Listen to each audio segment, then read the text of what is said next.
Forward Leap by R.J. Simmons. Chapter 1, Selective Risks. The rebar pressed cold through Mason's gloves, even with the afternoon sun still hanging over the site. He stood with Garcia near the edge of the slab, the rest of the crew spread out behind them. Machinery droned steadily as saws, lifts, engines cycling echoed through familiar rhythms. Mason let the noise exist without focusing on it. He had learned how to work inside sound. Garcia wiped his hands on his jeans and glanced toward the clipboard tucked under Mason's arm. "You hear back yet?" Mason shook his head. "No." Garcia nodded and looked back at the structure rising in front of them. "You still thinking of going through with it?" "Yes," Garcia exhaled slowly. "I figured you were." They stood in silence while a crane cable tightened, metal grinding against metal. Mason felt the familiar tension settle in his chest. Standing still always made it worse. "They say anything new?" Garcia asked. "Doctors?" Mason said. "No." Garcia turned fully toward him. "Same prognosis?" "Yeah, they give her less than a year." Garcia muttered a curse under his breath and rubbed the back of his neck. "I'm sorry." Mason gave a small nod. He didn't respond. Apologies and sympathetic stares had become part of the background like the machines. Garcia hesitated before speaking again. "This forward leap thing, you really think it's legitimate?" Mason looked out over the site, concrete forms, steel supports, things with weight, things you could touch and test for stability. "Honestly, man, I don't know." Garcia frowned. "That's not much to go on." "I know, but it's all I have right now." Garcia crossed his arms. "It sounds like science fiction, time travel, future medicine. They could vaporize you both and tell the world it worked. Investors would line up. No one would know the difference for 30 years. Mason listened without interrupting. He had gone through the same thoughts himself, usually late at night, usually while sitting beside Lexi's bed. "They could," he said. "And you're still willing to put her in that thing?" "Yes." Garcia studied him. "You didn't even take time to think about it." Mason turned and met his eyes. "What other option do I have? Less than a year and she gets weaker by the day." Garcia opened his mouth, then closed it again. The answer was obvious. No explanation was required. "I've thought through every option," Mason continued. "This is the only one that doesn't end with me standing at her bedside while she fades." Garcia's voice dropped. "It's a risk." "It is a risk, a big one, but not going means I lose her for sure." Garcia nodded slowly. "Yeah, I get it. If it were my kid, I'd probably do the same. I really hope they pick you, Mason." The shift horn sounded, sharp and final. The crew began packing up, movements practiced and efficient. Mason flipped the clipboard shut and handed it off, already thinking ahead. "You going there now?" Garcia asked. "Yeah, I go every day after my shift. Lexi needs me near. This is all scary for her. Plus, they should be making their choice soon. I want to be there when they do." Garcia stepped closer.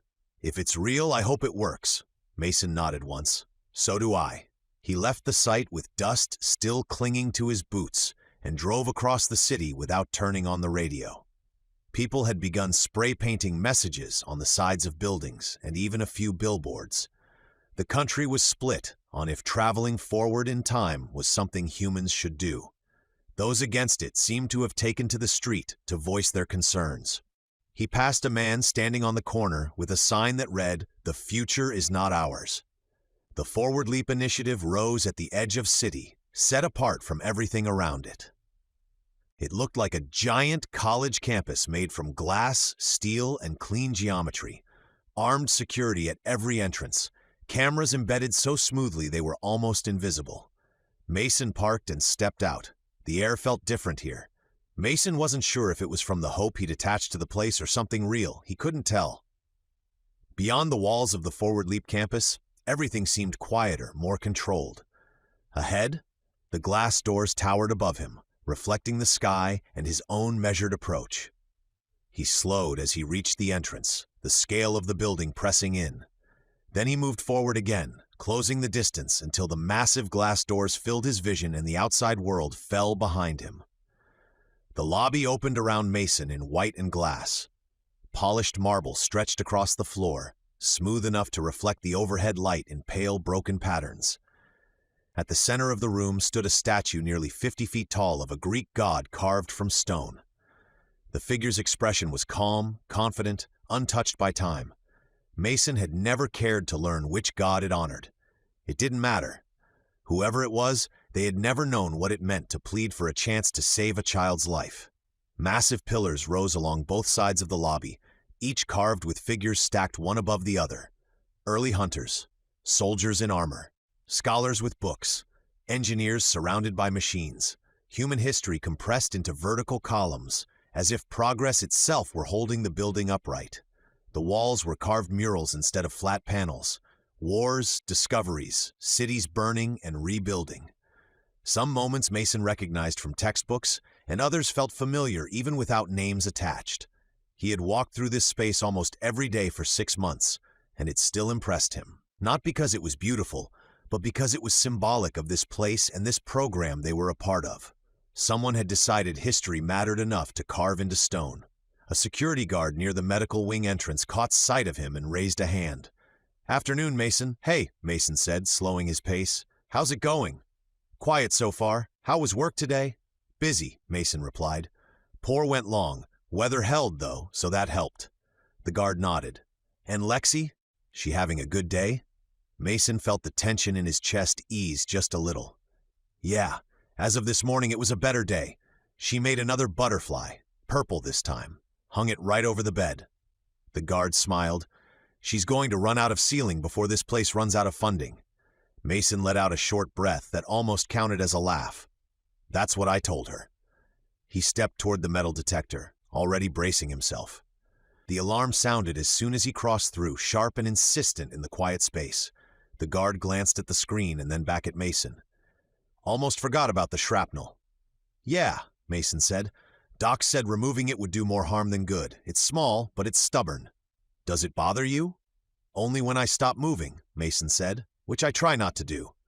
The guard waved him on. "Just use the VIP line from now on. No detector.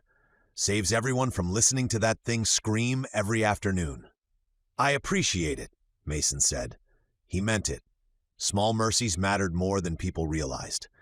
He walked toward the elevators, the scale of the lobby receding behind him. The air felt different here. It felt controlled, filtered, and designed to keep the outside world from intruding.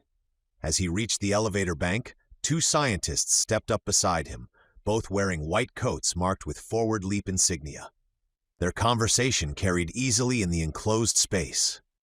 "I still think some of our assumptions are wrong," one of them said. "We treat constants like they're sacred. Gravity, rotation, time itself." The other shook her head. "If gravity shifted in any meaningful way, civilization would collapse." "Not if it happens slowly," the first replied. "Earth's rotation is already slowing. Days are getting longer. It's measured in milliseconds now, but stretch that over thousands of years and you end up with something noticeable." The elevator doors opened and all 3 stepped inside. "A longer day would disrupt everything," the second scientist said. "Sleep cycles, agriculture, energy consumption." "Only if it happened fast," the first said. "Biology adapts, people adapt. Eventually no one calls it longer. They just call it normal." The elevator began its ascent, smooth and quiet. "And gravity?" the second asked. "You really think that could change?" "Fractionally," the first replied. "Planetary mass redistribution, core density shifts, long-term dissipation of energy. Nothing dramatic, just enough to matter if you compare one era to another." "That sounds like something out of old science fiction," the first smiled. "A lot of classic writers asked the right questions. They just didn't have the math yet." "Like who?" "John Carter," the first said. "Lower gravity, same human body, different results. Stronger, faster, harder to hurt. Fiction, but not completely wrong." Mason listened quietly, his hands resting at his sides. He didn't turn toward them, but the words stayed with him. Longer days, lighter gravity. A world shaped slowly enough that no one noticed it changing.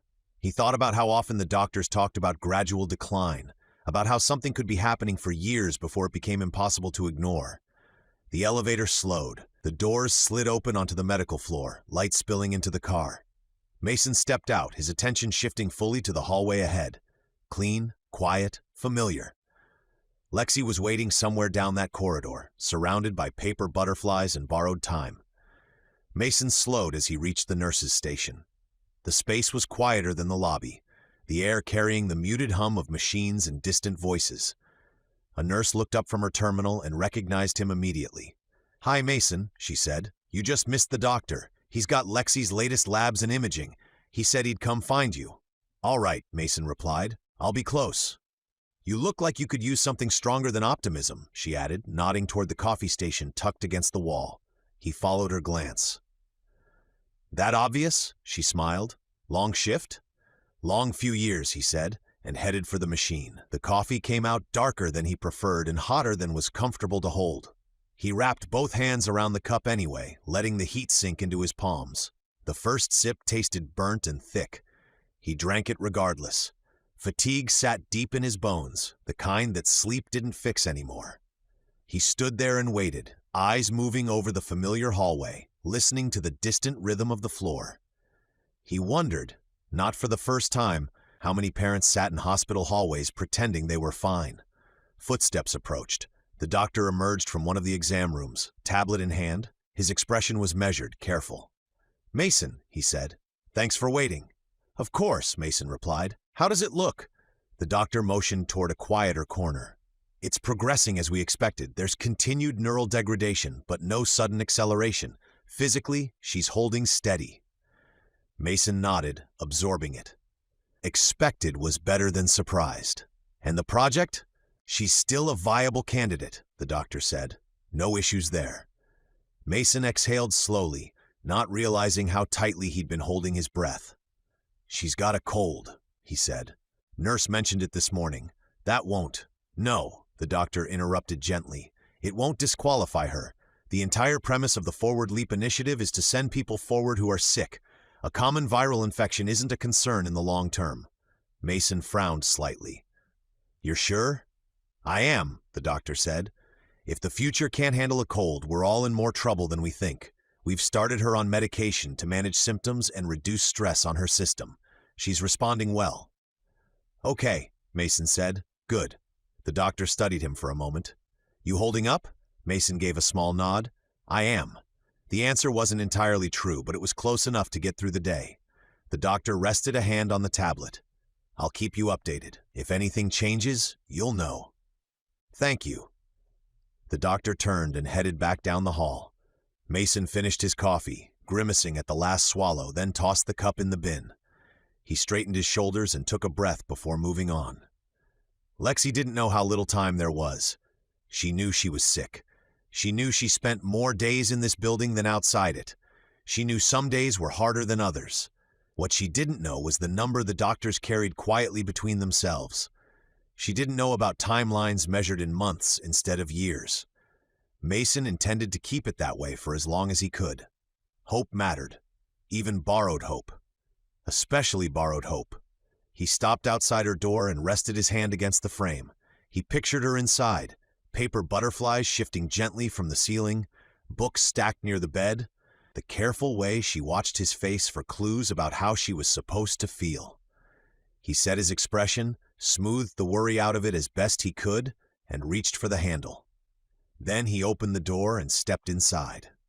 The room felt alive the moment Mason stepped inside. Paper butterflies filled the space, dozens and dozens of them. They hung from thin strings taped to the ceiling, fluttering slightly with the movement of air from the vent. Others were fixed to the walls in careful clusters, wings spread wide in every color Lexi could manage with markers and construction paper. Blues and yellows, purples with uneven edges. A few carefully shaded attempts at realism mixed in with shapes that were clearly imagined. Lexi looked up the second the door opened. "Dad," she said, already reaching for the small table beside her bed. "I made a new one." "I figured," Mason said, closing the door behind him. "You've been busy." She held it up proudly. The wings were orange with black edges, dotted carefully with white. "This one's a monarch. See, the spots are important." "They look important," Mason agreed, stepping closer. "I want to hang it with the others," she said, sliding off the chair and moving toward the bed. She planted one foot on the mattress and tried to climb up. Her strength gave out halfway. Mason reacted without thinking. He moved in and steadied her, hands firm but gentle, guiding her back down until her feet were on the floor again. "I've got it," she said quickly, a flicker of frustration crossing her face. "I know," Mason replied. He kept his voice light. "But you're forgetting something." She looked up at him. What? Hanging them is my job, he said. It's the best part. You can't take that away from me. Her brow furrowed. Really? Absolutely, he said. I look forward to it all day. You make them, I hang them. That's the deal. She considered this, then nodded, satisfied. Okay, but you have to put it right there. She pointed to an open space near the window, where the light caught the wings just right. Mason reached up and secured the string, adjusting it until it hung evenly among the others. The butterfly turned slightly, settling into place. There, he said. Perfect? Lexi smiled, the earlier tension gone. She moved back to the bed and reached for a book resting near her pillow. The nurse gave me this, she said, opening it eagerly. It's about butterflies. Mason sat on the edge of the chair and leaned in as she flipped through the pages. It says zoos keep butterfly houses, she continued, like big rooms where they can fly around. Yeah, Mason said. What do they need? A lot of things, she said seriously. They need warm air, like around 75 to 85 degrees, and it has to be humid so their wings don't dry out. She turned another page. They need nectar, but not just flowers. They make it with sugar water sometimes, 1 part sugar to 4 parts water. And fruit. Overripe fruit is good. Makes sense, Mason said. Who doesn't like overripe fruit? They also need host plants, Lexi added, for caterpillars, like milkweed for monarchs. Without it, they can't grow up. She paused, tracing a picture with her finger. The book says the habitat has to be enclosed so they don't escape, but big enough that they don't bump into things. And it has to be clean, or they get sick. Mason listened carefully. Temperature, food, structure, balance. It sounded familiar in ways he didn't examine. Lexi looked up at him. I think if you do it right, they can take care of themselves. I think you're right, he said. She closed the book gently and leaned back against the pillows, satisfied. The butterflies shifted above them, paper wings catching the light. A soft knock came from the doorway. A nurse poked her head in. Sorry to interrupt, she said. Mason, Administrator Julie would like to see all the proxies. They're gathering now. Mason nodded. I'll be right there. He looked back at Lexi, who was already glancing up at her butterflies again, content. I'll be back in a bit, he said. Okay, she replied. I'll make another butterfly. That spot looks bare. Come back quick so you can hang it. I will, honey. Don't worry, I'll be back in no time, Mason said. He stepped out into the hallway, the door closing softly behind him, and headed toward the meeting that might decide whether hope became something real. Mason walked the hallway at an unhurried pace, hands loose at his sides, steps measured.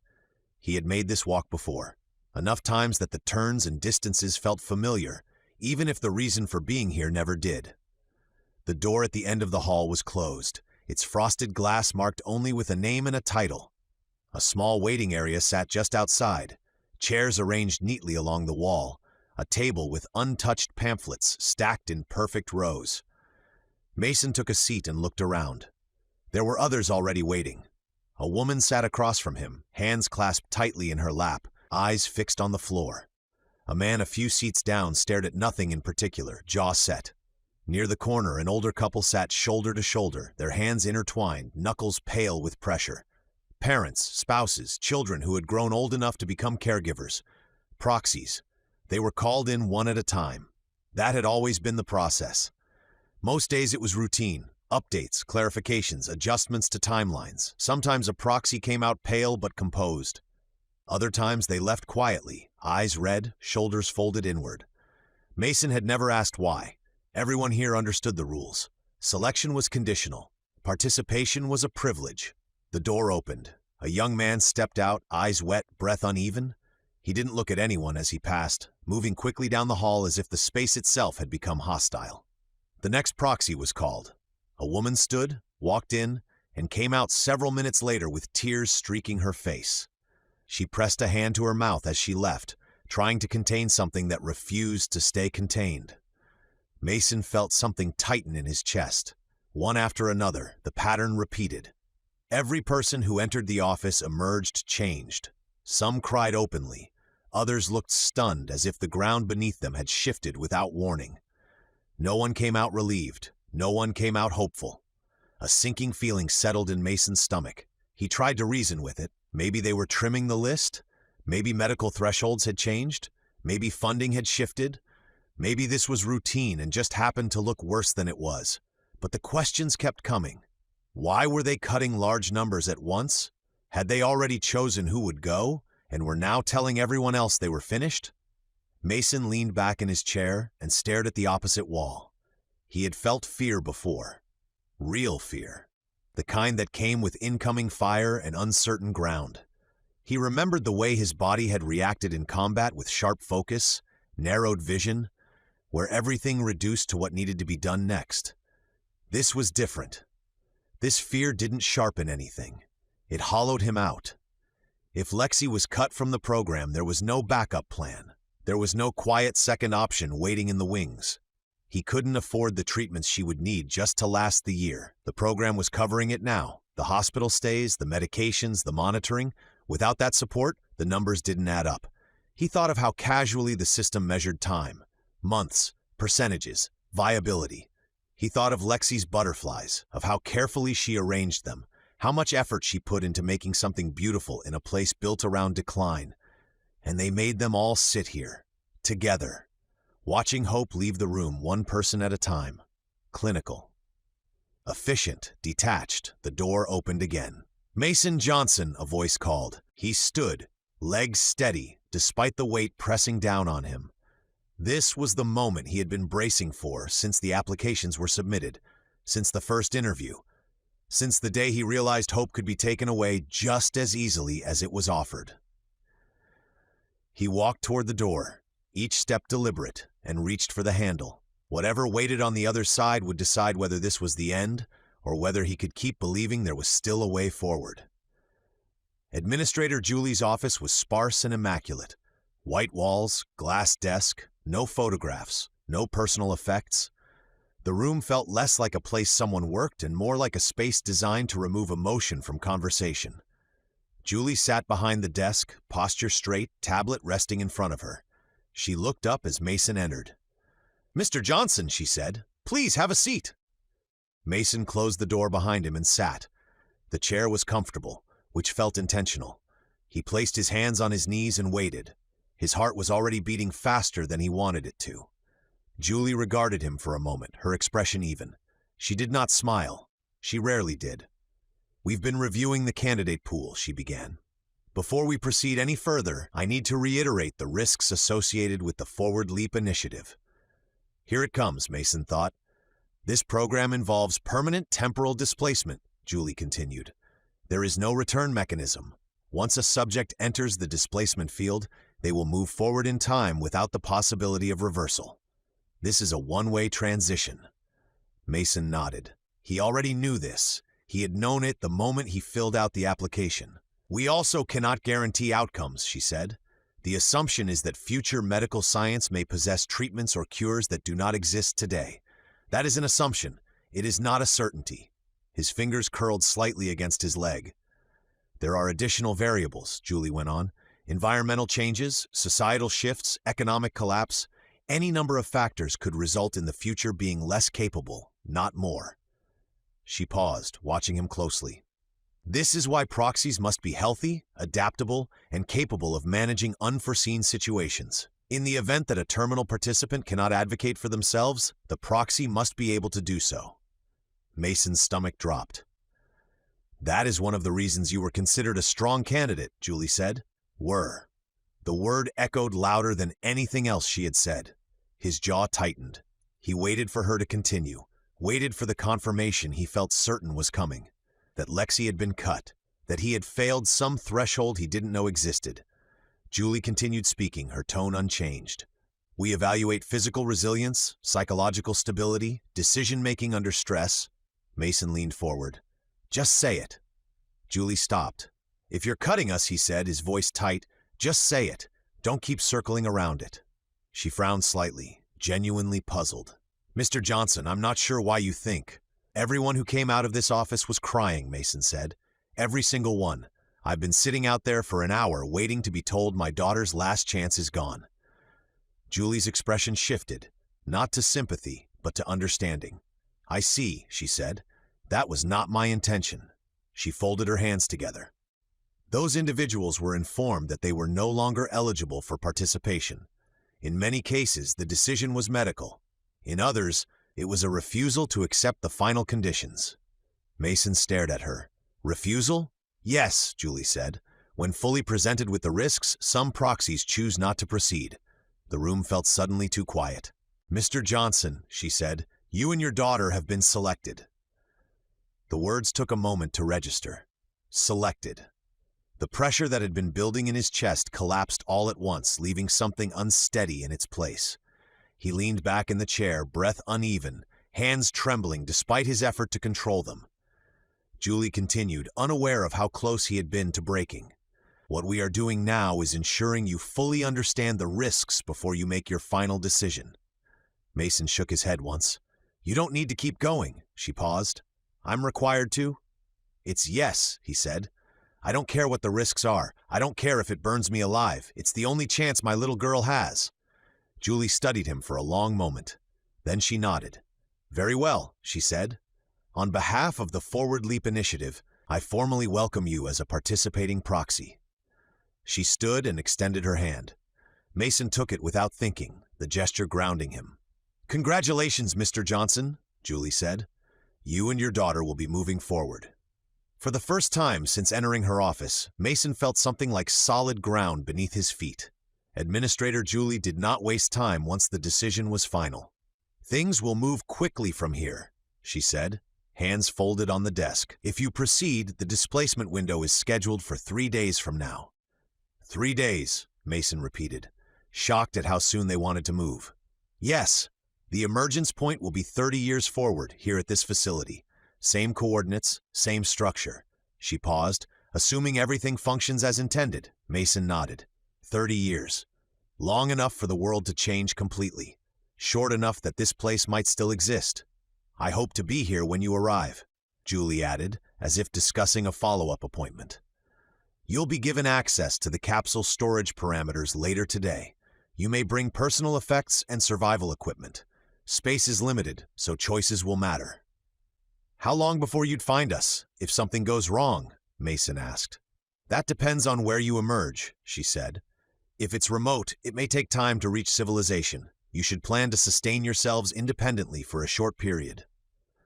Mason absorbed that quietly. You'll have 3 days to get your affairs in order, Julie said. We'll handle the rest. He left the office with a packet under his arm and a weight on his shoulders that felt different from fear. It was momentum now. No room left for hesitation. He found himself standing outside his house, his home. It felt smaller now. It held so many memories. Most were good, but he always seemed to circle back to holding his wife's hands as she faded, of holding his little girl who didn't understand why mommy wouldn't wake up. And now she was sick with the same disease, and there may be a way to save her. Mason spread the approved storage bags across the living room floor and began sorting. Lexi sat nearby, legs tucked beneath her, watching him with curiosity.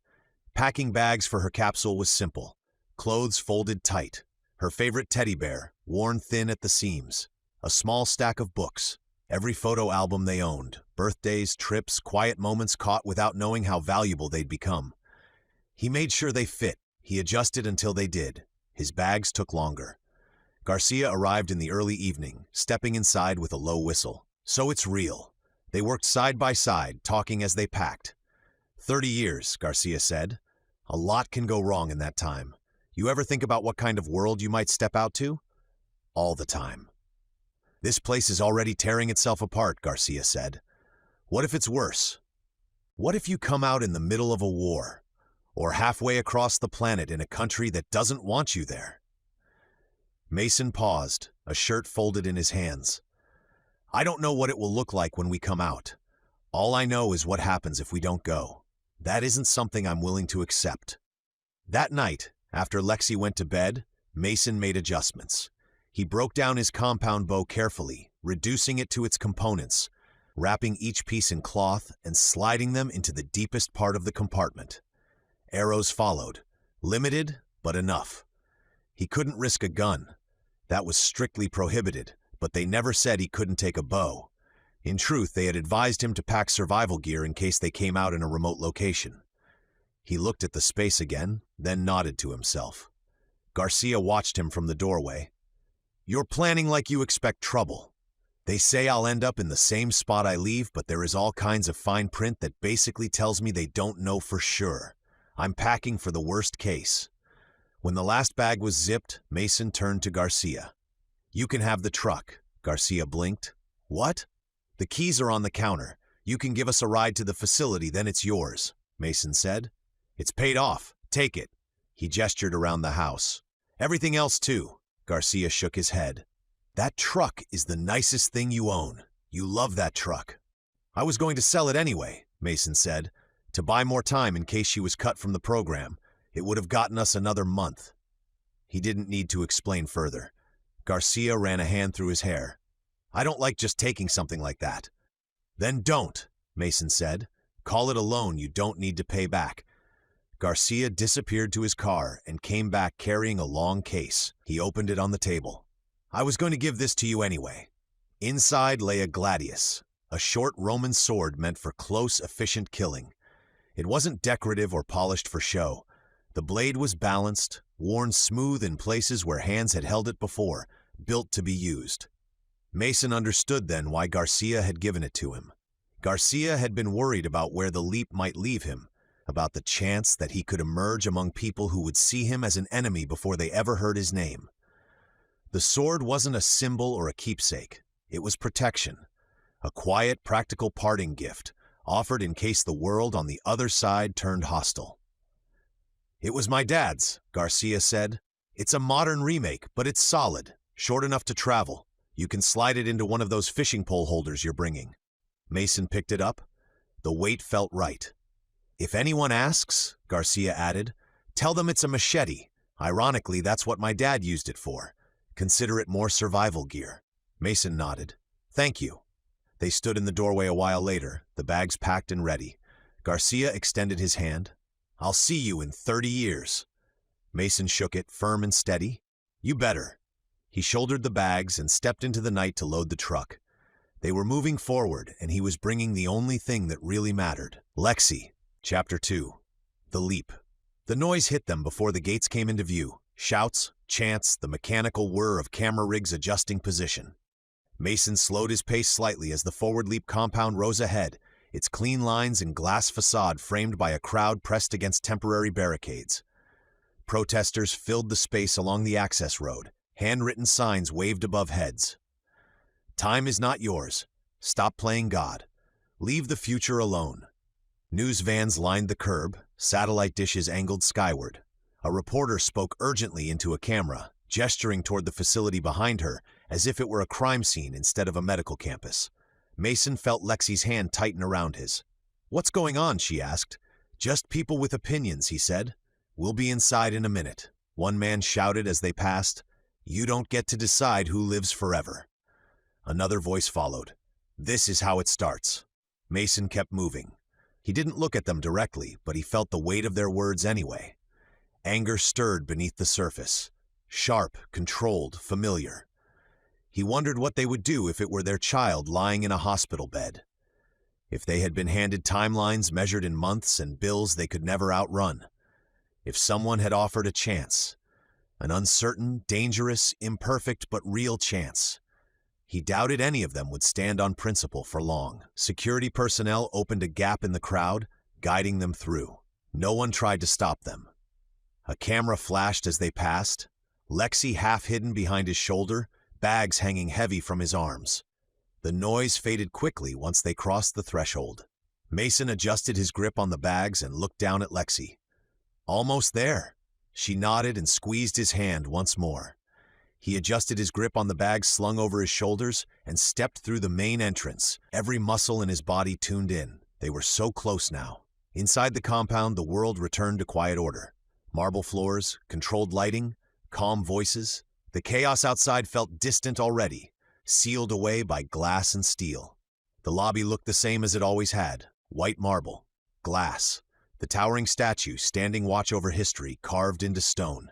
Mason moved through it without slowing, though his pulse had picked up. He spotted the same guard near the medical wing and felt his stomach tighten. The bags were heavy.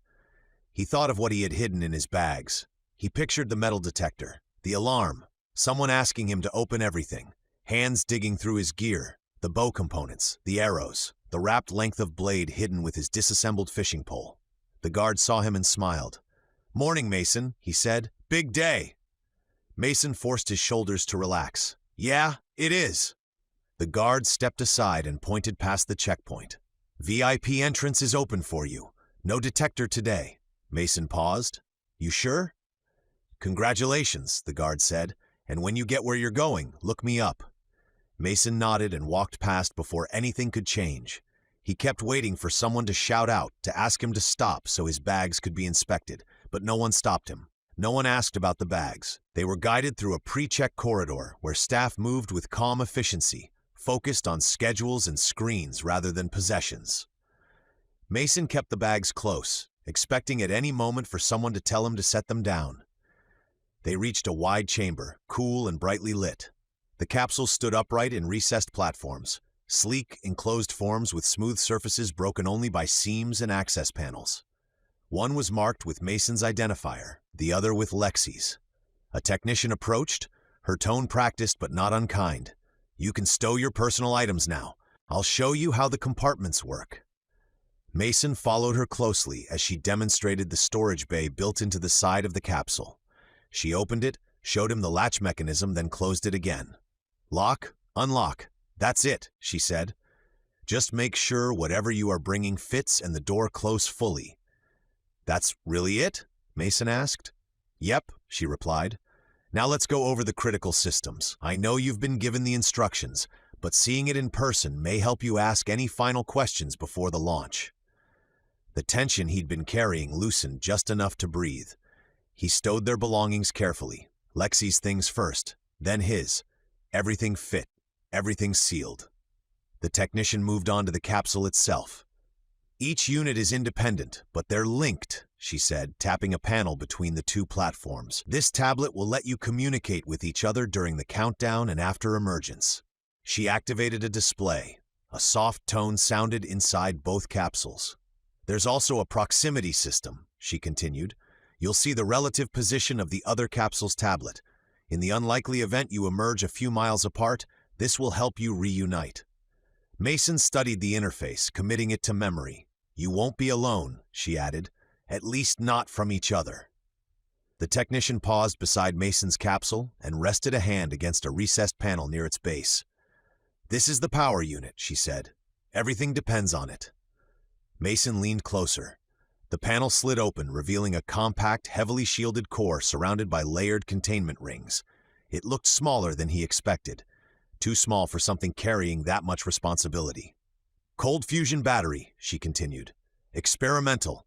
Stable enough for controlled use, but not something we can mass produce." "How long does it last?" Mason asked. "Fully charged, it has more than enough output for the leap itself and all onboard systems afterward," she said. "What matters is recharge time." She brought up a schematic. To charge it externally takes enormous power, specialized infrastructure. Without that, the battery can recharge naturally from ambient energy, but it takes close to 20 years. "So once it's used," Mason said. "It's effectively single use," she replied, "at least within any reasonable human time frame." He nodded slowly. "Each battery costs just over $5 million to manufacture," she added. "That's materials, fabrication, testing, containment. We lose money on every trial." Mason looked at the capsule again, recalibrating its value. "This is why the initiative can't scale," she said, "and why public access won't look anything like this phase." "What will it look like?" he asked. She hesitated, then answered plainly. "Once commercialized, a leap will likely cost north of $500 million per person, possibly more." Mason let out a breath through his nose. $500 million. The number felt abstract in the same way planetary distances did, something people talked about but never expected to touch. He thought of his truck, of overtime shifts, of medical bills stacked month after month. He could work until his body gave out and still would never come close. They were led away next, down another corridor toward diagnostics. Baseline scans, vitals, imaging, documentation that would become a record of who they were before time moved on without them. Mason walked beside Lexi, aware of every step, every breath, holding on to the present while it was still within reach. Mason lingered near the capsules. He watched Lexi trace her fingers along the smooth surface of her pod, curiosity and nerves mixing in the careful way she moved. The hum of the chamber was steady, controlled. Everything here sounded clinical. The technicians moved around getting ready for the leap with detached movements, circling around them as if they were furniture. He and Lexi were, in a literal sense, the lab rats. He turned to the technician. "How do you know if it works?" She looked at him. "I'm sorry?" "How do you know we actually make it?" he said. "It's not like you're getting messages from the future. No signals, no confirmation. So how do you know you didn't just miss?" She considered her answer for a moment. "We don't receive information from the future," she said, "but we can measure the launch variables precisely. Energy output, field stability, temporal displacement vectors. If those values align, we know the capsule was sent to the intended time and location." Mason frowned. "That's a lot of complicated words." She nodded. "You're ex-military, right?" "Let me put it differently." She pulled up a diagram on a nearby display. "It's like firing a mortar. If you know the weight of the round, the angle of launch, and the amount of force behind it, you can calculate exactly where it will land, even if you can't see it." That made sense. "So you know where we should end up," Mason said. "Yes," she replied, "and we know when." Lexi looked up at him. "Dad?" He crouched beside her. "Yeah, kiddo?" "I'm scared," she said quietly, "but I know we don't have another choice." Mason swallowed. "Who told you that?" She paused for a moment before speaking. "Some nurses were talking in the hallway, about timelines, about how sick I am." His chest tightened. "Why didn't you say anything to me?" Lexi shrugged, small and careful. "You're always so tired, and you worry a lot. You try not to, but you're not very good at hiding it."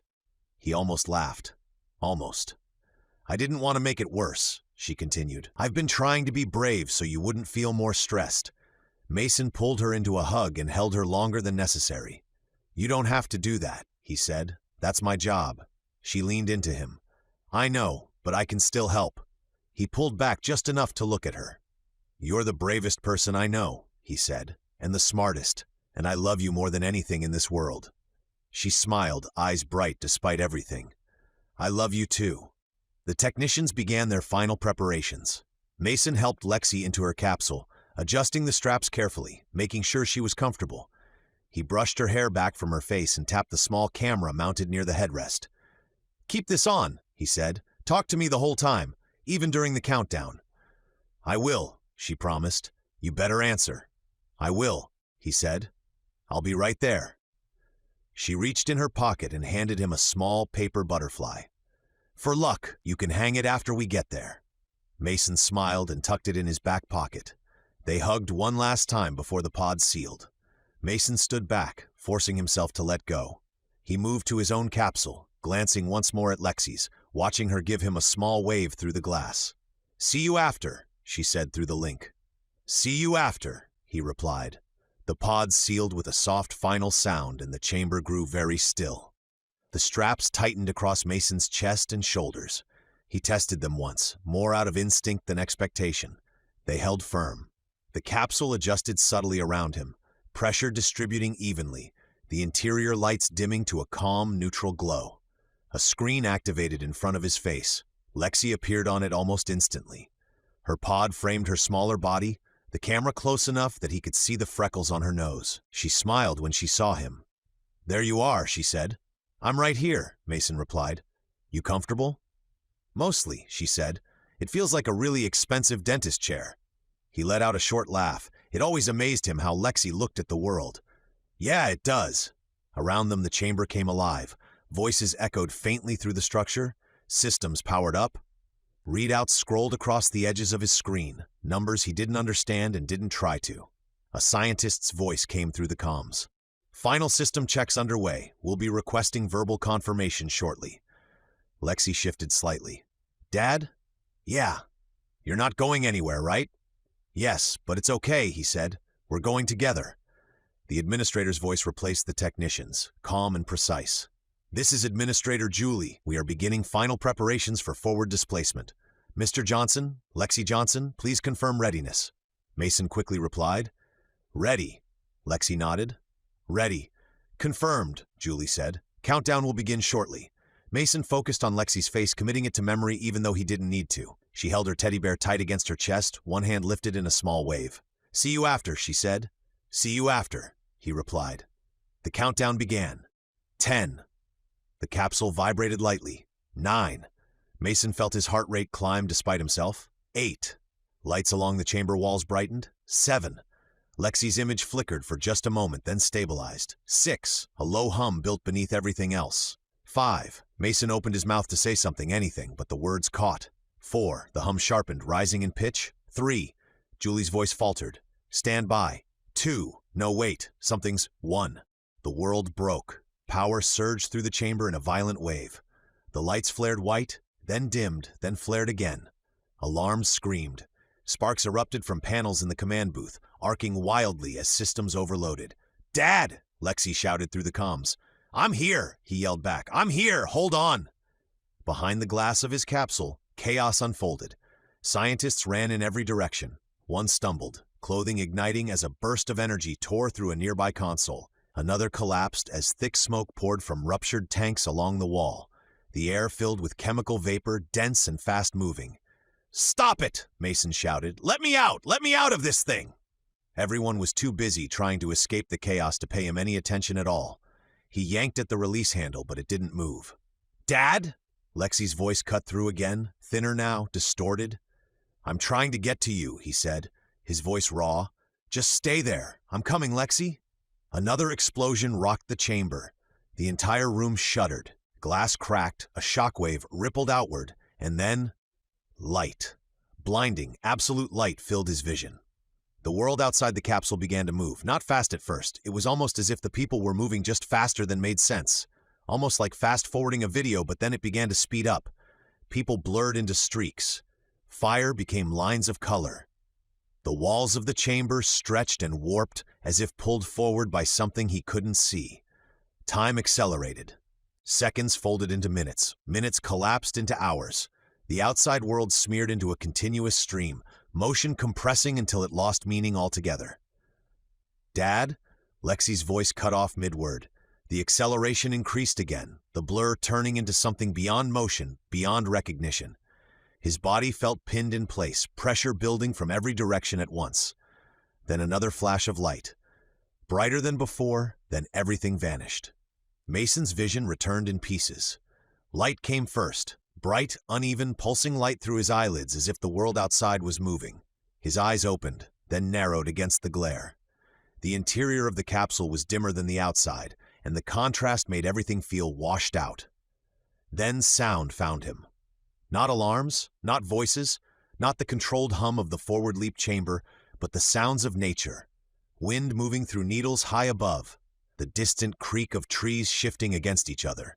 A bird calling once, then again, and then silence. Another sound followed, water, maybe, far enough away that it blended with the breeze. A hiss signaled the capsule depressurizing and filtering in air from the outside. His chest rose and fell as he tested the air, tree sap. Cold earth warmed by sunlight. Nothing chemical, nothing metallic. It smelled remarkably clean. He stared through the curved glass of the capsule door. Tall pines stood all around him, straight trunks rising incredibly high toward a pale sky. The ground beyond the capsule was uneven, littered with fallen needles and thin branches. Sunlight cut through gaps in the canopy in long slanted beams, making the forest floor look patterned. Mason's hands moved before his thoughts finished organizing. Where was Lexi? He turned his head sharply, searching, expecting the second capsule somewhere close. Another glossy shell in the trees, another set of lights, another window with Lexi's face. There was nothing, no shape, no reflection, no sign of a platform, a facility, a road. His mouth went dry. He tried the comm system. "Lexi, Dad here, can you hear me?" Static answered him. Not a complete dead line, just a faint hiss, as if the channel existed but had nothing to connect to. He forced himself to breathe slowly through his nose. He pressed again. "Lexi, talk to me." No reply. The capsule interior felt tighter with every second he stayed strapped into it. He pulled at the harness release. It gave without resistance, straps sliding away from his shoulders and waist with smooth mechanical ease. He sat up, then paused, letting his balance settle. He expected dizziness, nausea, disorientation, something that would confirm his body had been dragged through time. Instead, he felt alert. His hand reached for the tablet beside the door. A simple interface. He had watched the technician demonstrate it. He remembered the latch, he remembered the emergency release. He hit the exit button. A low hiss filled the capsule as pressure completed equalization. The door seam lit faintly, then the curved hatch unlocked with a soft clunk and began to open. Air rushed in, cool and crisp against his face. The smell of pine intensified. Mason swung his legs out and stepped onto the forest floor. His boots sank slightly into the soft layer of needles. The ground had give. The capsule behind him stood solid, upright, and clean, as if it had been placed there carefully rather than thrown. He straightened, and something in his body felt off. Not pain or sickness, it felt effortless. His limbs felt lighter than they should. His arms moved too easily. His shoulders carried less weight than his muscles expected. He lifted one hand slowly and opened and closed his fingers. The motion was smooth, controlled. He rolled his shoulders and felt the same strange ease, like resistance had been reduced without warning. It reminded him of the sensation after a long ruck march when you finally drop the pack. Your body keeps bracing for the load that isn't there. He shrugged it off as a symptom like vertigo after a trip. He took a step forward, then another. No dizziness, no stumbling, just a steady, unnatural lightness. He looked down at his legs and flexed his left knee carefully, the one that still carried fragments of shrapnel. No sharp ache, no familiar pinch. He could still feel the old injury, but it was muted, as if the discomfort had been dialed down rather than removed. He forced his attention outward. Find Lexi. Assess environment. Establish direction.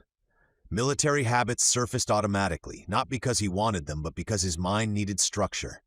He scanned the tree line in slow arcs, no movement besides wind, no tracks in the needles that he could see from here, no smoke or distant buildings breaking the horizon. Pines stretched in every direction, thick enough to block long sightlines.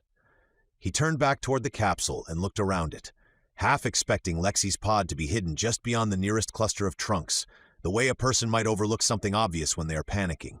Nothing. He walked a wider circle, boots crunching softly. He moved around fallen logs and low brush, eyes searching for any man-made edge, metal, glass, straight lines. Still nothing. His throat tightened. "Lexi," he called out loud this time, voice cutting into the quiet. The forest swallowed the sound. It didn't echo, it didn't carry far, it just vanished into trees. He walked back toward the capsule door and tried the comm again, standing with one hand on the hatch like contact with it could keep him anchored. "Lexi," he said, keeping his voice controlled. "It's Dad, I'm out, I don't see you yet. If you can hear me, answer. Even one word." Static. He stared at the capsule's exterior, then up at the canopy. The sun's position gave him a rough sense of time, late morning or early afternoon, hard to be certain under trees. The air temperature was mild, not hot, not freezing. A good day to be outside if you weren't alone. His mind tried to generate explanations. They said there was a chance the capsules could emerge apart. A few miles, the technician had said, using the word unlikely like it was supposed to comfort him. Unlikely was far from a guarantee. His memory replayed the malfunction. The sparks, explosions, fire, smoke, and people running. The way the world outside his capsule had accelerated into a blur. The sound of Lexi's voice cutting off mid-word. He pushed that image away before it could take root and turned his attention to the immediate environment again. If he was in a forest, there were certain truths. Water needs, animals, temperature changes at night, navigation challenges. He wasn't going to wander blindly while Lexi was somewhere out there. He needed information. He looked at the capsule itself. No serious damage that he could see. The seam around the door sat clean. There were scorch marks on the outside, but no major damage. That thought made his stomach twist. Lexi's capsule had to be somewhere. It could not have simply vanished. He refused that conclusion. He stepped back inside the capsule, and the interior lights adjusted automatically. A soft glow that made the outside look even brighter through the open hatch. He needed to gear up. He needed to find her. Mason moved to the side panel where he had stowed his gear. The latch released with the same clean precision as it had during prep. No warning tones, no restrictions. He swung it open and looked at the packed equipment inside. Tight bundles, wrapped components, the fishing pole holder that hid more than fishing gear. Everything was still there and undamaged. The sight steadied him. Tangible objects with familiar weight. Proof that this wasn't a hallucination, or a concussion, or some half-dream brought on by shock. He reached in and pulled out the tracking device interface, the capsule link system the technician had shown them. A compact unit with a simple screen and a few tactile controls. He held it carefully, turning it in his hands as if it might break if he moved too fast. He returned to the capsule doorway and looked out into the forest again, tracking device in hand. His eyes swept the trees one more time, then fixed forward. The tracking unit took a moment to wake fully. Mason stood just outside the open capsule hatch, holding the device close to his chest as the screen brightened.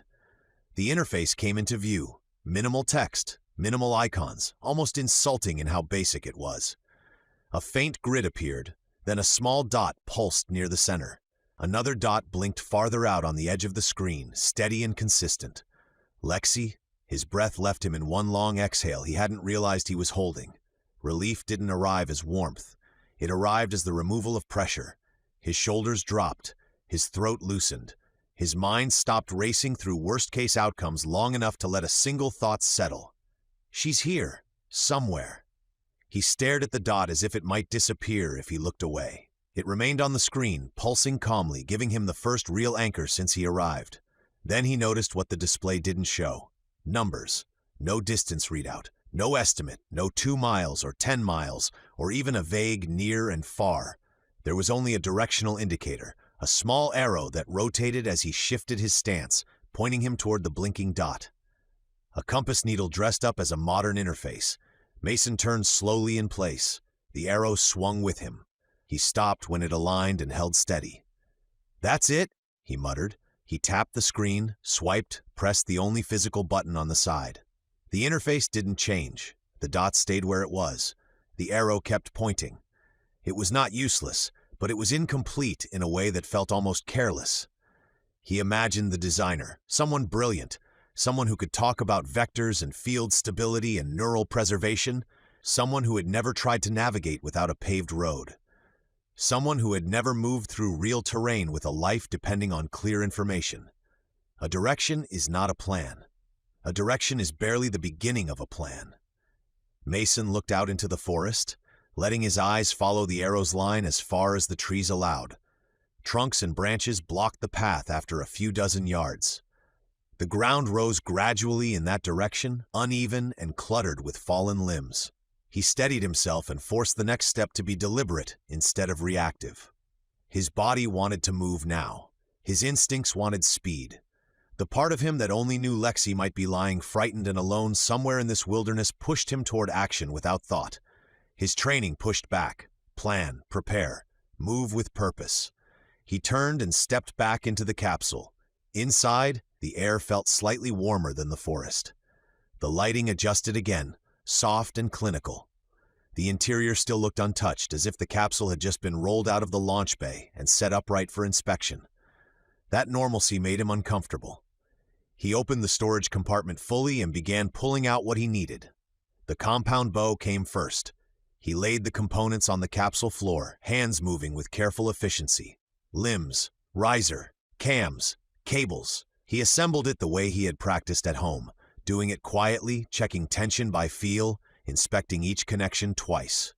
The bow was compact, designed to break down, but once it was together it looked like what it was, a real weapon, built for more than targets. He pulled out the arrows next and slid them into the fishing pole holder he'd packed for that purpose. The holder's length and rigidity made it a decent substitute for a quiver. He strapped it across his back and tested the draw. Smooth, balanced. Then he reached for the sword. The gladius came wrapped in cloth, hidden deep and tight. He unwrapped it slowly and held it in both hands.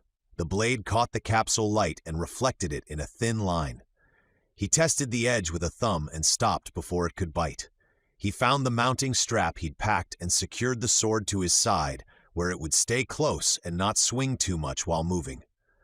Once the gear was on him, he stood in the capsule and moved his shoulders, hips, and legs, testing how everything sat. That strange lightness in his limbs returned when he shifted.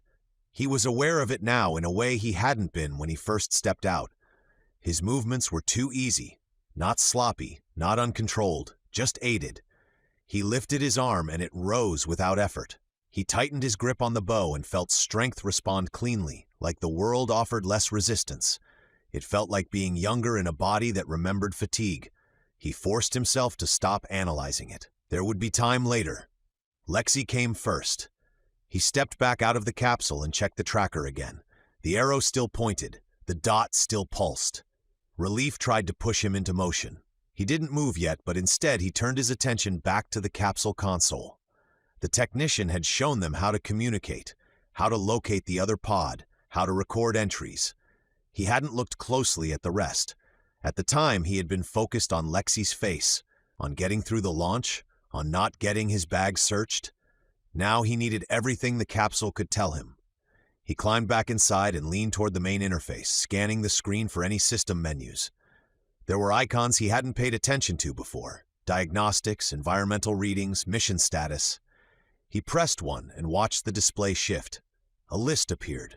Most of it was technical: power output values, field integrity history, battery status. A long string of terms that meant nothing to him. He read anyway, patient and thorough, moving line by line. His military brain insisted on collecting facts: terrain, weather, time, location. His father brain was shouting at him to run. He kept reading. There was an external sensor readout: atmospheric composition, temperature, humidity.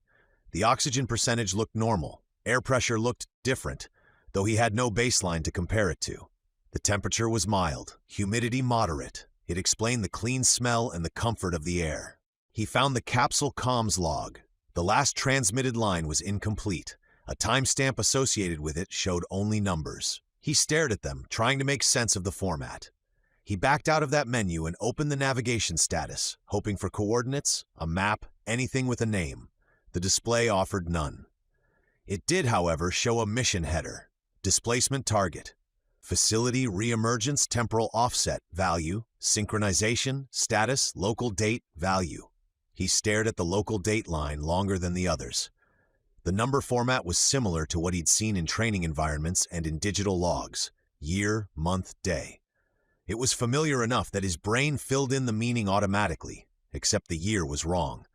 It wasn't 2 digits past the present. It wasn't a date 30 years ahead. It was a number so large his eyes rejected it at first as a glitch. He blinked and leaned closer. The year began with a 5. He read it again slowly, forcing each digit to register. 2 zeros were followed by another digit that didn't belong. His mouth went dry. He pressed the screen again, thinking he might have opened a test field or a placeholder, some internal code that hadn't been meant to display. The date stayed the same. He backed out and reopened the menu. The same number remained. His heart rate picked up again, not from exertion, but from recognition. 30 years would have been a future with familiar edges, a future with buildings he would recognize, a future where the Forward Leap facility might still stand and the people who sent him might still be alive, older but present. This number was not that. This number suggested centuries stacked into millennia. He looked for the temporal offset line and opened it. The offset value displayed in a unit that didn't make sense until he noticed the notation beside it: years. The number was not 30, it was 4 digits. He stood completely still inside the capsule, bow across his back, sword at his side, the forest air cooling his skin through the open hatch. His mind tried to correct it, to argue with it. System error, bad display, faulty clock, a misread format. But the capsule had been built for this. It was designed to track time precisely. The entire program was based on knowing when and where a person would emerge. If the capsule thought it was 3,000 years ahead, it wasn't guessing. It was reporting. Mason's grip tightened around the tracker unit until his fingers ached. 3,000 years. He turned his head and stared out at the pines again, seeing them differently now. Not just a forest, a world separated from his own by a gulf too wide to measure in human terms. He thought of Lexi's capsule dot pulsing steadily on the screen. She was out there, somewhere in this time. He forced himself to breathe and hold on to the one piece of reality that mattered. Find her. Chapter 3. The RUNT and the YOGI. Mason followed the arrow on the tablet deeper into the forest. The directional indicator rotated smoothly as he adjusted his path, always pulling him slightly to the east and downslope. It gave him just enough confidence to move without stopping every few minutes to second-guess himself. He kept his pace measured, forcing his stride shorter than what felt natural. Every instinct told him he could move faster, much faster, but he didn't trust that sensation yet. The forest was unlike anything he had known. The trees were impossibly tall. Pines rose straight and clean for hundreds of feet before branching, their trunks narrow compared to their height, like spears driven into the earth. There was very little undergrowth. Sunlight reached the ground easily, painting long, uninterrupted bands of light across the forest floor. It felt less like wilderness and more like a cathedral built of trees. After an hour of steady movement, he came upon a stream. The water ran clear over smooth stone, so transparent it barely seemed to exist at all. He crouched and cupped his hands, bringing it to his lips without thinking. The taste stopped him. It was cold and clean in a way he hadn't experienced before. Not just free of sediment or chemicals, but pure. It tasted like nothing, and somehow like everything was supposed to taste like that. He swallowed once, then froze. This world changed. Whatever had come meant this water might be as dangerous as it was inviting. Parasites didn't care how clean something looked. He straightened and reached for his pack, pulling out a chlorine tablet. He dropped it into his bottle and waited, watching the water cloud slightly as the tablet dissolved. Only then did he drink properly. Long pulls that eased the dryness from his throat and the tightness from his chest. As he stood, he noticed his breathing again. Too easy. His heart rate was elevated from movement, but not strained. His legs felt springy, responsive, like they were returning energy instead of spending it. He slowed himself, aware that pushing too hard too early could lead to mistakes, or worse, injury that would strand him here while Lexi waited somewhere unknown. The arrow on the tablet still pulsed at the edge of the screen. He moved on. Not long after leaving the stream, the forest shifted subtly. The ground sloped upward, the trees thinned just enough to open sound farther ahead. Voices. Mason stopped instantly, dropping to one knee behind a fallen trunk. He turned off the tablet and leaned forward slightly, bow coming up without conscious thought. The voices were close, not shouting, but loud enough to carry. "Come on," one voice called. "Come on out, I know you're in there." The tone was wrong for a warning or a challenge. It sounded coaxing, almost playful. Another voice answered, deeper and calmer. "Stop doing that, it's not a dog." "They listen sometimes," the first voice said. "You just have to sound friendly." "Last time you sounded friendly, one tried to take your leg off." Mason frowned. He edged forward, staying low, peering through the trees toward the sound. Mason stepped out of the trees at a measured pace, making sure his hands stayed visible and his movements deliberate. The forest opened into a shallow clearing framed by stone and tall grass, and at its far edge a cave mouth cut into the rock, dark and wide enough to swallow light after only a few steps. Two men stood near it, their backs partially turned as they talked in raised voices. They were enormous. Not simply tall, but proportioned for a world that expected height. Their limbs were long and narrow, shoulders high and angular, their heads towering over even what would have been the tallest basketball star in his time. Even without weapons in hand, they would have looked dangerous simply by virtue of scale. The younger man cupped his hands around his mouth and called toward the cave in an exaggeratedly gentle voice, as if speaking to a skittish animal rather than whatever lived inside. He sounded almost cheerful, coaxing, unconcerned. "Come on, Yogi," he called. "Come out, I know you're in there." The older man spun on him and struck him across the shoulder with the back of his hand, sharp but controlled.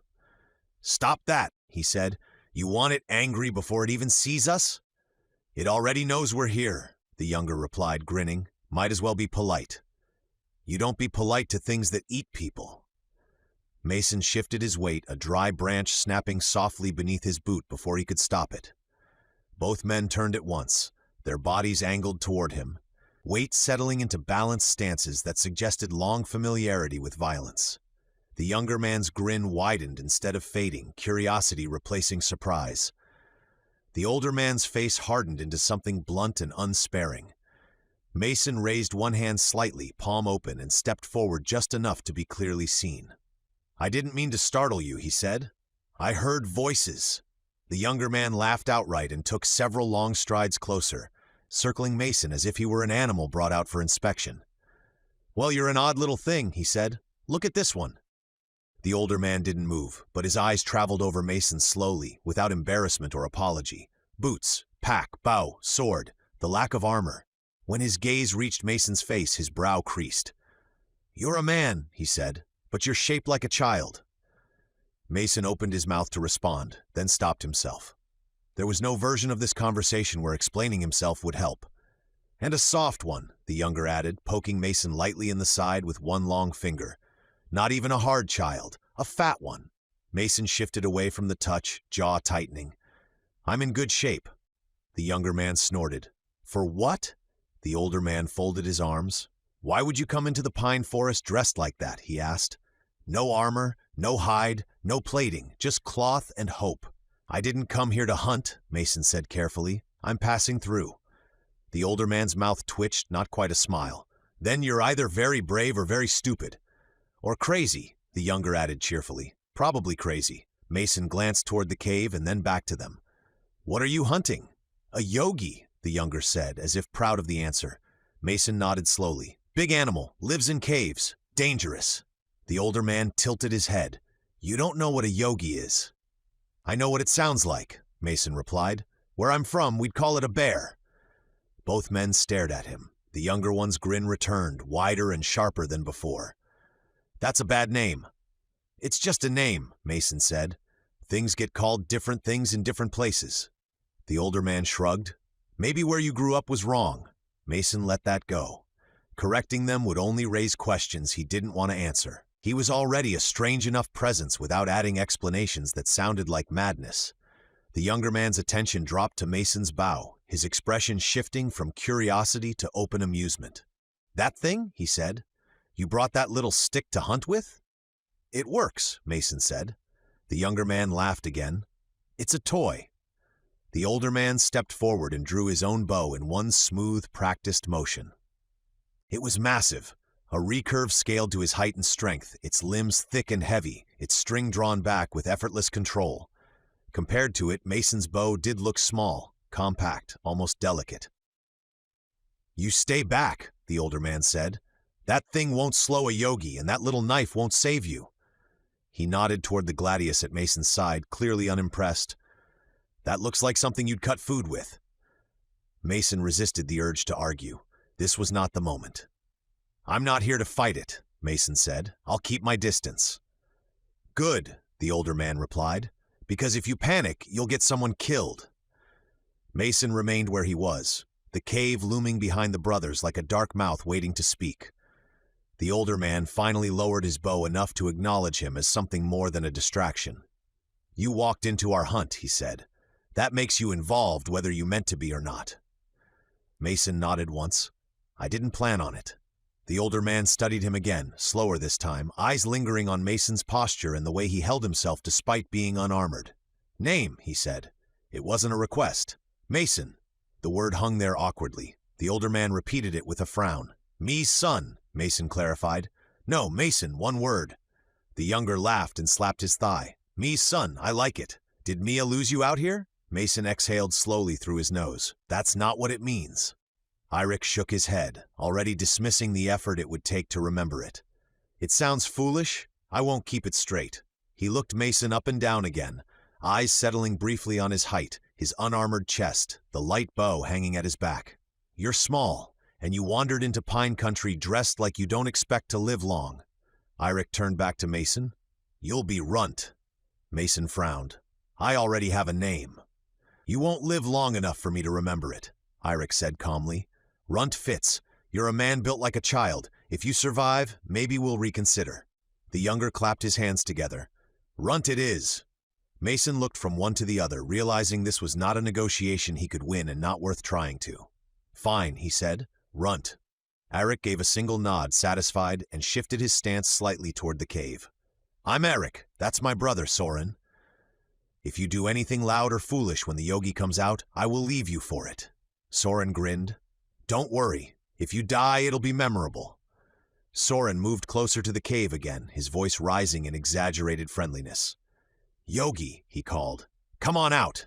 Let's see you." The forest seemed to hold its breath. A low, heavy sound rolled out of the cave, deep and resonant, vibrating faintly through the ground beneath their feet. Stones scraped against stone inside the darkness, followed by a wet exhale that carried weight and intent with it. Mason's stomach tightened. He had heard that sound before in another life, another time. It was the sound of a bear shifting its bulk, waking fully, preparing to defend its space.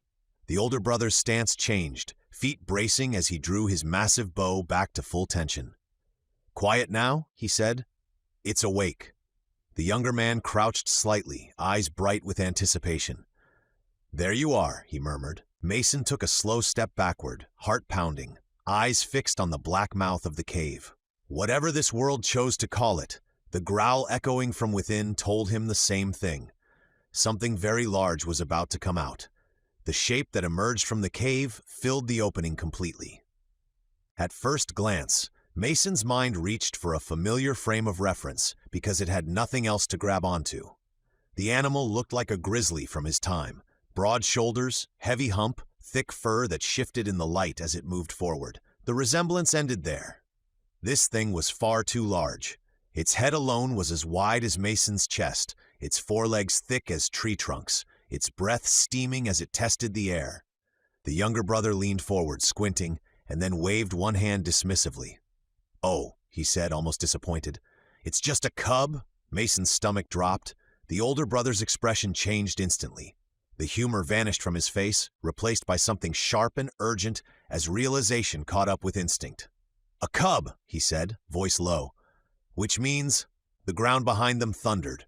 Mason barely had time to turn before the forest itself seemed to explode outward. Pines shuddered as something massive tore through them, branches snapping like kindling.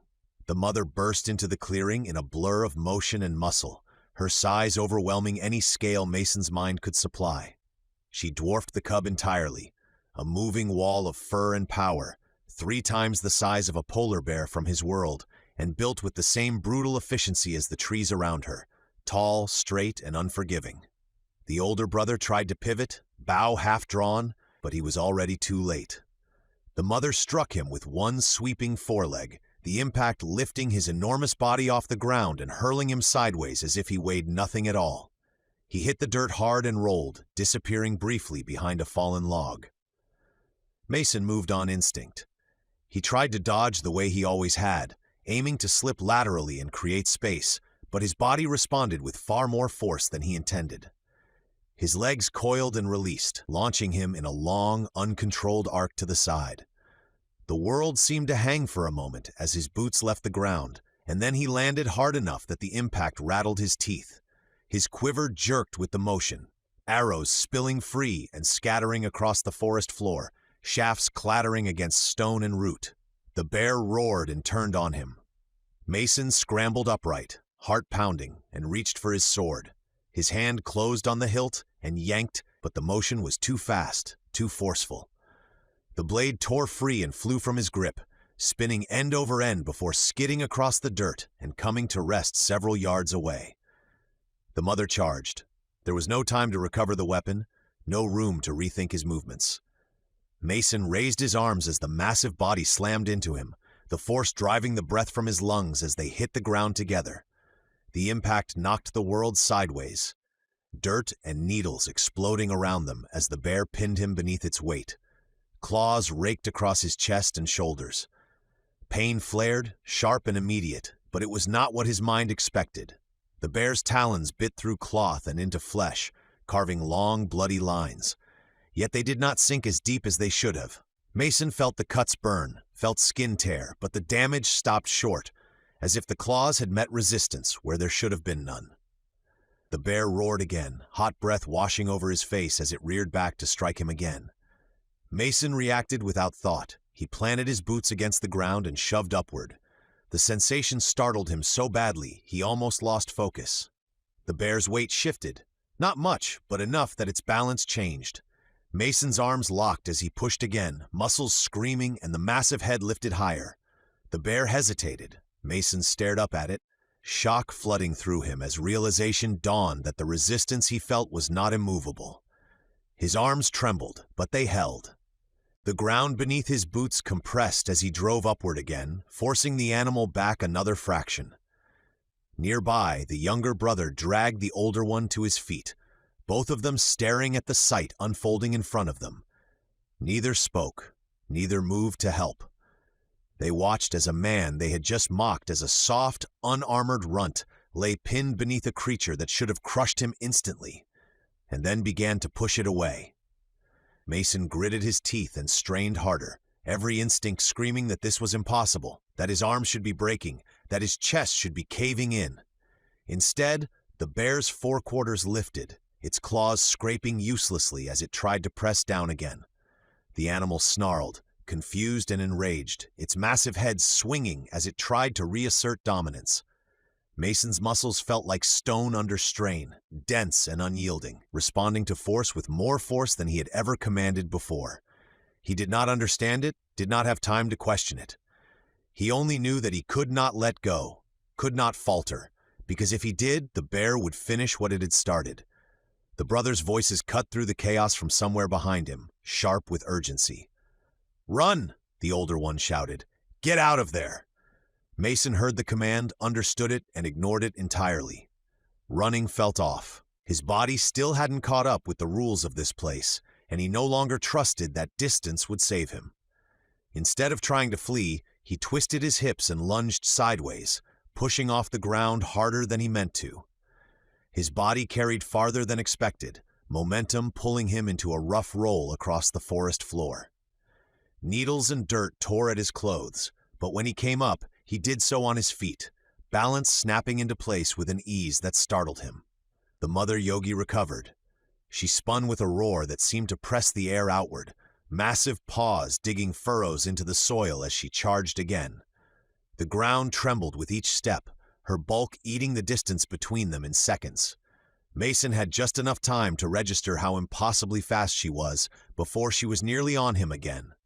There was no room left for careful movement or restraint. Mason planted his feet and turned into the charge, every instinct screaming at him to protect his head, his chest, anything vital. His fist came up reflexively, shoulder and arm aligning as if his body remembered something his mind did not. He swung with everything he had, not technique, not finesse, just raw intent and momentum focused into a single strike. His knuckles connected with the side of the yogi's skull. The sound was not the dull thud he expected, not the meaty impact of flesh meeting flesh. It was sharp and brittle, a sudden sickening crunch that echoed through the clearing. The force traveled back up his arm, rattling his shoulder, but it did not stop him. The bear's head snapped sideways as if struck by something far heavier than a human fist. The mother yogi collapsed mid-stride. Her massive body hit the ground with a concussive thump that shook loose needles from the surrounding trees. Dust and fur hung briefly in the air, then settled. The animal did not move again. Mason stood where he was, arms still extended, breath coming hard and uneven. His hand ached fiercely, pain blooming along his knuckles and wrist, but nothing felt broken. He stared at the fallen bear, waiting for it to rise, for this moment to correct itself. Behind him, silence stretched. When Mason finally turned, he saw both brothers standing several paces away, frozen where they had been. The older brother's bow hung uselessly at his side, forgotten. His expression had emptied of everything except disbelief. The younger brother's mouth was open, eyes wide with something close to delight. "You," the older brother began, then stopped. He looked from Mason to the dead yogi and back again, as if checking whether his vision had failed him. "You killed her," Mason swallowed. "She was trying to kill me." With one punch, the older brother said, voice flat and stunned. "A mother yogi? Charging." The younger brother burst out laughing, a sharp, almost hysterical sound. He jogged a few steps closer, hands clapping together. "Did you see that?" he said to his brother. "Did you see him? The runt just punched a yogi to death." Mason flexed his fingers slowly, wincing as pain flared and then settled. "I just reacted." The younger brother grinned at him with open enthusiasm. "Can we keep him?" Mason stared. "What?" "Like a stray," the younger continued, clearly serious. He wandered in. He's dangerous and he's useful. Seems like a good idea. The older brother didn't respond immediately. His attention had shifted to the cave. Without ceremony, he lifted his weapon and loosed a single shot into the darkness. The sound echoed briefly before cutting off. A smaller body tumbled from the cave entrance and lay still. Mason felt his stomach tighten. "You didn't have to do that." The older brother lowered his weapon and glanced at him. "Yes, we did." "It was just a cub," Mason said, "and without its mother it would starve," the older replied. "This way it feeds people." The younger brother nodded enthusiastically. "Waste is worse than killing." Mason looked back at the cave, unease settling in his chest. He understood the logic, even if he didn't like it. This world was not his, and its rules were not built around his comfort. Then a sound drifted out from the darkness. Faint, thin, a weak, high-pitched whimper that carried just far enough to be heard. The younger brother's grin faded. "That's another one," he said quietly. The older brother's jaw tightened as he turned back toward the cave. Mason stepped past them before either brother could move far, the urgency in his posture leaving little room for argument. The mouth of the cave loomed wider up close, its edges worn smooth by years of use, the stone darkened by oils and dirt carried in on fur and flesh. He paused just inside the threshold and let his eyes adjust, forcing himself to slow his breathing as the darkness resolved into shape and depth. The cave opened farther back than he expected. It was not a shallow den but a hollowed chamber that widened as it descended, the ceiling arching high enough that even the brothers could have stood upright inside. The smell hit him next. Old blood, rot, damp stone, and something sour beneath it all. The floor was littered with the remains of past meals. Skulls lay half buried in dirt and needles, some cracked, others polished smooth by teeth and time. Most were animals he could almost recognize by shape alone. Though their scale was wrong, everything larger than it should have been. Then he saw the human skulls. They were unmistakable, even in the low light. Larger than any he had known, elongated and thick-boned, but human all the same. A few were pushed together near the back wall, yellowed and bare, eye sockets staring sightlessly toward the entrance. Mason's stomach tightened as he took in the quiet testimony of what had fed this place. Near the center of the cave lay the remains of something that looked like a raccoon at first glance, its ringed tail unmistakable even as the rest of its body had been torn open and mostly eaten. The resemblance ended with the markings. This animal was the size of a St. Bernard from Mason's time, its broad ribcage exposed, thick fur matted dark with dried blood. And then he saw the movement. A small shape shifted near the far wall, barely more than a tuft of fur pressed into the stone. It was much smaller than the cub they had already killed, its body narrow and underfed, ribs visible beneath its coat. One foreleg twitched weakly as it tried to pull itself closer to the wall, away from the light spilling in from the entrance. The sound it made was not a roar or a growl, but a thin, exhausted whimper that scraped against Mason's chest. Behind him, Eirik stepped into the cave, his silhouette filling part of the entrance. He took in the scene quickly, eyes narrowing as he assessed the skulls, the carcass, and finally the runt cub pressed into the shadows. "There it is," Eirik said, his voice echoing slightly off the stone. He lifted his bow, already drawing it partway back. "Better to finish it now." Mason turned sharply. "No." The word came out firmer than he intended, carrying weight in the enclosed space. Eirik paused, surprised more than offended, the bowstring held taut as he looked at Mason instead of the cub. "It won't live," Eirik said. "Look at it." Mason looked again. The cub barely managed to lift its head, its movements slow and uncoordinated, eyes dull with hunger and fatigue. This one had not been protected. It had been left behind. Whether the other cub had driven it off or the mother simply stopped feeding it, the result was the same. "I know," Mason said quietly, "but killing it doesn't seem right." Soren leaned into the cave entrance behind his brother, peering past them with open fascination.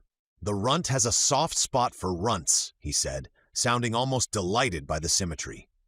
Eirik lowered his bow only a fraction. "This thing will starve or wander into camp and get someone hurt." "Maybe," Mason said, "or maybe it won't if it gets a chance." Eirik studied him for a long moment, then glanced at the cub again. "You're strange," he said, not accusingly, "but you already proved you're dangerous. Do what you're going to do." Mason did not wait for the permission to be withdrawn. He moved deeper into the cave, careful with his footing among the bones and debris, and crouched beside the cub. Up close, it was even more pitiful, its fur dull and patchy, its breathing shallow. When he slid his arms beneath it, the animal tensed weakly, a faint growl vibrating in its chest before it gave up the effort. The weight surprised him. Even half-starved, even a runt by this world's standards, the cub was massive compared to anything Mason had ever lifted. He braced himself, expecting strain, and then found that the effort came easier than it should have. His muscles engaged smoothly, lifting the cub against his chest as he stood and turned back toward the entrance. Soren let out a low whistle. "Look at that," he said. "He's carrying it like a sack of grain." Eirik stepped aside as Mason passed, his eyes following the cub with something like reluctant respect. "If it bites you, that's your problem." Mason nodded, breathing evenly as he carried the cub out into the daylight. The sudden brightness made the animal squint and stir, but it didn't struggle. Mason adjusted his grip and headed toward the stream he had passed earlier, the brothers falling in behind him without comment.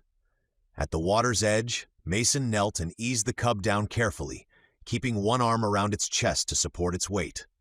He guided its head toward the water, dipping its muzzle just enough that it could drink without panicking. At first, the cub only sniffed weakly, then its tongue flicked out, touching the surface. A moment later, it began to drink in earnest, small gulps turning into deeper pulls as instinct overcame exhaustion. Mason watched closely, steadying it whenever its legs threatened to give out. Behind him, Soren laughed softly. "You're really doing this?" "Yes," Mason said. Eirik crossed his arms. "You're investing a lot of effort into something that will still die." Mason glanced back at him. "We don't know it will die." Eirik snorted but said nothing more. Once the cub had drunk its fill, Mason eased it back onto the bank and rose to his feet. Without explaining himself, he turned and headed back toward the cave. Soren started to follow, curiosity getting the better of him, while Eirik remained by the stream, watching both of them with narrowed eyes. Inside the cave, Mason retrieved the half-eaten carcass, grimacing at the smell as he dragged it free of the shadows. He hauled it back out and tore off manageable pieces, setting them within reach of the cub. The animal sniffed hesitantly at first, then began to eat with surprising urgency, jaws working clumsily as hunger finally outweighed fear. Soren crouched nearby, chin resting in his hands as he observed. "You're going to regret this," he said cheerfully. "Maybe," Mason replied, "but not today." Eirik approached slowly, stopping a few steps back as he watched the cub feed. "You really are strange, Runt," he said. "Most men wouldn't bother." Mason didn't look up from where he knelt beside the animal. "I guess I am not most men." Eirik studied him for a moment longer, then gave a short, resigned nod. "Fine, but if it survives, it's your responsibility." Mason accepted that without argument as the cub continued to eat, the forest around them settling back into uneasy quiet. Mason became acutely aware, as the moment stretched on, that whatever understanding separated him from these men ran deeper than vocabulary or custom. They were not unintelligent. Their questions were sharp, their movements efficient, their survival instincts well-honed. But the framework they lived within was shaped by generations of living close to danger and far from abstraction. Concepts that did not directly serve survival had been stripped away over time. Time travel would mean nothing to them. Trying to explain it would only mark him as untrustworthy, or worse, insane. He had already earned enough suspicion by being so much smaller than they were. Adding impossible stories to that list would not help him find Lexi. Mason shifted his pack slightly and used the motion to slide the tablet deeper into an inner pocket, ensuring the screen was fully hidden. When he straightened, he pointed instead, angling his arm toward the east, keeping his gesture casual. "My daughter and I were separated," he said, choosing his words carefully. "I know she's that way."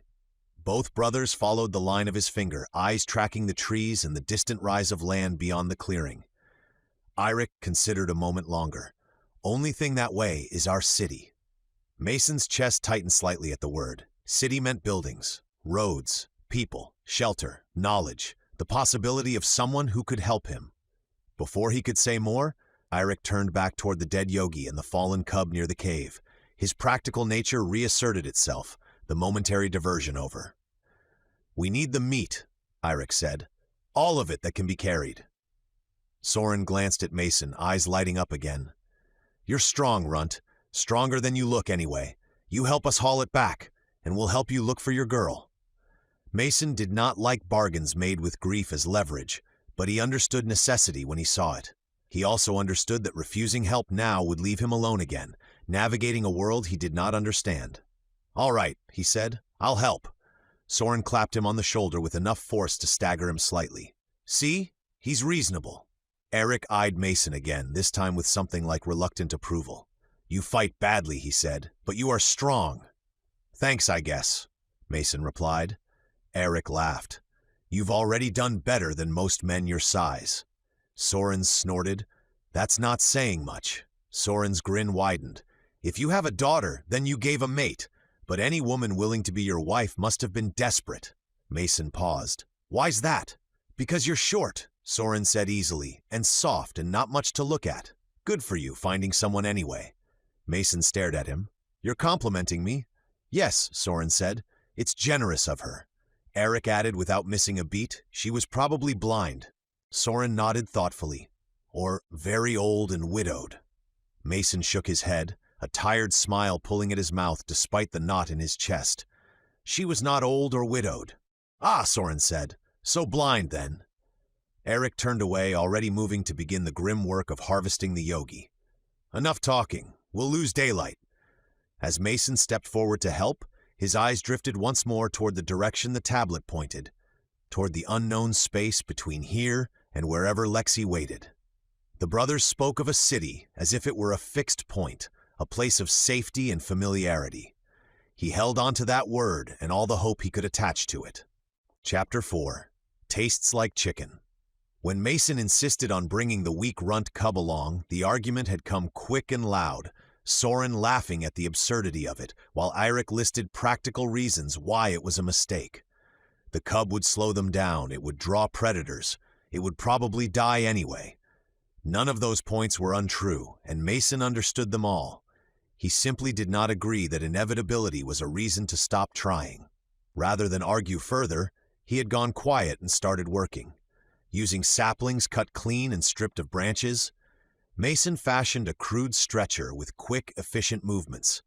He lashed the frame together with cord from his pack, reinforcing stress points without explaining what he was doing. When he finished, the structure looked heavy and ungainly, wide enough to carry more than a man should reasonably be expected to drag over distance. He loaded it with meat first. Massive slabs from the mother yogi went onto the frame, thick with fat and muscle, the weight alone enough to make Soren whistle in appreciation. Only after the stretcher was nearly full did Mason lift the runt cub again, settling it carefully on top of the hides and meat, patting it as best he could so its bony frame would not take the worst of the jostling. When he took hold of the harness and leaned forward, Eirik had expected him to fail. Mason could see it in the older man's posture, the slight shift of weight as if he were already preparing to help lift the load back off him. Instead, Mason pulled. The stretcher slid free of the ground with a deep scrape, then moved forward steadily as Mason found his footing. The weight pressed into his shoulders and back, but it did not stop him. His muscles engaged cleanly, almost eagerly, as though the strain were familiar rather than overwhelming. Soren stared openly. "He's serious." Eric watched for another moment, then nodded once. "Fine," he said, "but if it slows us, the cub gets left behind." Mason met his eyes. "If it comes to that," he said, "I'll do what I have to." The words were not a promise to abandon the cub. They were an acknowledgement of reality. Eric seemed to accept that distinction. They set off through the forest together, the brothers moving with long, economical strides, Mason following behind with the stretcher cutting a clear path through needles and undergrowth. Despite the load, he did not fall behind. His breathing remained controlled, his pace consistent. If anything, the effort seemed to ground him, giving his restless thoughts something concrete to anchor to. The cub slept most of the way, exhaustion finally overtaking fear, its small body rising and falling against the pile of meat. Mason checked on it whenever the terrain allowed, adjusting straps and padding without breaking stride. When the brothers finally called for a rest, stopping near a stand of rock that broke the wind, Mason eased the stretcher down carefully and stepped away under the pretense of stretching his legs. He moved far enough that the brothers could not easily see his hands, then reached inside his pack and pulled the tablet free. The screen flickered to life. The arrow still pointed east. Lexi's marker pulsed steadily, unchanged. Mason watched it for several seconds, hoping to see some sign of movement, some confirmation that she was traveling toward him or she was moving at all. There was nothing. His own dot had not even shifted in relation to hers. The realization settled heavily in his chest. He had walked for hours, crossed rough ground, dragged a load no one in this world would have expected him to manage, and yet in the larger picture, he was no closer than when he had first emerged in the forest alone. He closed his eyes briefly and forced himself to breathe. Lexi had her capsule. The thought steadied him. The pod was secure, designed to withstand environments far harsher than this. It carried water, food, shelter. She would not be exposed the way he was. She could hide inside it, protected from animals, weather, and whatever else this world held. But for how long? That question had no answer. The capsule could keep her alive, but it could not move her. It could not bring her to him. It was a refuge, not a solution. Mason slipped the tablet away again and returned to the others, smoothing his expression into something neutral. Soren was crouched near the stretcher, poking at the cub with the end of a stick, earning a weak, irritated sound in response. "It likes you," Soren said cheerfully when Mason approached. "It tolerates me," Mason replied. Eric rose and nodded toward the trees ahead. "We're making good progress." Mason looked in the direction they would continue, toward the unseen city and beyond it, toward the place where Lexi waited. The forest stretched on, unchanged and indifferent, but he held on to the one certainty he had left. He was moving towards her. The light began to thin without Mason noticing it at first. It wasn't the sudden drop of dusk he was used to, where shadows lengthened and the sky announced the coming night with color. Here, the change was subtle. The forest simply grew dimmer, the light filtering down through the towering pines losing its sharpness, becoming diffuse and gray. Mason craned his neck, trying to catch a glimpse of the sky through the canopy, but the trees were too tall and too close together to give him anything useful.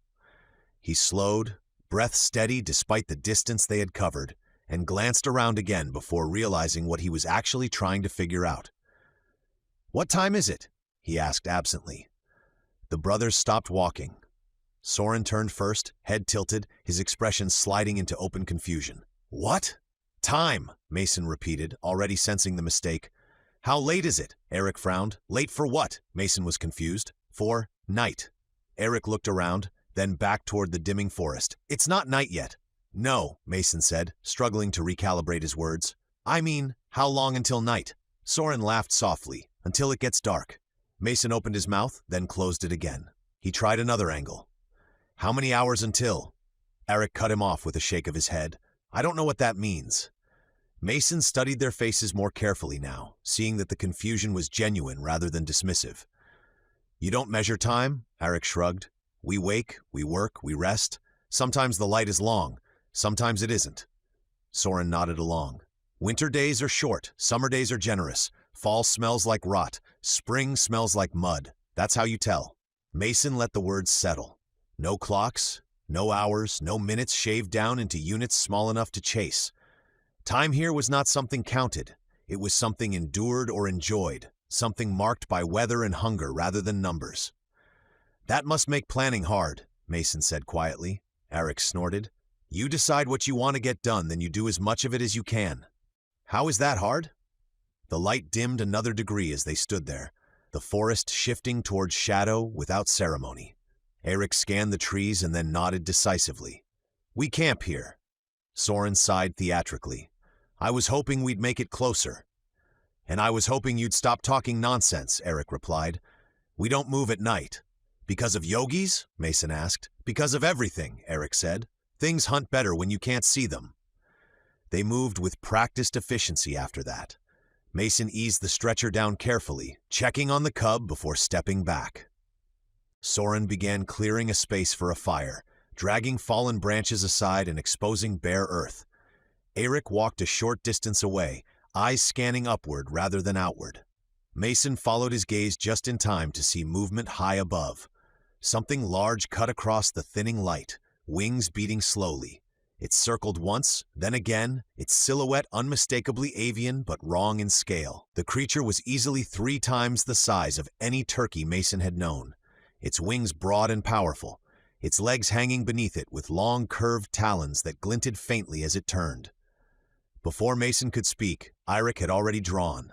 The motion was smooth and economical, the massive recurve bow coming up as if it were an extension of his body. The arrow flew with a sharp whistle, vanishing into the darkening air. A moment later, the creature screeched and dropped. Its massive body hit the ground hard a short distance away, wings flailing briefly before going still. Soren winced.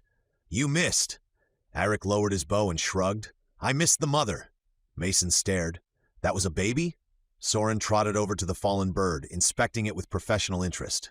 "Young one," he said. "Still good eating." Eric joined him and began working quickly and unceremonious. "Meat will be tender," he added. "Better than the yogi." "Better?" Mason asked.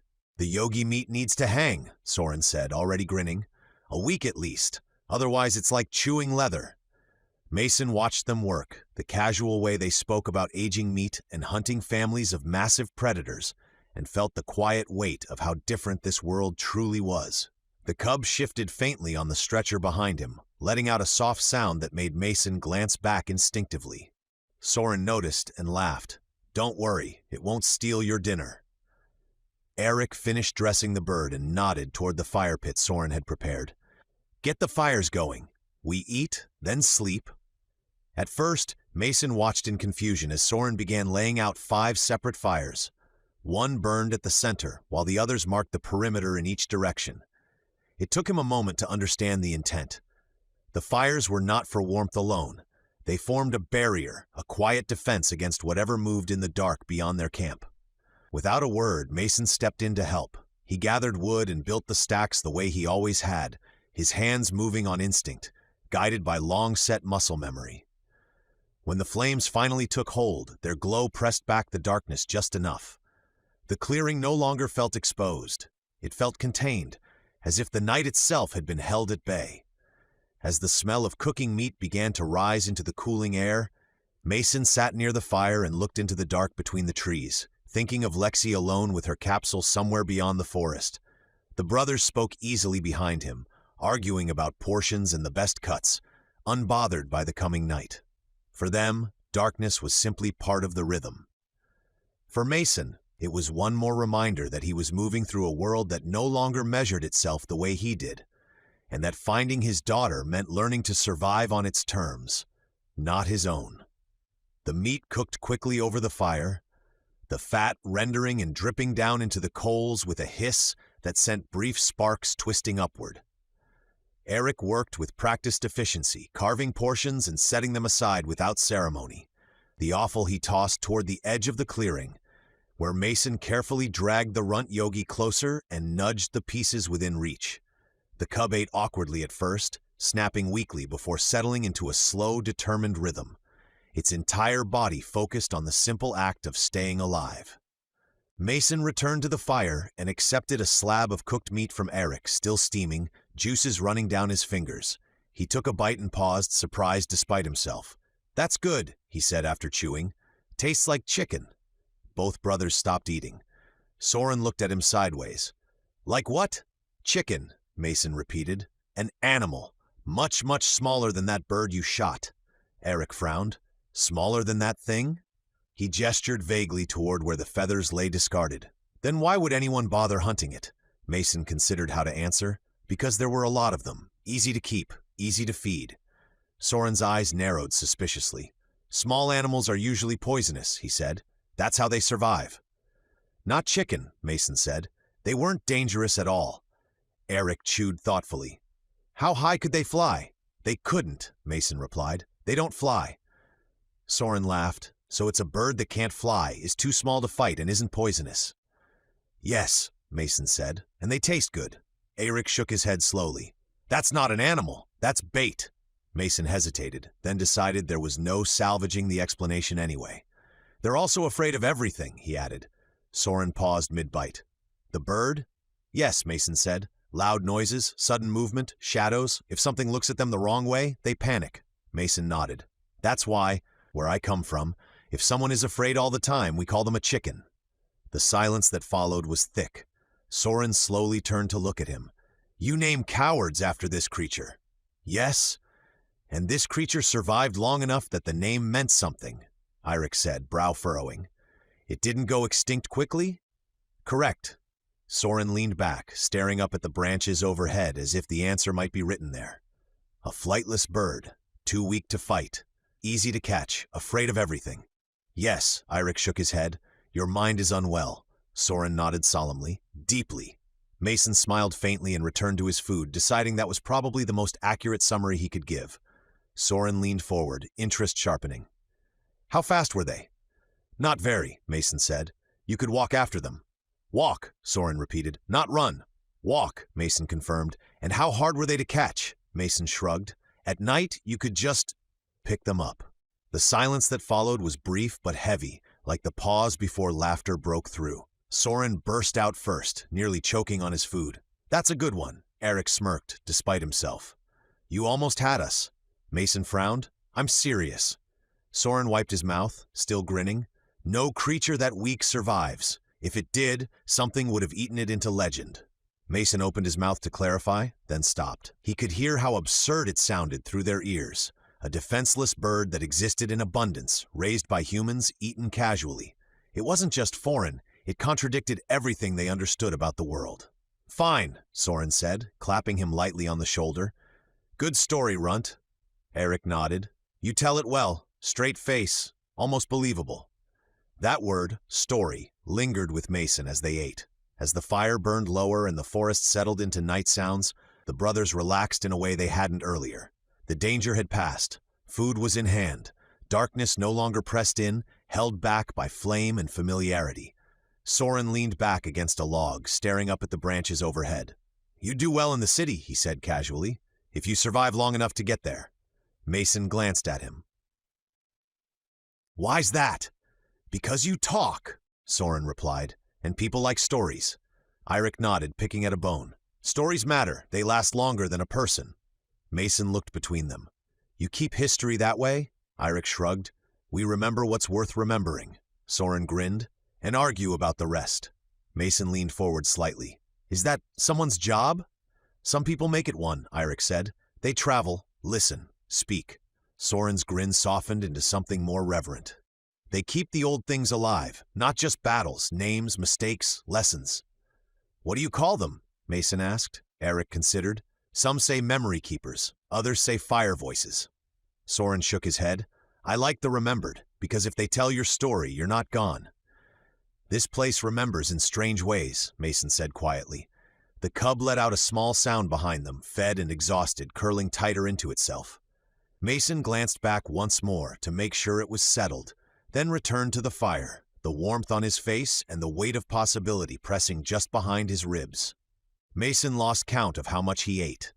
He kept telling himself the hunger would settle, that his body would eventually recognize it had been fed. Instead, every mouthful seemed to vanish almost the instant it was swallowed, leaving behind the same empty, restless burn. The meat was clean and rich, nothing wasted, nothing diluted, yet it never sat heavy. It felt like kindling tossed onto a fire that was already roaring. He reached for another piece without thinking. Soren noticed and laughed. You're going to eat the whole bird. Mason shrugged, chewing. Doesn't feel like I've eaten at all. Eirik glanced at him, then at the pile of bones growing beside the fire. That explains a lot. Explains what? Mason asked. Why you're shaped like that, Eirik said plainly. Short, soft, always eating. Fat? Soren added helpfully. Mason smiled around another bite. If this world insisted on seeing him that way, there was no sense fighting it. He could carry loads no one expected him to. He could strike down a charging bear. If being short and fat was the price of survival here, he would pay it. The night deepened around them, the fire carving out a small island of warmth and light. Mason's foot tapped against the ground, his eyes drifting again toward the dark trees beyond the clearing. Every instinct urged him to move, to keep going, to close the distance between himself and Lexi. Staying still felt wrong, like wasting time he could not afford. But walking off alone into the night would only trade urgency for recklessness. He forced himself to stay seated, to listen, to learn. These men were his only connection to this world, and progress would come through familiarity, not speed. "You mentioned stories earlier," Mason said, keeping his tone light. "You know any?" Soren's face lit up. "Everyone knows stories." Eirik nodded once. "The old ones." "Tell him the witch one," Soren said eagerly. "That's the best." Mason leaned forward. "What witch?" "The witch killer," Soren said, lowering his voice as if the name carried weight of its own. "She fell from the sky." Mason's hand stilled mid-reach. "She came down in a house," Soren continued, eyes reflecting the firelight. "Crushed the first witch beneath it. People thought she was sent by fate," Eirik grunted, "or punishment." Soren went on, undeterred. "She traveled with strange companions, a warrior made of metal who could not be cut, a beast who feared nothing but himself, and a hellhound named Tojo." Mason couldn't help it. "Toto," he said. Both brothers looked at him. "Tojo," Soren repeated firmly. "That's the name." "It wasn't," Mason started, then stopped himself. "Never mind." "She killed witches," Soren said, unbothered by the interruption. "Took their power, took their land. Wherever she went, old evils ended." "And she had an advisor," Eirik added. "A thing of straw and shadow, smarter than the wisest chief, scared even the lion into obedience." Mason laughed softly before he could stop himself, the sound more disbelief than humor. Soren frowned. "What's funny?" "That's not how the story goes," Mason said carefully. "At least not where I come from." Eirik turned his head slightly, studying him. "Then your storyteller was a fool." Soren nodded. "Or drunk." "Stories don't change," Eirik said flatly. "They're remembered." "They get passed down," Soren added. "That's how we know they're true." Mason opened his mouth, then closed it again. Correcting them would lead nowhere. To these men, this wasn't myth shaped by time. It was history, refined by repetition, sharpened into certainty. "Generation to generation," Soren said, as if sealing the matter. "Forever." Mason leaned back, staring into the fire as the flames twisted and reshaped themselves endlessly. He felt a strange mix of amusement and unease settle over him. A children's story had survived here not as entertainment, but as warning and legend. Fiction had hardened into fact, and no amount of explanation from him would soften it again. If that was how harmless stories endured, then what had happened to the more serious ones? He swallowed another bite of meat that did nothing to quiet the hunger and watched the sparks rise into the night. Before the fire burned low enough for sleep to feel unavoidable, Mason rose and moved quietly toward the stretcher. The RUNT yogi stirred as he approached, lifting its head with visible effort, its eyes fixed on him, wary but more alert than before. A low growl rolled out of its chest, rough and uneven, the sound of an animal that knew how to warn even if it no longer had the strength to follow through. Mason slowed and dropped to one knee, making himself smaller. He kept his hands visible, his movements slow, the way he would have approached any wounded animal back home. "Easy," he said quietly. "I'm not here to hurt you." The cub's nostrils flared as it took in his scent. The growl wavered, then steadied again, more habit than threat. Mason waited, letting the silence stretch, letting the animal decide. When he finally reached out, he did so slowly, resting his palm against the thick fur at the cub's shoulder. The growl sharpened for a moment, then faded into a rough breath as the cub lowered its head again, exhausted more than afraid. Mason exhaled softly. He stroked the fur once, careful not to press. It was coarse beneath his hand, dense and warm, very much alive. The cub shifted slightly, not away but closer, leaning into the contact as if testing whether it was allowed. A faint smile tugged at Mason's mouth. "You know," he murmured, "where I come from, we had things called teddy bears." The cub didn't react, but its breathing slowed. "They weren't real," Mason continued, more to himself than the animal. "Just something to hold when the world felt bigger than you were ready for."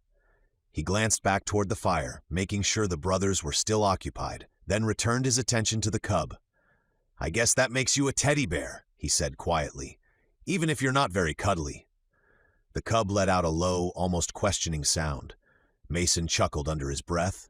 "Bear, then. Shorter." He gave the animal one last gentle stroke and withdrew his hand. The cub watched him as he stood, eyes steady, no longer tracking him as a threat. When Mason returned to the fire and settled back down, he felt the forest ease its grip on him just a little. Behind him, Bear rested its head against the hides and closed its eyes, the name settling into the space between them like an unspoken agreement. Mason forced himself to lie back and close his eyes. Sleep did not come easily. His body felt wired and restless, hunger still humming beneath his skin despite the food, his mind replaying images he didn't want. Lexi alone, the tablet's unmoving dot, the way this world reshaped everything familiar into something harder and sharper. Still, exhaustion eventually won. The fire's warmth pressed against his back, the low murmur of the brothers' voices fading into the background as his thoughts slipped loose. When he woke, it was with the unmistakable urgency of a full bladder and a half-dream still clinging to him. He sat up slowly, careful not to disturb the others. The fire had burned down to glowing coals, enough light to mark the clearing, but not enough to push the forest back very far. Soren lay sprawled near the embers, snoring softly. Eirik sat upright a short distance away, bow within reach, eyes closed but posture alert even in rest. Mason eased to his feet and stepped away from the fire, angling toward a fallen tree he could just make out a few paces into the dark. He didn't want to wake them, didn't want commentary or jokes. He told himself it would only take a moment. The light thinned, firelight bleeding away into shadow until the world became a study in shapes and suggestion. He reached the downed tree and turned his back to the clearing, unfastening his belt and exhaling as he finally relaxed. The tree moved. Not much at first, just a subtle shift beneath his hand, a low vibration he felt more than heard. Mason froze mid-motion, the instinct that had kept him alive in dangerous places snapping him fully awake. His hand hovered uselessly as the ground beneath his boots trembled again, stronger this time. The tree rose. What he had taken for bark split apart into overlapping plates, each scale thicker than his forearm, dark and ridged. The massive body uncoiled with a slow, deliberate sound, earth and needles sliding away as it lifted itself higher and higher. The head emerged last, wedge-shaped and enormous, eyes catching what little light there was and reflecting it back dull and yellow. The thing was impossibly long, 150 feet at least, maybe more, its body looping back into darkness he couldn't see. Mason didn't finish what he'd started. He stepped back slowly, hand moving to the sword at his side as the creature hissed, the sound deep and resonant enough to vibrate in his chest. "Idiot," he breathed to himself. The hiss sharpened into motion. The snake surged forward, faster than something that size had any right to be, its body flowing over itself in a rippling wave. Mason twisted away just as its head snapped past where his torso had been, jaws clamping shut on empty air with a crack like splitting wood. Arrows streaked out of the darkness. 2 of them struck the creature's body, burying themselves between scales. The snake recoiled violently, thrashing and slamming its bulk into the ground hard enough to send Mason stumbling. The arrows hadn't slowed it. If anything, they had only enraged it. The next arrow hit before Mason fully registered what was happening. It came from the darkness to his left, moving so fast he barely saw it, the shaft burying itself into the thick muscle just behind the creature's head. Quickly after another followed, then another, each loosed in rapid succession with a speed that bordered on unnatural. Soren was already in motion, feet planted wide, bow bending and snapping back again and again as if it were part of him rather than a tool. The snake recoiled, its massive body twisting violently as the arrow struck, but it did not retreat. It surged instead. The ground seemed to vibrate as it redirected, its head snapping towards Soren with terrifying precision. Soren swore and backpedaled, loosing arrows even as he moved, each shot placed cleanly but doing little more than angering the creature. Its body flowed forward in a rolling wave, coils sliding over one another with horrible grace. Eirik shouted something Mason couldn't catch. The snake closed the distance in seconds. Soren fired again and again, his hands moving so fast the bowstring sang, but the creature was already upon him. Its head darted forward, jaws opening impossibly wide, fangs glistening in the dim light as it struck. Mason watched in helpless shock as Soren disappeared. The snake's jaws snapped shut around the younger brother's torso, lifting him clean off the ground. Soren screamed once, more enraged than fear, as his legs kicked uselessly in the air. IREX's arrows followed in a desperate barrage, slamming into the creature's head and neck, but the snake barely slowed as it began to draw Soren deeper into its coils. IREX's voice cut through the night. "Move! Don't let it coil or it will crush him." Mason didn't wait for further instruction. He circled, boots slipping on loose needles as the snake's head tracked him, tongue flicking rapidly. The creature lunged again, jaws opening wide enough to swallow him whole. Mason sidestepped at the last possible second, the motion carrying him farther than he intended as his foot dug in and pushed off. The snake's head crashed into the ground where he'd been, fangs punching deep into soil and stone. Before it could recover, Mason swung. The sword moved cleanly, smoothly, guided by instinct more than thought. The blade bit deep at the base of the creature's skull, and Mason followed through with his entire body behind the strike. The snake slowed, gravely wounded. It tried to strike again, but Mason sidestepped again and kept hacking through the mass of flesh behind the head, moving and jumping at times to reach the same spot he was working through. Finally, there was resistance, thick and fibrous, then a sudden release. The head separated and the massive body convulsed, writhing and uncoiling violently as the severed head thudded to the ground at Mason's feet. The snake's body convulsed violently after the head fell, its massive coils thrashing in erratic waves that tore through undergrowth and scattered embers from the fire. Mason stumbled back, blade still humming faintly from the force of the strike, heart pounding as he waited for the movement to stop. IREX was already moving. He rushed toward the writhing body, knife in hand, ignoring the danger as he hacked at the thick muscle near where Soren's body bulged under the skin. Mason joined him without a word, grabbing hold of the slick, muscular hide and pulling with everything he had. They tore into it together, cutting and pulling until the coils loosened enough to reveal a shape inside. Soren spilled out onto the ground in a heap. He was alive, barely conscious, gasping, his entire body coated in thick, translucent slime that clung to his clothes and skin. He coughed violently, retching as he sucked in air, hands clawing weakly at the ground as if afraid it might disappear beneath him. Mason dropped to his knees beside him, steadying him as IREX pulled the younger brother fully free. Soren rolled onto his side and laughed hoarsely between coughs. That was unpleasant. IREX grabbed him by the shoulders, inspecting him with rough hands, eyes sharp and searching for wounds. When he was satisfied that nothing vital was broken, his grip tightened briefly before he let go. "You're an idiot," IREX said. Soren grinned weakly through the slime. "Runs in the family." Mason pushed himself to his feet, wiping his blade clean against the grass before sheathing it. He met Soren's gaze without speaking. Soren held that look for a long moment. He didn't thank Mason. He didn't speak of debt or obligation. He simply inclined his head once in a way that carried more weight than words ever could. IREX approached more slowly, eyes never leaving the corpse. He looked from the headless body to Mason, then shook his head once. "You are tiny," he said, "but mighty." Mason exhaled shakily, wiping sweat and grime from his face. "I didn't mean to. You're still a runt," IREX interrupted, "and still a fool." Soren grinned, stepping closer. "Who walks into the pine forest at night?" "A man who needed to take a leak," Mason muttered. IREX snorted, "Next time, wake one of us, or better yet, stay in the light." Mason nodded, adrenaline still buzzing through him as he sheathed his sword. Respect had shifted in the air, not spoken outright but present all the same. He glanced once more at the massive corpse, then back toward the fire. He had survived the first night, and in this world he could tell that meant something. Chapter 5. Built for another world. Morning came without ceremony. The forest lightened gradually, shadows thinning as the long night loosened its grip. The fire had burned itself down to ash and faint embers, the air cool and clean in a way Mason was still learning to recognize as normal here.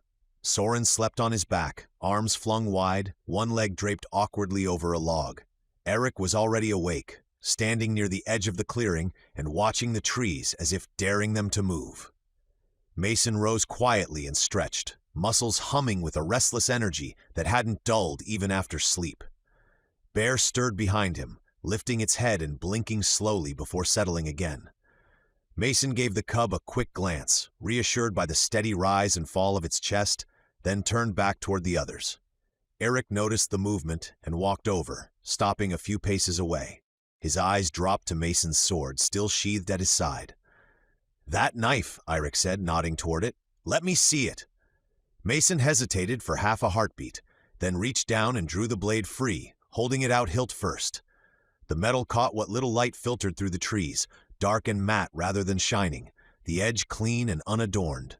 Eric took it, or tried to. The moment his fingers closed around the grip and Mason released, his arm dipped sharply, the sword dragging downward as if pulled by its own weight. Eric grunted in surprise and adjusted his stance, planting his feet wider as he lifted it fully free of Mason's hand. Soren sat up at the sound and squinted over. "What's wrong with you?" Eric didn't answer immediately. He turned the sword slowly, testing its balance, his brow furrowing deeper with every movement. The blade did not respond the way a weapon should. It felt weird in his hands, stubborn and uncooperative, as if it resisted being moved at all. "This is heavy," he said finally. "It's a sword," Mason replied. Eric shook his head. "No, this is a skinning knife pretending to be a real blade." He attempted a cautious swing. The motion was slow and awkward, the sword pulling wide and down, nearly wrenching his shoulder out of alignment. He stopped at once, breathing out sharply. Soren was on his feet now, curiosity fully engaged. "Let me." Eric handed it over carefully, as if passing a dangerous object rather than a tool. Soren took it with both hands, bracing himself, then staggered half a step as the weight settled. His eyes widened. "What is it made of?" "Steel," Mason said. Soren blinked. "Ancient rock? I guess that is one way to describe it." Soren laughed once, short and incredulous. "No wonder you're shaped like that. You carry this thing on your hip." Eric crossed his arms, studying Mason with a new expression entirely. "How did you forge this?" Mason shrugged. "I didn't. Someone else did." Eric was quiet for a long moment, then reached out and took the sword back, lowering it carefully to the ground rather than risking another swing.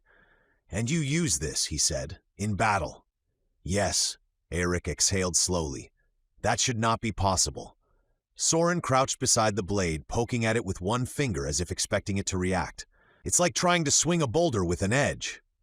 Eric watched Mason slide the sword back into its sheath with an ease that made his jaw tighten, the easy motion that didn't go unnoticed. "You're small," he said, "and you don't look like much." Soren snorted. "That part we've covered." Eric ignored him. "But you killed a charging yogi. You dragged more meat than either of us. And you swing that thing like it doesn't weigh much at all." He nodded toward the sword. "It shouldn't be possible. Not for you." Without a further word, he turned and began to walk away. Apparently the conversation was done. The forest opened and closed around them in slow patterns, clearings giving way to dense stands of pine, the ground rising and falling gently underfoot. Eric set the pace without comment, Soren drifting ahead and back like a restless shadow. Somewhere in that steady movement, a memory surfaced. The elevator. The quiet hum of it, the sterile lighting, the way the two scientists had talked past him rather than to him. One of them had mentioned old science fiction, half amused, half reverent, a throwaway comment about how some writers had guessed closer to the truth than anyone liked to admit. And then a name. John Carter. Mason hadn't thought about that story in years. A man from Earth transported to another world, suddenly stronger, faster, capable of impossible things simply because the rules had changed, because gravity was different there. At the time it had felt like fantasy stacked on fantasy, adventure built on convenience. Walking now, with the weight of the stretcher barely registering compared to what it should, with his body responding too easily to effort that should have exhausted him, the memory landed differently. It wasn't magic, it was math. He let his stride slow just enough to think it through, careful not to draw attention to himself. Gravity shaped everything. Bones, muscle, density. The strength needed just to stand upright. In the world in his time, gravity had been relentless, sculpting bodies dense enough to endure it. Over millennia, that pressure had refined humanity into something compact and resilient. In this time, the pull must be weaker. Not dramatically, not enough to send people drifting skyward, but enough that over generations, everything had adapted downward. Less strain, less resistance, softer bone, lighter muscle. A world that did not demand as much simply did not get as much in return. which meant Mason hadn't changed. The world had. He was the same mass, the same density, built to survive a heavier hand pressing down on him. Dropped into a place where that hand had loosened, his body suddenly carried excess capability, strength without recalibration, durability without intention. Even the way the bear's claws had failed to do more than slice skin made a grim kind of sense now. It also explained the hunger. In this world, lighter gravity had changed more than movement. The animals here grew larger because they could, their bodies no longer crushed beneath their own weight. But that size was deceptive. They carried less mass, less density, less substance. A creature twice the size of an animal back home might provide only a fraction of the calories. Mason's body had been built for Earth, for long days hauling lumber, climbing scaffolding, burning through energy like a furnace. Construction work had already trained his metabolism to consume more than most men. But here, every movement dumped too much power into a world that demanded less from him, while the food gave far less back. To maintain himself, he needed an absurd amount of meat just to replace what his body naturally burned. Mason exhaled slowly, feeling the truth of it settle in his chest. Those old writers, working with guesses and intuition, not data, hadn't been fools.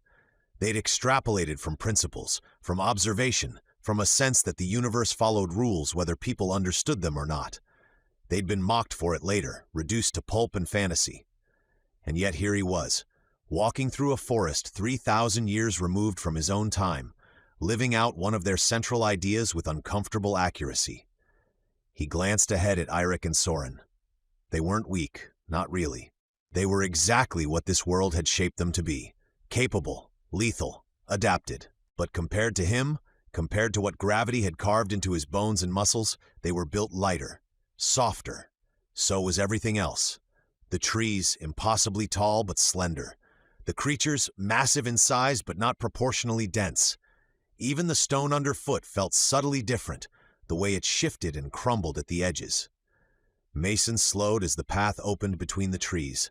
Sunlight reached through the high branches in long bands, and the air smelled of pine and damp earth. "This reminds me of a place Claire and I took Lexi when she was little," he said. "We stayed in a cabin near a forest like this. It was one of the only vacations we ever managed." Eirik glanced at him. "A vacation?" Soren looked equally uncertain. "It is when you leave home," Mason explained. "You go somewhere you do not have to work or worry about anything. You just rest." He considered it. "Maybe you have another word for it." Soren walked several steps in silence, his face drawn into rare concentration. "A place where you do not work," he said at last, "and have no worries." "That is it," Soren nodded. "Yes, we have a word for that." Mason waited. "Death." Eirik looked over at him. Soren shrugged. "The grave is the only place a man can lie down without someone finding more work for him, and his worries do not follow." Mason tightened his grip on the stretcher harness and kept walking, the realization bringing neither comfort nor pride, just clarity. He was an artifact. The path narrowed as the trees thickened, forcing them into a loose, single file. Soren drifted back alongside Mason, glancing at the stretcher and then at Mason himself with open curiosity that had finally pushed past restraint. "So what did you do," Soren asked, "before you wandered into our forest with toys and impossible strength?" Mason kept his eyes forward. "I worked." Soren laughed. "Everyone works." "You mean," Mason said, adjusting the harness on his shoulders, "how I made a living." That slowed them both. Eirik, walking ahead, tilted his head slightly, listening without turning around. "I was a soldier," Mason said, "for a long time." Soren frowned. "You were paid to fight?" "Yes." Eirik stopped walking and turned fully now. "Why?" Mason blinked. "Why?" "Everyone fights," Eirik said flatly. "You fight or you die, or you get owned by someone stronger. Why would anyone pay for what must be done anyway?" Mason considered that. "Where I come from, not everyone is a fighter. Most people never fight at all." Soren stared at him. "Then how did they survive?" "They relied on others," Mason said. "On laws, on systems." Eirik snorted. "That sounds fragile." "It was," Mason admitted. Soren shook his head slowly. "Where we live, if you can't fight, you're a burden. Burdens get pushed out." "Or enslaved," Eirik added. Mason had seen enough of this world already to know they weren't exaggerating. "And after?" Soren asked. "After you stopped being a paid fighter?" Mason's jaw tightened briefly, though his voice stayed even. My wife got sick. I left the fighting to take care of her. Soren nodded once, surprisingly serious. That makes sense. When she died, Mason continued, I built things. Houses, large ones, places for people to live and work. Eric's expression shifted at that. Not disbelief. Interest. You're a builder, he said. Yes. That's a rare skill, Eric said, turning back toward the trail and resuming his pace. Most people can stack logs. Few can make them stay stacked when the snow comes. Soren grinned. Even fewer can do it without killing someone when the roof eventually falls. Mason smiled faintly. We had measurements, plans. Eric glanced back at him. You remember them? Yes, but more importantly, I know the rules to use when making the plans. I know what makes a strong building and what ensures that building stays standing for many decades after it is built. That's useful, Eric said. A good lodge is so much more valuable than a good fighter. Soren laughed. It keeps the people dry long after the fighter stops breathing. Mason felt something ease in his chest at that. In this world, brutal, stripped down, unapologetic, his hands still had value beyond violence. The idea grounded him more than he expected. They walked on, the forest thinning slightly ahead, and Mason adjusted the stretcher once more, the weight still sitting easily on his shoulders. Chapter 6. Grendel's Reach. The ground sloped gently upward as they walked, the forest thinning just enough that Mason could see farther ahead than before. The light had a different quality now, brighter, stretched thinner across the sky. Another reminder that even the passage of a day didn't behave the way his body expected it to. When the brothers stopped briefly to adjust their loads, Mason took the opportunity to step aside again. He pulled the tablet free, angling his body so the screen stayed hidden by his pack and the line of trees. The device felt heavier in his hands than it should have, not physically, but in what it represented. He activated the display and stared at the familiar markers.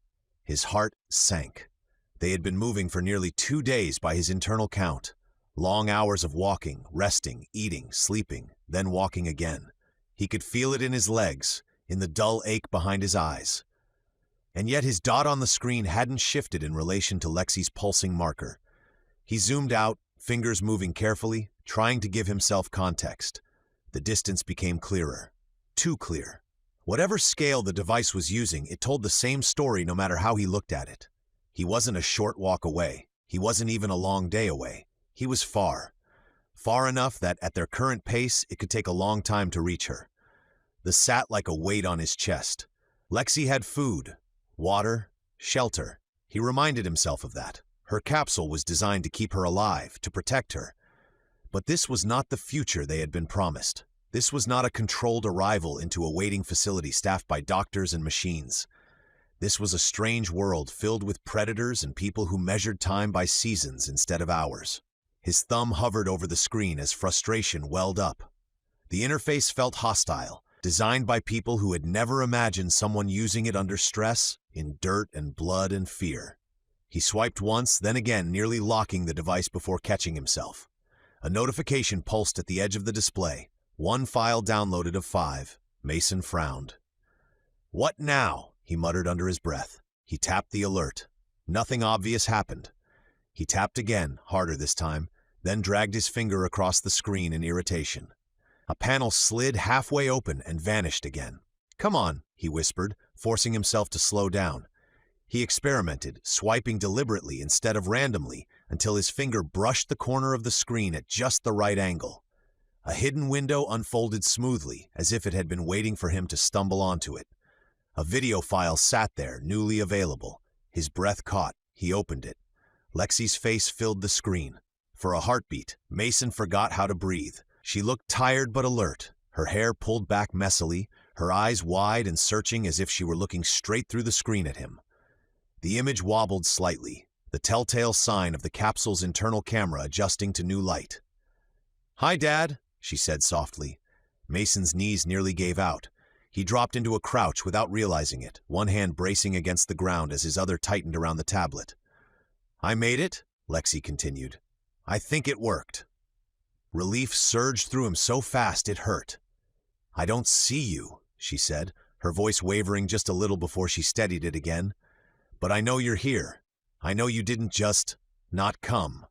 The camera shifted, giving him a glimpse of her surroundings. Tall grass rippled behind her, stretching out into a wide-open field. The sky above her was pale and vast, unfamiliar in the same way his own had been when he first stepped out of the capsule. "Everything looks different," Lexi said. "The air feels different, and the colors are brighter. It's kind of pretty, actually." Mason pressed his lips together, emotion tightening his throat. "I'm staying in the pod like you told me," she went on. "It's safe in here. I checked the supplies, there's lots of food and water. I made a list so I don't waste anything." She took a breath, then another. "I'm scared," she admitted, quieter now. "But I'm being brave, just like we talked about." She looked down for a moment, then back up at the camera, determination settling into her expression in a way that made Mason's chest ache. "I know you'll find me," Lexi said. "I know you'll come for me." The video ended. Mason stayed crouched there long after the screen went dark, his hand trembling as he lowered the tablet. The forest sounds rushed back in around him.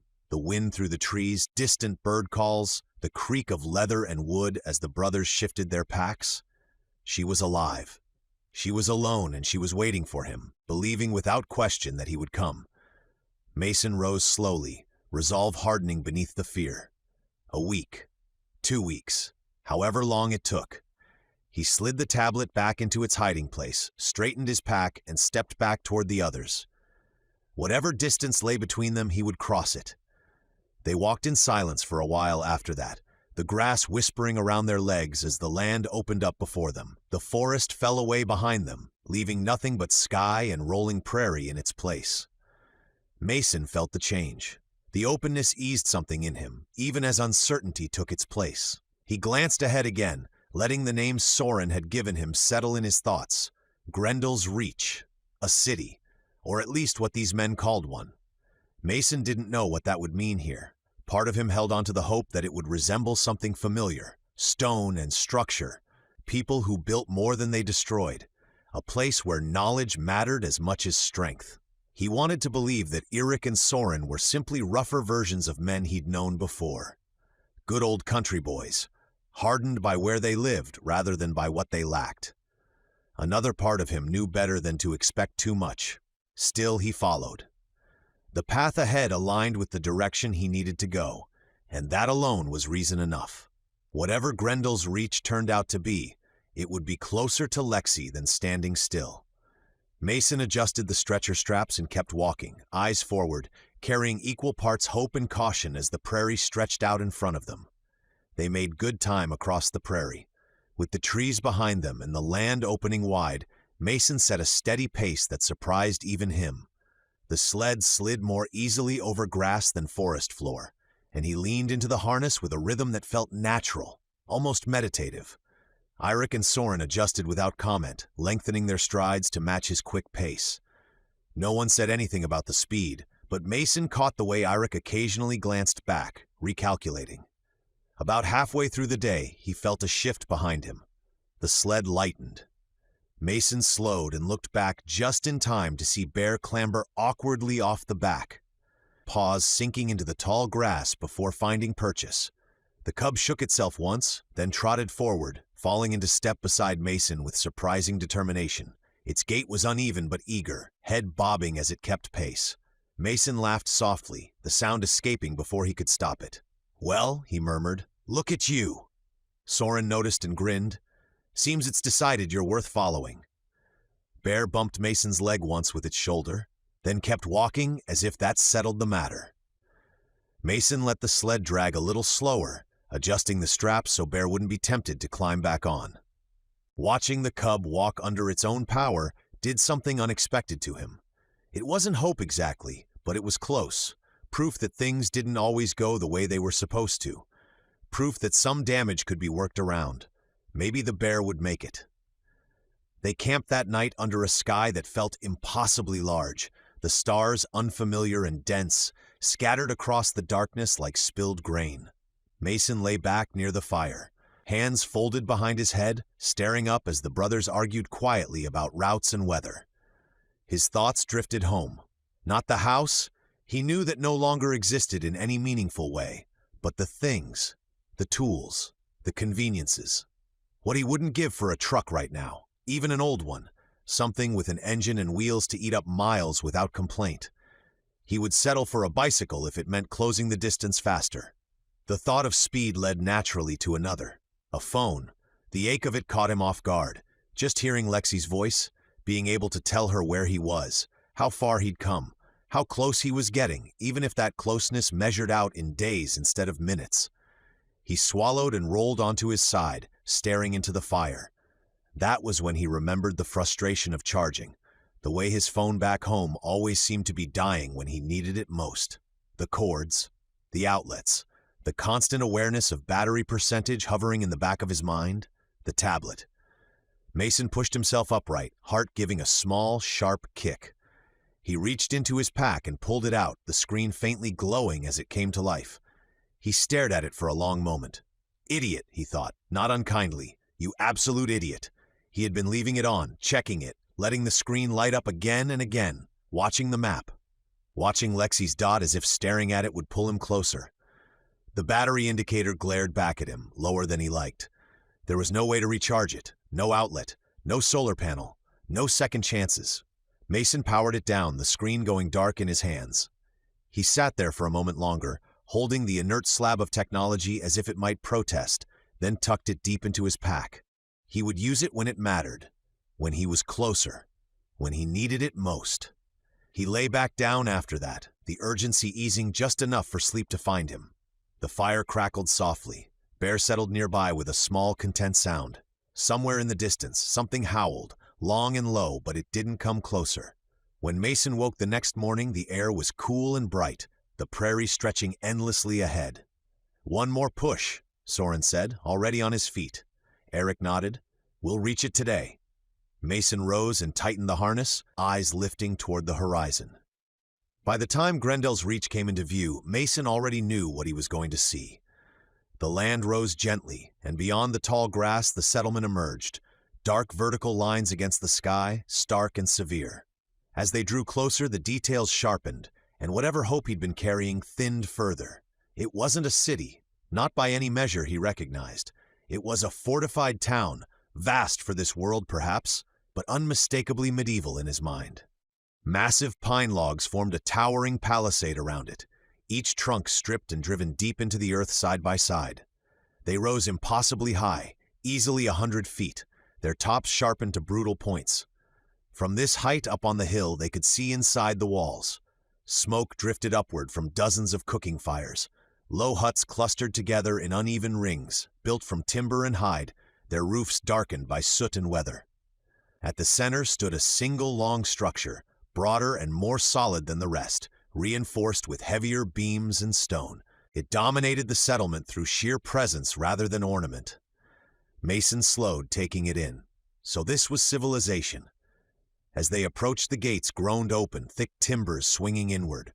The sound carried across the prairie, and the town responded.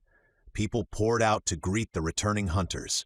Men and women alike, tall and thin, almost lanky in their build, limbs long and bodies shaped by a world that demanded endurance rather than mass.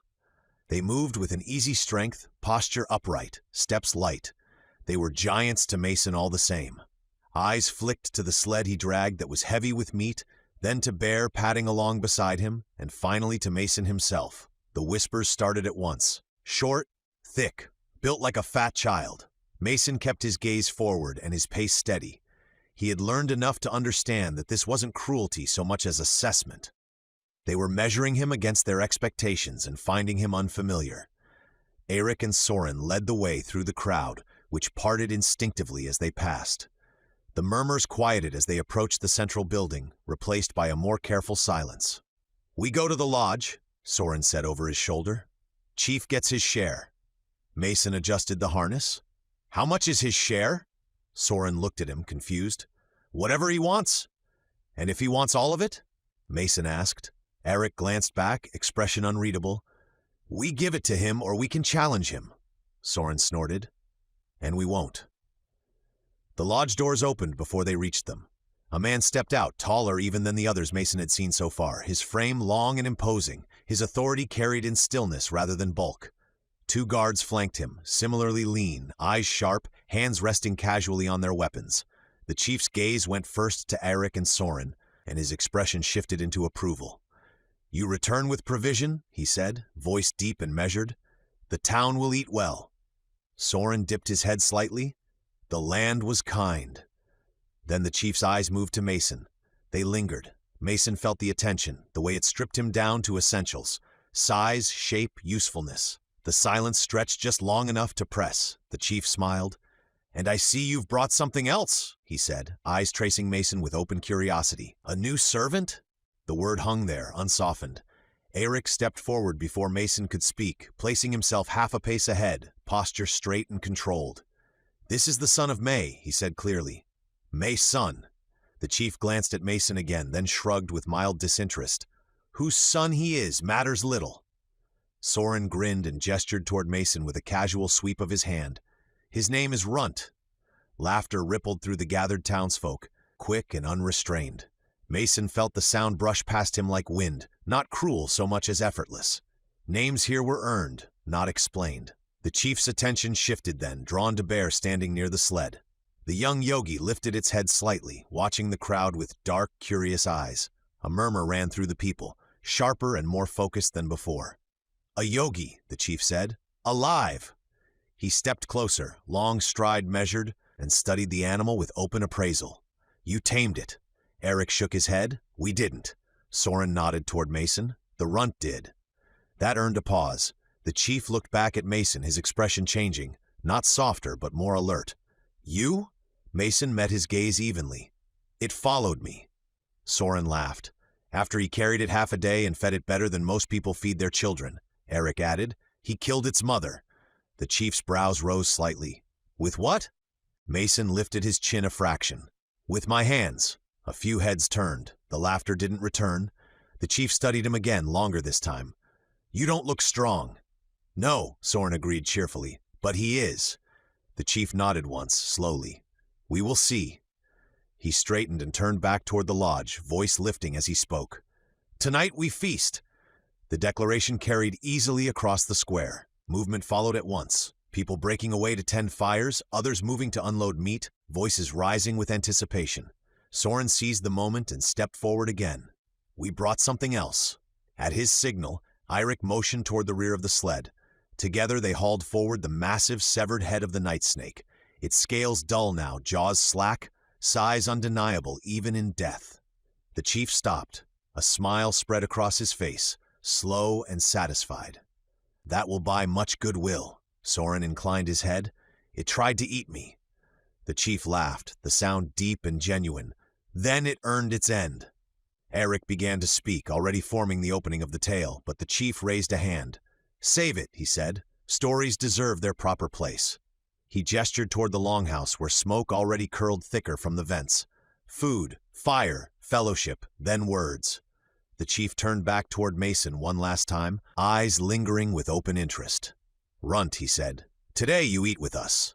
Mason nodded once, the tension in his shoulders easing only slightly as the town surged around them, preparing for a night that promised more than meat. The hall at GRENDELL'S reach grew louder as the benches filled. Men called across the tables, cups struck against wood, and servants moved between them carrying platters that made Mason's stomach tighten with hunger. The food had not yet been set down, but the smell of roasted meat already hung thick in the air. Mason stood near Eirik and Soren, unsure whether he was expected to sit or wait for someone important to give permission. Most of the others seemed to know exactly where they belonged. A man near the raised table looked in their direction. He was younger than Mason had expected from the way people made room for him. Broad through the shoulders, with neatly braided hair and a short beard trimmed more carefully than most men here bothered with. His clothing was finer too, though not enough to look ceremonial. He wore it with the easy confidence of someone accustomed to being noticed. His gaze passed over Eirik, lingered there for half a breath, and then settled on Mason. "So that is the stray everyone has been speaking of," the man said. He did not raise his voice, but several people nearby quieted enough to hear him. Mason looked behind himself before realizing there was no one else the man could have meant. The man lifted his cup. "He looks less impressive indoors." A few men laughed. Mason glanced at Eirik. Eirik's expression had gone still, his jaw tightening beneath his beard. "Who is that?" Mason asked quietly. Soren leaned closer before Eirik could answer. "That," Soren said, "is Verrek." Mason waited. Soren sighed as though the name should have explained everything. Verrek is what happens when the gods take every unpleasant quality they can find, press them together, and then give the result excellent hair. Eirik gave Soren a warning look. Soren ignored it. He is vain, dishonest, cruel when it entertains him, and generous whenever enough people are watching. He once gave meat to a starving family, then spent 3 days reminding everyone that he had done it. 2 days? Eirik muttered. Soren brightened. You see? Eirik remembers him fondly. I remember wanting to strike him. That is Eirik's version of fondness. Mason watched Verrek exchange a few words with one of the men beside him. Whatever he said earned another laugh. Verrek looked toward them again, though this time his attention rested almost entirely on Eirik. There was something personal in the smile he gave him. Mason lowered his voice. Why does Eirik hate him? I do not hate him, Eirik said. Soren nodded solemnly. No, hate is a strong word. Eirik merely hopes Verrek falls into a deep hole and is discovered several seasons later once everyone has stopped looking. I would not look. See, complete indifference. Eirik's hand closed around his cup hard enough that Mason heard the wood creak. Soren leaned closer to Mason. There was a contest. Eirik turned sharply. Soren. A very important contest, Soren continued, lowering his voice but making no effort to stop. Eirik loudly placed his cup on the table and glared at Soren. Soren noticed and quietly moved it farther away. What are you doing? Mason asked. Saving the cup, Soren said. It has done nothing wrong. I'll tell you the rest of the story another time. Verrek stopped a few feet from them. Up close, his smile was colder. Eirik, he said. Verrek. Verrek glanced at Mason. I hear this one killed a yogi. He did, Eirik said. Then the beast must have been near death already. Mason met his eyes. Maybe. It didn't tell me its age. Soren made a choking sound and covered it with a cough. Verrek's smile faded slightly. A horn sounded from the raised table before he could answer. Conversations quieted, and the chief rose to begin the feast. Verrek stepped back, but his eyes remained on Mason. Enjoy Grendel's reach, he said. Strays rarely stay long. He turned and walked toward the higher tables. Mason watched him go. Soren picked up Eirik's cup and handed it back to him. I may have judged him too harshly. Eirik took the cup. Perhaps the gods gave him no good qualities at all, Soren added. This time Mason could not stop himself from laughing. Benches scraped across the floor as people took their places, the heat rising as fires were stoked and meat was brought in from outside. Smoke clung to the rafters, curling around carved beams darkened by generations of soot. Mason followed Eirik and Soren toward the main table, conscious of the eyes on him but careful not to meet them. The chief took his seat at the center of the table. To his right sat Verrek. The placement was deliberate. Verrek straightened as he settled in, posture rigid, one hand resting near his weapon as if the position itself carried weight. Mason felt the shift. This was not merely a guard's post. This was a place of honor, one earned and defended. Mason was guided instead to a lower bench, still close enough to the main table to be visible, but clearly not part of it. The difference mattered. He could feel it in the way the room readjusted around him, curiosity tempered by hierarchy. Verrek glanced down at him once, eyes sharp and assessing, then looked away with clear disapproval. Food arrived in waves. Platters of meat were set down, thick cuts still steaming, bowls of roots and grains following close behind. Cups were filled with a dark, bitter drink that carried warmth more than flavor. Conversation ebbed and flowed, rising in bursts before settling again as people ate. When the chief stood, the sound softened. Tonight, he said, voice carrying easily, we eat well, and when we eat well, we remember. He turned slightly and raised a hand toward the far end of the hall. Bring the voice. An old man emerged from the shadows. He was withered by age, his frame narrow and bent, skin drawn tight over bone. His hair was thin and white, bound back with a strip of leather. He leaned on a staff worn smooth by time, but when he spoke, his voice filled the hall without strain. Long before the Palisades, the old man said, before the lodges and the tall pines were claimed, the world moved differently. The hall quieted. There were days when whole tribes traveled together inside rolling shells of fire and wind. They crossed mountains without climbing them. They crossed oceans without touching water. The sky carried them. Mason felt recognition stir, quiet and controlled. Those days were not better, the storyteller continued. A few smiles appeared. The people of then carried glowing stones, the old man said, striking his staff lightly against the floor.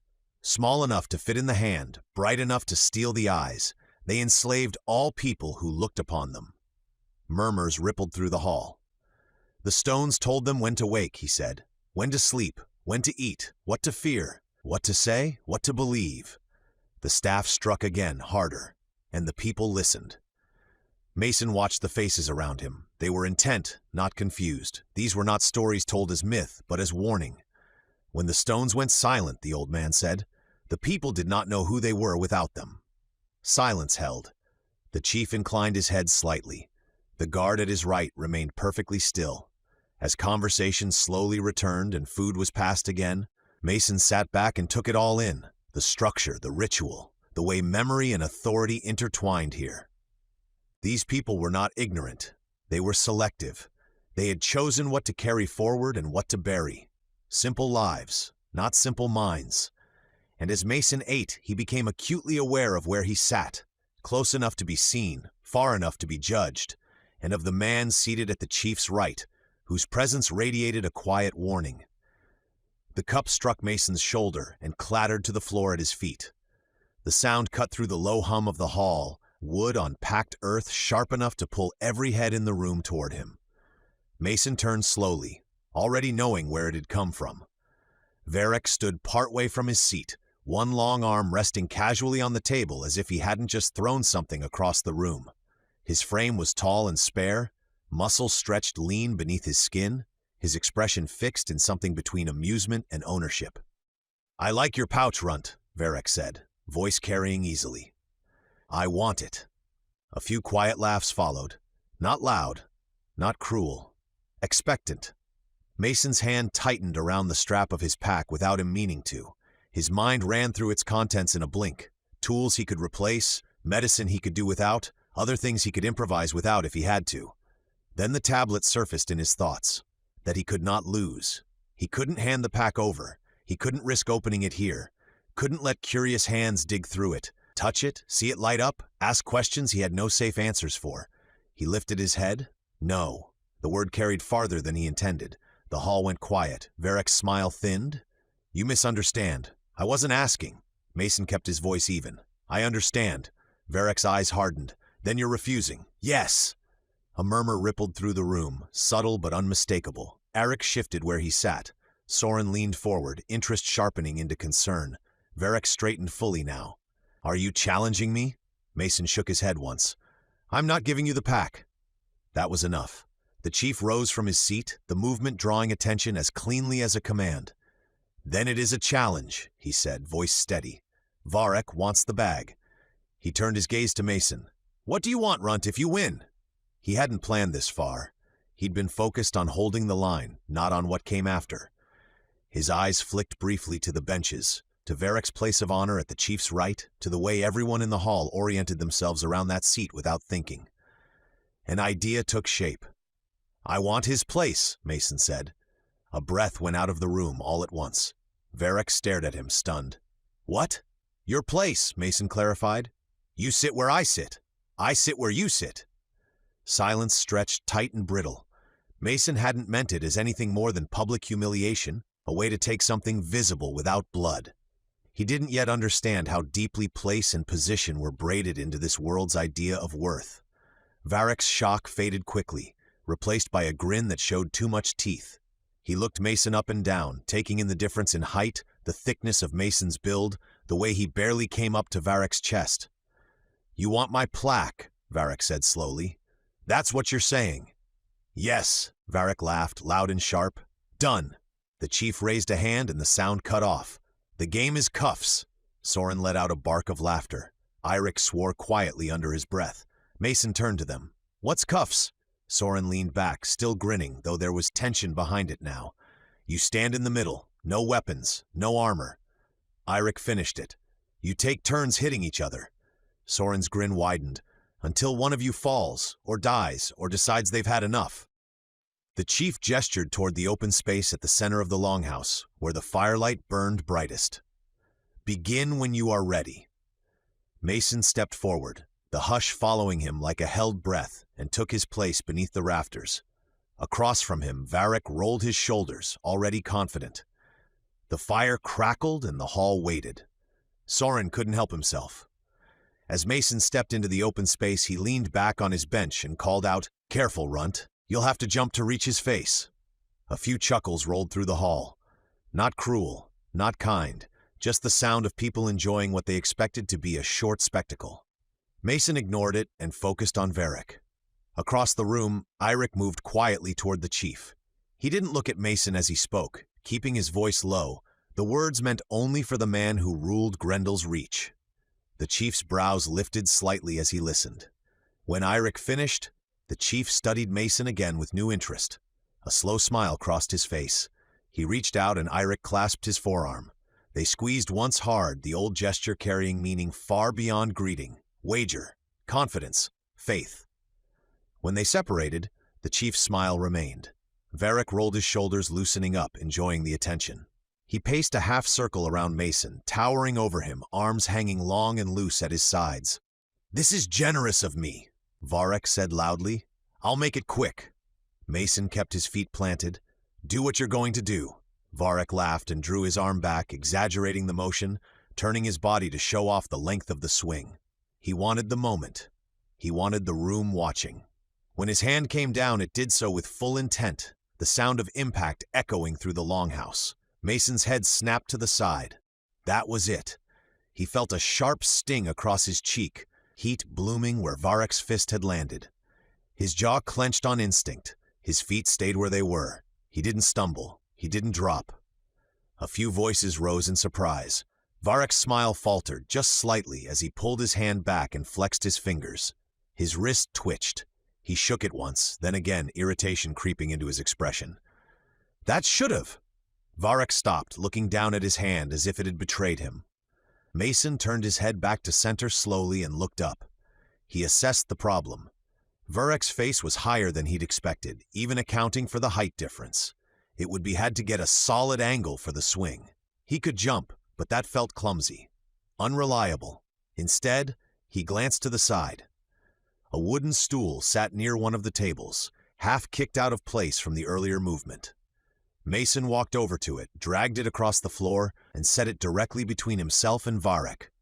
Laughter rippled through the hall again, louder this time. Varrek scoffed. "You need furniture now?" Mason stepped up onto the stool, bringing his eyes level with Varrek's chest. He adjusted his stance carefully, testing the balance for a moment. When he looked up, he smiled. "My turn," Mason said. He swung. There was no flourish, no warning, just a tight, efficient motion driven from his shoulder through his arm and into his fist. The impact sounded like splitting timber. Varrek's feet left the ground as his body flew backward, crashing into a table hard enough to shatter it. He hit the floor beyond it and didn't move. Silence swallowed the longhouse.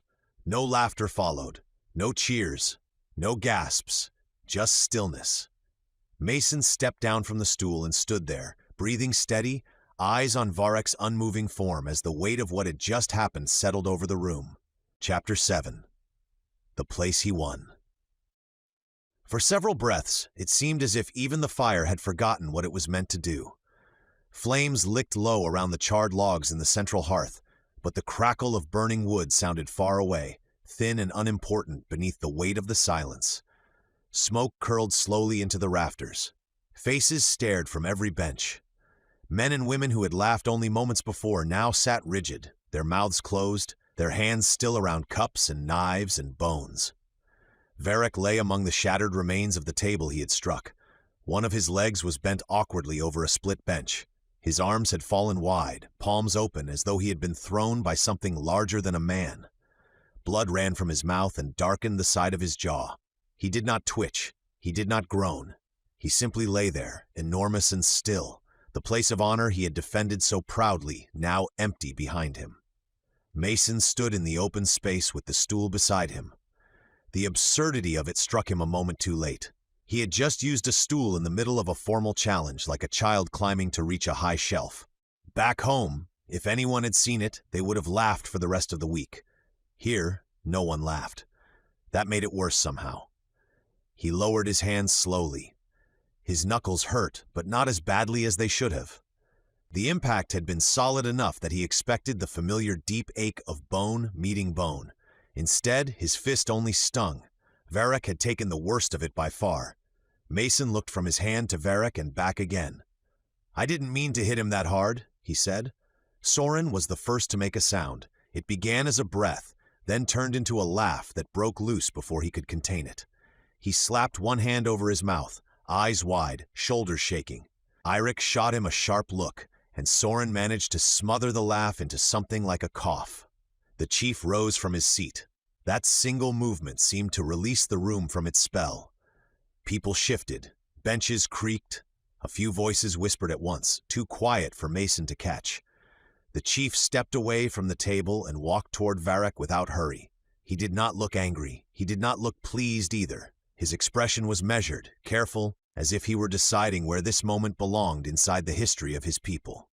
Two guards moved to Verrek's side. One crouched and pressed fingers against his throat. "He breathes," the guard said. The chief nodded once. "Then carry him out." The guards hesitated for only a heartbeat before obeying. It took 4 men to lift Verrek properly, and even then the task was awkward. His limbs hung loose, his head lolling forward against one guard's shoulder. Blood dripped from his chin onto the packed earth floor in slow spots. The crowd watched as he was carried past the benches, through the line of staring faces, and toward the longhouse doors. As Verrek passed Mason, one of his hands swung low and brushed the floor. Mason's stomach tightened. He had seen men carried like that before. Not in longhouses or under rafters darkened by smoke, but in streets, in fields, in places where noise came before silence. The sight pulled at something old in him, something he had kept buried under the simple need to survive. He swallowed and forced himself to stay still. Verrek had started this. Verrek had struck first. Verrek had tried to take the pack that held the only thread leading to Lexi. Still, Mason did not enjoy seeing him unconscious. The doors opened. Cold air moved through the hall. Then the doors shut again, and Verrek was gone. The chief turned back to Mason. For a moment, the two of them simply looked at each other across the firelit space. The chief's gaze was not cruel, but it was sharp. Mason felt weighed again, measured again, only this time the measure was not about whether he was useful. It was about what should be done with usefulness that no one had expected. The chief lifted his voice. "Cuffs is done." A low murmur spread through the room. Verrek struck first, the chief continued. RUNT stood. RUNT struck second. Verrek fell. He paused, letting the words settle. "The place is claimed." The murmur became louder, but it did not become argument. Mason heard surprise in it, uncertainty, even a kind of excitement. He did not hear refusal. That should have comforted him. It did not. Eirik crossed the space toward him, moving with the same controlled steadiness he carried into danger. His eyes flicked once toward the broken table, then toward Mason's fist, then back to Mason's face. "You won," Eirik said. "I noticed," Mason replied. Soren appeared at Eirik's shoulder, grinning like a man who had just watched the best story of his life unfold in front of him. "You climbed on a stool," Soren said. Mason looked at him. He was tall. "You climbed on a stool," Soren repeated, delighted. "I solved a problem." "You humiliated a man in front of the whole hall while standing on furniture," Soren said. "That is better than solving a problem." Eirik's mouth twitched, though he managed not to smile fully. "Come, sit." Mason looked toward the benches where he had been seated before. "I think I'm fine over there." Eirik frowned at him. "No, no, no," Eirik said. "You sit there now." He pointed to the seat at the chief's right, the place where Verrek had sat. Mason stared at it. The chair was larger than the others, broad-backed and carved along the arms. It was not ornate by the standards of his own world, but here, among benches and rough tables, it stood out clearly. A seat meant to be seen. A seat meant to mean something. Mason shook his head. "That seems like a lot of attention just because I'm sitting at the big table." Eric's brows drew together. "What?" "I won the fight," Mason said, keeping his voice low. "Fine, I get the pack, he doesn't. I understand that part. But everyone is looking at me like I just became mayor." Soren's grin widened slowly. Eric did not grin. He looked genuinely confused. "You asked for his place," Eric said. "His seat. His place." Eric repeated, slower this time, as if Mason had failed to understand a very simple word. "You did not ask to sit on a piece of wood." Mason's eyes narrowed. "What does that mean?" Soren made a sound that was almost a laugh and almost pity. "Oh, this is going to be good." Eric turned and gave him a warning look. Soren wisely took half a step back, though his expression did not lose any of its enthusiasm. Eric faced Mason again. VERREK'S sat at the chief's right because he held the chief's right hand. He was the hand that acted when the chief spoke, the first blade beside him. The man others answered to when the chief was not standing before them. Mason felt something cold slide down through his chest. "No," he said. Eric nodded. "Yes." "No," Mason repeated more firmly. "No, I asked for his seat because he was being arrogant and I wanted to knock him down a little." "You knocked him down a lot?" Soren offered. Mason ignored him. "I did not ask to become anything." "You asked for his place," Eric said. "The hall heard it. The chief accepted it. VERREK accepted it. You struck him down in cuffs. The place is yours." Mason looked toward the chief, hoping for correction. The chief watched him from the main table, expression unreadable. He did not look like a man about to rescue Mason from a misunderstanding. Mason exhaled slowly through his nose. "What exactly comes with this place?" Eric seemed to consider how much needed saying. His honor, his duties, his house, his goods, his share from hunts and war, his voice in the lodge, his place in line before the people. Mason stared at him. "And," Soren added, unable to help himself, "his marriage permission." Mason turned to him. "His what?" Soren's grin sharpened. "Oh yes, that too." Eric sighed as if he had hoped to delay that part. Mason looked between them. "Marriage permission?" Eric nodded once. VERREK was granted the right to ask for Ingrid's hand in marriage. The name meant nothing to Mason yet, but the way several nearby people reacted to it told him it mattered. A few heads turned. Someone whispered. Soren looked like a child waiting for a thrown cup to hit someone important. Mason held up a hand. "Wait, granted the right to ask, or granted the right to marry?" "Both, if she accepted," Eric said. "If she accepted," Mason repeated, seizing on that part.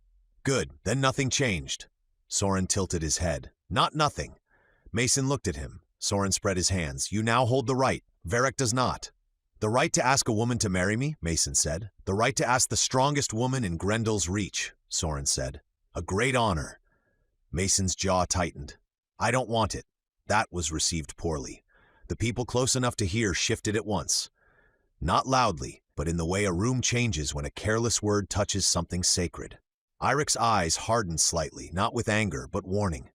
"Choose your next words carefully," he said. Mason looked at him, then at the chief, then at the faces watching from the nearest benches. He understood enough to know he had stepped near a line he could not see. He forced himself to slow down. "I mean no insult," Mason said, "to Ingrid or anyone else." Soren's grin had faded now. Even he seemed to know this was no longer funny. Mason drew a breath and spoke quieter, but clear enough for those nearby to hear. "I had a wife." The words changed something in his own chest as he said them. The past had weight, and some names carried more than a person could lift in public. "She died," he continued, "before I came here. Before all of this, I loved her. I still love her." The longhouse grew quieter again, but this silence was different from the one after VERREK fell. It had less shock in it and more attention. Mason looked down at his hands. His knuckles were red. Not badly split, not broken. He flexed them once, then let them fall to his sides. "I'm trying to find my daughter," he said. "That is the only reason I'm still moving, the only reason I'm breathing some days. I don't want a wife. I don't want someone's promise. I don't want to claim a woman because I won a fight I didn't understand." He lifted his eyes to Eric. "Whatever this place means, whatever else came with it, I won't take that." No one spoke for a moment. Then the chief did. "Come sit, RUNT." The command carried cleanly across the hall. Mason did not want to obey. Every instinct told him to remain where he was until the matter was settled. But he had learned enough in a short time to understand that refusing the chief publicly would create another problem, and he had already created more than enough for one night. He walked to the main table. The distance felt longer than it was. People watched him pass. Some with awe, some with unease, some with calculation. The stool remained behind him in the open space, ridiculous and damning, standing like a witness. When Mason reached the chief's right, he hesitated. The chief gestured to the seat. Mason sat. The chair was too large. Everything in this world was too large. His feet touched the floor, but the arms sat wide, and the back rose behind him like it had been made for someone half again his height. He felt like a boy sitting in his father's chair, pretending to understand work that belonged to grown men. Eric took a place near him, not seated at the table, but close enough to speak. Soren settled farther down with no invitation, earning a glare from an older woman, and ignoring it completely. The chief returned to his own seat. For several breaths he said nothing. He picked up his cup, drank, and set it down. The hall began to breathe again around them. Conversations resumed, though quieter than before. People tried not to stare and failed. "You are troubled," the chief said. Mason almost laughed. "That's one word for it. You won fairly. I didn't know what I was winning. That does not make the winning false." Mason looked at him. "Where I come from, misunderstandings matter. Here too," the chief said, "but not always enough to undo what was done before witnesses." Mason leaned back in the oversized chair. "So I'm trapped." The chief studied him. "You are elevated. That's not always different." At that, the chief smiled faintly. "You speak strangely, Runt." The chief rested one arm on the table. "You refuse to yield your pack." "Yes. Why?" Mason kept his face still. "It has things I need." "Many men need things," the chief said. "Few challenge a man like VERREK'S over a pouch."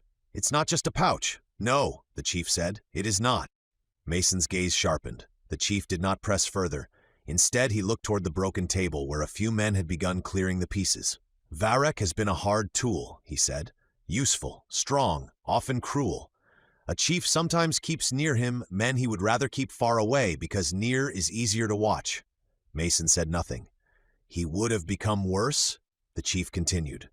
"Perhaps soon, perhaps already." "Then why let him sit here?" "Because strength keeps other dangers from reaching the chair," the chief said, "until better strength appears." Mason turned toward him. "I'm not your better strength. You may be." "I'm leaving," Mason said. The chief's eyes remained steady. "To find your daughter?" "Yes." "Then until you leave, you sit where you won." Mason let out a slow breath. "And Ingrid?" The chief's expression shifted in a way Mason could not quite read. "Amusement, maybe?" "You fear her?" "No." The chief's mouth twitched. Mason corrected himself. "Maybe a little, and I haven't even met her." That earned a low chuckle from Soren, quickly smothered when the chief looked his way. "Ingrid chooses for herself," the chief said. "Marriage permission grants the right to stand before her family with honor. It does not bind her hands." "That's good," Mason said, "because I won't stand there." "Do you think refusing her makes her smaller?" "No," Mason said at once. "That is not what I mean." "Then say what you mean." Mason looked down the table. A few people were listening openly now, no longer pretending. He did not like exposing old wounds in front of strangers, but the alternative was allowing them to think his refusal had something to do with the woman herself. He turned back to the chief. "My wife's name was Claire," he said. The name felt strange in this hall, too soft for it, too distant from smoke and hide, and men who settled insults with fists. "She was kind," Mason continued. "Stronger than people knew, stronger than I knew sometimes. She got sick, and there was nothing I could do to stop it. I watched her fade. Then my daughter got the same sickness." The chief's face changed very slightly. Mason pressed on. "I came to this place because I was trying to save my little girl, not to start over, not to build a new life, not to replace what I lost." He paused, and when he spoke again, his voice was lower. The chief watched Mason for a long moment. Then he nodded. "That is well said." Mason did not know what to do with the approval, so he said nothing. The chief lifted his cup slightly. "Then no one will say you insult Ingrid by refusing what was VERREK'S. I will speak it if needed." "Thank you," Mason said. "But," the chief added, "you should still meet her." Mason closed his eyes briefly. Why? Because refusing to claim a right is one thing. Hiding from the person tied to it is another. That sounds like a problem for tomorrow. It is a problem for tonight if she comes here. Mason opened his eyes. "Is she coming here?" Soren's grin returned with terrifying speed. The chief did not answer immediately. Before Mason could ask again, the longhouse doors opened. The room shifted, and this time the shift had nothing to do with Mason. A woman stepped inside. She was tall even among these people, though not as tall as Eric or the chief. Her build was not bulky, but everything about her looked controlled. Strength sat in her shoulders, in the way she carried her weight, in the easy balance of her stance. Her dark hair was tied back tightly, and one side of her face bore an old scar that ran from the corner of her brow down along her cheek. It did not diminish her. If anything, it made her expression harder to misread. She paused just inside the doors and looked at the room. The whispers began. Mason did not need to ask. Ingrid. She walked forward without hurry. People moved for her, not out of fear exactly, but respect, the kind given to someone who had earned her place in a way no one questioned. Her eyes moved over the broken table, the cleared space, the stool, then finally Mason sitting at the chief's right. Her gaze lingered. Mason wished very briefly that the floor would open and drop him into whatever cave system had produced the yogi. Soren leaned toward Eirik and whispered loudly enough for Mason to hear. She looks pleased. Eirik's face stayed forward. His ears went slightly red. Mason noticed. Despite everything, despite the confusion and the weight and the lingering ache of Claire's name in his chest, he almost smiled. Eirik, who had faced Yogi and Night Snake with steady hands, looked like a man trying not to be seen breathing too loudly. Ingrid stopped before the table. "Chief," she said. "Ingrid," the chief replied. Her eyes moved to Mason again. "This is the little one?" Soren made a strangled noise. Mason looked up at her. "Apparently." She studied him openly, not politely. Her gaze moved from his face to his shoulders, down to his hands, then back up again. "You broke VERREK?" "I hit him once." "With a stool?" "I stood on the stool," Mason said. "I didn't hit him with it." She looked toward the stool in the center of the room. "Practical," Mason blinked. "Thank you?" Ingrid's expression did not change. "He was too tall for you." "Yes," Mason said. "That was the problem." A few people nearby laughed softly, then quieted when Ingrid turned her head. She looked back to Mason. "They say you claimed his place. I misunderstood what that meant." "That happens to fools." Mason nodded slowly. "That is fair." Eirik shifted, as if preparing to speak in Mason's defense, but Mason caught the movement and glanced at him. Eirik stopped. Ingrid noticed both the movement and the stopping. Interesting, Mason thought. The chief leaned back slightly, watching with an expression that suggested he had no intention of rescuing anyone. Ingrid crossed her arms. "They say you now hold VERREK'S marriage permission." Mason sat straighter. "I need to be very clear about that." "Do you?" "Yes," Mason said. "I don't intend to use it." The hall tightened again. Ingrid stared at him. Mason met her gaze as evenly as he could. "That is no insult to you. I mean that. I'm sure you are respected for good reason. But I had a wife. I loved her. I still do. I'm not looking for another. I won't claim that right from VERREK or anyone else." Ingrid's eyes narrowed slightly. Not offended, not softened, measuring. "You refuse me without knowing me," she said. "I refuse the idea of replacing my wife," Mason replied. "That's different." A stillness passed between them. Then Ingrid gave a single nod. "Good," Mason replied. "Good?" VERREK wanted permission because other men wanted it. He collected honors like bones. Her gaze flicked briefly toward the doors where he had been carried out. A man who wants a woman only because others admire her is not a man worth taking. Mason heard a faint breath from Eirik. Not a laugh, not quite relief. Something closer to admiration. Ingrid continued.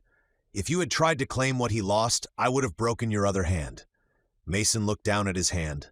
"This one isn't broken." "That is why I said other." Soren laughed before anyone could stop him. This time, even the chief smiled. Mason found himself smiling too, just a little. "Understood." Ingrid stepped closer and leaned one hand on the table, bringing her face nearer to his level. "You are very strange." "I've been hearing that a lot. You are also short." "Yes, thick, not pleasing to look at." Mason glanced at Eirik, whose face had gone carefully blank. Then Mason looked back at Ingrid. "So I've been told." Ingrid straightened. "But you did not take what was not freely given. That is better than handsome." She turned from him then, as if the matter were settled, and looked at Eirik. For the first time since she entered, something in her expression shifted. Not much. Barely enough for anyone to notice. "Eirik," she said. Eirik replied too quickly. Soren covered his mouth again. Mason looked down at the table to hide his own amusement. The whole situation was impossible. He had traveled thousands of years into the future, punched a man unconscious from a stool, accidentally become second in command of a fortified settlement, and somehow the most human thing in the room was Eirik, trying not to look like he cared that Ingrid had spoken his name. Ingrid's eyes returned to Mason. "You have VERREK'S place. Use it better than he did." "I'll try," Mason said. "Trying is what people say before failing. Then I'll do better than try." She seemed to accept that. Without asking permission, she took a cup from the table, drank, and set it down again. Then she turned and walked away. The Longhouse watched her go. Only after the doors closed behind her did Mason let out the breath he had been holding. Soren leaned across Eirik toward him. "That went well." Mason looked at him. "Did it?" "Oh, yes," Soren said. "She didn't strike you." Eirik muttered, "That is not the measure of all things." Soren's grin widened. "With Ingrid, it is often a useful measure." Mason looked at Eirik. "You like her." Eric's head turned slowly. Soren went very still, joy spreading across his face like sunrise. "I respect her," Eirik said. Mason nodded. "Sure, she is worthy of respect. I believe you. She is one of our best fighters." "I'm sure. And clever," Eirik added. Mason kept his face serious with effort. "Naturally," Soren whispered. "He thinks she is beautiful." Eirik reached across without looking and shoved Soren hard enough to nearly knock him off the bench. The chief chuckled under his breath. Mason looked between them and felt, for the first time since waking in the pine forest, something like warmth that did not come from fire. Not happiness. That would have been too large a word, too distant from Lexi and Claire in the impossible gulf of time. But a small human thing had found him anyway. Humor, companionship, the faint outline of people beginning to become more than strangers. Then his hand brushed the strap of his pack at his side, and the warmth dimmed. The tablet was still there. Lexi was still out there. This place, this seat, this sudden rank, none of it changed the one truth that mattered. His daughter was somewhere beyond the reach of these walls and beyond the reach of this chief's authority. The chief seemed to see the change in him. "You sit high tonight," he said, "but your eyes are far away." Mason looked toward the doors. "My daughter is far away." The chief nodded slowly. "Then we will speak of that tomorrow." Mason turned back to him. "Tomorrow? You have won a place," the chief said. "A place has duties. A place also has power. If your daughter lies beyond our walls, then perhaps those within the walls can help you reach her." Mason studied him carefully. The chief lifted his cup. "Eat tonight, Runt. Learn what you have won. Tomorrow we speak of the East." The hall returned gradually to sound, not as it had been before. Something had changed, and everyone knew it. Mason sat in VERREK'S chair, too small for it, too heavy with worry to enjoy it, too aware that he had stumbled into power he did not want and could not afford to ignore. Eirik stood beside him. Soren laughed nearby. The chief watched the room with quiet calculation. Somewhere outside, VERREK lay unconscious, and Ingrid had walked away satisfied that Mason would not claim her like spoils. Mason rested one hand on the table and forced himself to breathe. He had not come here to lead anyone. He had not come here to fight for status, take houses, inherit enemies, or sit beside chiefs. He had come for Lexi. But as the firelight moved across the faces of GRENDELL'S reach, Mason began to understand that finding her might require more than strength, more than stubbornness, and more than the tracker hidden in his pack. And somehow, whether by accident or challenge, or the foolish choice of a man who had not understood the rules, this place had begun to claim him. Morning did not arrive gently in GRENDELL'S reach. It came with the sound of hammers. Mason woke to the steady knock of wood against wood, the groan of thick gates being opened, the low calls of people already moving through the settlement before the light had fully cleared the palisade. For a moment he stayed still, eyes open, staring at the roof beams above him. They were larger than anything he would have used back home. Rough-hewn pine trunks lashed and pinned into place with practical confidence. The room smelled of smoke, hide, dried grass, and Bear. Bear slept near the doorway, sprawled on his side as if he owned the place. Mason turned his head and looked at him. The young yogi's belly rose and fell steadily, one paw twitching in a dream. He had eaten well the night before. Too well, maybe. Several people had thrown scraps his way with the nervous enthusiasm of villagers feeding something they hoped would remember the kindness later. Mason sat up slowly. His body did not ache the way it should have. The fight with VERREK'S should have left his shoulders sore and his hands swollen. Instead, he felt the normal stiffness of sleep and the deeper, restless burn of hunger. That was becoming familiar now. His body wanted food almost constantly, a furnace built for a world heavier than this one, trying to keep itself running on meals that seemed to vanish as quickly as he swallowed them. He rubbed his face and looked around the room. VERREK'S house. His house now, according to everyone else. The idea still sat badly with him. It was not that he had any affection for VERREK'S. The man had tried to take his pack, had struck him in the longhouse, had treated the whole world as something meant to bend under him. Mason did not pity him, not exactly. But a house was not just walls, it was a life. It was a space shaped by habit. VERREK'S presence remained in everything. From the heavy wooden chest in the corner to the weapons hanging along the wall, from the thick sleeping hides to the collection of carved bone tokens arranged on a shelf near the hearth. Mason had touched almost none of it. His pack sat beside him. That, more than anything, mattered. He reached down and slid one hand beneath the flap, feeling the hard edge of the tablet wrapped in cloth. Still there, still safe.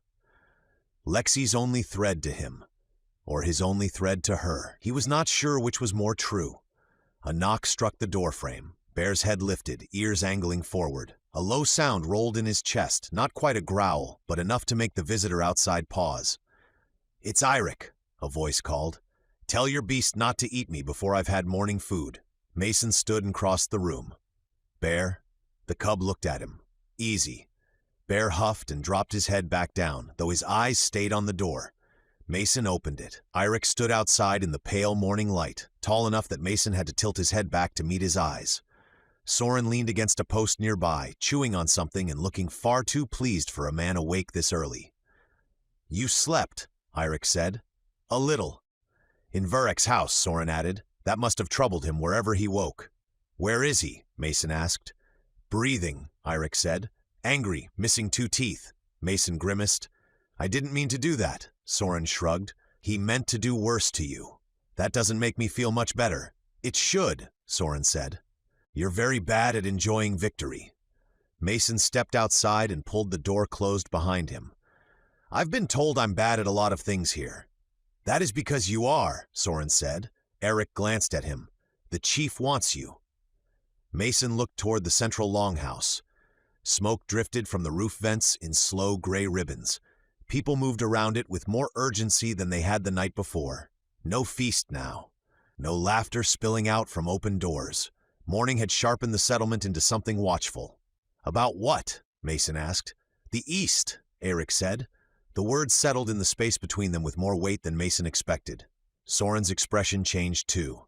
Not dramatically, but enough. His grin faded into something more practical. Mason looked toward the palisade, toward the direction beyond it that the tablet had pointed him. East. Lexi was east. Or at least some version of east from where he had begun. He tightened the strap on his pack. Then let's go. Chapter 8. Children of the Taken. In daylight, the settlement looked both rougher and more impressive than it had the night before. The palisade dominated everything, immense pine trunks rising around the town like a wall built by giants for giants. Inside, the huts clustered in uneven groups, smoke curling from low openings, hides stretched over frames, tools stacked under lean-tos. Children watched Mason from doorways, not hiding well. Adults watched more openly. The looks had changed. Yesterday, Mason had been an oddity, a short, thick stranger with strange weapons and a young yogi at his heels. Last night, he had become a spectacle. This morning, he was something worse. Important. People stepped aside for him now. Not all of them. Some only shifted a little. Others dipped their heads in the small, stiff gesture he had seen given to Irek and Soren. Mason did not know what to do with it, so he gave small nods back and kept walking. Soren noticed. "You look like you swallowed a stone." "I don't like people moving out of my way." "You should," Soren said. "It saves time. It feels wrong." That is because you were born somewhere foolish, Eirik said. You will get used to it. Mason looked up at him. I don't want to get used to it. Eirik gave him a sidelong look. Then you will suffer more than needed. The longhouse doors were open. 2 guards stood outside, both watching Mason with the guarded attention of men who had heard the story and did not yet know whether to believe it. Their eyes flicked to his hands, then his pack, then the space behind him. No Yogi? One asked. He's sleeping, Mason said. The guard looked mildly relieved and tried not to show it. Inside, the longhouse had been transformed from the night before. The broken table had been cleared away, though fresh gouges in the floor marked where it had shattered. The stool was gone. Mason was grateful for that. The main table remained, with the chief seated at the center. His young man stood nearby, along with 2 older men Mason did not recognize, and a woman with braided gray hair who had the look of someone used to being listened to. A large hide had been spread across the table. At first, Mason thought it was decorative. Then he saw the markings. Lines burned into the surface, stones placed at intervals, small pieces of carved bone marking routes, walls, water, and clusters of trees. A map, or the closest thing this world had to one. The chief looked up as they approached. RUNT, he said. Mason had stopped objecting to the name. It was not worth the effort. Chief! The chief gestured to the seat at his right. Mason hesitated only a moment before sitting. It still felt too large. The chair swallowed him in a way he found deeply irritating. Soren stood behind him and to one side, clearly enjoying the sight. Eirik took a place near the table, his attention already on the hide map. The chief leaned forward and placed one long finger on the eastern edge of the map. You hunted near the stone ridge, he said to Eirik. Before you found the Yogi den. Eirik nodded. South of it. Did you see signs of the eastern tribe? The room shifted. It was subtle, but Mason felt it. The older men stopped moving. The chief's son leaned closer. Soren's humor vanished entirely. Eirik looked down at the map for a long moment before answering. Yes! The chief did not react. How many? Not a full war band, Eirik said, but more than scouts. Tracks near the old creek bed, fires hidden poorly, bone markers in the trees. The gray-haired woman made a low sound in her throat. Soren crossed his arms. I told him the markers looked fresh. They were fresh, Eirik said, 3 days old, maybe less. The chief moved one of the small bone pieces closer to the ridge. Here? Farther west, Eirik said. The chief's finger stopped. His calm seemed to thin. That close? Mason looked between them. How close is close? No one answered. The chief finally said, close enough that they are no longer watching from their own land. Mason looked at the hide. He did not know the scale, but the placement made the concern clear enough. Whatever line existed between GRENDELL'S reach and the eastern tribe, someone had crossed it. They may be hunting, one of the older men said. Eirik shook his head. Hunters do not leave bone markers facing west. Mason leaned forward. What are bone markers? Soren answered without looking at him. Warnings, claims, sometimes prayers. To who? To the dead, the gray-haired woman said. Mason looked at her. Her eyes were pale and steady, set deep in a weathered face. She wore no weapon that Mason could see, but no one in the room treated her as harmless. The Eastern people speak to their dead before they march, she said. They hang bone to tell the spirits where blood will be taken. Mason felt his stomach tighten. That sounds like war. It is the breath before war, the chief said. The room grew quiet. Mason had known conflict was possible. He had heard enough the night before to understand that GRENDELL'S reach did not exist in peace simply because it had walls. But hearing it laid out in the morning, with a map between them and tension in every face, made it real. War was not a story here, not a thing studied afterward, not a word used by people far from it. It was close enough to leave markers in trees. The chief's son spoke then. His voice was younger than the others, but not soft. How many could they bring? Eirik glanced at him. Enough. The young man's jaw tightened. The chief watched the exchange without interrupting, then turned his gaze to Mason. You should know what comes from the east. Mason met his eyes. I'd appreciate that, Soren muttered. No, you wouldn't. The chief ignored him. They call themselves the children of the Taken. Mason frowned. Taken? Their first chief, according to their own telling, was taken by death and returned stronger, the gray-haired woman said. They believe strength does not vanish when flesh dies. They believe it remains in the body for a short time, waiting to be claimed. Mason did not like where this was going. The chief continued plainly, "They eat their dead." Mason had already guessed enough that the shock came delayed. He looked down at the map instead of anyone's face. "Their own dead?" he asked. "Yes," the chief said, "and others when they can take them." Mason's mouth went dry. He had seen enough terrible things in his life to know better than to assume civilization prevented cruelty.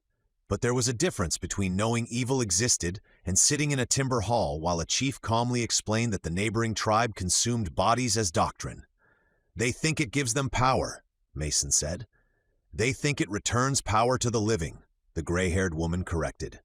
"A strong warrior dies. His strength should not rot in the ground. A wise elder dies. Her wisdom should not feed worms. A brave enemy falls. His courage should not be wasted." Soren's lip curled. "They dress hunger in holy words." Eirik said nothing, but his face had gone hard. Mason looked at the chief. "That is truly horrible." "Yes," the chief said. "It is, but disgust does not stop blades." Mason leaned back, processing that. The chief was right, and Mason hated that. Moral revulsion was useless if it did not lead to action. It could make a man freeze. It could make him careless. It could make him assume the enemy was insane instead of organized. That mistake got people killed. He looked at the map again. "So they eat their dead," Mason said slowly. "They eat enemies if they can. They are marking trees west of their land. War may be coming." "War is coming," Eirik said. The certainty in his voice drew Mason's eyes. "You're sure?" "Yes." "Why?" Eirik reached forward and touched the place on the map where he had seen the signs. "Because there was no fear in the tracks." Mason understood that more than he expected to. "They weren't sneaking." "They hid their fires from animals," Eirik said. "Not from us. They wanted the markers found." The chief nodded. "A challenge."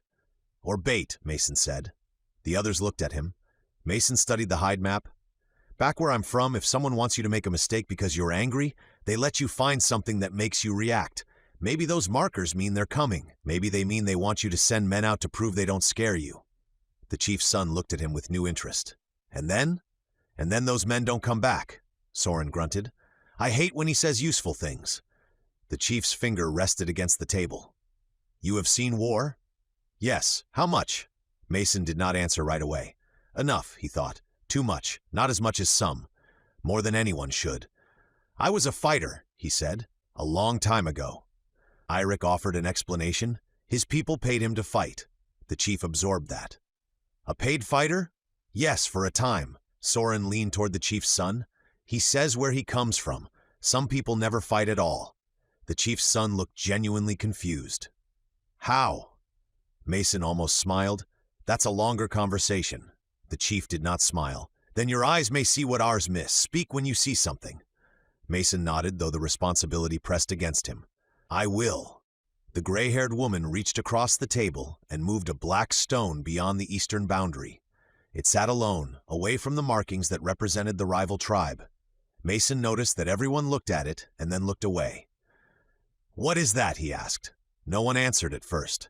Finally, the chief said, "The Undying." The word seemed to lower the temperature in the room. Mason sat forward slightly. "I heard that name last night. You will hear it again if you remain near the east," the chief said.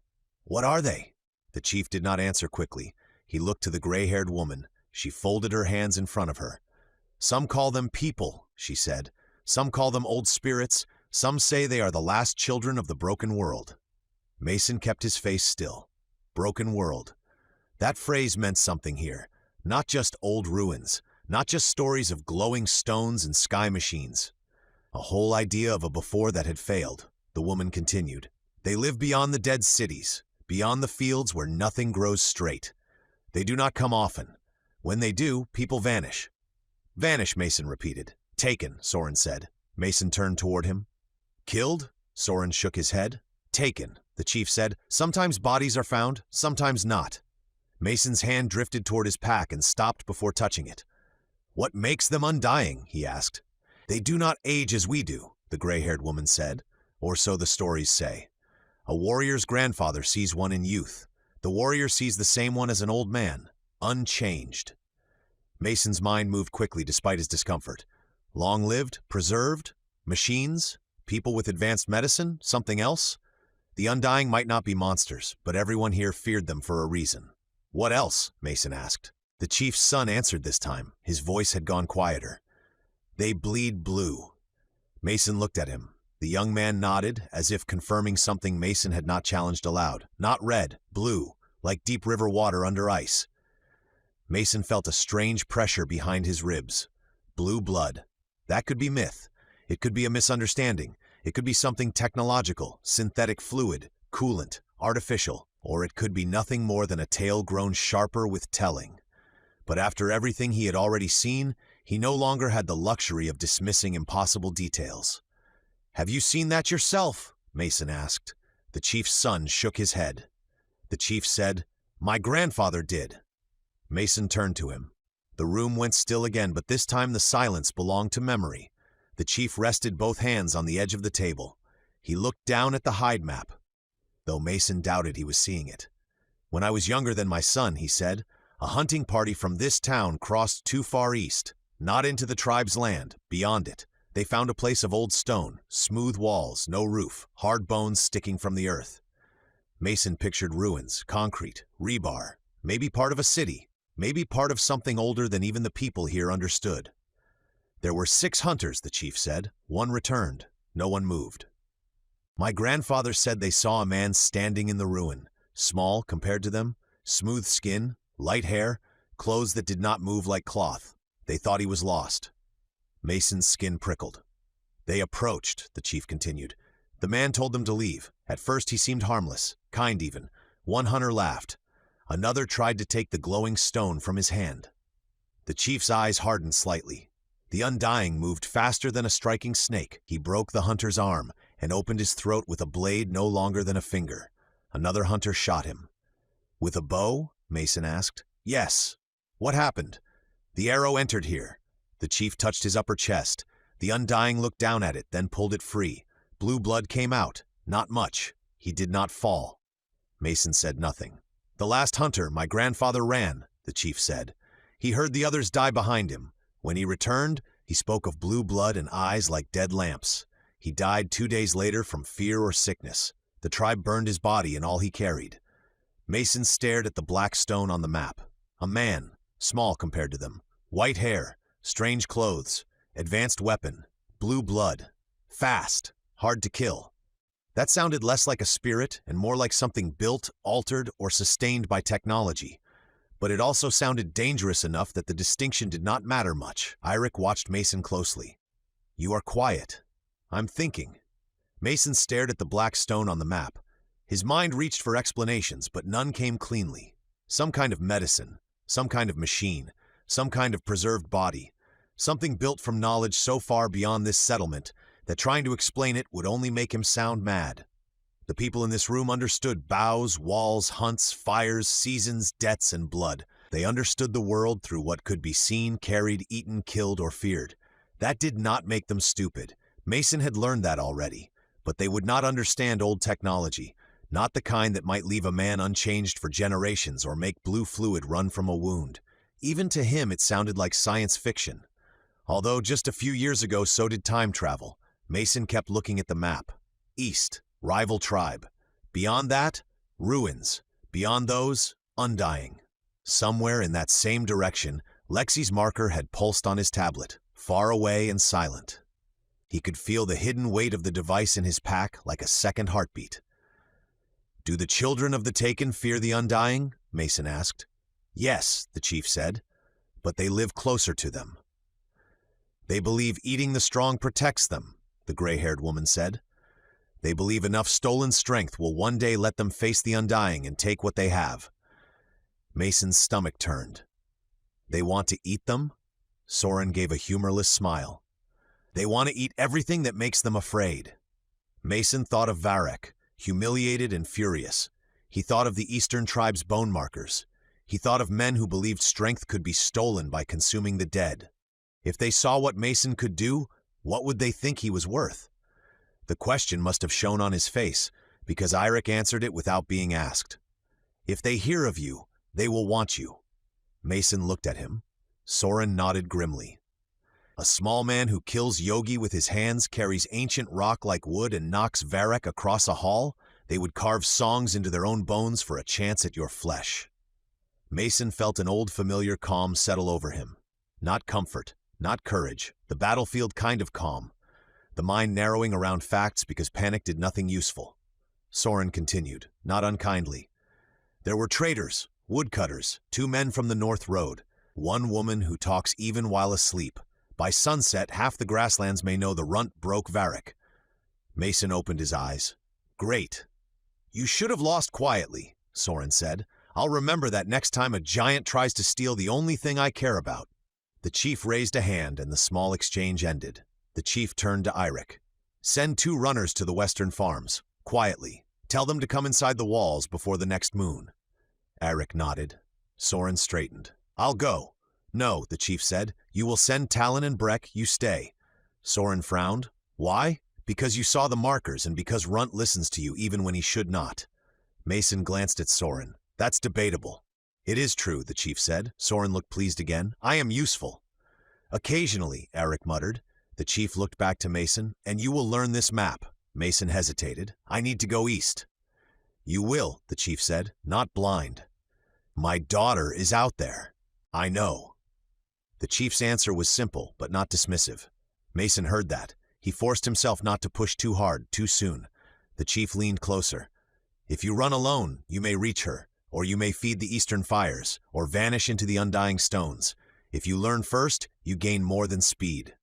Mason hated that he was right. Every hour felt stolen from Lexi. Every delay felt like betrayal. But he had already learned how easily this world punished ignorance. He had nearly died stepping away from a fire to relieve himself. He had stumbled into a yogi hunt without knowing what a yogi was. He had accidentally become the chief's right hand because he misunderstood the word place. Charging east with a hidden tablet and stubborn love might not be bravery, it might be suicide. Mason looked down at the map. Fine, teach me. The chief nodded once. The next hour passed in hard detail.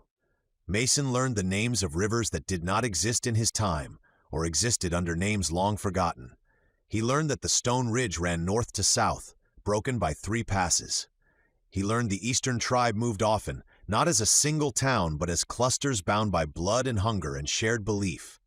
He learned that they painted their faces with ash and bone dust before battle, and that they used hooked blades meant not just to kill, but to drag bodies back. He learned that Grendel's reach was stronger behind walls than outside them. He learned that the chief did not have as many warriors as the settlement's size suggested. Many people here farmed, built, cooked, cured hides, raised children, watched fires, carried water. Survival demanded more hands than war allowed. He learned that the eastern tribe had fewer walls and more fighters. All the while, the black stone representing the undying remained beyond the eastern lands, separate from every other marking on the map. Mason kept glancing at it. The chief noticed. You wonder if your daughter is there. Mason's chest tightened. Eirik and Soren went quiet. The moment passed quickly.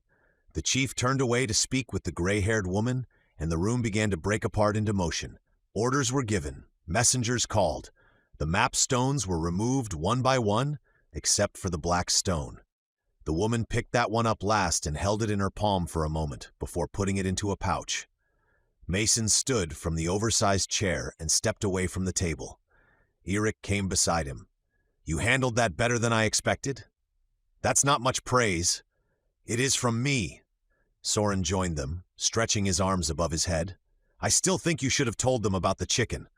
Mason looked at him. Why? If we are all going to die, I want the chief confused first. Mason shook his head, but the faint humor did not last long.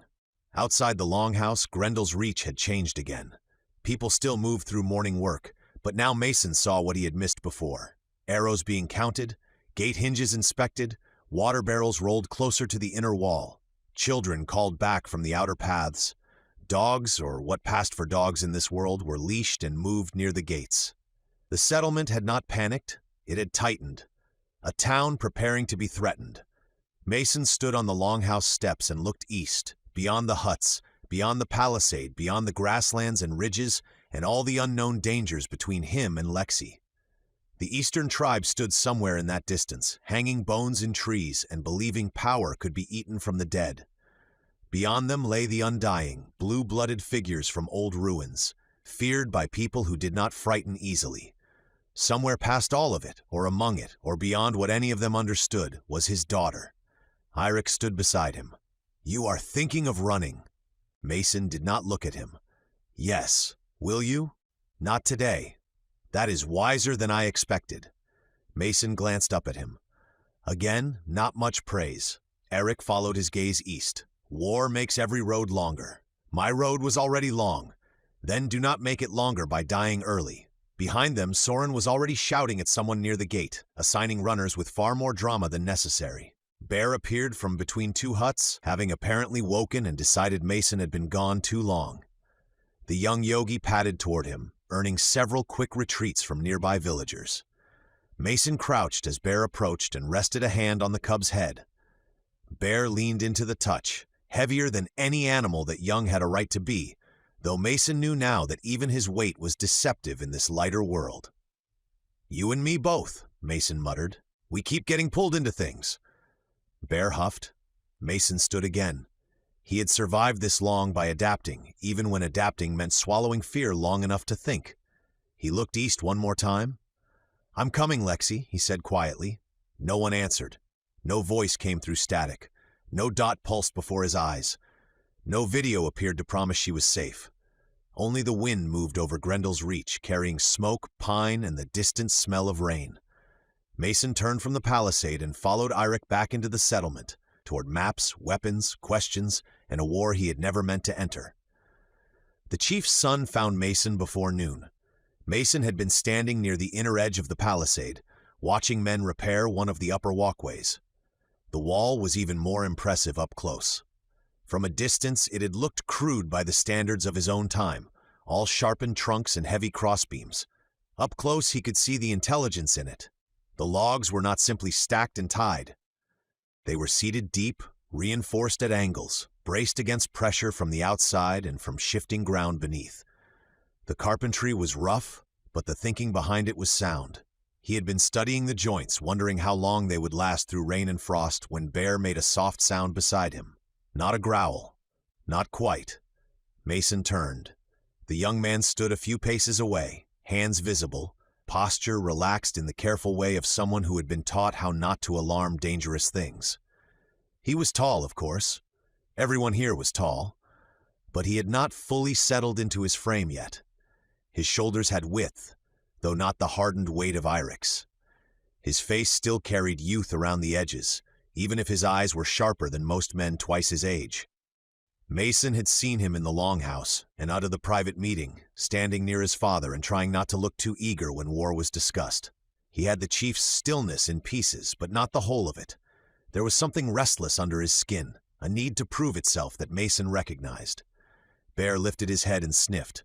The young man did not step back. "That is closer than most get," Mason said. The young man's eyes shifted briefly to Bear, then back to Mason. "He has not decided I am food." "That is a good start." "I watched him last night," the young man said. "He follows you like a hound. He follows me because I feed him. That is why hounds follow." The young man took one slow step closer.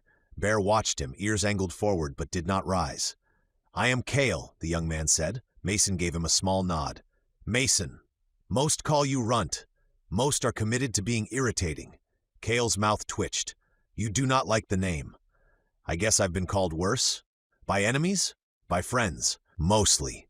Kale considered that with visible interest, as if filing away the idea that friendship could include insult. Around here, Mason suspected, insult was nearly a complete language. Kale glanced toward the longhouse, then back to Mason. "My father says I should speak with you. Does he?" "He says I should listen more than speak." "That sounds wise." "It is also boring." This time, Mason did smile. Kale saw it and seemed pleased, though he tried to hide that too. He moved another step closer and crouched slightly, lowering himself nearer to Bear's level without putting his hands out. It was a good instinct. Better than many grown men had shown. Bear sniffed again, then let out a long huff through his nose. Kale looked at Mason. "Does that mean he likes me?" "It means he smells you." That is less flattering. Cale studied Bear with open curiosity. How did you make him follow you? I didn't make him. You carried him from the den? You fed him? You gave him water? Yeah, I guess so. Then he follows because you saved him. Mason looked down at Bear. The young yogi had stretched out again, chin on his paws, eyes half-lidded but alert. Maybe, Mason said, or maybe he just remembers who had meat. Cale shook his head. I believe that animals know debt. I don't know about that, but I think they can sense a friend. People understand a debt, Cale said. There was something in the way he said it that made Mason look at him more carefully. Cale was not only talking about Bear. You mean Soren? Mason said. And my father. Mason turned his gaze back toward the men working on the wall. I didn't save your father. You saved his peace, at least for now. VERREK was becoming a wound. The hammering above them continued. A worker shouted down for another peg. Someone below tossed it up with a practiced motion. The man on the walkway caught it easily and drove it into place with 3 hard blows. Your father said something like that, Mason said. Cale stood again. He was trying to sound certain, but Mason could hear the strain beneath it. The young man had grown up inside the shadow of a chief. Every word he spoke carried the risk of sounding too young or too eager or too much like his father. Leadership inherited was still a burden. You liked VERREK? Mason asked. Cale's expression tightened. No. You respected him? He was strong. That isn't what I asked. Cale looked toward the longhouse. I recognized that he was useful. Mason nodded slowly. That's a careful answer. My father teaches me to give careful answers. Mason laughed. Mine would have liked him. Cale looked at him. Your father? Mason's chest tightened a little. He was a practical man. Is he dead? Yeah, he died some years ago when I was much younger. Cale nodded, not with pity but acknowledgement. Death here seemed too common for dramatic sympathy. It was treated as weather, fire, hunger, or cold. Real, serious, expected. Cale looked back at Bear. May I touch him? That may not be wise. Mason softened it. Not yet. He is still healing. He trusts me some, but not enough that I know what he'll do with someone else. Cale accepted the answer without offense. That, too, made Mason like him more. Most men would have taken refusal as a challenge. Cale instead crouched again, keeping his distance. He will be large. Everything here is large. Do you think it may grow larger than the one you killed? I hope not. Cale smiled faintly. Is it true you killed the mother yogi with your hands? I wouldn't advise anyone to try that. I got lucky. Did it hurt? A bit. Yes.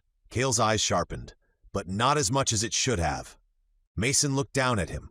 The young man held his gaze. There was no mockery in his face now. No childish thrill, only attention. No, Mason said, not as much as it should have. Why? Mason looked toward the palisade again. Beyond the sharpened tops, the sky spread pale and wide. He thought of the elevator conversation. Gravity, longer days, changed bodies. He thought of the many years between his world and this one, the quiet pressure of time reshaping flesh and bone while people forgot there had ever been another way to be. He could not say that. Not here. Not to the chief's son. So he gave the closest honest answer he could. Where I come from, people are built different. Cale rose slowly. All people? Mason breathed out. Yes. Cale took that in without pressing. Mason appreciated that. It showed restraint, and restraint mattered more than curiosity. You fight strangely? Cale said after a moment. I've been told that too. You do not move like Eirik or Soren. You do not stand like our warriors. When the yogi attacked, Soren said you moved badly. Did he? Eirik also said you moved badly while saving Soren's life. That sounds like them. Cale's mouth curved. Eirik said you fight like a man who learned violence somewhere flat, crowded, and stupid. Mason stared at him for a beat, then laughed once. He could not help it. Cale seemed pleased again. Was he wrong? Not entirely. Where did you learn? Mason looked at him, and this time the question felt sharper. Not hostile, but dangerous. Every answer about his past was a path that could lead to the truth if followed too long. I was a soldier, Mason said. Cale nodded, trying to remember the word. Paid fighter? You all really hate that idea. It is strange. Not where I come from. Where you come from has many strange things. I guess that's true. Cale shifted his weight. My father says not to ask where that is. Your father is wise. He says men who hide their past often have a reason. Mason kept his face still. And what do you think? I think you are looking for your daughter. A man looking for his child should not be bothered with foolish questions unless the answers help him find her.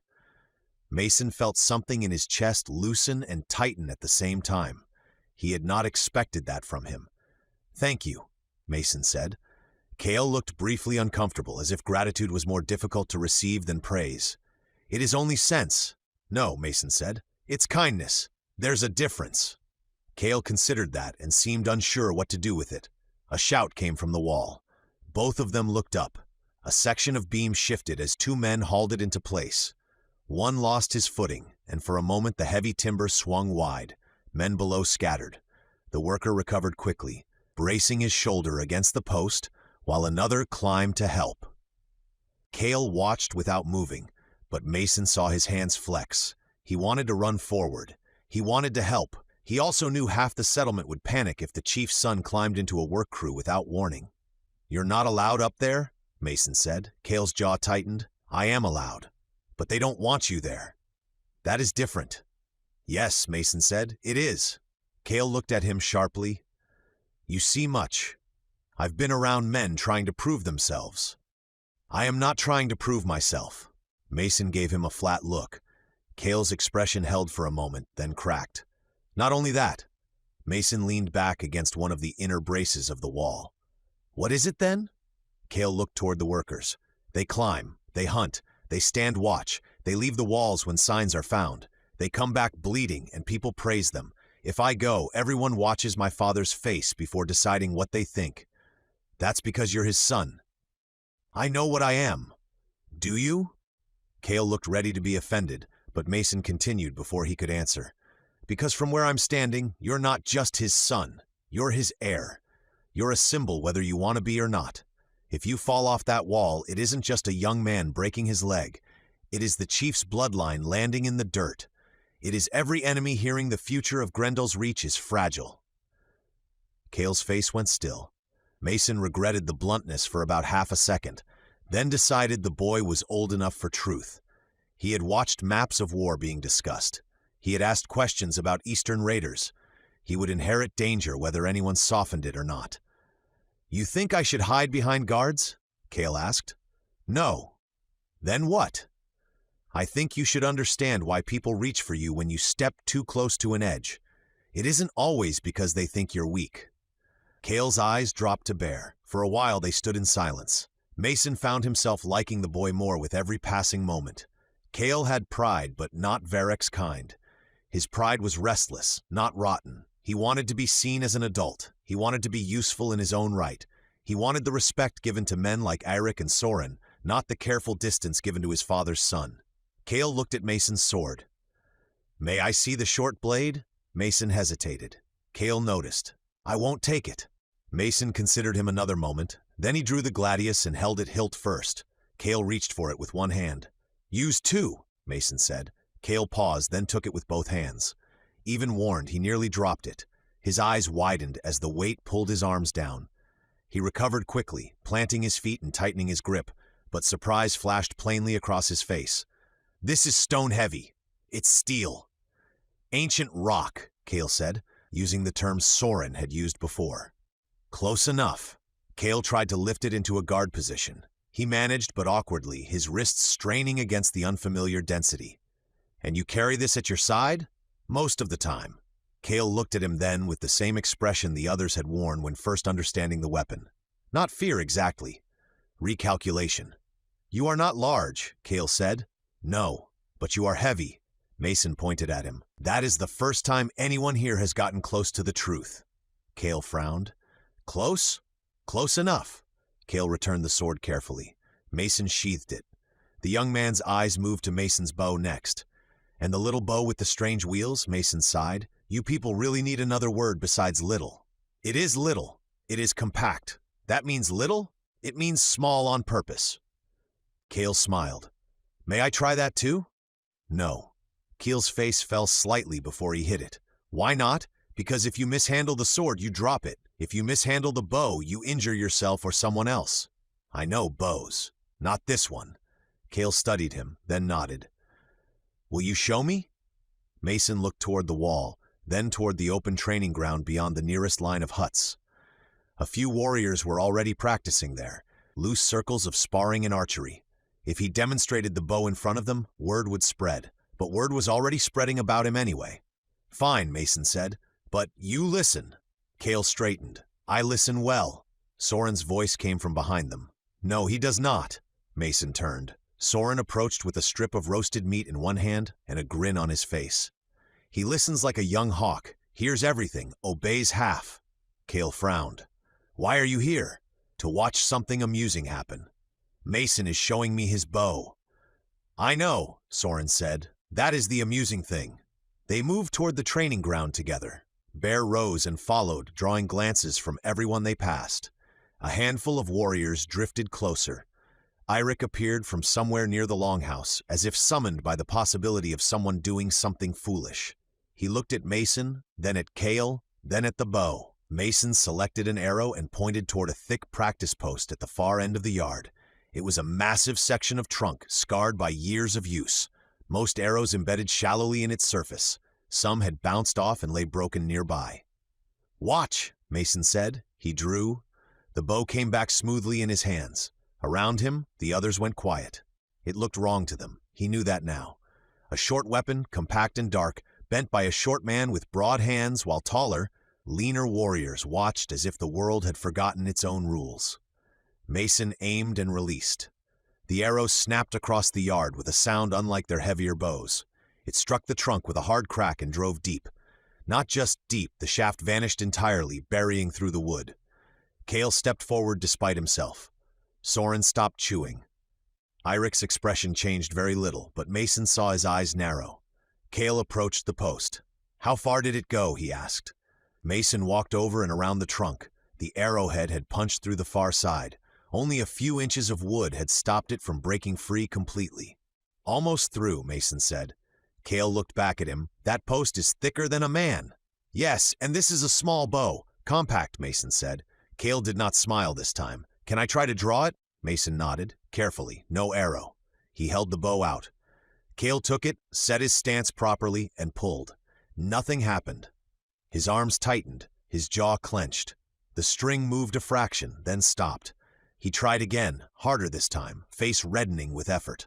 Mason placed a hand lightly on the bow. "That's enough." Kale released, breathing harder than he wanted anyone to see. Soren, to his credit, did not laugh. Eirik stepped forward. "Let me." Mason handed it to him. Eirik drew with controlled strength, and for one brief moment, Mason thought he might manage more than Kale. The string came back perhaps 2 inches, then refused him. Eirik's face hardened. He pulled again, shoulders flexing, but the bow held. He released it slowly and handed it back. The training ground was silent now. Mason took the bow and slung it over his shoulder. Kale looked from the bow to Mason, then to the trunk. The young man's face held no mockery at all. "You are not like the stories say strong men should be," Kale said. Mason looked at him. "No?" Kale shook his head. "They are usually tall, loud, certain. Those are often the stupid ones." Soren nodded. "That is true." Eirik looked at him. Soren shrugged. "It is." Kale kept his gaze fixed on Mason, studying him from head to toe. When his eyes finally met Mason's, he lingered there as though searching for the answer to a question only he understood.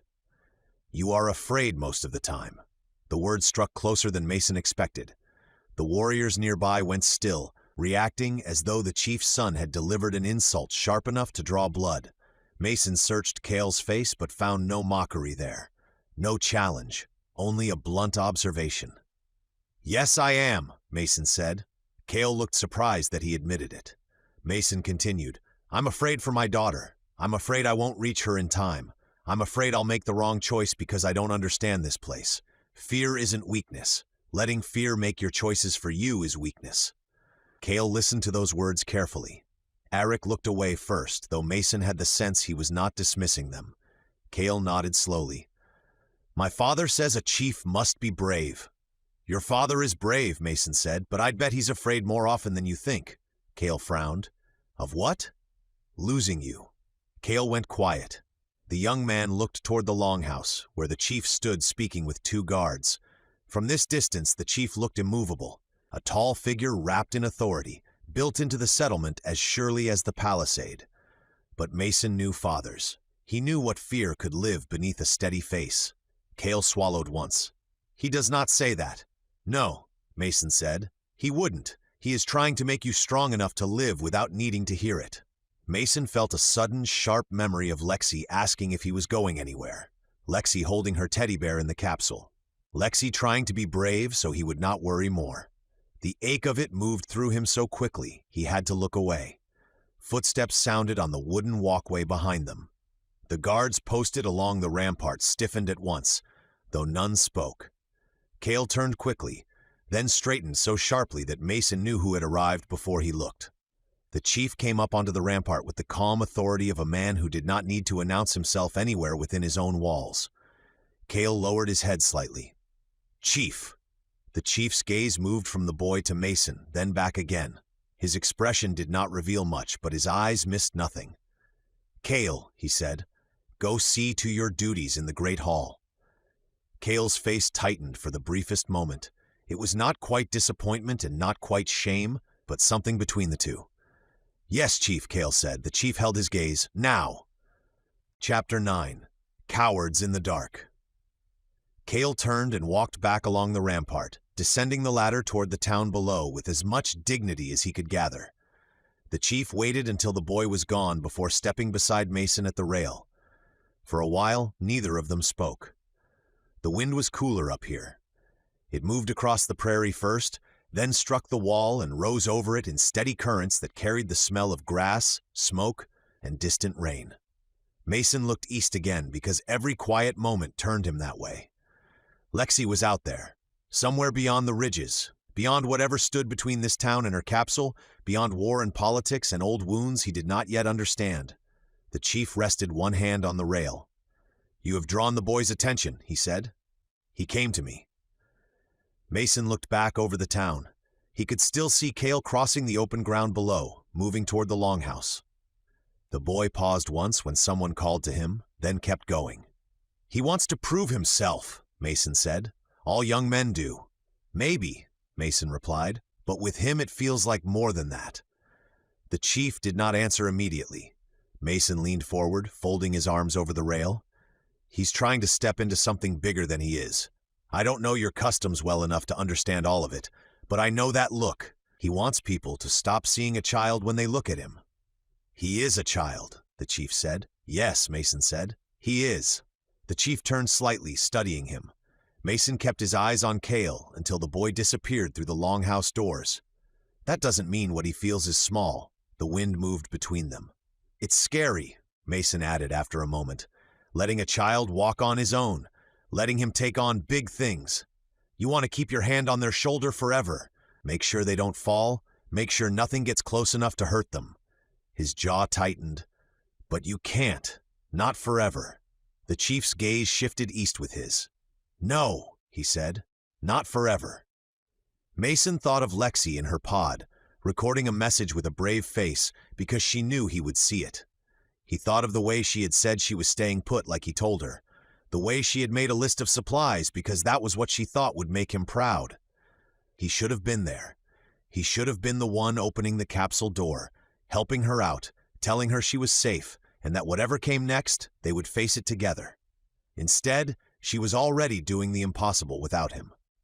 "She's so young," Mason said quietly. The chief did not need to ask who. "Smart, funny, too observant for my own good. She knew more than I wanted her to know about how sick she was. I tried to hide it, but she saw through me." He let out a breath.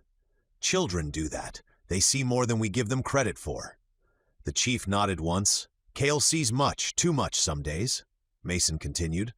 "I think he wants you to believe he can do something important." The chief's expression remained controlled, but Mason noticed the slight tension in his hand where it rested against the rail. "He is asked to lead a scouting party," the chief said. "He told you that himself?" Mason asked. "Many times." "And you said no." "I said not yet." Mason nodded slowly.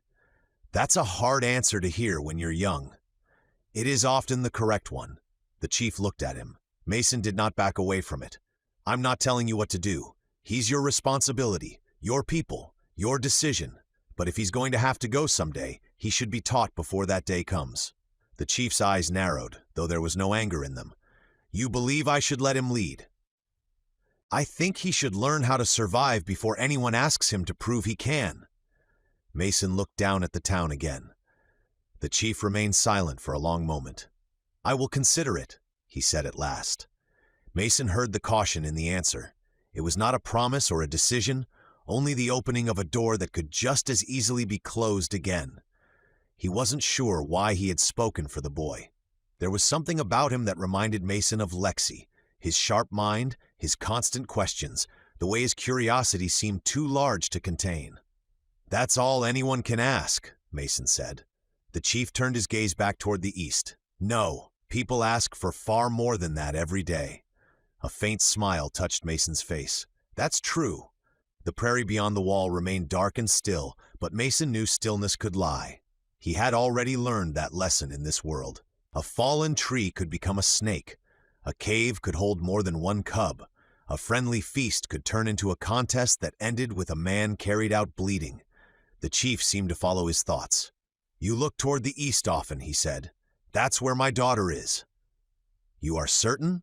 Yes, because of the glowing stone you hide in your pack? Mason went still. The chief did not look at him. His attention remained on the horizon, as if he had commented on the weather. Mason measured his answer carefully. It helps me find her. I thought so. You're not going to ask to see it? No. Why? Because if it leads you to your child, then it is not mine to touch. And because I prefer to avoid old magic. You are wise to hide it. The people would not understand. Mason looked at him then, surprised by the answer. The chief glanced back. Do not look so troubled, Runt. I know what a guarded thing looks like. Mason let out a low breath. Varrek noticed too. Yes, Varrek notices what others value.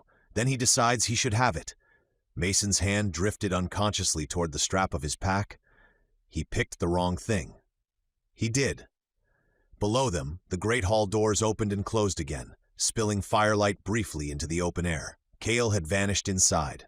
Mason hoped the boy would do whatever duty had been assigned without letting frustration make him careless. Pride had sharp edges at that age. Children matter, Mason said after a while. Where I come from, people say that children are our future. The chief's brow lifted slightly. And were they treated that way? Mason huffed softly. Not always. Then your people were like mine. The chief folded his hands over the rail. A village can lose hunters and survive. It can lose grain and survive. It can lose homes and rebuild. But if it loses its children, it loses what comes after. No songs, no memory. No hands to carry the dead, no one left to say the names. Mason nodded. That's how I see it. My son is nearly grown, the chief said. But when I look at him, some part of me still sees the child who followed me through the square with a wooden knife and demanded enemies to fight. Mason smiled. Sounds like Cale. It is a dangerous age, the chief said. Old enough to hunger for the world, young enough to think hunger is the same as readiness. That's every age, Mason said. The chief looked at him, and this time there was open amusement in his eyes. You speak like an old man trapped in a strange body. I feel like one some days. You are not old. No, Mason said, but I've had practice being tired. The chief chuckled under his breath. That sound seemed to loosen the air between them. Until then, the man had been only the chief. A title, a figure of command, a man everyone else oriented around.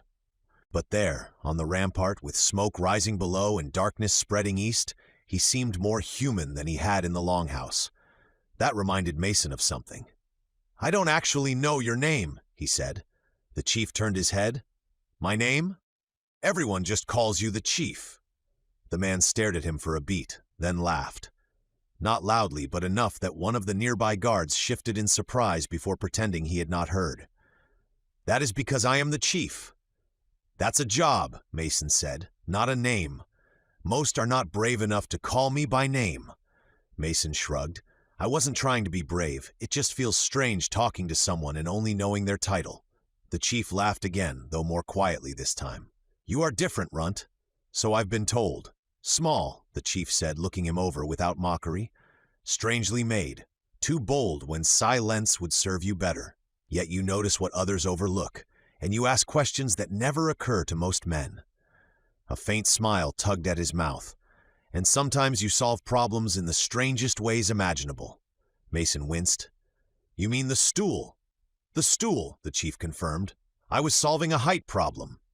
It was creative, Mason shook his head. That may be the nicest way anyone has ever described something that ridiculous. The chief's smile faded into something more thoughtful. You are small, but you are wise and strong. Not like my men expect. That makes you dangerous. It also makes you useful. Mason considered that. I'm not trying to be useful. I'm trying to get my daughter back. Yes, the chief said. That is why I like you. Mason looked at him, unsure what to do with that. The chief straightened slightly, and when he spoke again, his voice carried a different weight. My name is Kali. Mason repeated it carefully. Kali, the chief nodded once. Few use it. Should I? You may. Mason understood enough to know the permission mattered. Thank you. Kali looked east again. I know the bond between father and child. I know what it means to fear the world between you and your blood. When the war has passed and the road east is clear, I will do all I can to help you. Food, water, guides if they can be spared. If there is a faster way through the ridges, you will have it. Mason had to look away. Kindness, when he was braced for bargaining, was unexpected. He could answer anger. He could answer force. He knew what to do with those. But help offered plainly, without a knife hidden in it, found places in him he did not know how to defend. I appreciate that, he said. I know. They stood together quietly. Then Kali said, Your customs concerning children are strange. Mason frowned. My customs? You keep the weak close. You carry the sick. You would cross an impossible distance for one child, even knowing she may die before you reach her. Mason's expression hardened. That isn't strange. Not to you. The words settled between them. Kali rested his hands on the wooden rail and looked over GRENDELL'S reach. There was once a boy born here who was smaller than the other children. He was sick more often than he was well. His legs were thin, his breathing weak. Some winters, no one believed he would live long enough to see the spring. Mason looked toward him, but Kali kept his gaze on the town below. The other children mocked him, Kali continued. They would not choose him for games because he slowed them down. When they climbed the cliffs, he remained below. When they learned to fight, he could barely lift the practice spear. Even his father believed there was something wrong with him. Mason's jaw tightened. He already knew he was not going to like where the story went. In those days, GRENDELL'S reach followed an old custom. A weak child was permitted to remain with the family until the 6th year. On the child's 6th birthday, the parents took them into the forest and left them there. Mason turned fully toward him. They left 6-year-olds alone in the woods? If the child returned, the clan believed they had proven themselves strong enough to live. And if they didn't? Kali's face remained still. Then the family grieved and hoped their next child would be stronger. Mason stared at him. The image formed before he could stop it. Lexi at 6 years old, small enough that her feet had not touched the floor when she sat at the kitchen table. Lexi surrounded by markers and sheets of paper, explaining some elaborate drawing that only made sense to her. Lexi asleep with her stuffed bear trapped beneath one arm, his fingers tightened around the rail. With yogis out there? Mason asked. Night snakes? Everything else that hunts beyond these walls? Yes, that isn't a test. Mason's voice dropped. That's murder dressed up as tradition. Kali gave a slow nod. It was. Mason studied him, surprised by the lack of defense in his answer. Kali continued. The boy's mother carried him into the forest. His father followed because custom required both parents to witness the leaving. They gave the boy no food, no weapon, only the clothes he wore. Mason felt sick. And they just walked away? They did? What happened to him? He cried until he could no longer hear their footsteps. Then he began walking. Kali's voice remained calm, but something had changed beneath it. The words no longer sounded like a story passed down through generations. They carried too much detail. The boy did not know which way led home. He followed the slope of the ground because he remembered that rainwater ran toward the river near the town. When darkness came, he hid beneath the roots of a fallen tree. Something prowled nearby during the night. He could hear it breathing. He pressed himself into the mud and remained silent until it moved on. Mason said nothing. The next morning, the boy found the river. He followed it north. His feet bled. His fever returned before midday, and several times he lay down believing he would never rise again. But he did. Yes, each time. Kali looked toward the forest beyond the walls. Late on the second night, the guards heard something scratching at the outer gate. They expected an animal. Instead, they found the boy lying against the wood. He had crawled the final distance because his legs would no longer carry him. Mason let out a breath through his nose. He made it home. He did. What happened after that? The clan celebrated him. The same men who had called him weak now claimed they had always known he possessed hidden strength. His father spoke proudly of the trial, as though abandoning the boy had somehow contributed to his return. Of course he did, Mason muttered. Kali's mouth tightened. Cowards often take credit for the suffering they cause. Mason glanced at him. The boy remained small for several more years, Kali continued. But he survived. His sickness faded. His body grew. He trained longer than the other children because he remembered what it felt like to be left behind. By the time he reached manhood, no warrior in Grendel's reach could defeat him. Mason looked down at the town. What became of him? Kali was silent for a moment. Then he turned from the forest and faced Mason. He became chief. Mason stared at him. Kali held his gaze. You? Mason asked. I was 6 years old when my parents left me in those woods. The quiet certainty of the answer struck harder than anger would have. Mason looked over Kali again. The broad shoulders, the heavy arms, the old scars crossing his hands. It was difficult to imagine him as a sickly child who could barely carry a wooden spear. Harder still to imagine him crawling through the mud toward the gate while the people inside waited to see whether he was worthy of living. When I became chief, I outlawed the practice. Kali looked back toward the homes below. Several elders opposed me. They said the forest had strengthened our people for generations. They said weak children consumed food that should be given to those who could fight. What did you tell them? I told them their strongest chief had once been the weakest child in the clan. A faint smile touched Mason's face. Kali did not smile with him. I also told them that any man who abandoned a child in the forest would be taken to the same place and left without food or weapons. I'm guessing that ended the argument. It ended the custom. They stood together in silence. Below them, children ran between the huts. One small boy chased after the others, several steps behind, but laughing as though the distance did not matter. An older girl slowed and waited for him to catch up. You never know what a person may become, Kali said. Strength does not always show itself when we demand it. Sometimes it needs time. Sometimes it needs teaching. Sometimes it needs only the chance to survive long enough to be discovered. Mason thought of Lexi, of her sharp mind, her endless questions, and the way she had faced fear without pretending it was not there. In my time, people forgot that too, Mason said quietly. They decided some lives mattered more than others. They called it progress or necessity, depending on which word made them feel better. Cruelty often survives by changing its name, Mason nodded. Kali looked toward the town again. A custom can last 1,000 years and still be foolish. Someone must be willing to end it. And strong enough to make everyone else listen. That also helps, Kali said. Does Kale know about it? Mason asked. He knows enough. All children here do. Stories are warnings, even when they shame us.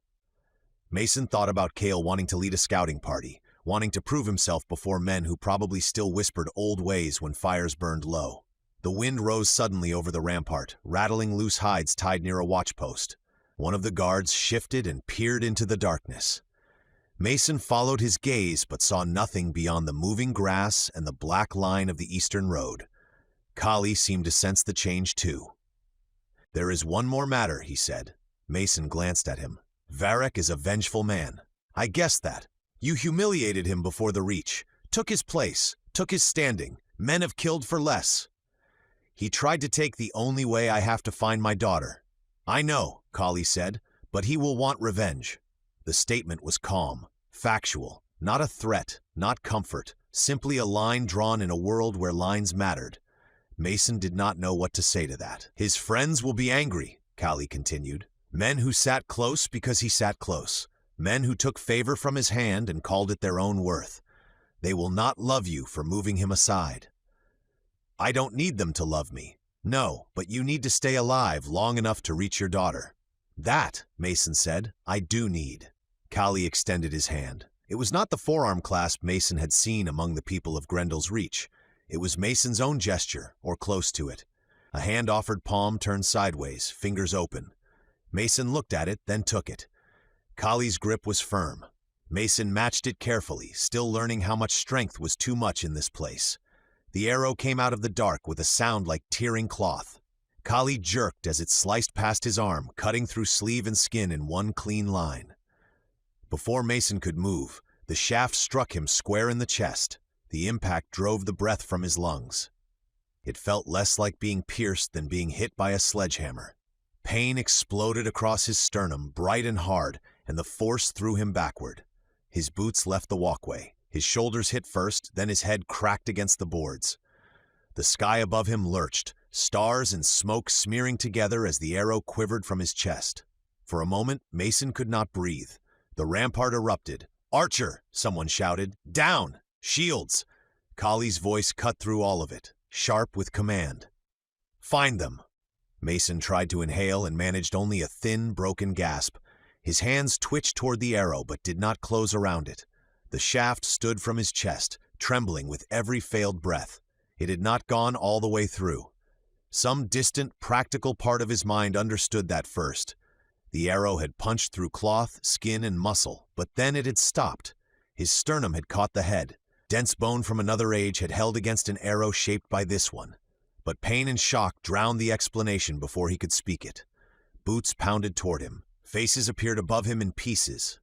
Soren first, eyes wide, all humor stripped away. Eirik shoved into view a heartbeat later, bow already in hand, gaze snapping from Mason to the darkness beyond the wall. "Don't touch it!" Eirik barked as Soren reached toward the shaft. "Not yet." Bear roared somewhere below, the sound young and panicked and furious. Kali dropped beside Mason, blood running down his forearm from the grazing cut. His eyes locked on the arrow in Mason's chest, then lifted toward the eastern dark. No one knew. Not yet. Had the arrow been meant for Kali, or for the strange small man who had taken VERREK'S place? Mason tried to tell them he was alive, tried to say Lexi's name, tried to ask how bad it looked, but his lungs still had not remembered what they were for, and the only sound that came out was a rough scrape of air. Soren gripped his shoulder. "Runt, stay awake, you hear me?" Eirik turned toward the wall, his face cold and murderous. "Show yourself," he whispered into the dark. Kali leaned over Mason, his shadow blocking part of the sky. "Hold on," he commanded, voice low and fierce now, meant only for him. "Mason, hold on." Mason stared up past him, past the rampart, past the smoke rising from Grendel's reach, toward the east he could no longer see. Lexi was out there, waiting. Then the edges of the world began to darken. Chapter 10. Arrow in the chest. Sound came back before sight. At first it was only noise without meaning. Boots on wood, men shouting over one another. A horn calling somewhere below, deep and urgent, its voice rolling through Grendel's reach in long waves. Mason heard the sounds the way a man hears thunder underwater, distant, muffled, more pressure than detail. Then pain arrived. It sat in the center of his chest like a burning nail driven into bone. Each breath scraped against it. Each movement sent a hard pulse outward through his ribs and shoulders. He tried to pull air in and failed the first time, his lungs catching halfway as if his body had forgotten the simple mechanics of breathing. A hand pressed against his shoulder. "Runt," Soren's voice said, closer now. "Runt, open your eyes." Mason tried. His eyelids felt heavy. The world came in broken shapes, torchlight, dark sky, faces leaning above him. Soren's expression was stripped of humor. Eric's jaw was set hard, his bow in one hand, an arrow already knocked. Kali knelt beside Mason, blood running in a thin line down his forearm where the arrow had cut him. The chief saw Mason's eyes open. "He's awake," Kali said. The words spread down the rampart.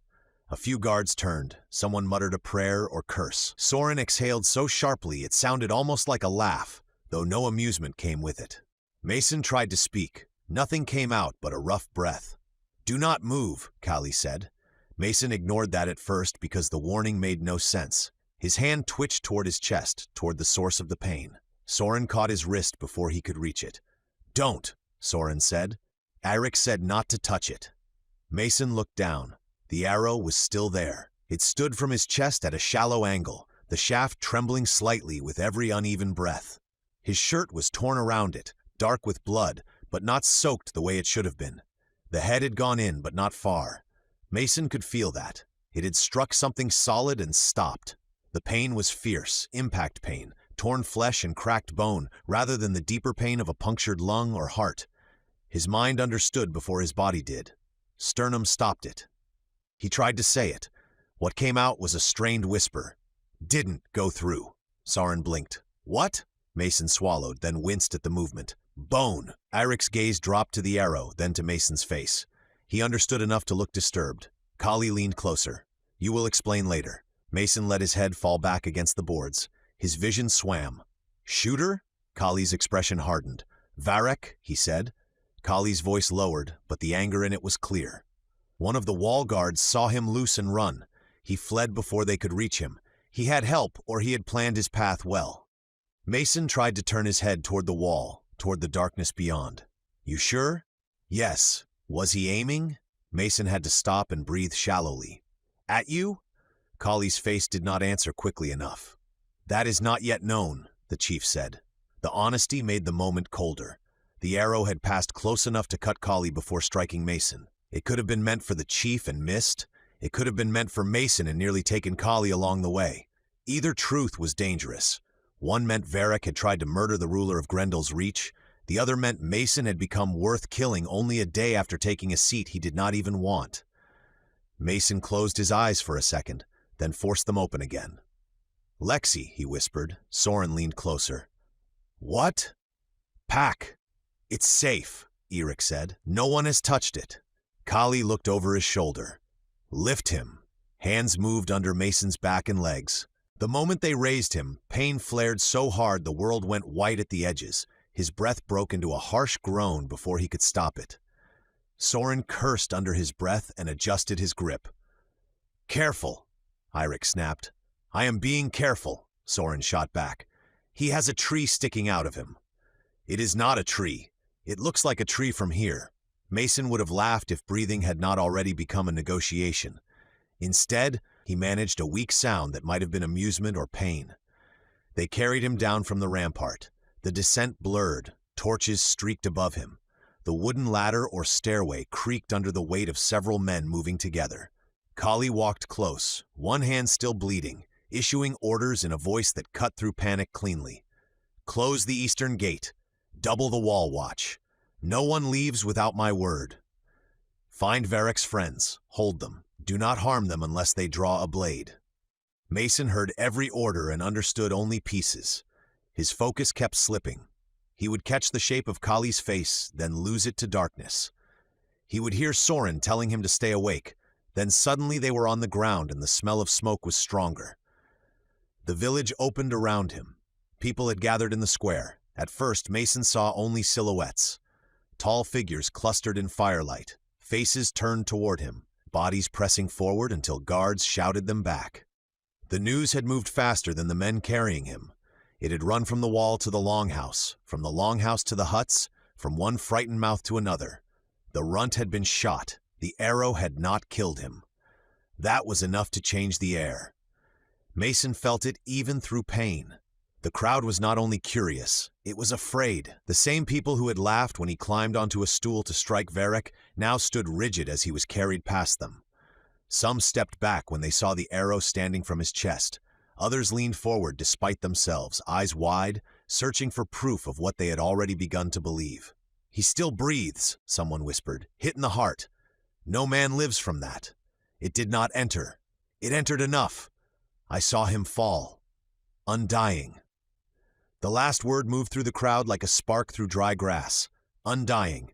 Mason heard it once, then again, then from 3 directions at once. It grew quieter as it spread, not louder, which somehow made it worse. People did not shout it, they breathed it. They passed it in fear, mouth to ear, hand to sleeve, parent to child. Undying.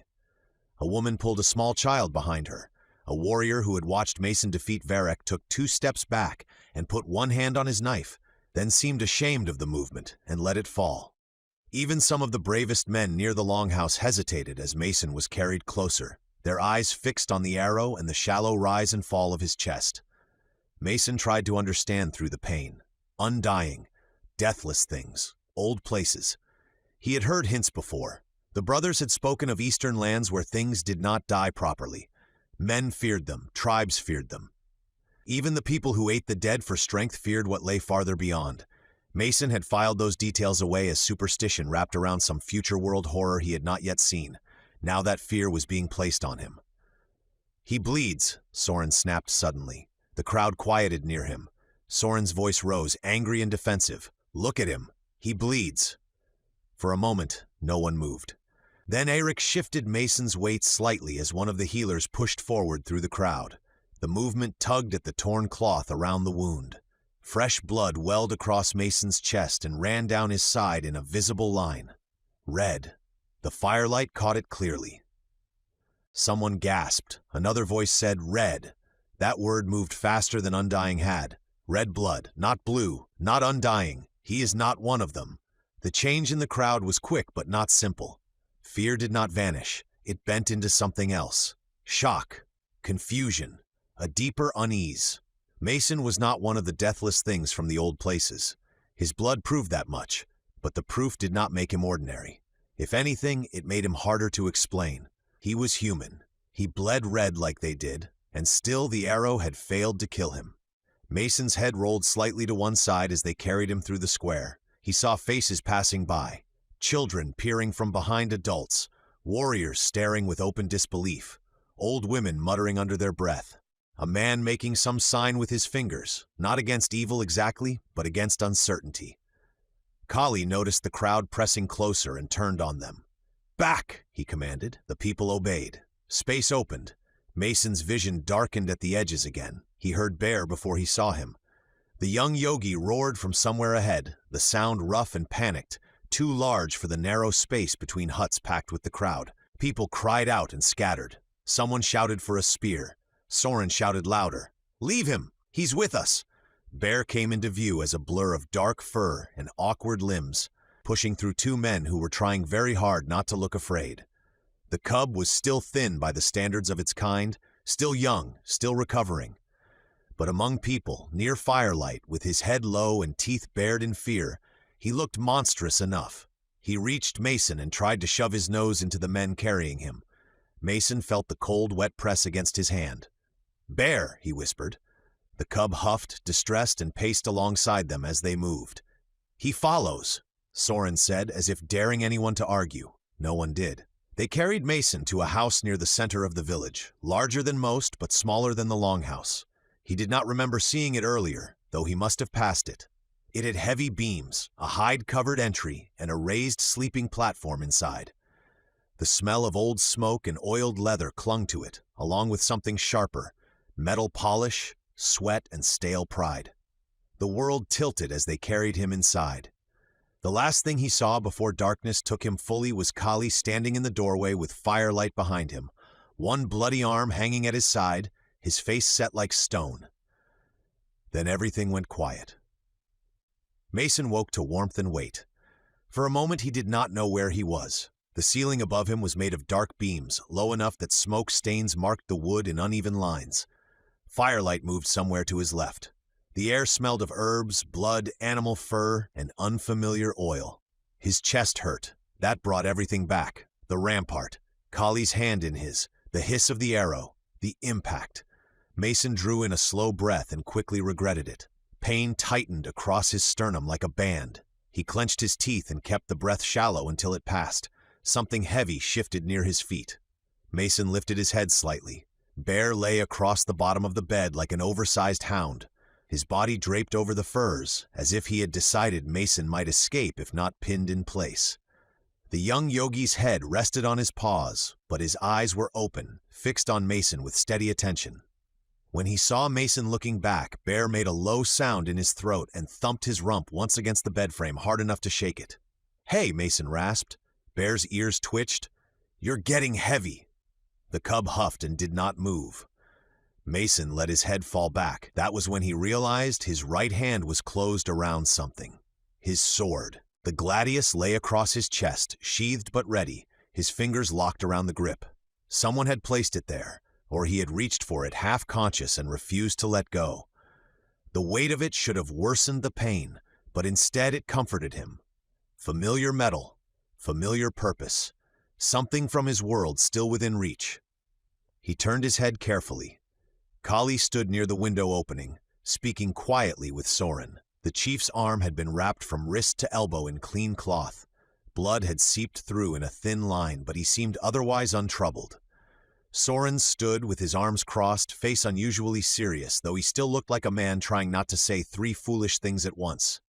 The window had no glass, only a hide flap pulled aside to let in cooler air. Beyond it, Mason could see movement in the village. Guards passing, torches shifting, people gathered in clusters despite the hour. Soren noticed Mason first. He's awake, turned. Mason tried to push himself up. Pain stopped him halfway. Kali crossed the room in 3 long strides and put a hand on his shoulder, pressing him back with controlled firmness.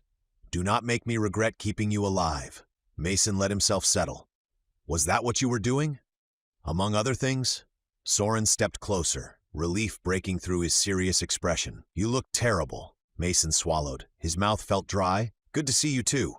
"There he is," Soren said, pointing at him. "Still rude, proof of life." Kali looked down at Mason's chest. Bandages had been wrapped tightly around him, thick layers crossing over the wound. He could feel the pressure now, the ache beneath it. "The arrow?" Mason asked. "Removed," Kali said. Mason tensed. Kali noticed. It did not go deep. The healer said it struck bone and stopped. Soren leaned in. "She also said your bone was wrong." "Wrong how?" "Too hard," Soren said. "She said it like an insult." Mason closed his eyes briefly. "Dense." "Yes," Soren said. "That sounds like an insult too." Despite himself, Mason almost smiled. It faded quickly. "Verrek?" he asked. Kali's expression hardened. "Gone." Mason looked at him. "He fled east after the shot," Kali said. "At least at first, then the trail broke near the stream. We found tracks, not enough to know where he turned." Mason absorbed that. "Yes. Why would he graze you if he meant to shoot me?" Soren's mouth tightened. Kali did not pretend to know. "Because he is a poor shot under fear. Because the wind shifted, because he meant to kill me and struck you instead, because he meant to kill you and did not care if I bled with you." He paused. "All are possible." Mason stared at the beams overhead. "What happens now?" Mason asked. "Now," Kali said, "you heal." "I mean with him," Soren answered before Kali could. "We find him. We drag him back. Eric breaks parts of him. I ask questions. Then Kali decides if there are enough pieces left to hang." Kali gave him a dry look. Soren shrugged. That was the simple version. Mason shifted slightly, wincing. Bear lifted his head, watching him. "You're going after him?" Mason asked. "I am sending Eric and Soren," Kali said. Soren straightened a little at that, as if eager to leave and reluctant to leave at the same time. Mason looked toward the window. "It's dark." "It will be light soon," Kali said. "They leave at first gray." "I should know." Mason looked back at him. Kali's voice left no room for argument. "You will not stand, ride, hunt, climb, fight, track, or do any other foolish thing until the healer says you can breathe without looking like a dying fish." Soren nodded solemnly. "You did look very fish-like." Mason ignored him. "Verrek knows about my pack." "He does not have it," Kali said. "Where is it?" Soren pointed to the far side of the bed. Mason turned carefully and saw the pack resting against the wall within arm's reach. Relief moved through him so quickly it almost made him dizzy. "Your glowing stone is inside," Soren added. "No one opened it." Soren raised both hands. "I didn't. Eric didn't. Kali didn't. Bear tried to sleep on it, but I told him no." Bear huffed from the end of the bed, as if offended by the accusation. Mason let his head sink back again. "Thank you." Kali's gaze moved to the sword across Mason's chest. "You would not release that." "I don't remember grabbing it." "You grabbed it before they removed the arrow," Soren said. "Nearly took Branna's fingers off when she tried to move it." "Branna, the healer," Kali said. "She called you stubborn, cursed, and possibly made of old stone. She sounds nice. She saved you," Kali said. Mason sobered. "Then I owe her." Mason's mind kept trying to move ahead. Verrek, the East, Lexi, the tracker battery, Kale, the war Kali had mentioned. Every thread pulled at once, and his body lay useless under blankets and bandages while the world continued without him. "How long?" he asked. Kali understood. "Before you can travel?" Mason nodded. "I do not know." Mason closed his eyes, frustration tightening his jaw. Lexi was still out there. Every delay became a weight. Every injury, every custom, every conflict in this place placed another wall between them. He could survive an arrow that should have killed him, but he could not outlast time if he kept losing days. "She has supplies," Soren said quietly. Mason opened his eyes. Soren's usual grin was gone. "You told us. She has food, water, shelter. She is clever, yes?" "Yes. Then she will be clever until you get there." Kali watched Mason for another moment before turning to Soren. "Wake Eirik. Gather 2 trackers and enough food for 3 days." Soren glanced toward the floor beside Mason's bed, where Eirik had apparently been sleeping just out of sight. Without hesitation, he kicked him in the leg. Eirik jerked awake with a curse. "I was sleeping." "Yes," Soren said, "and now you are not." He looked back at Kali. "Eirik is awake. What do we do if we find Verrek?" "Watch him first," Kali said. "Learn who shelters him and who meets with him. Then, if the opportunity presents itself, take him. And if he runs east," Kali's face darkened, "then follow until following becomes foolish. I will not lose good men because one bad man is a coward." Soren looked at Mason. "We'll find him." The hide at the doorway snapped aside.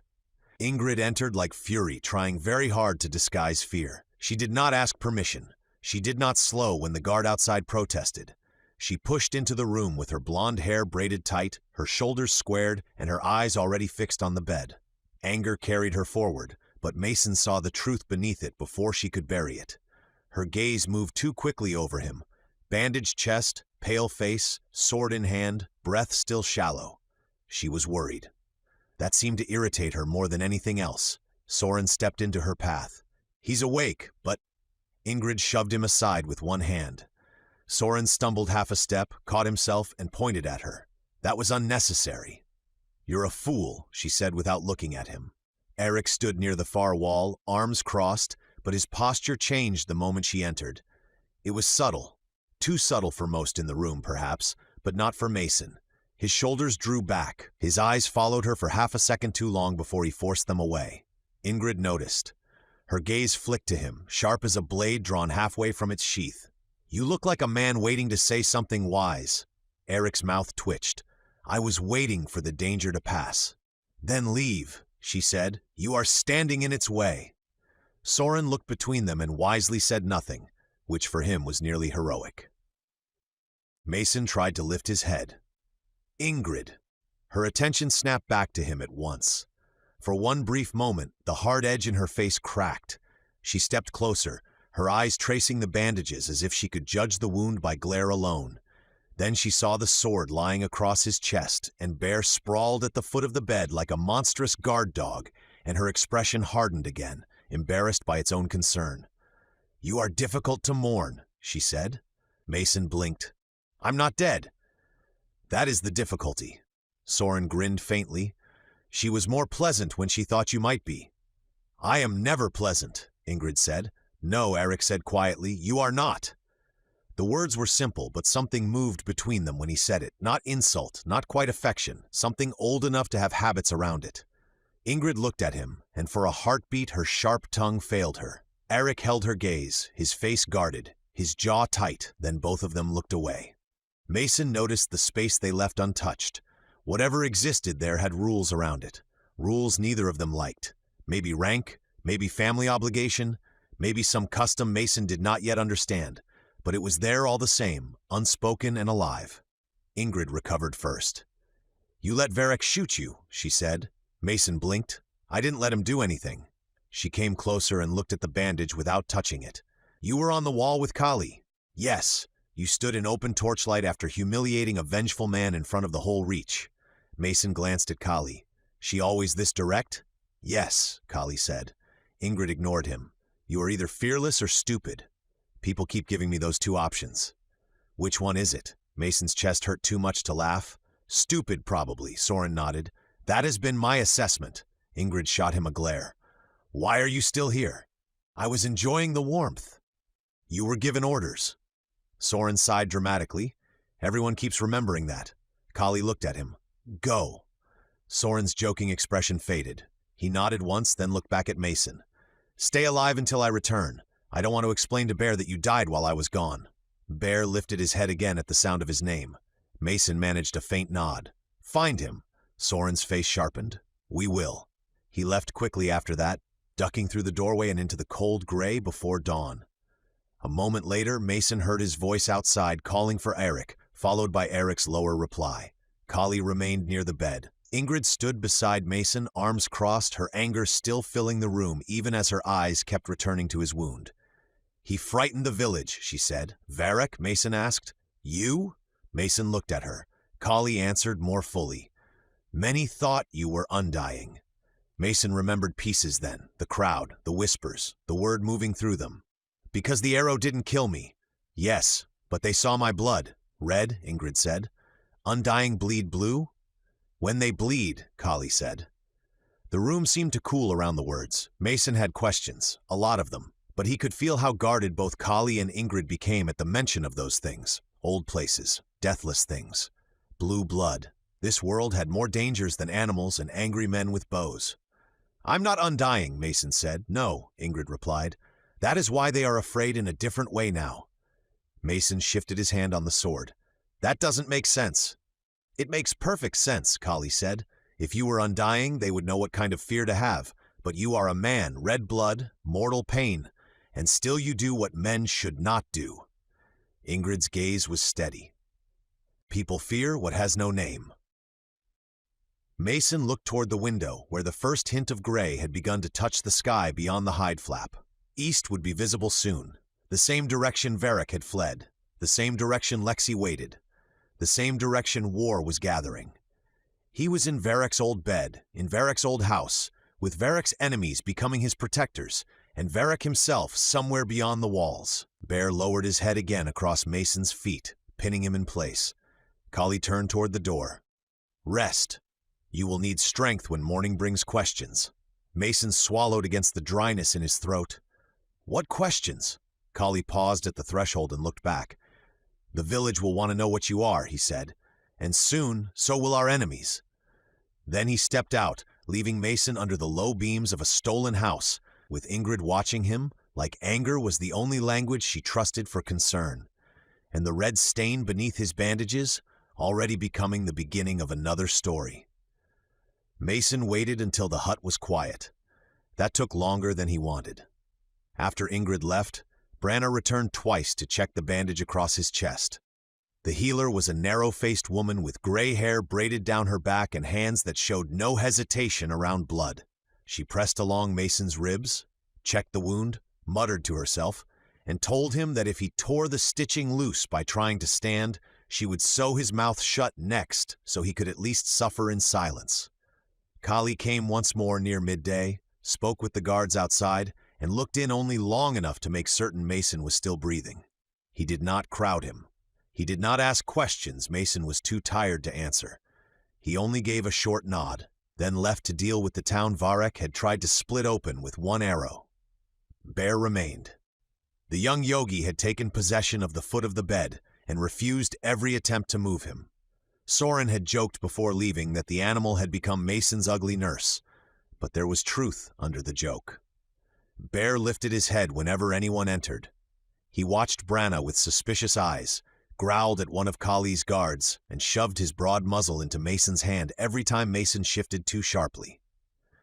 By late afternoon, the hut had settled into a strange kind of stillness. Outside, GRENDELL'S reach carried on in guarded motion.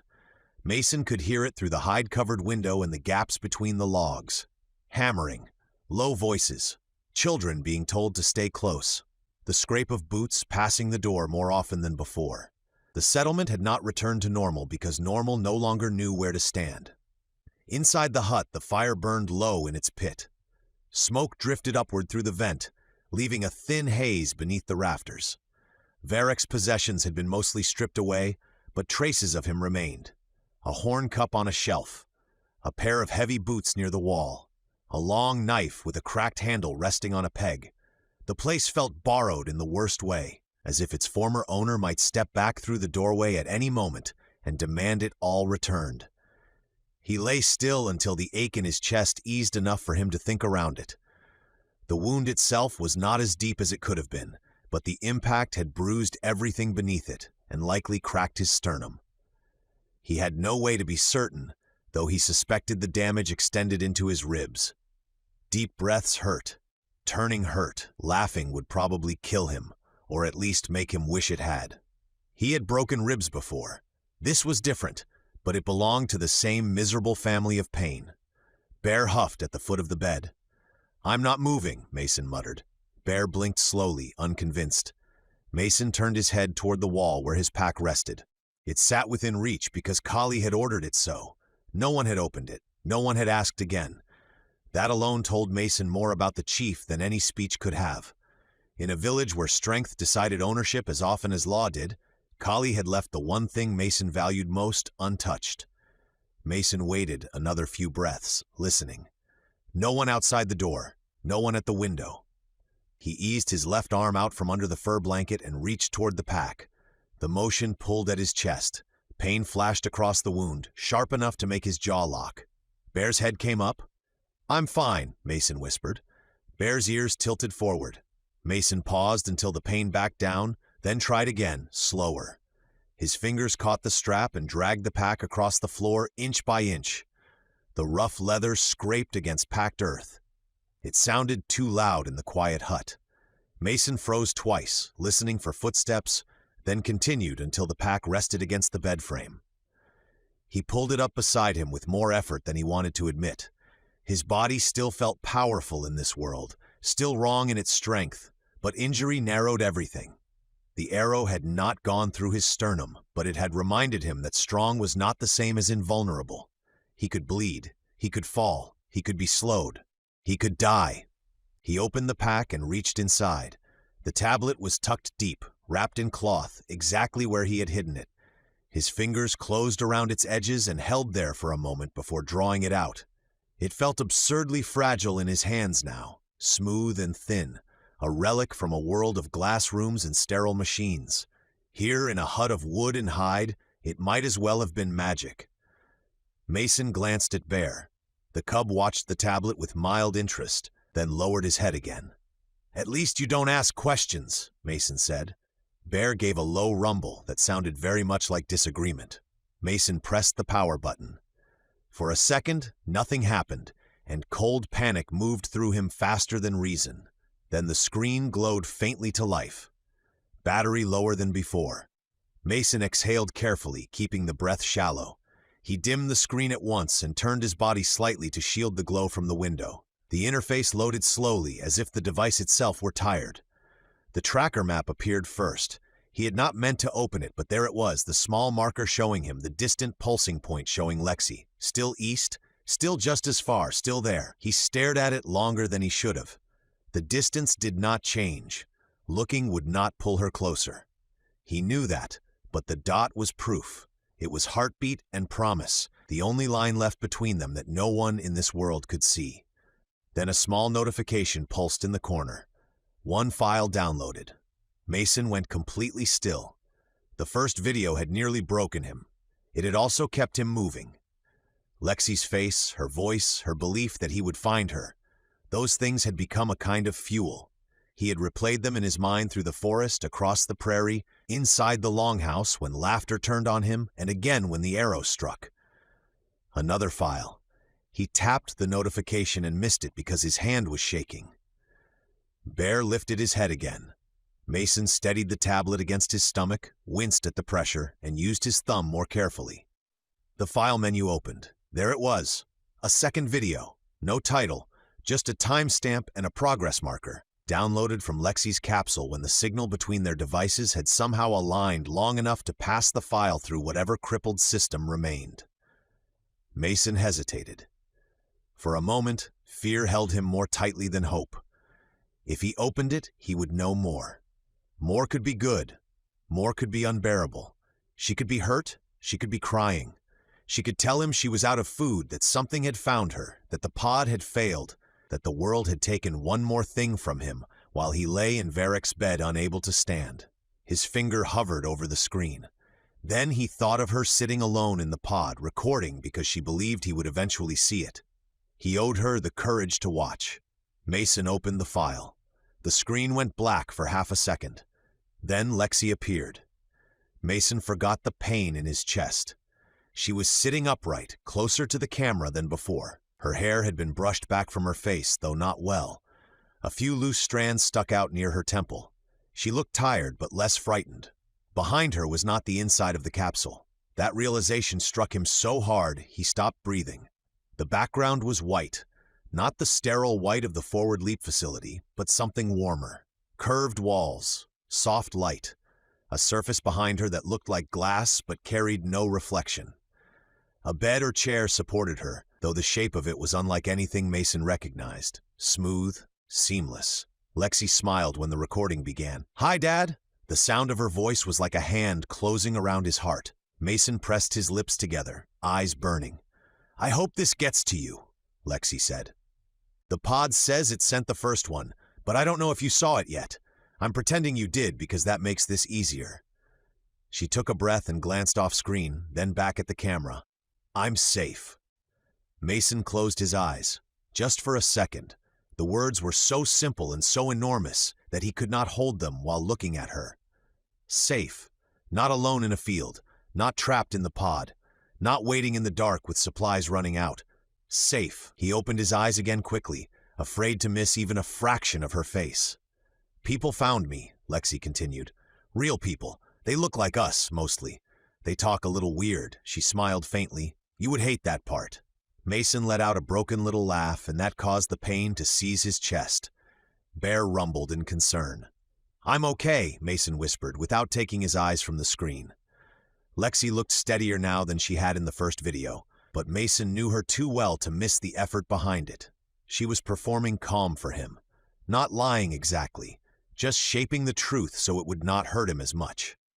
"They brought me to a medical facility," she said. "They don't call them hospitals anymore," I asked. The word sounded strange to them, like something from an old story. "They call this place a restoration center. I think that's the closest translation. Or maybe care house. The language is different, but not too different.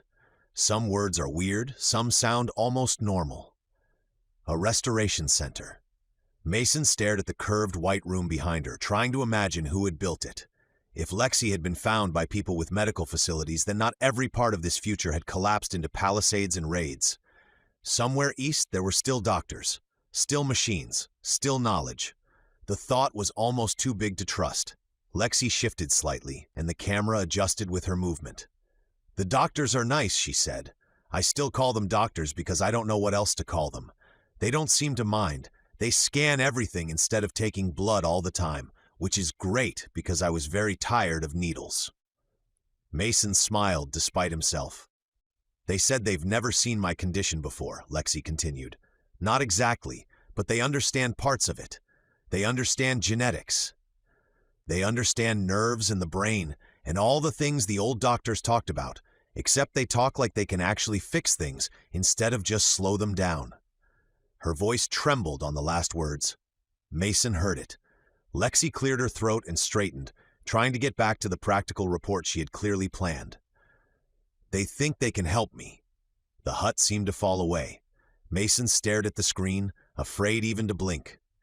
"They aren't promising yet?" she added quickly, in the tone of someone repeating what an adult had told her.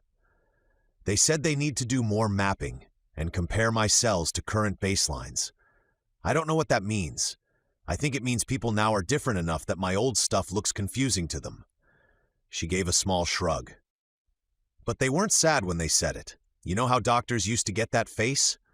The one where they try to sound hopeful, but mostly look sorry?" Mason knew exactly. "They didn't do that," Lexi said. "They looked interested, like it was a problem they expected to solve." Mason's hand tightened around the edge of the tablet. For 6 months, every conversation about Lexi's illness had been built around decline. Slow it, manage it, delay the worst of it, keep her comfortable, preserve function as long as possible. Hope had always come with a warning label. Even the Forward Leap initiative had not promised a cure. It had promised a chance at a time when someone might know more. Now someone did, or might. That mite was enough for hope. Lexi leaned closer to the camera. There's something else. No one here seems to get sick, not like we did. Mason's smile faded. She glanced off screen again, lowering her voice a little as if sharing a secret. I asked one of the doctors about colds because I still have mine. I know.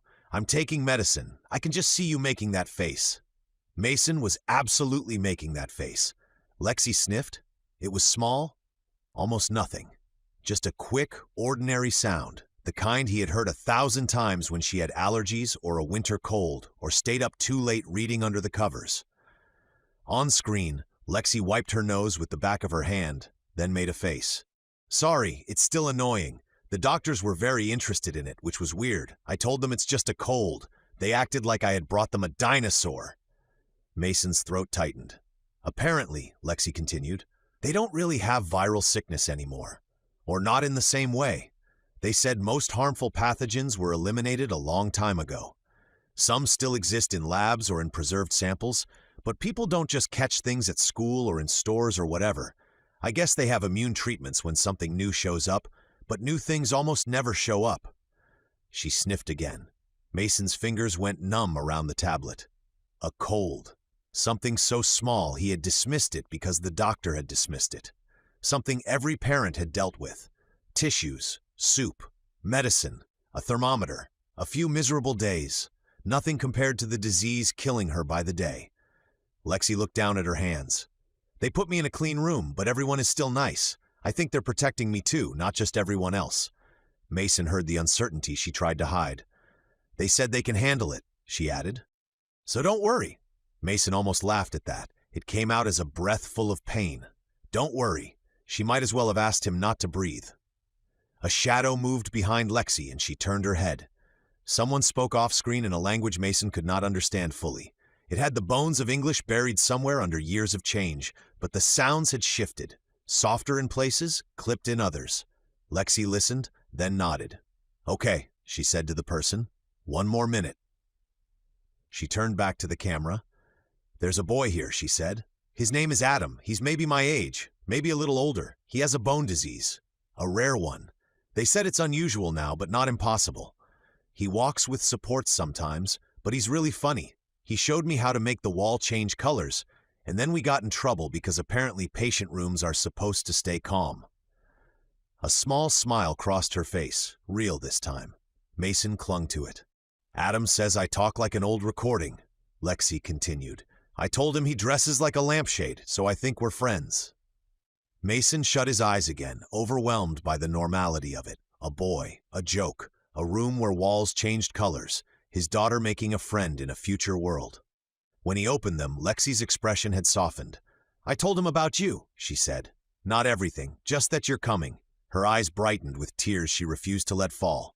You will, she said, as if she were reminding both of them. Mason whispered, I will. Lexi sniffed again, then laughed a little at herself. Sorry, I know you're probably worrying about the cold now. Please don't. They're watching it. They're watching everything. I've never had this many people look interested in my nose. Mason did not smile. The recording flickered once. Lexi glanced toward whatever monitor she was using. I think I'm running out of time, or storage, or whatever this is. The pod system keeps sounding weird. She leaned closer. I'm safe. I'm not alone. I'm gonna do what they say. You do what you have to do, okay? Don't rush so much that you get hurt. Mason looked down at the bandage across his chest. Too late. Lexi's face filled more of the screen now. I know you're coming, she said, but I can wait. I'm good at waiting. Her voice broke slightly there, and Mason felt it like the arrow all over again. I love you, she said, and when you get here, I want to show you the Restoration Center, and Adam, and the wall colors, even though I'm technically not supposed to do that anymore. She smiled. See you soon, Dad. The video ended. The screen went dark except for the file menu. Mason lay still, tablet balanced against his stomach, pain pulsing beneath the bandages and hope burning so bright it almost frightened him. She was alive. She was safe. They might be able to cure her. Doctors were interested, careful, watching everything. Mason forced himself to think. Panic would not help. The doctors had found her. They had isolated her. They knew more than he did by thousands of years. Mason powered the tablet down before he could waste more battery, torturing himself with the same 30 seconds. The screen faded to black, and the hut seemed darker without it. He held the device against his chest for a moment, then winced and moved it aside. Bear rose carefully from the foot of the bed and padded closer. The bed frame creaked under his shifting weight. He pushed his muzzle toward Mason's arm, snuffling at him with warm breath. Mason rested his hand on the cub's head. "She's alive," Mason said quietly. Bear blinked. "They found her. She's with doctors. Real ones, I think." The cub leaned harder into his hand. He looked toward the hide-covered doorway. Outside, the settlement continued its uneasy watch. Eirik and Soren were somewhere beyond the walls, hunting Verrek. Kali was holding the Reach together. Ingrid was angry enough to guard him by insulting him. Kale wanted to prove himself. War gathered in the east. Lexi waited beyond it all, safer than before and still farther than Mason could bear. Mason slid the tablet back into the pack and tied it shut. The motion hurt. Everything hurt. But beneath the pain, his resolve hardened into something cleaner. He would help Kali clear the Eastern Road, not for honor, not for standing, not for any seat or title this world wanted to place on him, but because it stood between him and Lexi. Bear settled beside him, too large and too warm, his head resting near Mason's hip. Mason closed his eyes but did not sleep.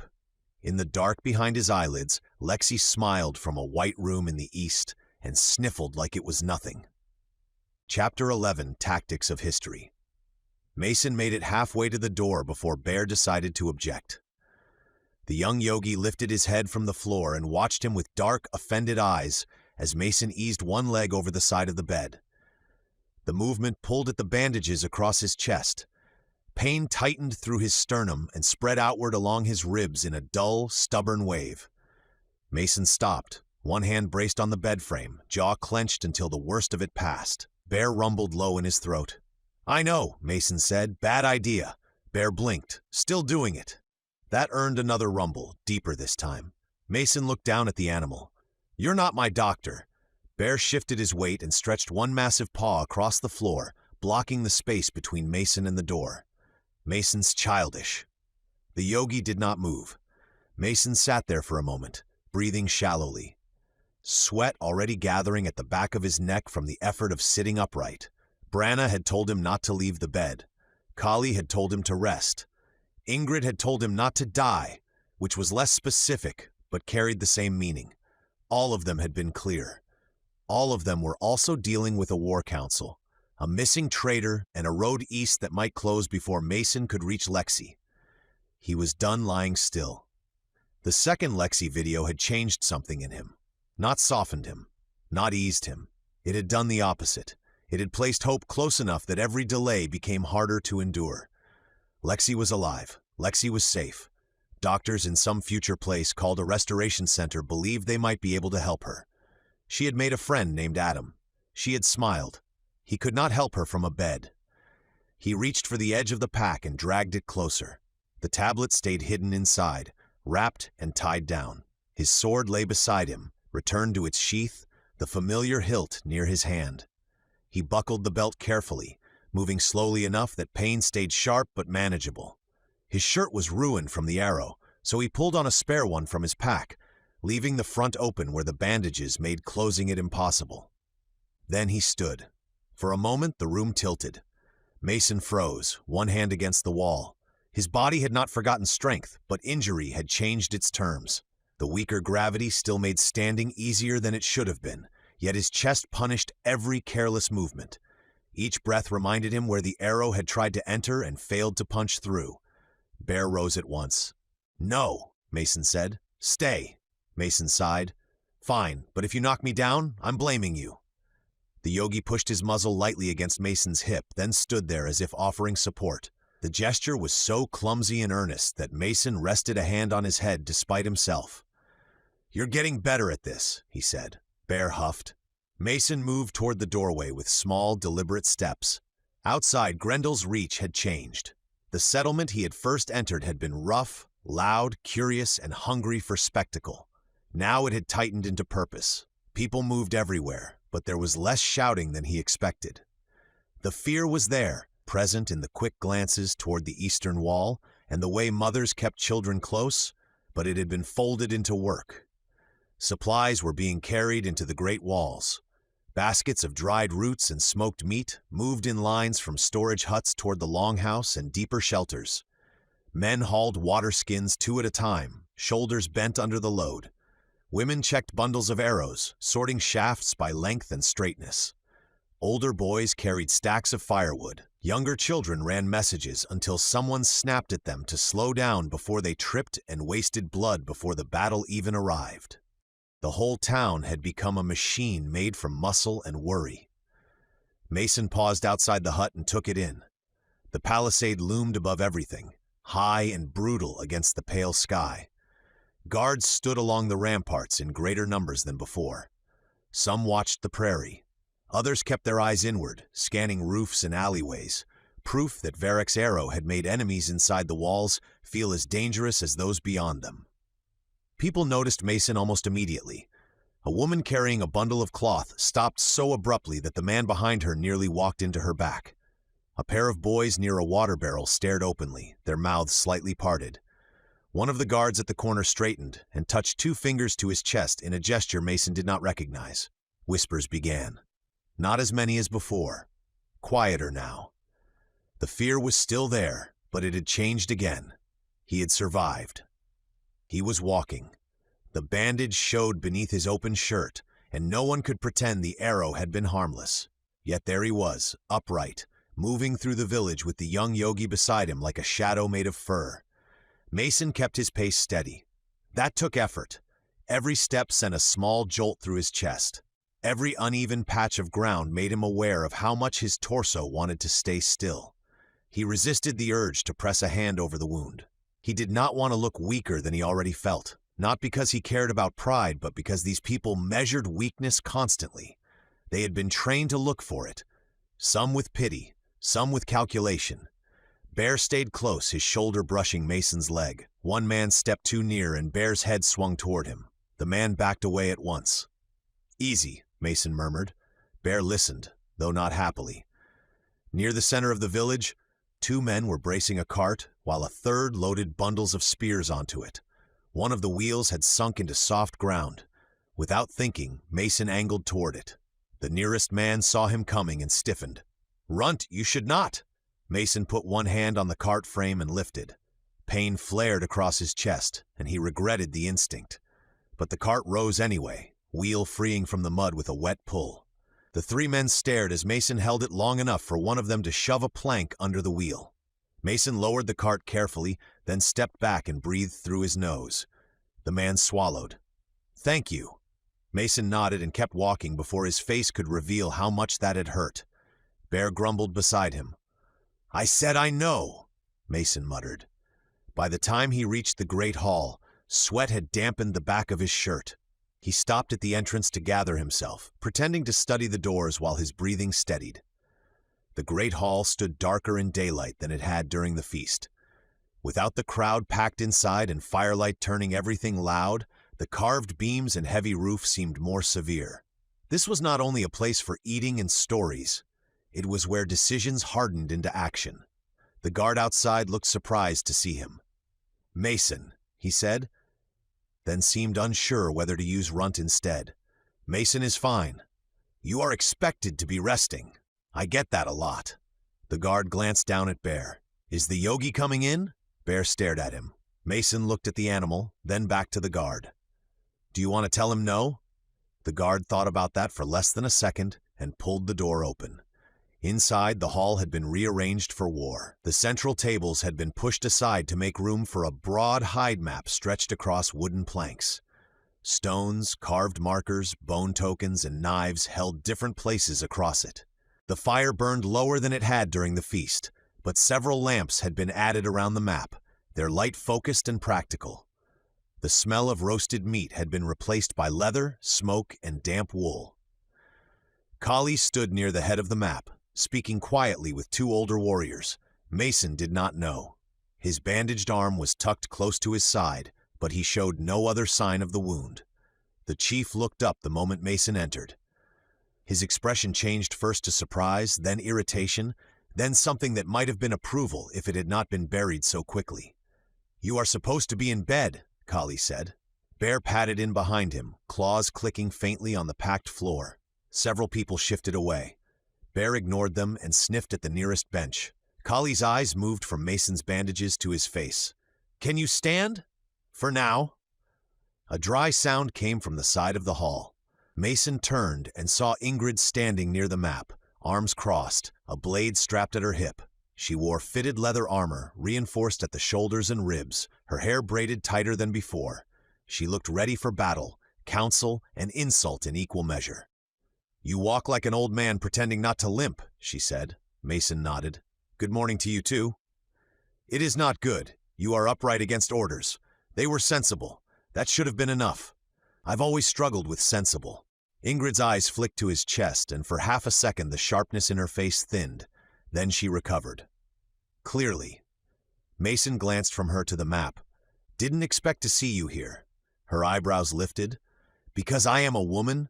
Or because you are foolish?" Mason felt the trap before stepping in it. "Because I didn't know who sat on war councils here." "Better," she said. Kali's mouth twitched faintly. Mason looked again at the people gathered. Ingrid was the youngest by far among those present, and the only woman at the map. No one seemed surprised by her presence, though some of the older men did not look entirely pleased either. She stood as if she had earned the right to occupy that space and would happily break the hand of anyone who questioned it. Good, Mason thought. They would need people like that. His gaze moved around the room again. Soren and Eirik? "Still out," Kali said, tracking Verrek. Mason nodded slowly. "Any sign?" None returned yet. That answer sat uneasily. Eirik and Soren were capable men, but Verrek had planned his escape well enough to get past the wall. If he had allies, the brothers could be walking into more than a trail. Mason scanned the hall again. Something was missing. Not a thing. A person. "Where's Kale?" he asked. Kali's gaze held his for a moment. Ingrid looked down at the map, though Mason caught the movement. Kali said he is leading another scouting party. Mason stilled. Then, despite the pain in his chest and the weight of the room, he smiled. Kali's expression narrowed. "You find that amusing?" "No," Mason shook his head carefully. "Not amusing." "What then?" Mason looked toward the open doorway beyond which the village moved in preparation. "Good for him." No one at the map spoke. Mason could feel the attention shift toward him, some curious, some cautious. Kali's decision had not been small. If Kale was his son, sending him out now meant more than trusting a capable scout. It meant letting the village see him carry responsibility before danger arrived. It meant giving the boy what he had asked for without saying so plainly. It also meant accepting the risk that came with it. Mason understood that risk in his bones. "As a father," Mason said quietly, "I know you're worried." Kali's face did not change, but the silence around him did. Ingrid looked at the chief then, not with surprise, but with something closer to respect for Mason's nerve. The older warriors became suddenly interested in the map. Kali held Mason's gaze. "A chief does not have the luxury of worry." Mason nodded. "A chief can say that. A father can't." For a second, Mason thought he had pushed too far. Then Kali looked down at the map and moved one of the small carved markers with his uninjured hand. "He knows the low-ridge paths," Kali said. "He has experienced men with him. He is not a child with a stick." "No," Mason said, "he isn't. But he is my son." Mason heard everything that sentence carried and did not answer too quickly. "He'll be careful," Mason said. Ingrid snorted softly. "No, he will try to look brave, which is what young men do when watched by older men." Kali gave her a sideways look. She met it without apology. "You know I am right." "I know you often enjoy being right too loudly. It helps the truth travel." Mason smiled faintly. Kali shook his head once, but there was no real anger in it. "We are waiting for more of our strong warriors to come to council. Until then, there is another matter." He turned and gestured to one of the men near the rear of the hall. "Bring it."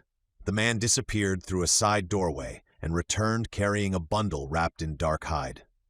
It was awkward in his arms, but not large. That alone caught Mason's attention. Most things in this village looked oversized beside him. This bundle looked like it might actually belong to a normal person from his own time. The man set it on the nearest table. Kali stepped closer and untied the hide wrap. Armor lay inside. Mason stared. It was not armor like he knew from books or museums, Not shining steel plates or linked mail. It was practical and rough, a fitted torso piece made from layered leather and overlapping strips of pale, dense wood.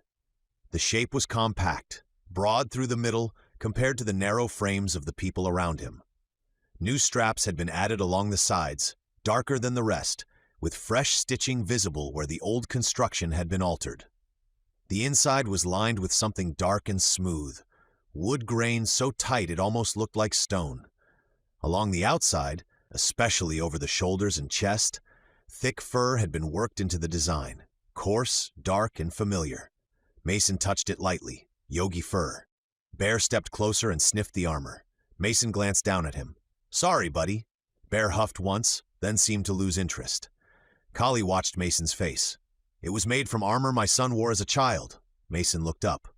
"The only thing small enough," Kali added. One of the older warriors coughed into his fist, failing to hide a smile. Mason looked back at the armor. "Your son's childhood armor?" "Yes." "For me?" "Yes." Ingrid folded her arms more tightly. "Try not to look honored. It makes your face look strange." Mason ignored her, though not completely. "I'm not sure how to respond to that." "With gratitude," Kali said, "and perhaps by not catching more arrows with your ribs." That drew a few low chuckles from the warriors around the map. Mason looked at the side straps. "You had it altered." Kali nodded. "My son was small by our standards when he wore it, but he was not shaped like you. Here we go." "You are short," Kali said matter-of-factly, "but thick." Ingrid smiled. "He means fat." "I got that." "It needed new straps," Kali continued, ignoring the exchange. "Your middle is wider than the armor expected." Mason touched the bandage beneath his shirt. "I was considered in good shape where I came from." Ingrid looked him over. "Your people were generous. They had mirrors. Unreliable ones." Mason gave her a flat look, then turned back to Kali. "What's this wood?" Kali lifted the armor and tilted it so Mason could see the dark lining. "It grows in the eastern ridges and old river valleys. Slow, hard, difficult to cut. Blades dull against it if the edge is poor. Fire blackens it but does not easily eat through. It is tough but very heavy. It is hard to craft with. We use it sparingly." Mason ran his fingers over the smooth interior. It felt like polished hardwood but heavier, denser, almost mineral in its resistance. "Iron-hard wood. That's useful. It may stop blades, it may slow arrows, it will not save you from stupidity." "In fairness," Ingrid said, "few things can." Mason glanced at her. "Are you always this encouraging before battle?" "Yes. Those who survive me feel ready for anything." Kali lifted the armor fully now. "The outer fur is from the mother Yogi." He thought of the clearing, the massive animal bursting from the trees, the weight of it pinning him, his fist connecting with its skull. Bear weak and starving in the cave afterward, small only because the world around him had taught Mason to adjust every definition. "It is strong hide," Kali said. "Thick, hard to cut. It carries a story now." Mason looked down at Bear again. The young yogi sniffed the air, then bumped his head against Mason's thigh as if bored by human ceremony. "Seems strange wearing part of his mother," Mason said. Kali considered that. "Would you rather her death feed worms only?" Mason did not answer. Ingrid's voice was less sharp when she spoke. "We use what is taken. Meat, hide, bone, story. Waste is insult." Mason remembered Eric saying something similar after killing the cub in the cave. This world was harsh, but not careless. Death became use because survival demanded it. He did not have to like every part of that to understand it. "Then I'll use it," Mason said. Kali nodded once, satisfied. "There is more," he said. The same man who had brought the armor stepped forward again, this time carrying a shield. It was round but not enormous, scaled closer to Mason than to the men of GRENDELL'S reach. The base was made from the same dark stone wood, layered and bound at the rim with rawhide and metal. It looked heavier than a normal shield its size should be, but Mason knew by now that weight meant different things to him than it did to them. The front made him pause. The skinned face of the great night snake had been stretched and fixed across the surface. Its scales still held a dull, dark sheen. The pattern around the eye ridges remained visible, giving the shield an unsettling expression even in death. The mouth had been shaped around the central boss so that the snake seemed to be lunging outward, jaws forever open around the grip. Soren would have loved it. Mason stared. "That is ugly," Ingrid offered. Intense. Ugly then. Kali took the shield and held it out to him. The head you took from the night snake. Its hide was thick near the skull. The armorer used what could be saved. Mason accepted the shield carefully. It was solid. The grip sat well against his forearm, though the angle would take practice. He lifted it once and felt the pull across his chest. Pain flashed under the bandages, and Ingrid stepped forward before she seemed to decide whether she meant to. Mason caught the movement. So did Kali. So did Ingrid, who stopped and scowled as if the floor had betrayed her. "Do not lift like an idiot," she said. Mason lowered the shield.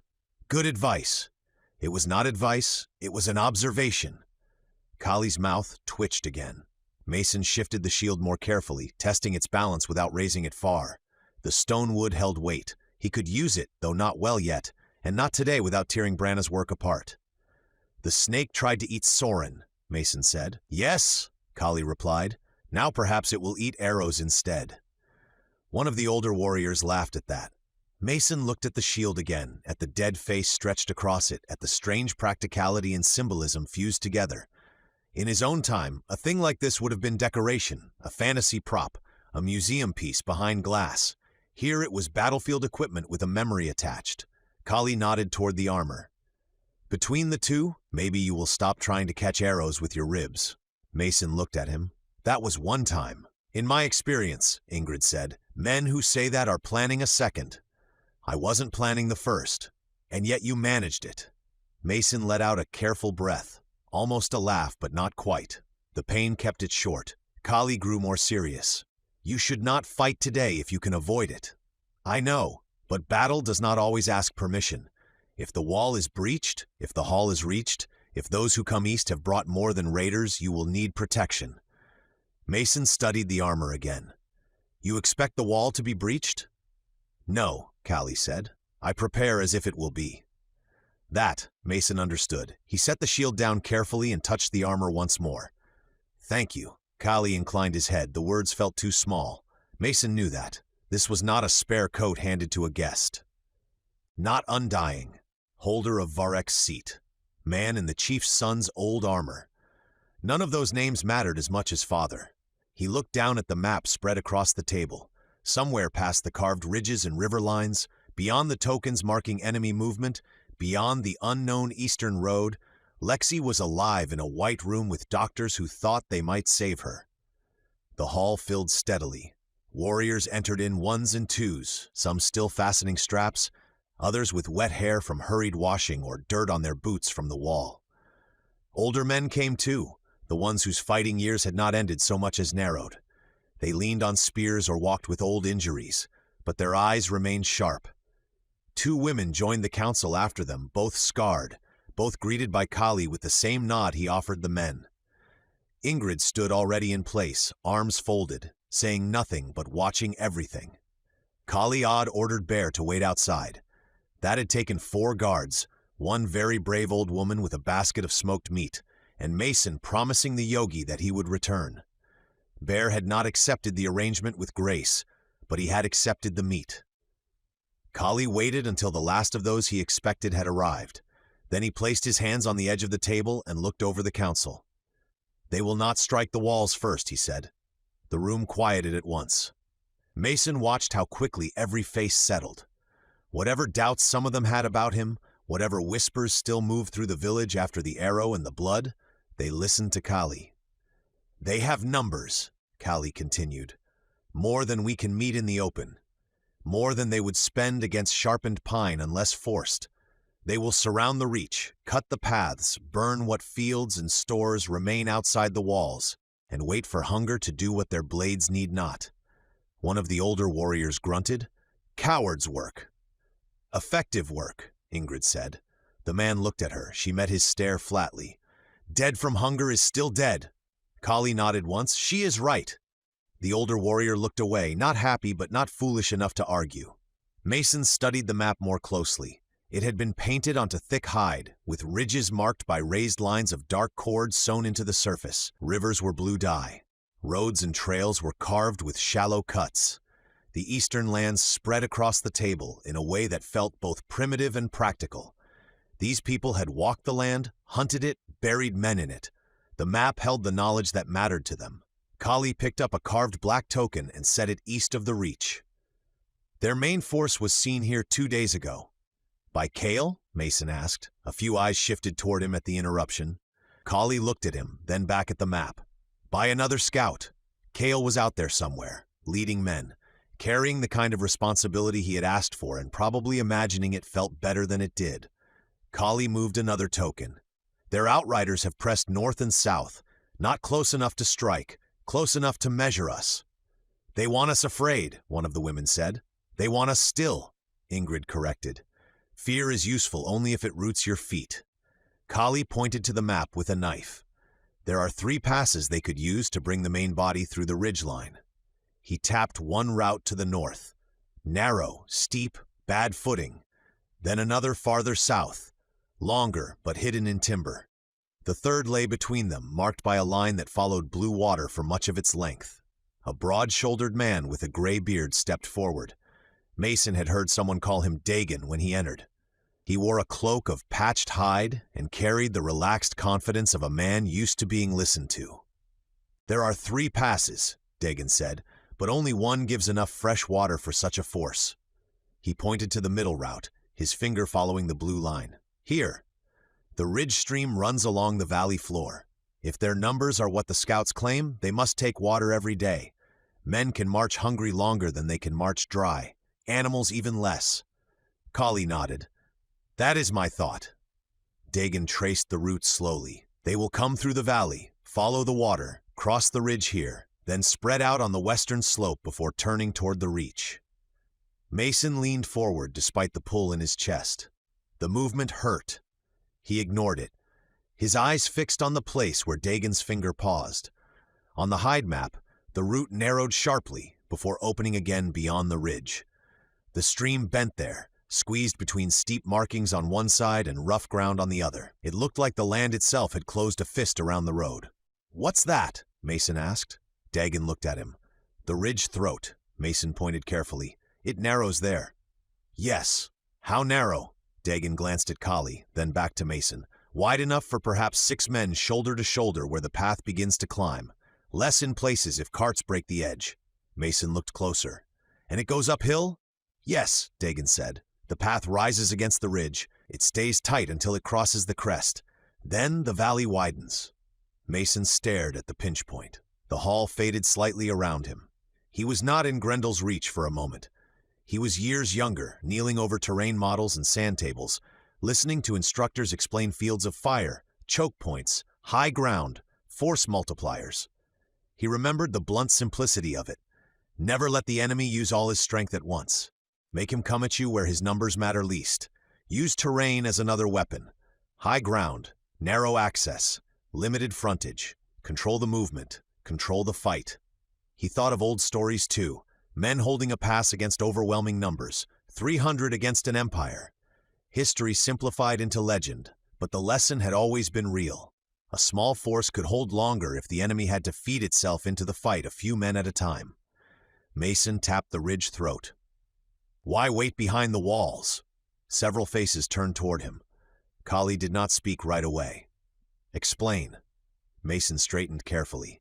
"If they mean to surround the Reach and starve you out, then letting them reach the walls gives them the fight they want. They have numbers. They can sit outside, block every road, and make you eat through stores while they wait." "We know this," Dagon said. "I'm saying maybe there's a better strategy than waiting." A murmur moved through the council. One of the older men leaned on both hands. "You would abandon the Great Walls?" "Not abandon," Mason said. "Use them as the second line. But if the enemy has to pass through there, that is where their numbers are weakest." He pointed again. "In open ground, 1,000 men is 1,000 men. At the walls, maybe they can spread around you and cut you off. But in that pass, if only 6 men can stand shoulder to shoulder, then it doesn't matter how many are behind them. They can't all fight at once." Dagon frowned. "The ones behind push." "Yes," Mason said, "and that can hurt them if the front gets stuck. Men in back shove men in front into spears, into shields, into bad footing. They lose room to swing. They lose room to think." Ingrid studied the map, her sharp expression more focused now than skeptical. "The ridge rises against them. Good, Mason said. Make them climb into you. Uphill attackers tire faster. They strike weaker. Their front ranks are under pressure from behind, and the high ground gives defenders leverage. Another warrior shook his head. You speak as if men are stones rolling downhill. Battles are not so clean. No, Mason said. They aren't. But ground still matters. The man snorted. The walls matter more. The walls stand high. The walls also trap everyone inside them, Mason replied. If they surround you, every child, every injured man, every stored basket becomes part of the fight. They don't have to break the wall if hunger breaks the people. That quieted the room more than he expected. Kali watched him over the map, saying nothing. Dagon crossed his arms. Even if we meet them at the throat, they have too many. They will grind through us. Maybe, Mason said, if you fight them the way you usually fight. Ingrid's eyes lifted to him. Careful, Runt. I mean no insult. That does not mean none will be taken. Mason looked around the council. I watched your hunters, your warriors, your good fighters. But if you meet a bigger force as scattered fighters, they only need to pull you apart. You need formation, something that lets the front hold while the men behind support them. Dagon looked at Kali. Formation? Mason reached for the snake-face shield and lifted it onto the table enough for them to see. The movement sent pain through his chest. He kept his face still until it passed. Shield wall, he said. Kali frowned. We do not have time to build a wall, especially one out of shields. For a second, Mason just stared at him. Not an actual wall. Kali's expression did not change. Then say what you mean. In my land's history, Mason said, choosing his words carefully, there were sea raiders, hard men, fighters from cold places. Some called them Vikings. They used shields together, not as separate pieces of protection, but as one moving barrier. Shields? Dagon asked. Yes, men stand shoulder to shoulder. Each shield covers part of the man holding it and part of the man beside him. The line becomes harder to break because no one is defending alone. Mason picked up 2 small wooden markers and held them side by side. The first rank locks in tight. Shields forward, spears or short weapons ready. The men behind them press in close, bracing the front and stabbing over or around when they can. If the enemy hits, he doesn't hit one man, he hits the whole line. One of the council women leaned closer. And if one falls, the men beside him close the gap or the man behind steps in. That has to be practiced. The wall is only as strong as its discipline. Ingrid's gaze sharpened. And if they flank it, then it dies, Mason said. That's why the terrain matters. In open ground, a shield wall can be turned. In a narrow pass with rock and bad slope on both sides, the enemy has to come from the front. Dagon looked back to the map. The ridge throat protects the sides. Exactly. The older warrior who had objected before shook his head. Shields stop arrows and weak thrusts. They do not stop a mass of men. They slow it, Mason said. And in that place, slowing it may be enough. You don't need to destroy their whole army in one charge. You need to make their numbers useless long enough to kill the front ranks, break their confidence, and make the rest hesitate. Ingrid tapped the table. Good, but their numbers will still overwhelm ours eventually. Normally, yes? Normally? She asked. Mason looked at the map again. Normally, you're trying to hold forever. Don't. Hold, hurt them, rotate men if you can, make them pay for every step uphill. Use archers from above if there are ledges. Drop stones, throw spears. If they can't deploy their full numbers, every casualty feels heavier to them than it does in open ground. Kali considered him. You would choose the place of battle before they choose it for us. And if they refuse the pass, then they either take a route without enough water, which slows or weakens them, or they split their army, which makes each part easier to handle. Dagon rubbed at his beard. There is sense in this. There is risk, too. Another man said. If we leave the walls and fail, the reach stands with fewer defenders. Mason nodded. Yes. The man seemed surprised by the admission. There's risk in every choice, Mason continued. But if you wait here, their biggest strength stays intact. If you meet them there, you make them fight your battle. Kali looked at Ingrid. What do you think? Ingrid's eyes remained on Mason. I think the runt has spent too much time being struck in the head. Soren would have smiled at that. Mason only waited. Then Ingrid looked down at the map. I also think he may be right. Kali looked to her. Maybe? I want to see it, she said. Words stand easily on a table. Kali nodded slowly. So do I. Mason looked from one to the other. You want a demonstration? Yes, Kali said. Before I commit the Reach to meeting a larger force outside its walls, I will see this wall that is not a wall. Mason exhaled carefully. All right. Ingrid smiled then, and it was not comforting. Good. Mason looked at her. Why do I not like that smile? Because you are learning. They took the demonstration outside between two storage buildings near the longhouse. The space between them was narrow, hard-packed dirt with timber walls on both sides. It was not a perfect match for the ridge throat, but it worked well enough.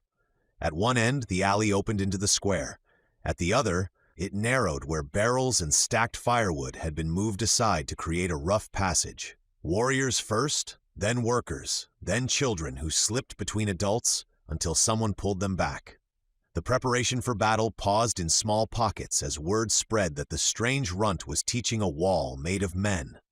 Mason heard enough whispers to know that half the village thought he was about to embarrass himself, and the other half hoped he would do something impossible. His chest hurt worse now. He should have been lying down. Instead, he stood in Kale's old armor with a snake-faced shield on his arm, explaining ancient tactics to future warriors while trying not to bleed through Branna's bandages. Not his strangest day anymore. Kali stood to the side with a bundle of wooden training weapons at his feet. He had taken the role of judge himself. Every man carried a blunt spear or short wooden sword. The rules were simple. Kali would call a man dead when a thrust or strike landed cleanly, where a real blade would have taken him from the fight. Ingrid stood opposite Mason at the head of a larger group. She had gathered over twice his number. Men and women with shields and training weapons stood behind her, restless and eager. Her expression made it clear this would not be gentle. Mason's group was smaller, 6 in the front, 4 behind. The shields were not identical, and that was a problem. Some were round, some taller, some cracked and repaired, but they were close enough for a lesson. Dagan stood in Mason's front rank, looking deeply skeptical. This feels cramped, he said. It should. I cannot swing properly. You're not supposed to swing properly. Dagan looked disgusted. Then how do I kill? Together, Mason said. The word made a few of them look at him. He stepped in front of the line, moving slowly so the pain stayed hidden. Listen, the shield is not yours alone. It protects the man next to you. His protects you. If you pull away to be a hero, you open a gap. If you open a gap, someone dies. He tapped Dagan's shield, then pushed it slightly until it overlapped the one beside it. Left edge over his right. Tight, shoulder close, knees bent. Don't stand tall unless you want Ingrid to put you on your back. Ingrid called from the far end. I may do that anyway. Mason ignored her. Second rank, close enough to brace them. Not so close you trip them. Spears over shoulders or through gaps when I call. Short thrusts, no big swings. One of the younger warriors frowned. Big swings kill. Big swings also need room, Mason said. In a choke point, room isn't the goal. The advantage goes to the side that stays disciplined. He moved along the line, adjusting shields. Front rank absorbs. Second rank supports. If the front gets pushed, the back leans in. If someone falls, the man behind fills the hole. Dagan grunted. And what do you do? Mason lifted the snake shield. Try not to catch arrows with my ribs. That got a laugh. Short but real. Even Kali laughed faintly from the side. Mason took a position near the center of the first rank. It was not wise. His chest complained the moment he set the shield forward, but the men needed to feel him there, not just hear instructions. He locked the shield edge against Dagan's and nodded to the warrior on his other side. Tighter, Mason said. The man shifted closer. Tighter than that. You should hate how close this feels. I already do. Good. Kali raised one hand. Begin. Ingrid attacked like she had been personally insulted by the concept itself. She did not send her group in slowly to test. She drove them forward at once, a hard rush of bodies and shields and wooden weapons. The impact hit Mason's line with a deep crash that shoved his heels back through the dirt. Pain burst across his chest, hot and intense, but the armor took part of the pressure, and the men behind him braced the rest. The wall held. Barely. Push! Ingrid shouted. Her attackers shoved forward, trying to break the line by force. Shields bucked, wood scraped wood. Someone cursed near Mason's left. Dagon leaned in with a growl, shoulder behind his shield, and the second rank pressed against his back. "Short thrusts," Mason barked. The second rank responded. Wooden spear tips jabbed through narrow gaps between shields. One struck an attacker in the throat. Another hit below the ribs. "Dead," Kali called. "Dead." Two of Ingrid's fighters stepped back, scowling. Ingrid did not slow. She shifted left, testing the edge where Mason's line met the building wall. "There, break that side." 3 attackers hammered the end shield. The warrior there panicked and turned too much, trying to face all of them. "Close together," Mason shouted. The second-rank man behind him shoved forward, filling the pressure. Dagon shifted half a step, shield edge scraping back into place. The gap vanished just as Ingrid tried to thrust through it. Her wooden blade struck shield instead. She looked directly at Mason through the press of bodies. "Lucky. Disciplined," he shot back. She smiled. "We'll see." The next attack came lower. Ingrid crouched and drove her shield into the legs of the front rank, while 2 others struck high, trying to make the men lift their shields. It was clever, vicious, exactly the kind of thing someone would do if they wanted to prove a tactic could fail. One of Mason's warriors took the bait. His shield rose too high. Ingrid's wooden sword snapped through the gap and struck his thigh. "Dead," Kali called. The man swore and stepped back. "Phil!" Mason shouted. The man behind him moved too slowly. Ingrid lunged for the opening. Mason moved first. He slammed his shield sideways, not hard enough to injure, but hard enough to block her blade and close the space. The movement tore pain through his chest so sharply that his vision flashed white. His knees almost buckled. Ingrid saw it. For a fraction of a second, her expression changed. Then she hit him harder. The impact drove him back into the second rank. The man behind him caught him with a grunt and shoved him upright again. "Good," Mason rasped. "That's how it works." Ingrid's eyes narrowed. "You are using yourself as a bad example?" "Seems to be my specialty." "Dead if this were real," Kali called, pointing to one of Ingrid's attackers who had overextended around her. The attacker withdrew. The wall reformed. Again Ingrid attacked. Again the shields absorbed. Again the short thrusts punished anyone who came too far forward. The men in Mason's line began to understand. Not perfectly, not smoothly, but enough. Their shoulders settled, their feet braced. The second rank stopped hanging back and began leaning into the front. When one shield shifted, the next corrected. When an attacker tried to hook an edge and pull it open, 2 spears drove through the gap and Kali called another death. The watching crowd grew quiet. This was not flashy. No leaping, no single punch dropping a monster, no stool, no roar from a slain beast. It was better than that. It was simple enough to teach and effective enough to matter. Ingrid gathered her remaining attackers for one final push. Mason saw her plan in the way she moved them. She stacked the middle, intending to break through by weight alone. If she could drive Mason's center backward, the line would bend, the edges would open, and the whole thing would collapse. "Brace," Mason said. Ingrid came on with a shout, her group hit like a cart rolling downhill. The line slammed backward half a step. Mason felt the pressure run through shield, arm, shoulder, chest. Pain became a bright, clean line down the center of him. He gritted his teeth and pushed with his legs, not his upper body, forcing the shield forward. "Hold." The men behind leaned in. The wall stopped moving. For several breaths, nothing existed but pressure. Wood groaned. Boots dug into dirt. Ingrid's fighters shoved and shouted, trying to turn mass into victory, but the alley allowed only so many bodies to press at once. The rest of her larger group bunched uselessly behind the front, unable to reach, unable to swing, unable to do anything but add confusion. "Now," Mason said, the second rank thrust together. Not wildly, not hard enough to injure. Short, tight, controlled jabs through the shield gaps. Kali's voice came quick. "Dead, dead, wounded, dead." Ingrid tried to slip through the sudden disorder, her blade snapping toward Mason's exposed side. He caught the strike on the snake shield. The dead face of the night snake stared back at her from its surface. Mason peered over the rim. "You're very committed. If I let your plan succeed here, you may trust it when the danger is real." Her eyes narrowed. A false success is more dangerous than failure. She struck again. He blocked again, though his arm trembled from the effort now. Dagon drove his shield forward with a roar, and the rest of the line followed, not charging, just stepping together. One step, then another. Ingrid's attackers gave ground because they had no choice. The narrow space that had helped them press now trapped them in retreat. Kali raised his hand. Enough. The alley froze. Breathing filled the space. Men lowered shields. A few laughed in disbelief. Others looked at one another with the dawning expression of doing something memorable.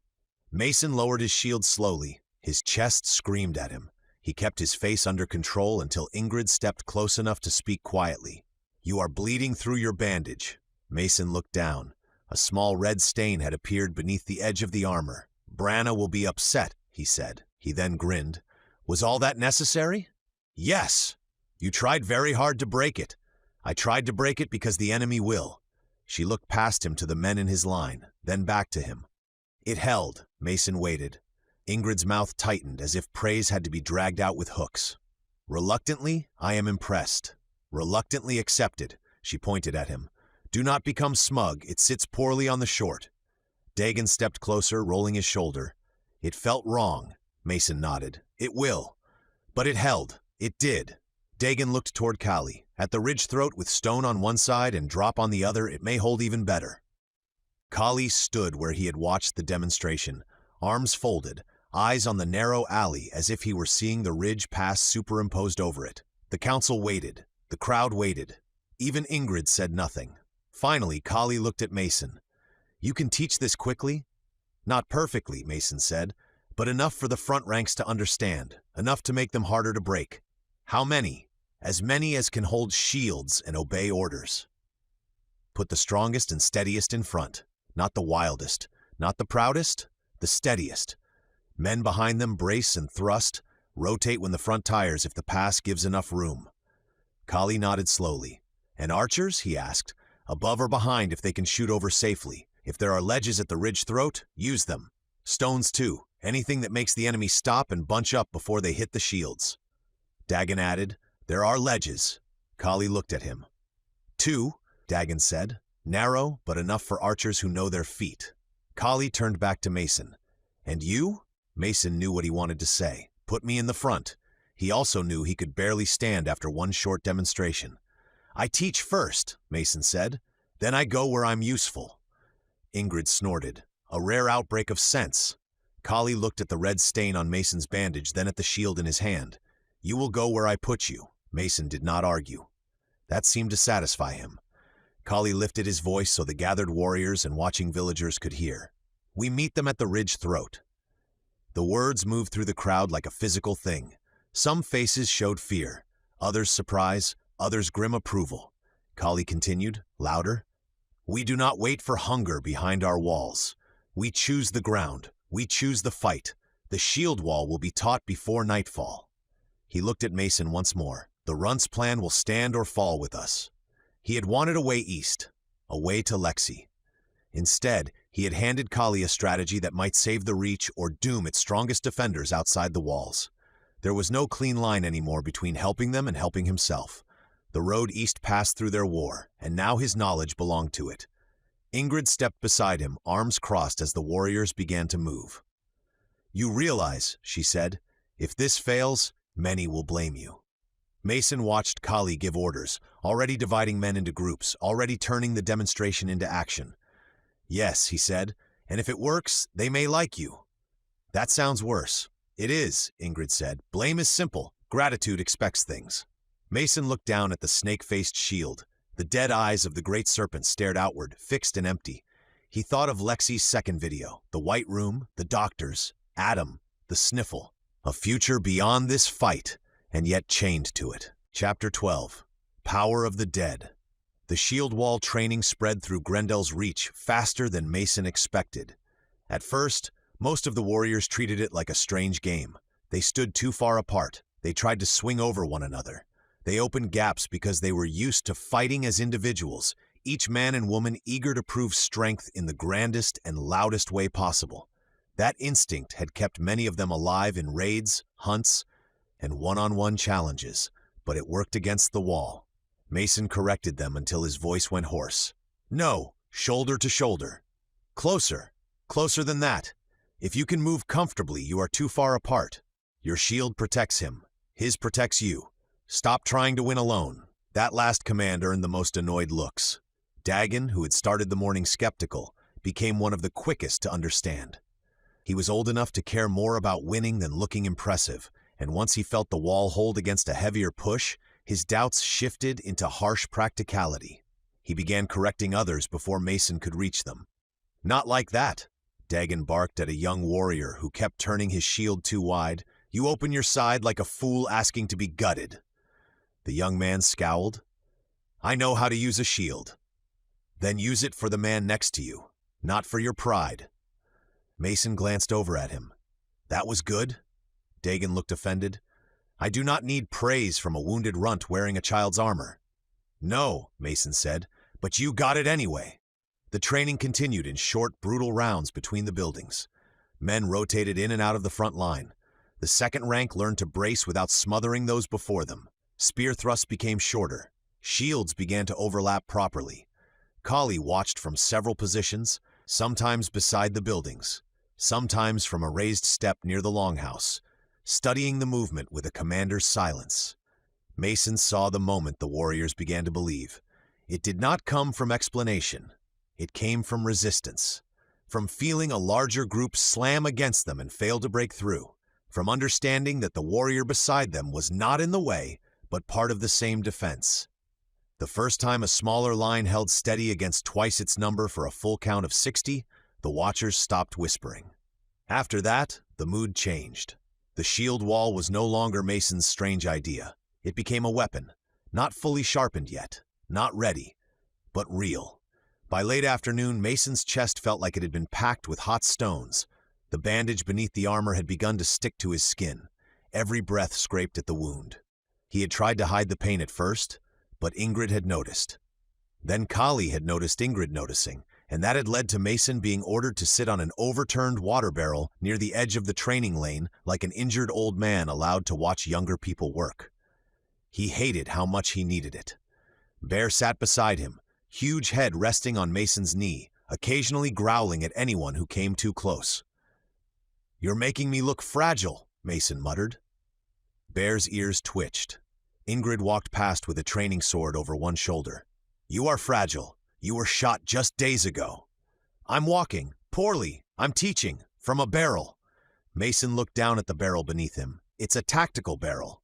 "It is a pity barrel," she said. "Try not to bond with it." Mason would have answered, but the horn at the eastern gate sounded. Not the long alarm of attack, a shorter call, a signal of returning scouts. The training yard quieted. Kali turned toward the gate. So did every warrior in the space. Mason stood before thinking, and pain punished him for the mistake. Bear rose with him, body tense, eyes locked east.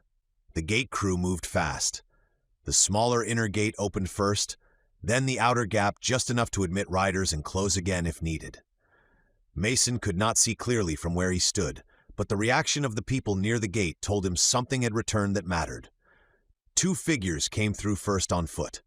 Soren and Eirik. Soren's usual bounce was gone. His clothes were streaked with mud, and a shallow cut marked one cheek. Eirik walked beside him with his bow in hand, eyes scanning the wall and rooftops even after reaching safety.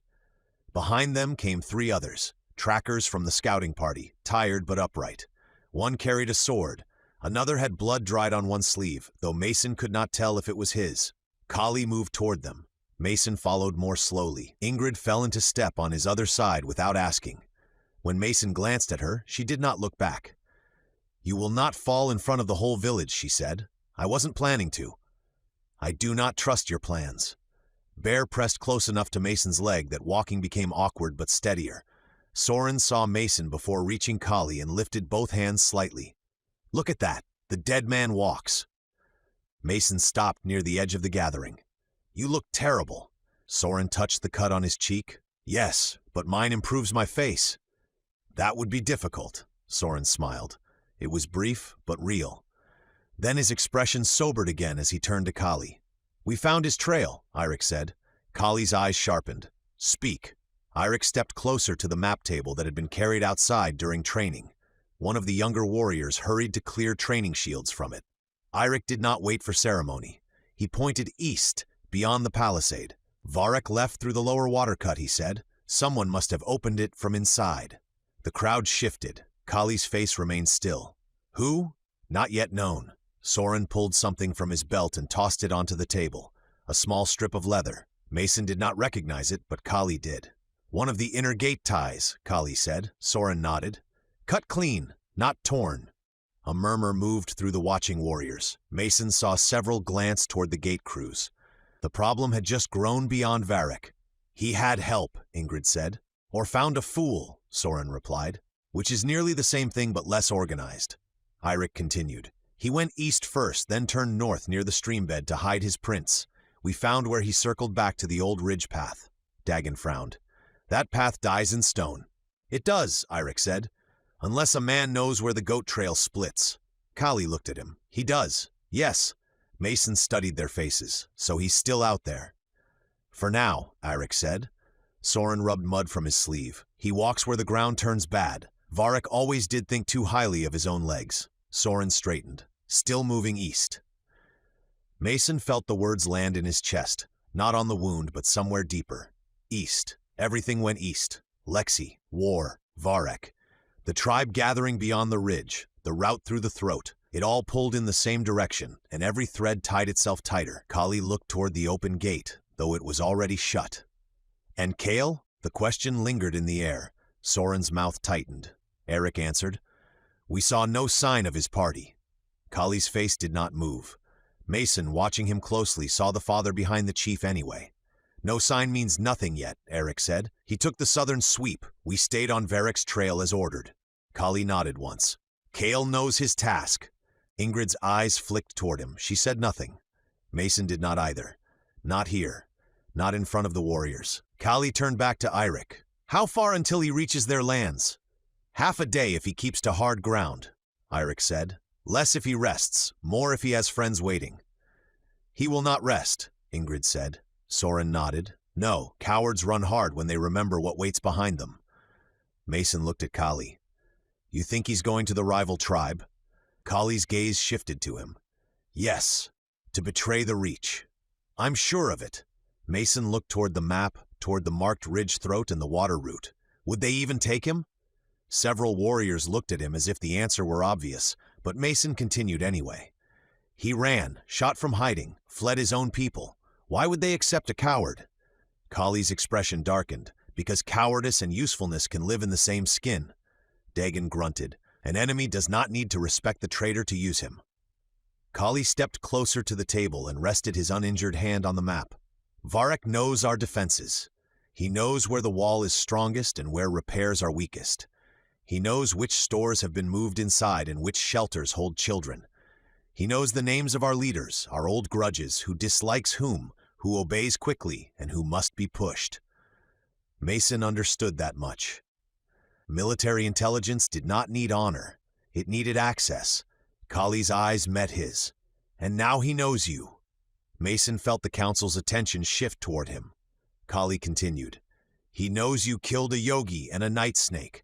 VERREK knows he struck you with force with little effect, and you put him on the ground with one blow. Then he buried an arrow in your chest and fled. A man does not run unless he believes he still has somewhere safe to go. Mason's expression tightened. He has allies, Kali said. Some beyond these walls, and likely some still within them. By now, one of them will have told him the arrow failed to kill you as it would have killed any other man. He will also have heard the whispers, that some believed you were undying until they saw you bleed red instead of blue. Kali's gaze hardened. Now VERREK knows the truth. You are mortal. You can be wounded, but you possess strength no ordinary man should have. That knowledge will not make him less afraid of you. It will make him more careful.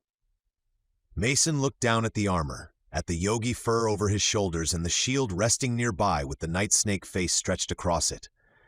He had become a bundle of stories for VERREK to carry. Yogi killer, snake slayer, arrow survivor, runt with impossible strength. All of it could travel faster than armies if placed in the right ears. He becomes more than a disgraced rival? Mason said quietly. Kali nodded. He becomes a threat to us all.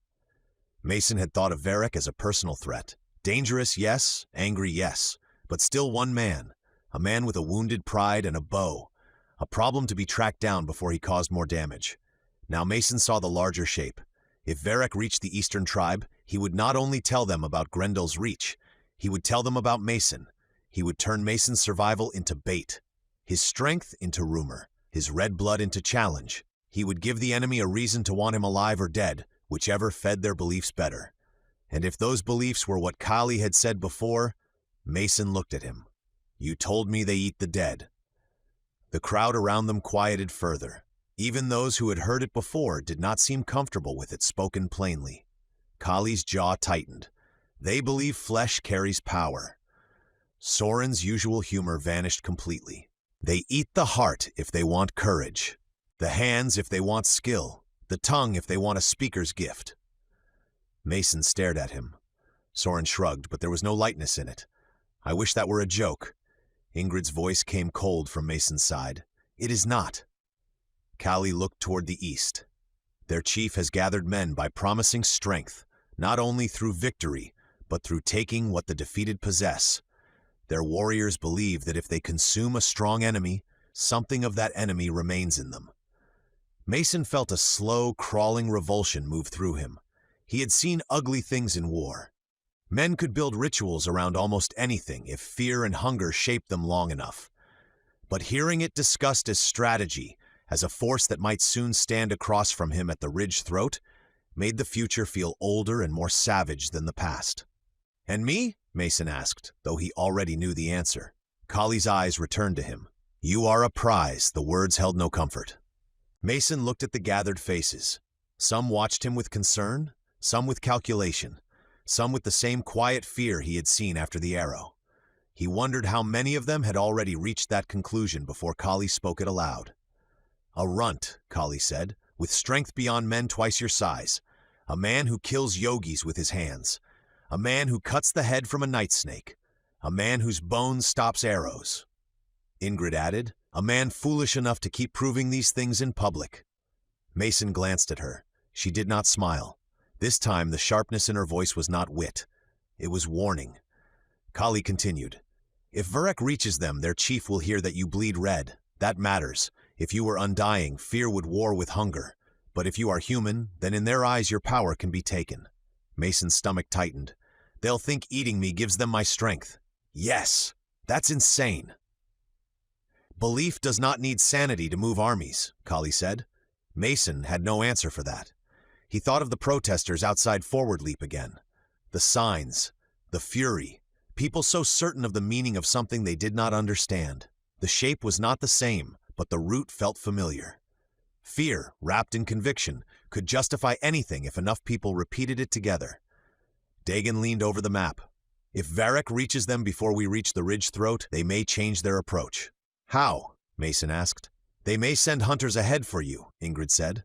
"Or try to draw you out," Eirik added. Soren looked at Mason. "Or shout rude things about your height until you get angry and wander into a trap." Mason glanced at him. "That would work better on you." "True," Soren said. "My height is excellent and must be defended." The small humor helped, but not enough. Kali ignored the exchange. "Verrek knows you seek the east." Mason went still. "Yes," Kali said. "He watched you on the wall. He knows where you look. He has heard enough by now to understand your daughter lies beyond us." Mason's hand curled slowly. That was the part that cut deepest. Not that Verrek might sell Mason's strength to the enemy. Not that men might want to eat him for power. Those things were grotesque and dangerous, but they belonged to Mason. He could fight them. He could run from them. He could kill if he had to. But Lexi's direction was something else. If Verrek understood Mason was trying to reach someone east of the reach, then that knowledge could become a leash. "He doesn't know where she is," Mason said. Kali watched him. "Does he need to?" Mason hated the answer. No, he only needed to know Mason cared. He only needed to know the road mattered. The rest could be guessed, twisted, baited. Ingrid saw his expression. "He would use that if he could." "I know." "Then do not give him more." Mason looked at her. "I wasn't planning to have a heartfelt conversation with him." "You have many plans. They keep failing." Soren nodded sagely. "Usually because arrows, bears, snakes, or stools become involved." Mason looked at him. "You just got back. How are you already annoying?" "It is one of my gifts. If anyone eats my tongue, they'll become very popular." No one laughed much, but a few men breathed easier. Kali placed a finger on the map between the reach and the ridge throat. This changes nothing and everything. Dagan frowned. That is not a helpful saying. It changes nothing, Kali said, ignoring him. Because the enemy was already coming, the ridge throat remains our best ground. The shield wall remains our best chance to lessen their numbers. He moved his finger east. It changes everything because they may now come with a second purpose, not only to starve the reach, but to take Mason. One of the women at council spoke. Then he should stay behind the wall. No, Ingrid said. All eyes turned toward her. She did not flinch. If the enemy wants him, hiding him makes him larger in their minds. They will think we fear his loss more than the battle. They will press harder. They will search for him. They may ignore better targets to reach him. So we give them what they want? The woman asked. Kali studied her. You would place him at the ridge? If he can stand, Ingrid said. Then she looked at Mason. Can you stand? Mason thought about lying. His chest burned. His wound ached under the armor. He had overdone it during the demonstration and knew it, but he also knew what he had said earlier. Teach first, then go where useful. I can stand, he said. Kali's gaze dropped briefly to the red mark under Mason's armor where the bandage had bled through earlier. You will not be placed in the front unless I decide it. Mason nodded. Understood. He did not like it, but he understood. A wounded man in the front rank could become a gap. A gap could become a death. His pride was not worth someone else's life. Eirik stepped closer to the map. We can still catch VERREK before he reaches them. Kali turned to him. Can you? Soren nodded reluctantly. He is many things, but he knows the land. He will take ugly paths. Cowards are good at finding places brave men dislike. Kali looked toward the eastern wall again. And Kale's party? They may cross his trail, Dagan said. If Kale was leading a scouting party and VERREK was fleeing east, their paths might meet. VERREK would not hold back. Not now. Not with betrayal already behind him and enemy lines ahead. Mason's mind moved through possibilities too fast. Kale young, eager, trying to prove himself. VERREK desperate and armed. The eastern tribe ahead. Soren and Eirik behind. The ridge throat between all of it. Can we send a runner to Kale? Mason asked. Kali shook his head. If we knew his exact path, yes. We do not. Mason looked down at the map. Then we move faster, Dagan said. The shield wall is not trained. It won't be perfect no matter how long we drill it, Mason said. But VERREK reaching them changes things. Kali's expression remained grave. We do not march the full force before Kale reports unless we must. Mason wanted to argue. He wanted to push. He wanted to say every delay could mean VERREK reached the enemy, that Kale could be in danger, that Lexi waited beyond all of it while they weighed risks in a town that seemed to create more with every breath.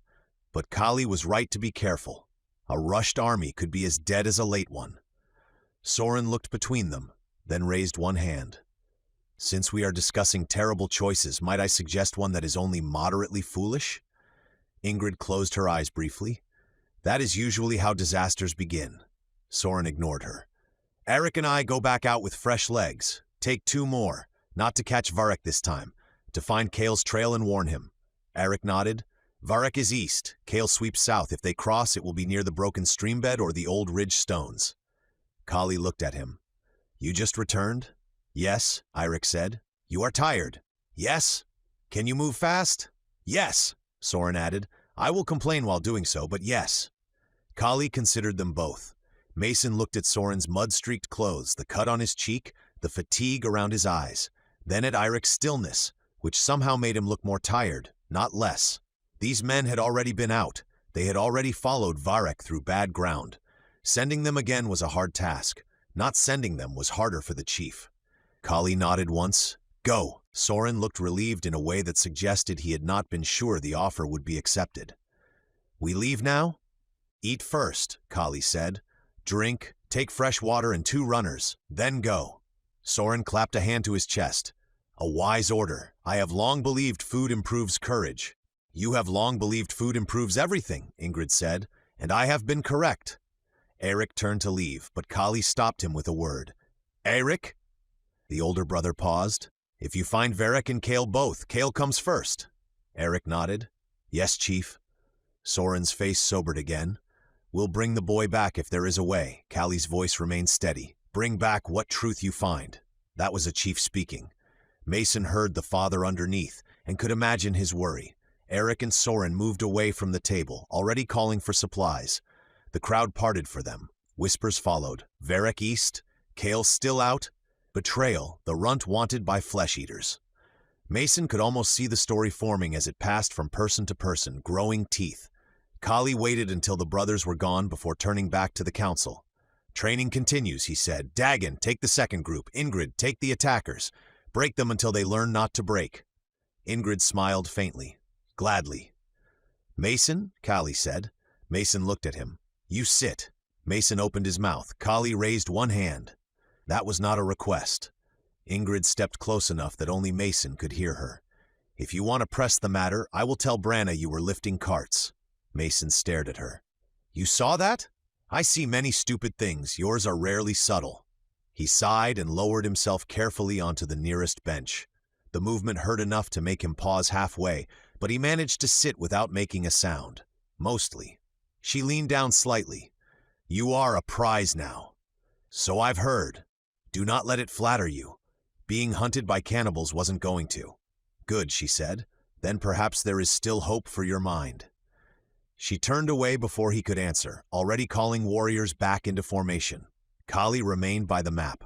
For a moment, Mason thought the chief was looking at the ridge throat. Then he realized Kali's eyes had drifted south and east toward the places his son might be. Mason knew that look. He had worn it in hospital rooms, in waiting areas, beside machines that beeped through the night while Lexi slept. A leader could stand still. A father never did inside. Mason rested his hand on the edge of the snake shield and looked toward the eastern gate. Verrek was out there. Kale was out there. The enemy was out there. Lexi was beyond them all, safe for now, sick with something both small and terrifying.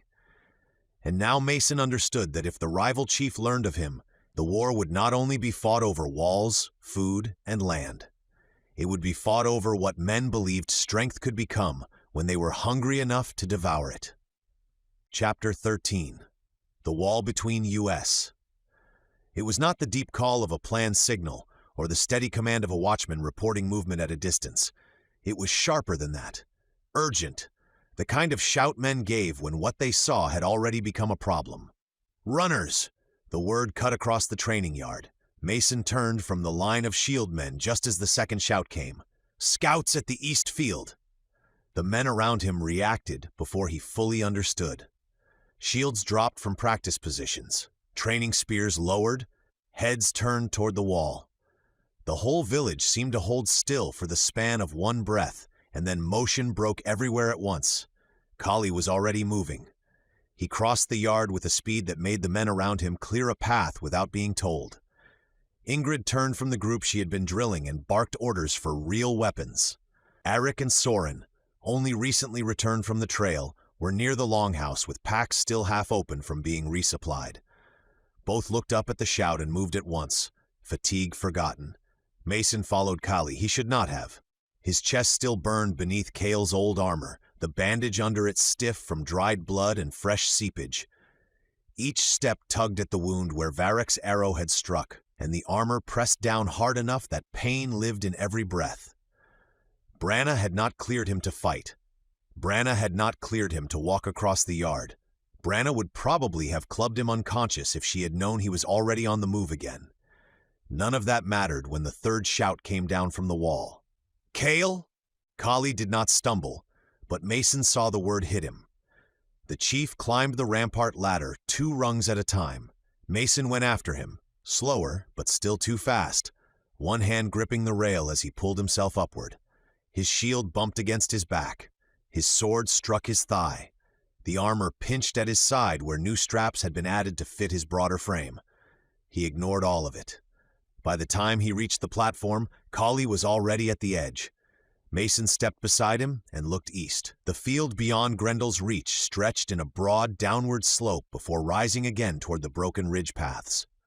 Most of it was open grass, with only a few scattered rock shelves and low scrub patches between the wall and the tree line beyond. It should have been good ground for spotting danger early. Today it was not enough. Kale's scouting party was running for the wall. There were 5 of them. Kale was in front, though not by much, moving with the desperate speed of someone who had already run too far and knew stopping meant death. 2 scouts followed close behind him. One limped badly, supported by another who had one arm hooked beneath his shoulder. The last man kept turning as he ran, bow in hand, loosing arrows whenever he could without fully stopping. Behind them came the Eastern Tribe's warriors.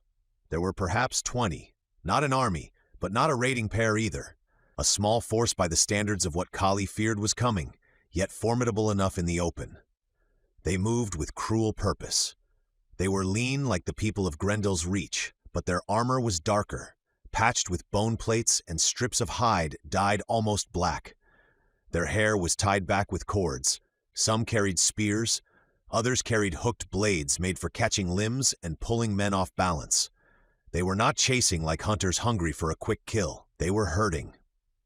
2 of the Eastern warriors ran wide to Kale's left, forcing him away from the cleaner ground. Another 3 kept pressure from behind, throwing short spears that landed near the scouts' heels rather than through their backs. They could have killed at least one of the injured men already. Mason was sure of it. They were choosing not to. "They're driving them," Mason said. Kali's hand tightened on the rampart rail. Below, the gate yard exploded into preparation. Ingrid's voice rose over the sudden chaos. "Weapons! Shields! Open the inner gate on my mark!" Arik was already buckling his sword belt. Soren shoved arrows into a quiver so quickly half of them spilled, cursed, scooped them back up, and ran after his brother. Other warriors moved with them, grabbing real shields instead of practice ones, forming the beginnings of a rescue party. But armor took time. Gates took time. Men who meant to ride or charge out into open ground needed to gather enough bodies not to be swallowed piecemeal. Kale did not have time. Mason knew it. Kali knew it. The chief's face had gone still in a way Mason had only seen in men trying to survive the worst moment of their lives without letting the world see them break. "There isn't time," Kali said. Mason looked from the wall to the gate yard and back again. Ingrid was moving fast, faster than anyone else. She had her sword in hand now, shield slung over one arm, fury on her face as she shouted warriors into place. Eirik and Soren were with her, almost ready. They would charge through the gate and across the field as soon as they could. Minutes, that was all, but minutes were too much. Kale's party had been slowed by the wounded man. The Eastern warriors had closed enough now that Mason could hear the clash of weapons when the rear scout turned to block a spear. Kale glanced back, saw the distance vanishing, and shouted something Mason could not make out from the wall. "They won't kill him," Kali said, voice low and terrible. Mason looked at him. Kali's eyes were locked on his son. "Not if they can take him. He is my blood. They will want him breathing when they drag him east." The meaning settled cold in Mason's stomach. "For their chief," Kali said. "He will devour him for strength, for name, for power over me." Mason looked back to the field. The Eastern warriors attacked with that exact purpose. One lunged at Kale with a hooked blade and caught the edge of his cloak, yanking him backward. Kale spun out of it, cutting the cloak free with a short knife. Another warrior thrust low, not toward Kale's heart, but his legs. Kale jumped awkwardly, lost a step, recovered. The men chasing him laughed. Mason could hear that too now, faint and ugly on the wind. They wanted him alive. Killing a man was simple compared to taking him against his will under the eyes of his own walls. The rear scout turned fully then, planting his feet between Kale and the attackers. He loosed one arrow at near point-blank range and dropped an Eastern warrior in the grass. A second enemy slammed into him before he could knock another. The scout drew a knife and fought hard, but 3 more came around him, striking with the shafts of spears and the flats of blades. They knocked him down and left him writhing rather than finish him. "Open the gate!" someone below shouted. "Not yet!" Ingrid roared back. "You open too soon and they rush it!" She was right. The Eastern force was small, but if the gates opened without a formed party ready to charge, panic would do what numbers could not. The walls were massive. The gate was the wound in them. Everything depended on timing. Kale and the 2 remaining scouts were forced to stop. They had no choice. The wounded man collapsed first, dragging his helper down with him. Kale turned back, placing himself between them and the Eastern warriors. His chest heaved. Even from the wall, Mason could see the exhaustion in him. His spear was gone. He held a short blade in one hand and a small round shield in the other. He looked young. The armor, the blood on his sleeve, the dirt across his face, none of it made him look grown. It only made him look like a boy trying to stand in a place built for men. Kali made a sound low in his throat, not a command, not a word, a father's sound. Mason heard it and thought of Lexi, thought of the capsule video, the white room, the sniffle, thought of how helpless it felt to see your child in danger and be separated by distance, walls, rules, time. Kale raised his shield as the first warrior came at him. He fought better than Mason expected. The boy did not swing wildly. He kept moving, kept his shield high, stabbed toward hands and knees instead of reaching for heroic strikes. He had listened to someone. Maybe Kali, maybe Eric, maybe all of them. He was scared, but not useless. The first attacker paid for underestimating him when Kale's blade cut across his forearm and sent his weapon falling into the grass. A second warrior struck Kale's shield hard enough to drive him back a step. A third came from the side. Kale ducked away before the hooked blade could catch his neck, but the movement pulled him farther from the fallen scouts. The Eastern warriors adjusted quickly. 2 surrounded the injured men. The rest focused on Kale. "They're separating him," Mason said. "Yes," Kali replied. Below, Ingrid's rescue party was nearly formed. "Move," she shouted. "Shields up! Soren, left flank! Irith-me!" The gate crew hauled at the inner beams. Wood groaned, chains clattered, still too slow. Kale saw the gate movement. Hope or panic made him act. He broke away. For one instant, the Eastern warriors were caught out of position. Kale slammed his shield into the nearest man's knee, shoved past him, and ran. He angled toward the gate, abandoning the wounded scouts because staying meant all of them would be taken. Mason understood the choice. It was brutal, but it was the only one left. The distance to the wall was not far now. 100 yards. Less. The crowd on the rampart shouted as if sound could carry him faster. "Run! Kale, move, boy!" Kali did not shout. He stood frozen, one hand gripping the rail, watching his son run for the only safety he could. Mason's heart hammered harder than his injury could tolerate. Pain throbbed with every beat. Kale ran with long, uneven strides, shield still on his arm, blade in hand. The Eastern warriors gave chase at once. They were close. Too close. But Kale had a small lead and desperation in his legs. He might make it. For 3 breaths, Mason believed he would. Then one of the Eastern warriors stopped running and lifted a bow. Mason saw the motion too late to warn him. The arrow flew low. It struck Kale in the back of the leg. The boy went down hard, tumbling forward into the grass. His shield skidded away. He tried to rise, but his injured leg folded beneath him. He crawled a few feet, fingers digging into dirt, face turned toward the wall. He was close enough now for Mason to see his expression. Not fear, rage. He was angry that his body had failed him before his will did. The Eastern warriors slowed as they approached him, no longer needing to run. One laughed and spun a length of cord from his belt. Another lifted a hooked blade and pointed toward the gate, taunting the defenders on the wall. Kali's voice came apart. No.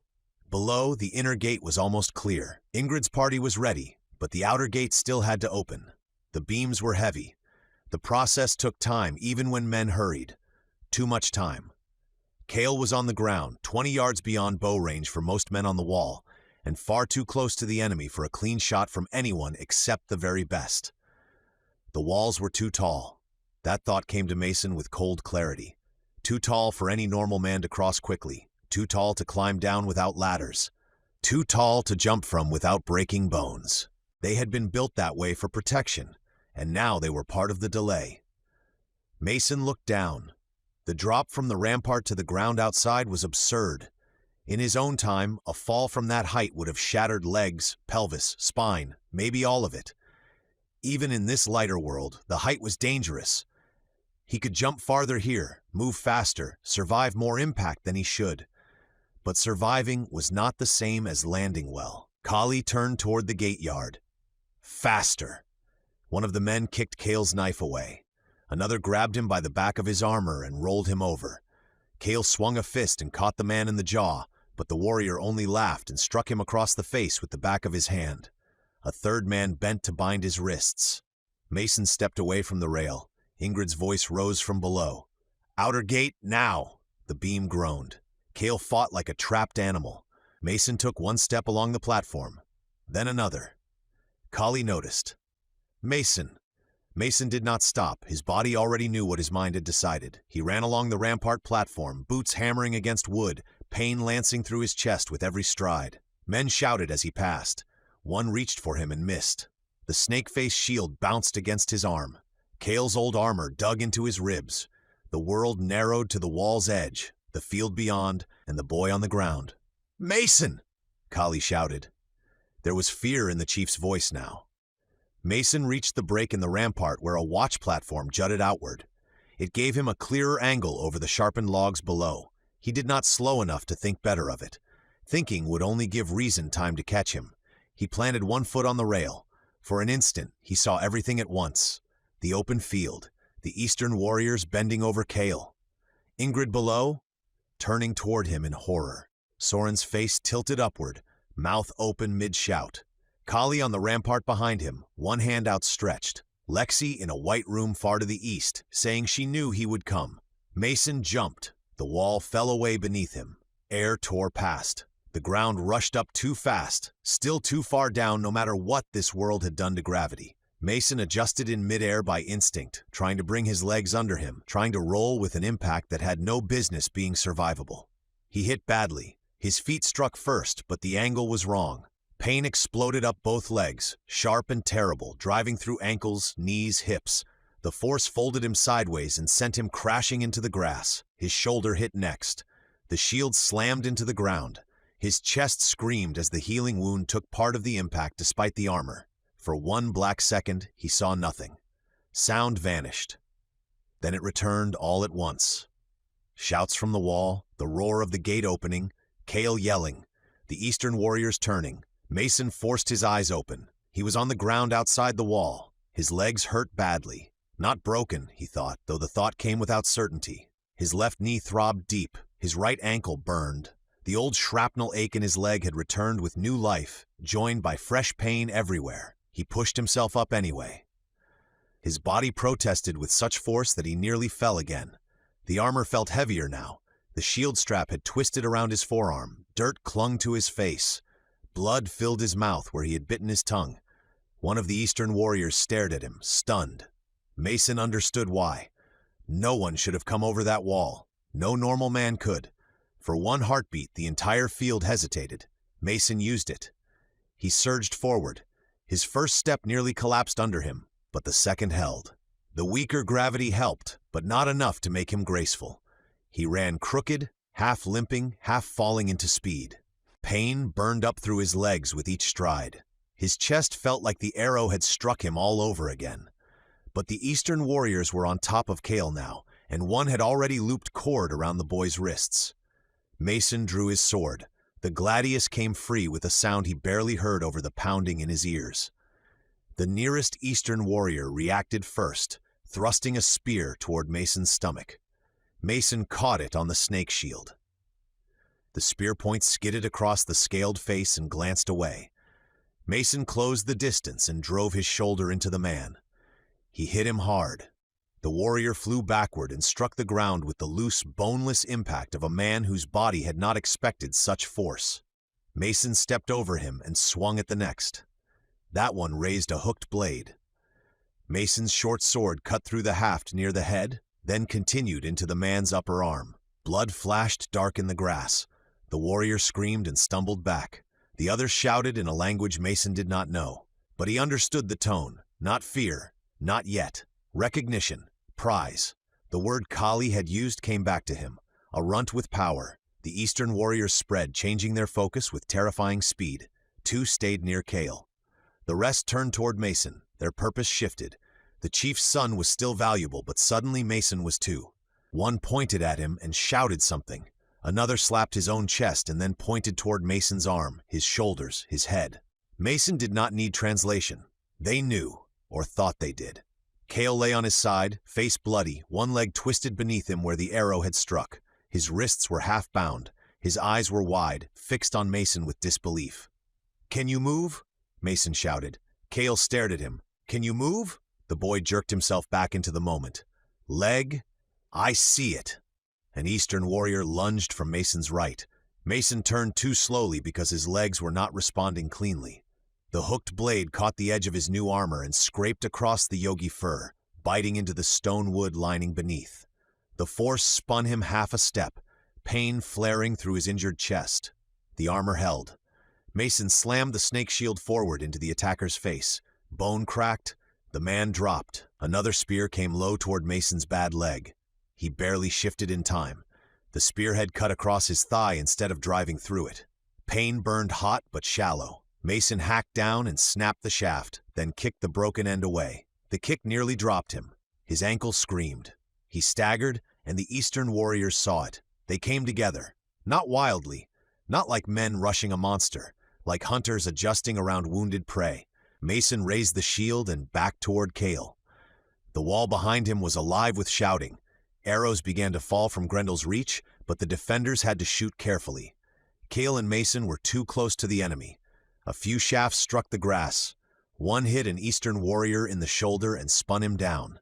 Another bounced off a bone plate. The gate finally opened. Ingrid's war cry cut across the field. Mason could not look back, but he felt the charge begin. The ground trembled faintly under running feet. Still too far. Seconds mattered now. The Eastern warrior with the cord grabbed Kale by the shoulder and tried to drag him away. Kale kicked with his good leg, thrashing hard enough to make the man curse. Mason lunged toward them. A spear struck his shield.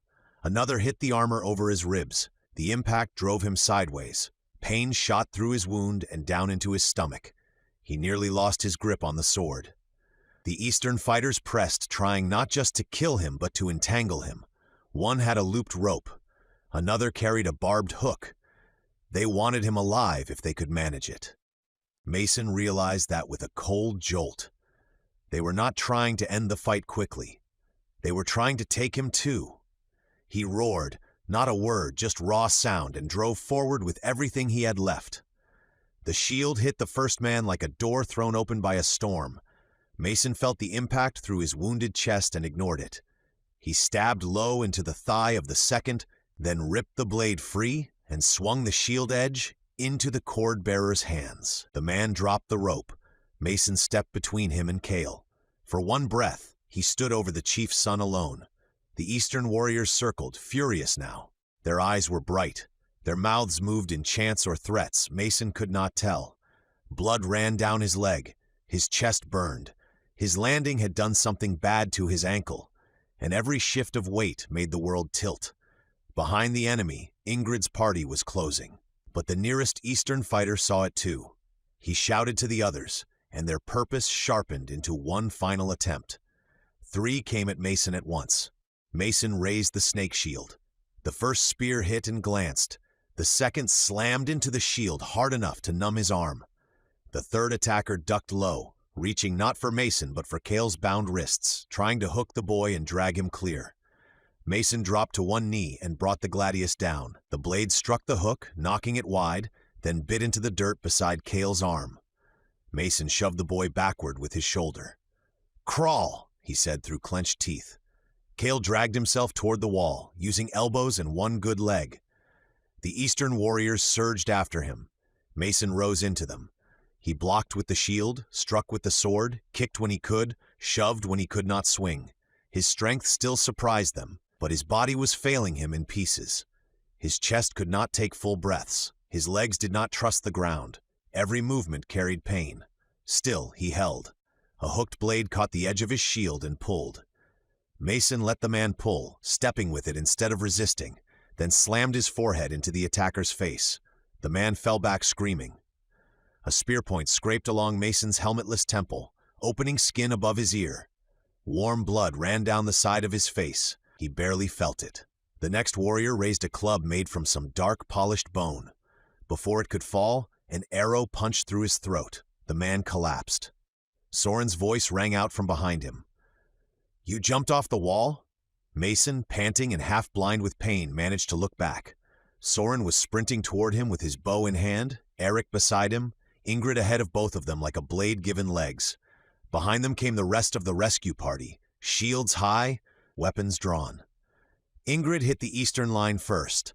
She struck the nearest warrior with such force and precision that he went down before he seemed to understand she had arrived. Eric's arrows followed, each one placed with cold efficiency. Soren moved wide, shooting at any man who tried to circle toward Kale.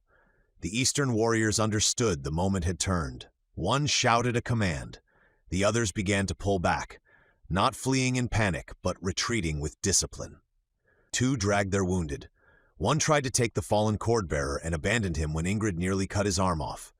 Mason tried to follow. His bad leg failed. He dropped to one knee in the grass, shield still raised by instinct. Ingrid appeared beside him. "Stay down." Mason looked past her. "Kale." "Alive," she snapped. "Thanks to your talent for self-destruction."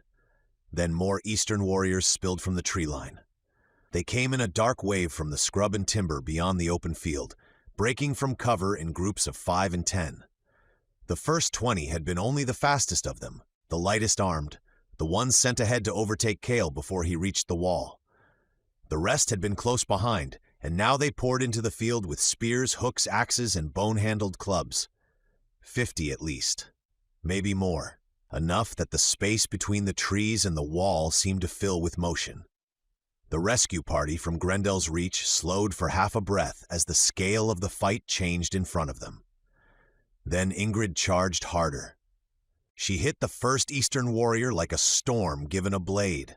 Her shield caught his spear and knocked it wide, and her sword cut across his throat before he could recover.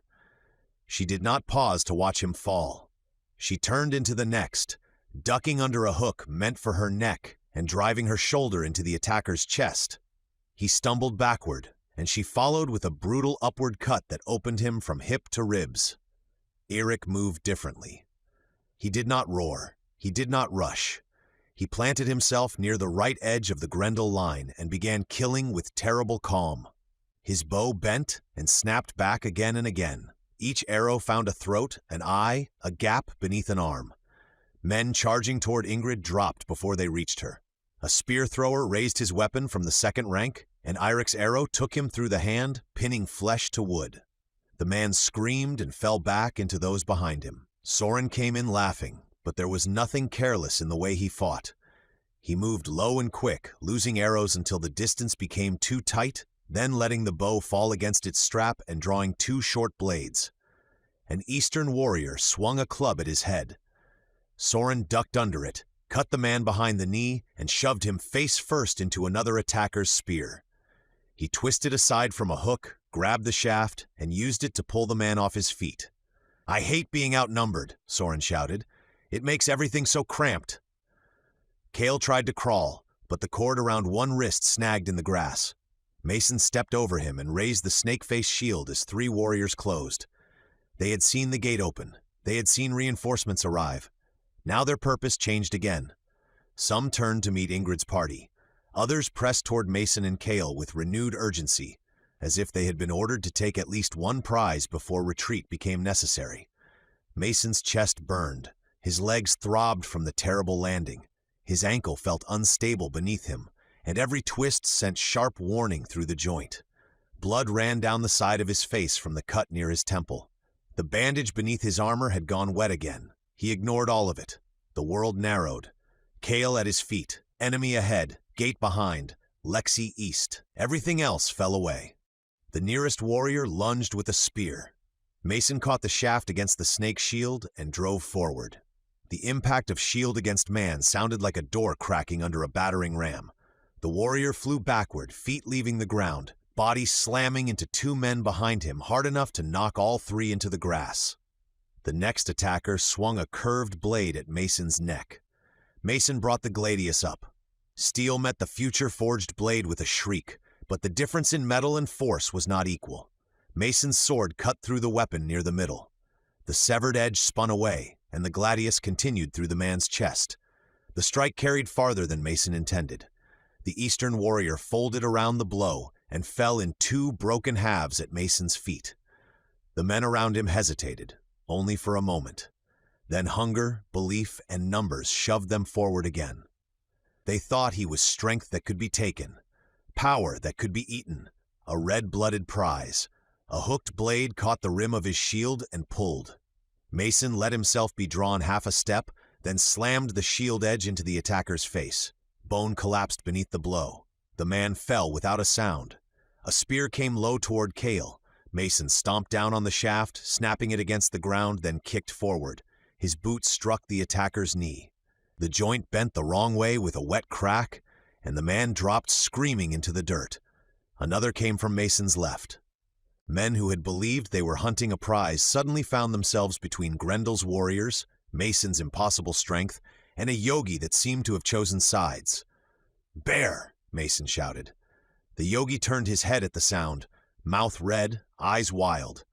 For one awful second, Mason thought the animal might not know him in the blood and noise. Then Bear huffed and threw himself into another cluster of Eastern warriors instead. Soren stared. "I take back every joke I made about keeping him." "No, you don't," Mason said. "No, but I briefly considered it." Ingrid drove the center. Eric cut down anyone who tried to rally the second wave.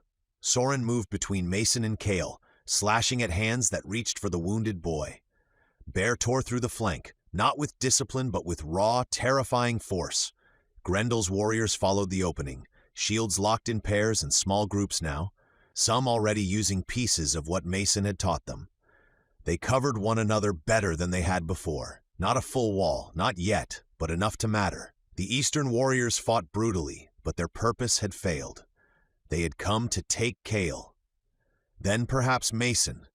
Now they were dying in front of the walls while the gates of Grendel's Reach emptied angry fighters into their path. Mason saw one of the Eastern leaders try to signal retreat. He was taller than the others, with bone plates across his chest and a strip of blue-painted leather tied around one arm. He shouted once, pointing toward the trees. Mason did not understand the words, but he understood command. Eric understood too. An arrow struck the leader in the side of the neck. He fell backward into the grass, and the retreat lost shape. Some Eastern warriors ran. Others stood too long. Ingrid cut down two who tried to hold ground. Bear chased three toward the scrub and caught the slowest before Mason could call him back.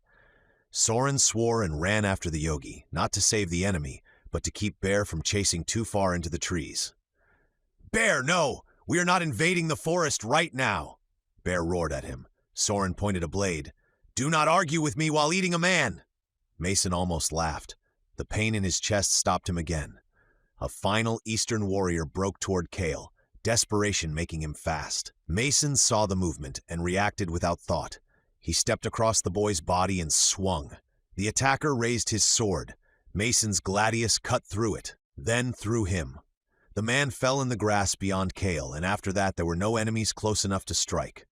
For a moment, Mason did not understand that the fight was over. He stood breathing hard, shield raised, sword wet in his hand, eyes searching for the next threat.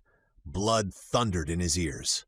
Pain waited at the edges of his awareness, held back only by the brutal focus of survival. His legs trembled. His wounded ankle threatened to fold. His chest felt like it had split open under the armor. But no one came. Only the people of Grendel's Reach remained near the wall. Some stood over fallen enemies. Some dragged wounded friends clear of the bodies. Ingrid wiped her blade on the grass, her chest rising and falling, eyes already scanning for another threat. Eirik moved among the fallen Eastern warriors with an arrow ready, making sure no one pretending to be dead had enough strength left to rise.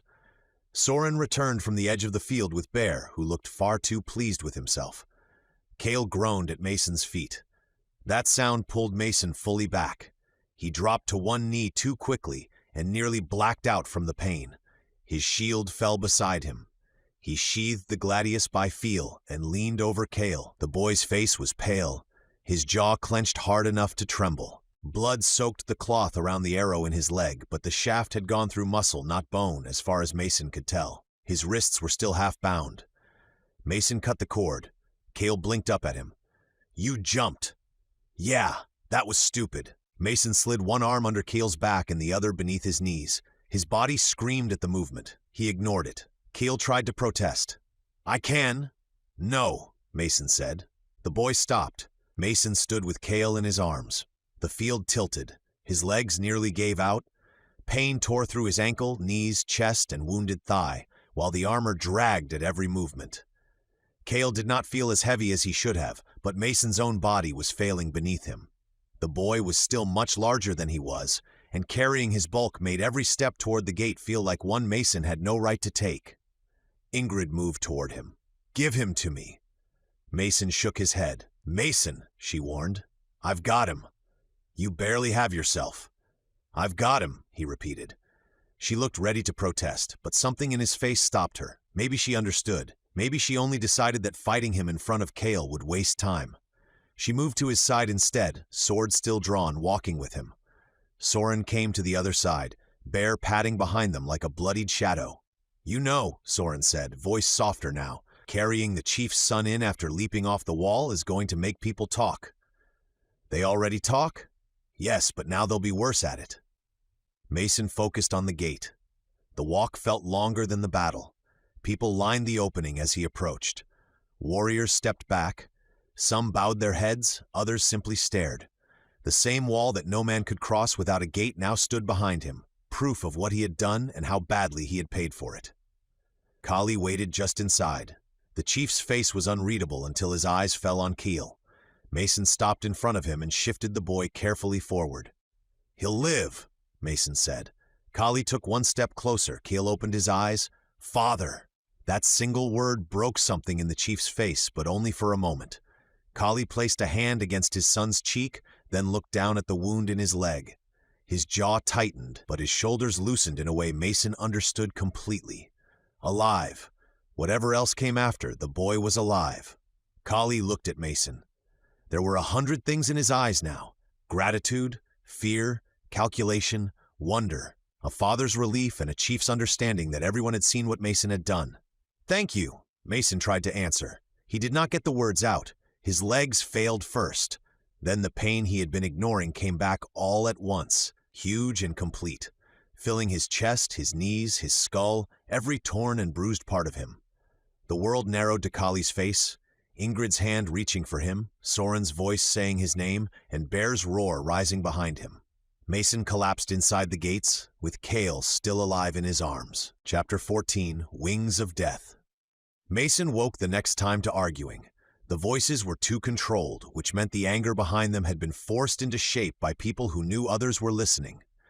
That kind of restraint usually meant the argument mattered more, not less.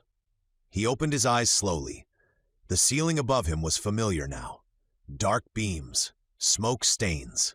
The same low roof of VERREK'S old house, though Mason had stopped thinking of it that way sometime during the fevered blur after the fight. It was simply the hut now. His hut, according to everyone around him, though the words still sounded strange. He had owned houses before, one with Claire, one smaller after she died, because half-empty rooms were worse than small ones. This place was not home. It was a place where his body kept being dragged, stitched, and ordered to stay still. At the moment, staying still was not difficult. Everything hurt, not in one clean place anymore. That would have been easier. His chest burned where the arrow wound had reopened and been cleaned again. Both legs ached from the jump off the wall. His ankle throbbed deep enough that he suspected something had been twisted badly, though not broken. His knees felt bruised from the inside. A cut at his temple had dried tight beneath a strip of cloth. His shoulder complained whenever he breathed too deeply, which was inconvenient because his chest also complained whenever he breathed too shallowly. He tried to shift. Pain answered from everywhere at once. Mason stopped moving. A low rumble came from the floor beside him. Bear lay next to the bed, not on it this time. Someone had apparently won that argument. The young yogi's massive head rested on his paws, but his eyes were open and fixed on Mason. When Mason looked at him, Bear thumped his rump once against the floor. "Hey," Mason rasped. Bear huffed. "I know," Mason whispered. "Bad couple days." The voices outside the hut sharpened. "I can stand," Keel said. Mason turned his head slightly toward the door. "You can stand because Branna tied your leg tight enough to keep it from falling off," Ingrid replied. "That is not the same thing as being able to march." "I do not need to march. I can ride. You can barely sit without looking like you are about to bite through your own tongue. I said I can ride, and I said you cannot. That is final." Mason closed his eyes for a second. Kale, alive, angry. That was good. Anger meant he had enough strength to waste on being difficult. Another voice entered, lower and calmer. "Kali, you will not go." The silence that followed was worse than the argument. Then Kale said, "I led the scouting party." "Yes, I brought warning." "You did." "I fought." "Yes. I was taken down because they shot me from behind." "They shot you in the leg while you ran toward the wall," Ingrid said. Details matter when a boy is building a heroic song around himself. "Ingrid," Kali said quietly. She stopped. Kale's voice dropped. "I should be there." Mason opened his eyes again. He knew that tone. He had heard it from young soldiers left behind after an injury, from men whose pride could not accept that their body had become a limit. He had heard it from Lexi too, in smaller ways, when she could not go on a school trip or had to sit out at the park because the fatigue had come too early. The body says no, and the heart hears insult. Mason pushed the blanket aside. Bear lifted his head at once. "No," Mason muttered before the animal could object. "Just sitting up." That proved optimistic. He managed to get one elbow beneath him before pain lanced through his chest and down into his ribs. His breath caught. Bear rose, shoved his head under Mason's arm, and forced him back down with a careful but immovable pressure. Mason stared at the ceiling. "You are very bossy for something I saved from starving." Bear blinked at him, unmoved by gratitude. The hide at the doorway shifted, and Ingrid stepped inside. She took one look at Mason's position, the blanket half kicked aside, his hand braced against the bed frame, and Bear looming over him like a nurse with teeth. "No," she said. Mason let his head fall back. "I didn't ask anything." "You were about to." "I was considering sitting up." A foolish decision. Kali entered behind her, followed by Kale. The boy looked pale, but upright, which Mason considered impressive until he noticed the two guards behind him standing close enough to catch him if stubbornness failed. His injured leg was wrapped from thigh to knee, and he leaned heavily on a staff someone had cut to fit him. A dark bruise marked one cheek where an Eastern warrior had struck him. His eyes, however, were bright with fury. Mason looked from Kale to Kali. "He looks ready to bite someone." "He has tried," Ingrid said. Kale glared at her. Once that we saw." Kali ignored them both and stepped closer to Mason's bed. "You should not be awake." Mason tried again to shift, slower this time.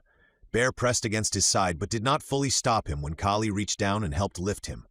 The chief's grip was careful but strong. Mason managed to sit propped against rolled furs, breathing through his nose until the pain settled from sharp to merely awful. Kale watched him with open frustration. "You look worse than I do," the boy said. "Probably," Mason answered. "And yet you are still going." "I'm headed east, run, walk, or even crawl, whatever it takes to reach Lexi." Kali's expression darkened. "You cannot stand long enough to cross this room. You will be taken by cart." Mason looked at him. "Carted to the gap?" "Yes." The word pulled the room into focus. The gap, the ridge throat, the choke point where they meant to meet the Eastern force before it could surround GRENDELL'S reach. Training had continued while Mason drifted in and out of fever and pain. Warriors had practiced shield lines between buildings, then in wider lanes, then near the eastern gate. Orders had been given, supplies gathered. The army was preparing to leave. "How long?" Mason asked. "To reach the gap," Kali said. "A week, if the weather holds and the carts do not break." A week. Mason absorbed it. A week moving east, but not toward Lexi directly. Toward battle, toward the rival tribe, toward a pass that had to hold if GRENDELL'S reach was going to survive and if the eastern road would ever open. It was progress and delay at the same time. "How many are going?" Mason asked. "Every able-bodied person who can make the march," Kali said. "Kale isn't going?" Kale's jaw tightened. Kali turned toward his son. "No. You need scouts," Kale said. "I have scouts. You need men who know the southern paths. I have men who know them. I know them better." "You have an arrow wound in your leg," Ingrid said. "Unless you intend to scout by falling in the direction of danger, your usefulness is limited." Kale's grip tightened on the staff. "You mock because it is not you being left behind." Ingrid's expression shifted. The bite stayed, but something harder moved underneath it. "I mock because if I speak gently, you will think there is room to argue." "There is room." "There is not," Kali said. Kale looked at his father then, and for a moment he was not the scout who had fought in the field. He was simply a son hurt by the person whose approval mattered most. "I proved myself," Kale said. Kali's face changed. Mason saw it happen. The chief did not soften fully. He could not. Not with others in the room, and war at the edge of everything. But the father came forward. "Yes," Kali said. "You did." Kale seemed unprepared for that. Kali stepped closer to him. "The people saw you fight. They saw you stand when many grown men would have broken. They saw you protect wounded scouts. They saw you run when running was the only way to bring warning home. They saw Eastern warriors try to take you alive because your name has weight, and they saw that you did not surrender." Kale's anger faltered, but did not vanish. Kali continued, voice low. "You fought better than most fully grown men." Ingrid said nothing. That silence gave the praise more weight. Kale looked down, swallowing hard. "Then let me go." "No," Kali said. Kale's face closed again. Pride and pain returned in equal measure. The praise had reached him, but it could not remove the sting. Mason understood that too. Being told you were strong did not make it easier to be kept from the fight. Sometimes it made it worse. Mason looked at the boy and spoke before he could think better of it. "My people had a custom," he said. Kale glanced at him, clearly not in the mood for ancient runt wisdom. Mason continued anyway. "Not everyone followed it all the time, but the idea mattered. Kings didn't always take every heir into battle." Kale frowned. "King? Like a chief," Mason said. "A ruler over a people, sometimes over many towns." Kali's brow lifted slightly. "You had chiefs over chiefs. More or less. Some good, some terrible, some who thought being born close to a chair made them wise." Ingrid's mouth twitched as she looked to Kale. "That sounds familiar." Mason kept his attention on Kale. "When a king went to war, he often made sure someone remained behind who could carry the line if he fell. A son, a brother, someone with a strong claim. That way, if the king died in battle, the people didn't collapse into fighting over who ruled next." Kale's expression shifted, unwillingly interested. Mason adjusted his position and regretted it instantly. He waited for the pain to pass before speaking again. "It wasn't about cowardice. It was about continuity. If every leader dies in the same field, the enemy doesn't have to destroy the whole people. They only have to wait for the survivors to turn on each other. Leaving an heir behind protects everyone." Kali looked at Mason for a long moment. "So many of your people's ways are strange," he said, "and often stupid." Mason nodded. "That's probably true. But this thing," Kali said slowly, "is wise." Kale looked toward his father. Kali's eyes did not leave Mason at first. Mason saw the thought forming, hardening from idea into decision. Then the chief turned fully to his son. "When I leave for the Gap," Kali said, "you will rule in my stead." Kale went still. Ingrid's expression sharpened. The guards at the door exchanged a quick look. Kali continued. "You will remain within GRENDELL'S reach. You will sit my place in council. You will oversee stores, wall watches, and the care of the wounded. Dagon's sister will advise you on supplies. Branna will advise you on those who cannot fight. The Western captain will obey your word in matters of defense." Kale looked stunned. "Father? And if my time comes at the ridge," Kali said, "you will take my place as chief." The room became very quiet. Mason felt the weight of it settle over everyone. Kale's anger did not disappear. It changed shape. It had been fire looking for somewhere to burn. Now it found a vessel too large for it. The boy stood straighter, though the movement clearly hurt his leg. "I am not ready," he said. Kali stepped closer and placed one hand on his son's shoulder. "No one is ready before the weight of leadership is given. But you are strong. The people know it now. More importantly, you know it." Kale looked down. Kali's voice lowered. "You wish to prove yourself by going to battle. I ask you to prove yourself by staying." The boy's jaw worked. Mason watched him fight a different kind of battle. No blades, no arrows, no crowd cheering from the wall. Just pride against duty, fear against responsibility, the desire to be seen as brave against the harder task of being useful, where no one sang about it. Finally, Kale nodded once, not happily, but he nodded. "I will rule in your stead," he said. Kali gripped his shoulder. "Good." Ingrid crossed her arms. "Try not to destroy the place." Kale shot her a look. "I will remember who is absent when I appoint latrine duty." For one brief second, Ingrid's face showed genuine delight. "There may be hope for him," she said. Mason smiled faintly, then looked at Kale. "Leading from behind the walls still counts."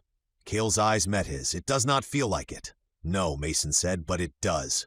That seemed to help more than false comfort would have. The army left GRENDELL'S reach before dawn. The settlement had not slept much. It had only dimmed and shifted from one kind of work to another. Torches burned along the inner wall. Fires were banked and covered. Supplies were counted twice, then loaded onto carts, backs, and sled frames. Water skins hung in thick bundles from poles carried between two men. Shields had been stacked in groups by size and condition. Spears were sorted, arrow bundles wrapped in oiled cloth, spare bowstrings tucked into pouches and guarded like coin. Mason lay on a cart near the eastern gate and hated every second of it. The cart had been reinforced for him during the night, not because he was too heavy by the village's standards, but because Bear would be pulling it and no one trusted the yogi not to drag the whole thing over a rock, a ditch, or an enemy if left to his own judgment. The frame was wide and low, with furs spread over planks to keep Mason from being shaken apart too quickly. His pack rested beside his hip. His sword lay within reach. The snake-faced shield had been tied to the cart rail. Kale's old armor had been removed from him for the journey, despite Mason arguing that he might need it. Branna had won that argument by appearing with a needle and asking whether he wanted her to reopen the chest wound now or wait until his stupidity did it on the road. Mason had chosen silence. Bear stood in front of the cart, harnessed with thick leather straps across his shoulders and chest. He looked deeply displeased by the arrangement, though less displeased once Soren bribed him with dried meat. The harness had been adjusted 4 times because no one in GRENDELL'S reach had ever designed tack for a half-grown yogi before. Bear tolerated the process only because Mason kept one hand on his head through most of it. Now, as the first gray light touched the top of the wall, Bear looked back at Mason and huffed. "I know," Mason said. "This is weird for both of us." Soren tightened one of the side straps. "He pulls well?" The irony was not lost on Mason. Not long ago, he had been the one dragging Bear's fragile body through the wilderness, the young cub half-starved, barely strong enough to lift his head. Mason remembered tying branches into a crude stretcher, remembered the stubborn pull of cord across his shoulders, remembered wondering if he was wasting energy he could not spare on an animal that might die anyway. He had dragged Bear because leaving him in that cave had felt too much like surrendering something helpless to the dark. Now Bear was harnessed to a cart, broad paws planted in the dirt, ready to drag Mason east because Mason was the one too damaged to walk. Kali approached from the great hall side of the square, dressed for war. He wore layered armor of leather, bone, and stone wood, older and better made than most. His bandaged arm had been reinforced with a guard, though he moved it carefully. At his side hung a long blade with a dark handle. Around him gathered the main force of GRENDELL'S reach, warriors selected for the march east and the fight at the ridge throat. Their shields were real now, not training boards. Some had been altered overnight to overlap better. The changes were rough, but Mason could see that Dagon had taken the lessons seriously. Ingrid stood near the front, checking the edge on her sword. Her armor had been repaired where the fight outside the wall had marked it. Eirik and Soren stood with the scouts and archers. Soren was chewing something and talking around it. Eirik looked like he wished to be standing 3 feet farther from him.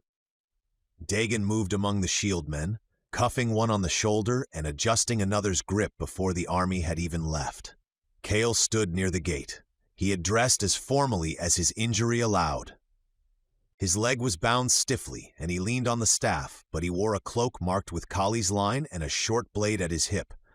He looked pale, angry, proud, afraid, all the things a boy becoming something larger than himself should look.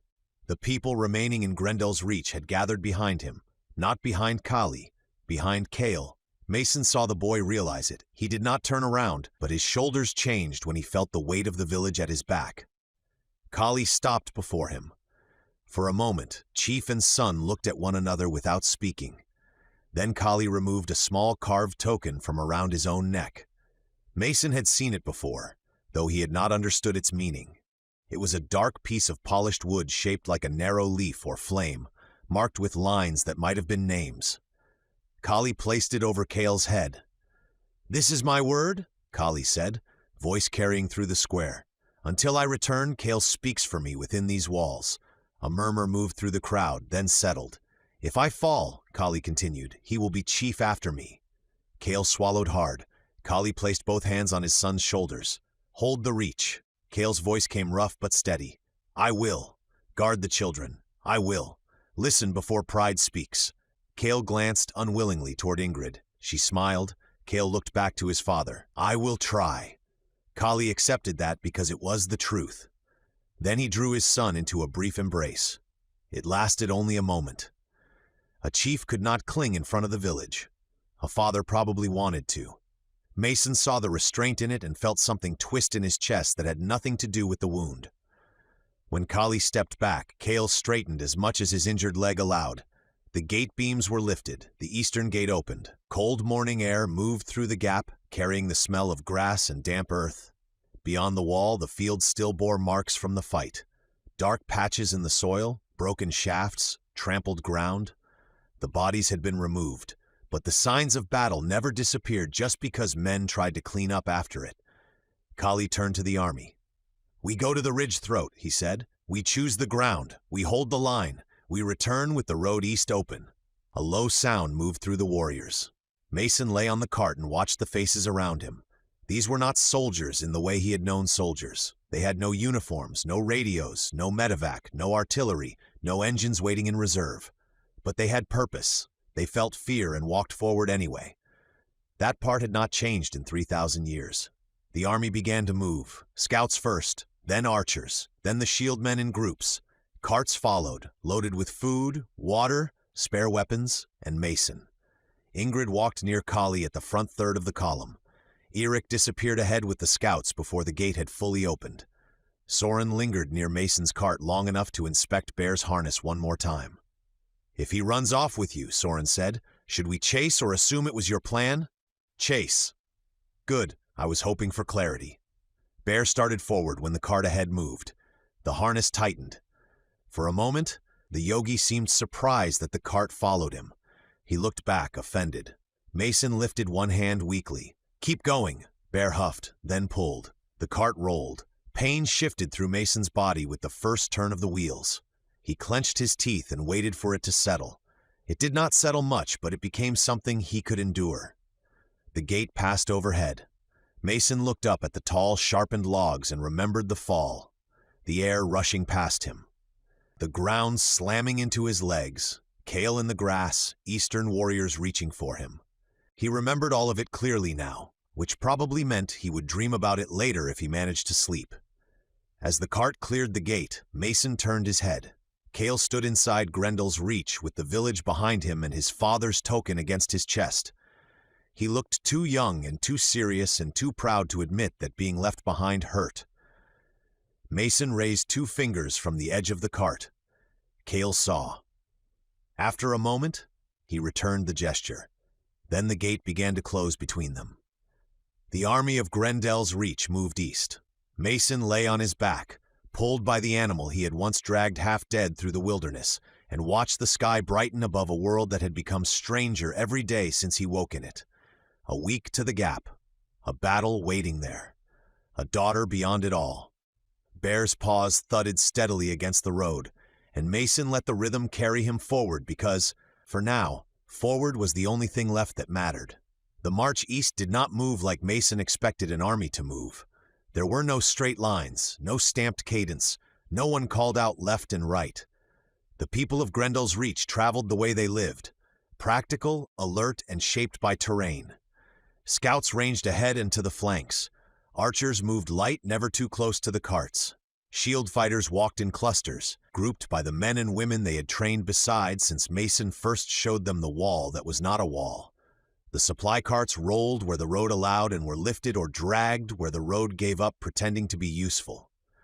Mason lay on the reinforced cart near the center of the column and hated how much of the sky he could see. A man lying on his back saw too much sky. It made him feel removed from the world, like he was being carried through events instead of taking part in them. He could hear boots, wheels, voices, the steady creak of harness, the soft grunt of Bear pulling ahead of him. He could smell grass, sweat, leather, and the damp earth of the eastern road. But he could not walk with the others. He could not move to the side when a scout pointed toward the trees. He could not help when the cart before his struck a rut and men had to shoulder it free. He could only lie there, breathing carefully and trying not to look as useless as he felt. Bear did not seem to mind the work. The young yogi had objected to the harness at dawn, then accepted it once he understood the cart followed him and Mason stayed with the cart. Now he pulled with a steady, stubborn rhythm, paws thudding against packed dirt. Every so often he glanced back as if to confirm Mason had not disappeared. When he saw Mason still there, he huffed and continued. Kali had ordered 3 people kept near Mason and near himself whenever possible. Eirik, Soren, Ingrid.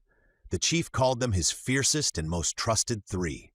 Eirik moved with the quiet discipline of a man who preferred to notice danger before danger noticed him.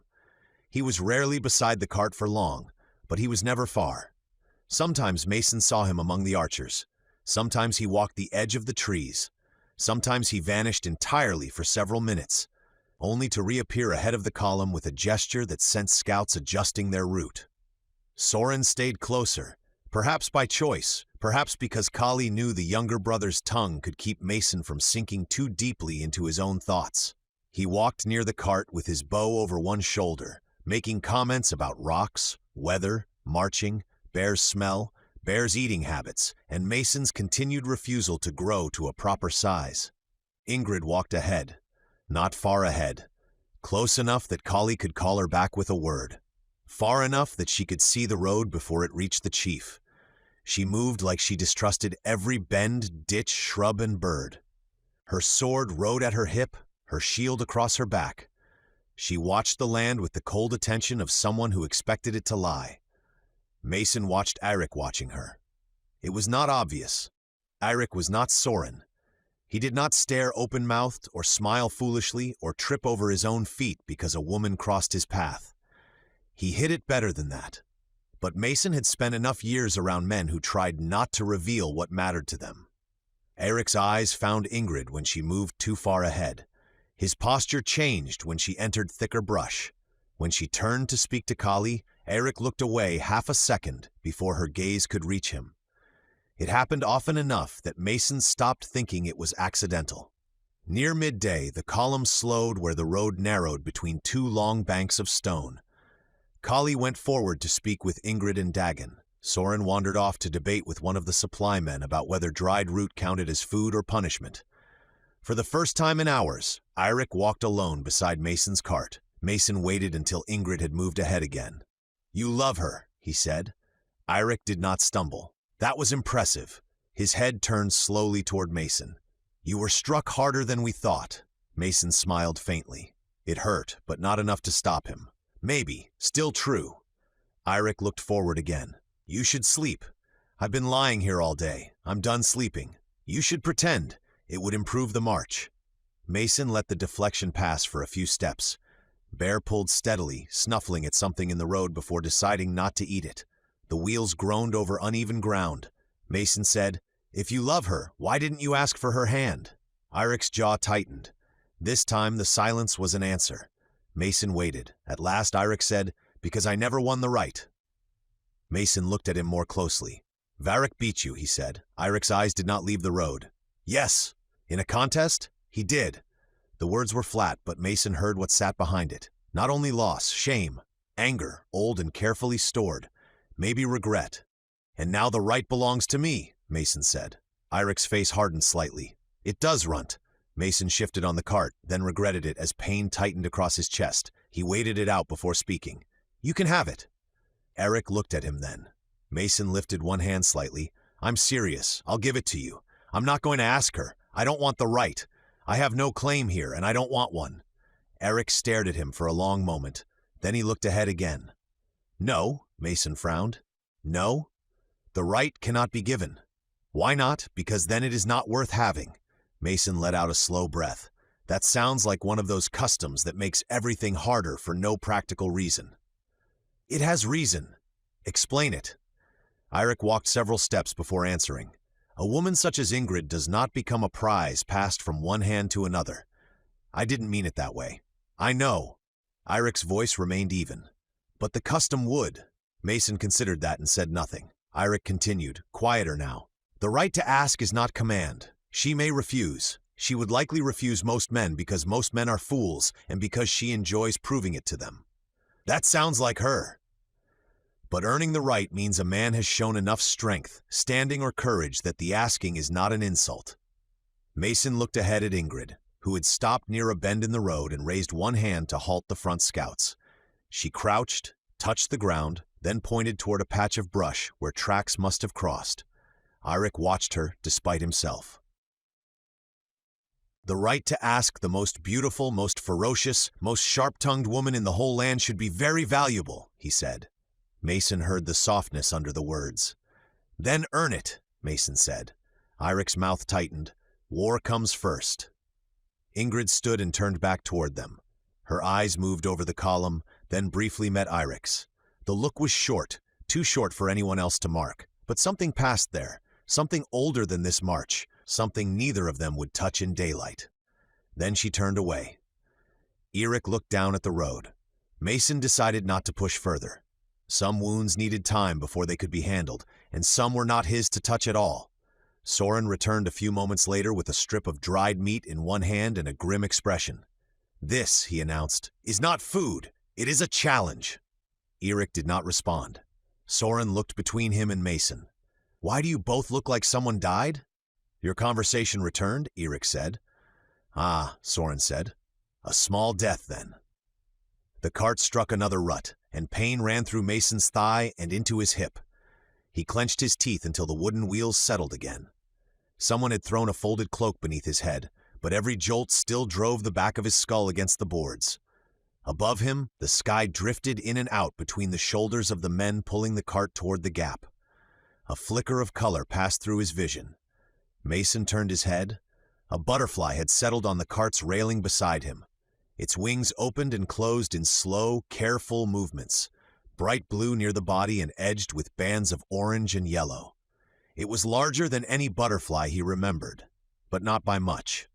Compared with the oversized animals of this world, it seemed almost ordinary. Maybe its ancestors had been too light for the change in gravity to affect them as much. There had been less weight for the new world to work upon, less reason for their bodies to change. Lexi would have loved it. She would have known its species, or at least pretended she did until she could look it up. He could almost hear her explaining the markings, while warning him not to touch the powder on its wings. Get it away! Soren's shout made Mason flinch.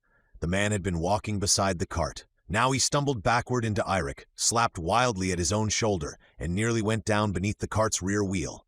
Irre caught him by the front of his coat and hauled him upright. What is wrong with you? That thing. Soren pointed at the butterfly as though it carried a knife. It nearly landed on me. It did not. It considered it. The butterfly remained on the railing, unmoved. Soren edged farther away. If one of the winged dead lands on you, you are marked. Everyone knows that. That is not how the story goes, Irre said. It is exactly how it goes. They do not bring death. They come afterward. Soren looked unconvinced. That is not better. Irre released his coat.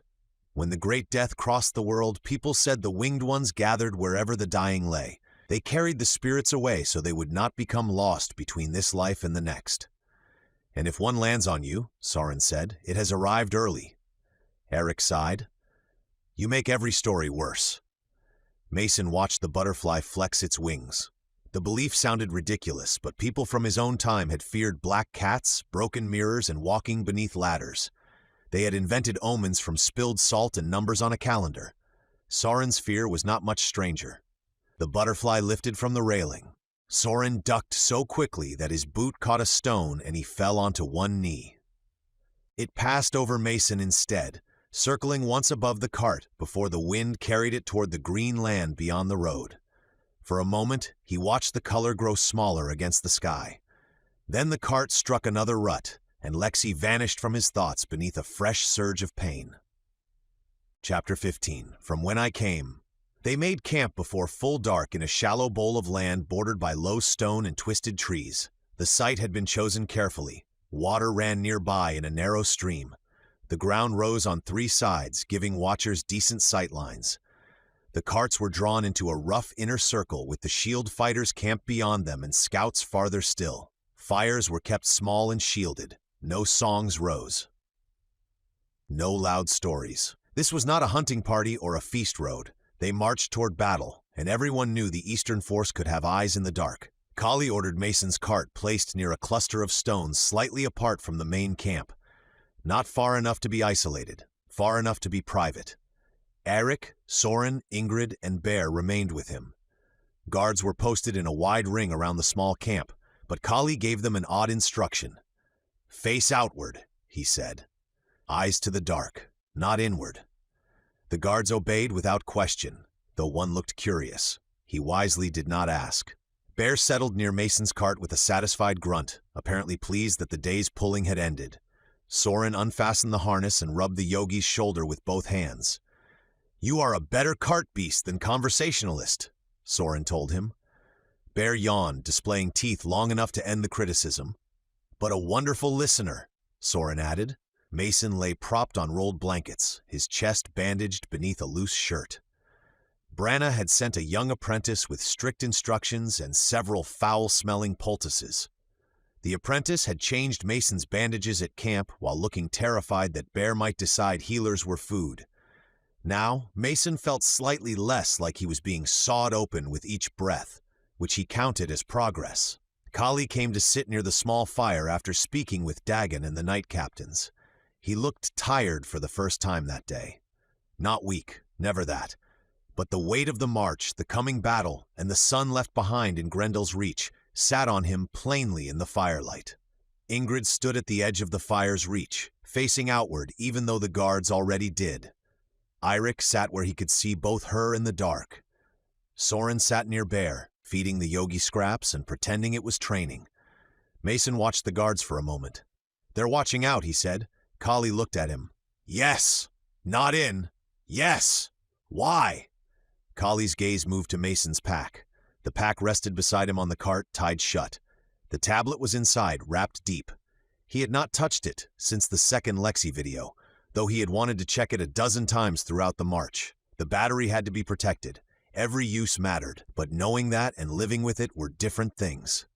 Kali said, "My people would not understand your ancient glowing stone." Soren stopped feeding Bear. Ingrid turned slightly, though she did not come closer.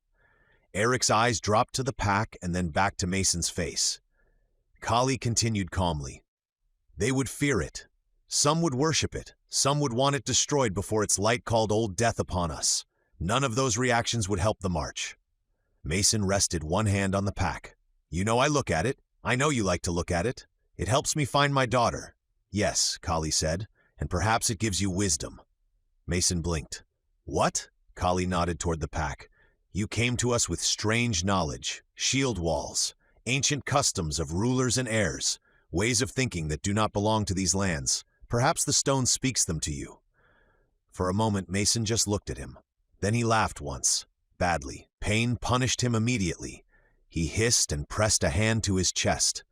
Ingrid stepped closer. "Do not laugh. You are poor at it." "Noted," Mason said through clenched teeth. Kali waited. Mason shook his head carefully. "No, the tablet doesn't give me wisdom." "Tablet," Soren repeated, testing the word. "Glowing stone," Ingrid corrected. "It is flatter than a stone," Soren said. "It glows. It is a stone." Mason sighed. "It isn't a stone, and compared to other glowing stones from when I come from, it's almost useless." The word left his mouth before he could stop it. "When? Not my people. Not where I come from. When I came from." Soren did not catch it. He was still frowning at the pack as if trying to decide whether a useless glowing stone was more or less dangerous than a useful one. Ingrid's eyes narrowed, but Mason could not tell whether she had marked the slip or only disliked the entire topic. Kali caught it. The chief's gaze sharpened. "When you come from?" Mason went silent. Eirik looked from Kali to Mason. Soren finally noticed the change in the air. "Did I miss something?" "Yes," Ingrid said quietly. Kali leaned forward slightly. "You have said many times where you are from, your people, your lands, but now you say when you come from." Mason's fingers tightened around the edge of the pack. He had been careful. Not perfectly careful, but careful enough. He had let them think he came from a distant place, not a distant century. It had been easier that way. They already thought him strange. Explaining that he was born thousands of years before them had seemed impossible, and worse, useless. The truth would not bring Lexi closer. It would not heal his chest. It would not stop VERREK or the Eastern tribe. But secrets had weight. This one had grown heavier every day. Kali watched him without speaking. Not pressing, not yet. A chief waiting for a man to decide whether trust would be returned. Mason looked at the fire. He thought of Lexi's video, of her in the restoration center, telling him people had found her and that doctors believed they might help. He thought of Adam, the boy with the bone disease. He thought of how many impossible truths were already piled on top of one another. Maybe one more would not break them, or maybe it would. Mason let out a slow breath. I'm not from a far land. No one moved. I mean, I am, in a way, but that's not the real difference. Soren sat up straighter. You are from under the ground? No. The sky? No. Ingrid said. Let him speak before you place him in every direction. Soren closed his mouth. Mason looked at Kali.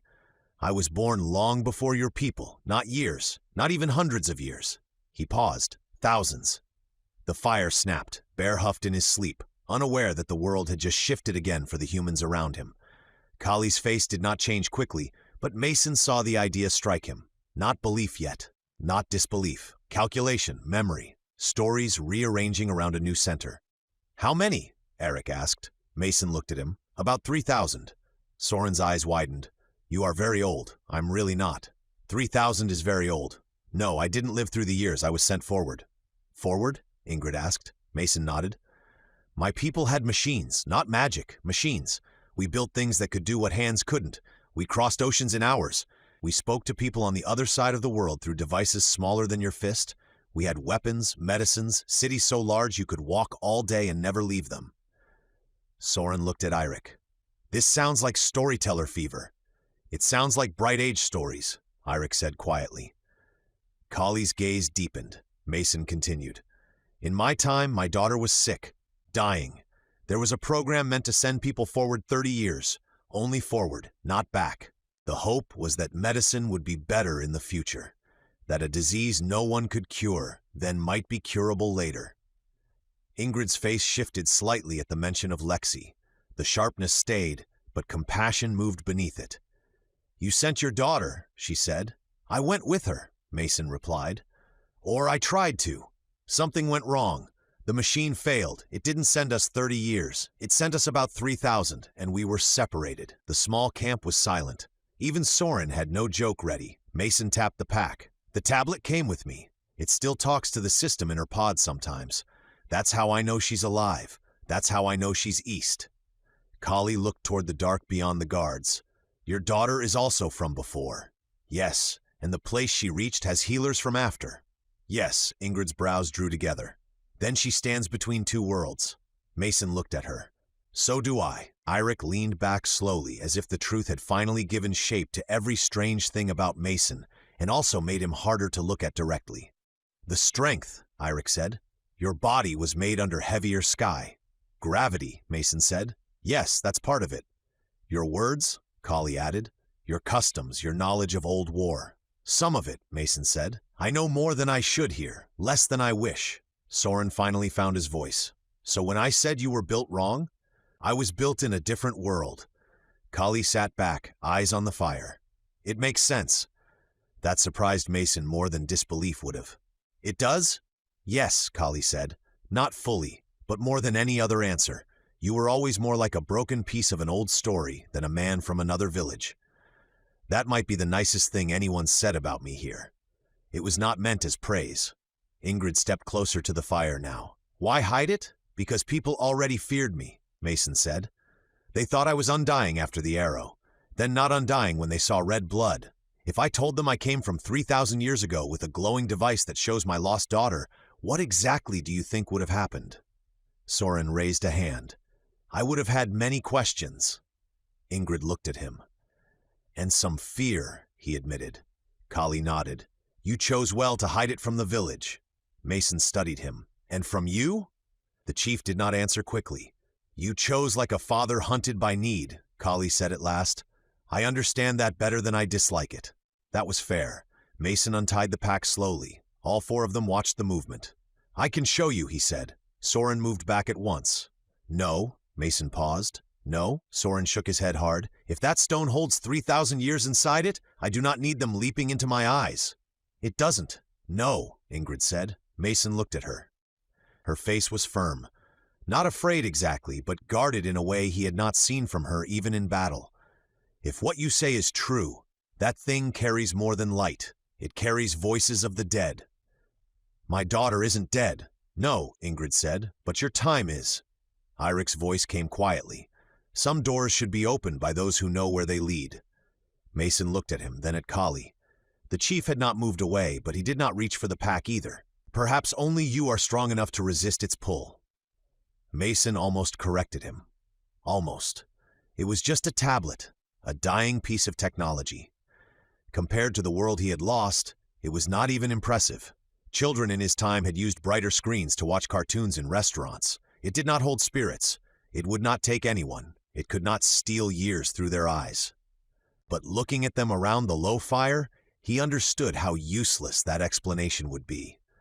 They were intelligent people, observant, brave, capable of learning a shield wall in a few days and adjusting a war plan around water, terrain, and enemy belief. They were not stupid. They were also ruled in places by misunderstandings and fables because their world had given them no other tools. Mason tied the pack shut again. Maybe later, he said. Soren looked relieved. Later is a wise time for dangerous things. Ingrid crossed her arms. For once, I agree with him. Soren smiled. A historic night, do not. Kali stared into the fire for a long while. Mason of the old time. Kali looked at him.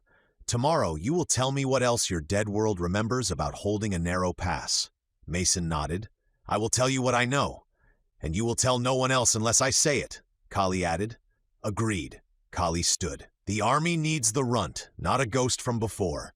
Mason understood. Soren stood too, stretching dramatically. Good. I prefer RUNT. Easier to shout in battle. Eirik rose and moved toward the outer edge of the firelight. Ingrid went with him, not beside him exactly, but close enough that their shadows crossed on the ground. Neither looked at the other, and both knew exactly where the other was. Kali paused before leaving the small camp. Your daughter, he said. She knows the truth? Mason looked at the pack. She's living it. Kali nodded once. Then she is strong too, Mason swallowed. Yes. When the chief walked away, the guards remained facing outward, protecting the little circle from the dark and from the army's curiosity. Mason lay back against the cart, exhausted by pain and confession.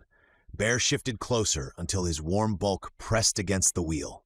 Above them, the first stars appeared over the eastern road. 3,000 years from home, Mason closed his eyes and listened to the camp settle around him. For the first time since waking in the future, someone else knew not only where he came from, but when, and the world had not ended. Not yet. Mason waited until the camp quieted. That had become a skill of its own. The army of Grendel's Reach did not sleep all at once. Even at rest, it remained layered. The outer scouts moved beyond the firelight. The first ring of guards watched the dark with spears in hand. The next ring slept beside shields and weapons. Nearer the carts, cooks banked fires and wrapped leftover food. Somewhere beyond Mason's small secluded camp, a man snored until someone cursed at him to roll over. Another muttered in his sleep. Mason lay in the small tent Kali had ordered raised for him beside the cart. It was not much of a tent by the standards of his old world. No poles snapped together cleanly, no waterproof nylon, no zipper. It was a low-hide shelter stretched between bent saplings, staked close to the ground to keep light from spilling out. The roof smelled faintly of smoke and animal fat. The floor had been padded with furs over cut branches, not comfortable but better than the cart while the army was stopped. Bear slept outside the entrance, or pretended to. The young yogi had dragged himself as close as possible, blocking most of the opening with his bulk. Every now and then his ear twitched, or a deep rumble sounded in his chest when a guard passed too close. Soren had called him a door with teeth. Ingrid had said doors were better behaved.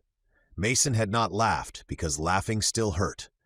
His chest ached less than it had the day before, but only because the pain in his legs had become louder. The jump from the wall had done more damage than he had admitted. Brenna's apprentice had wrapped his ankle and knee tightly and told him, with far more confidence than a person that young should have, that if he tried to stand without help before reaching the gap, he deserved whatever happened next. Mason believed the apprentice had been quoting Brenna.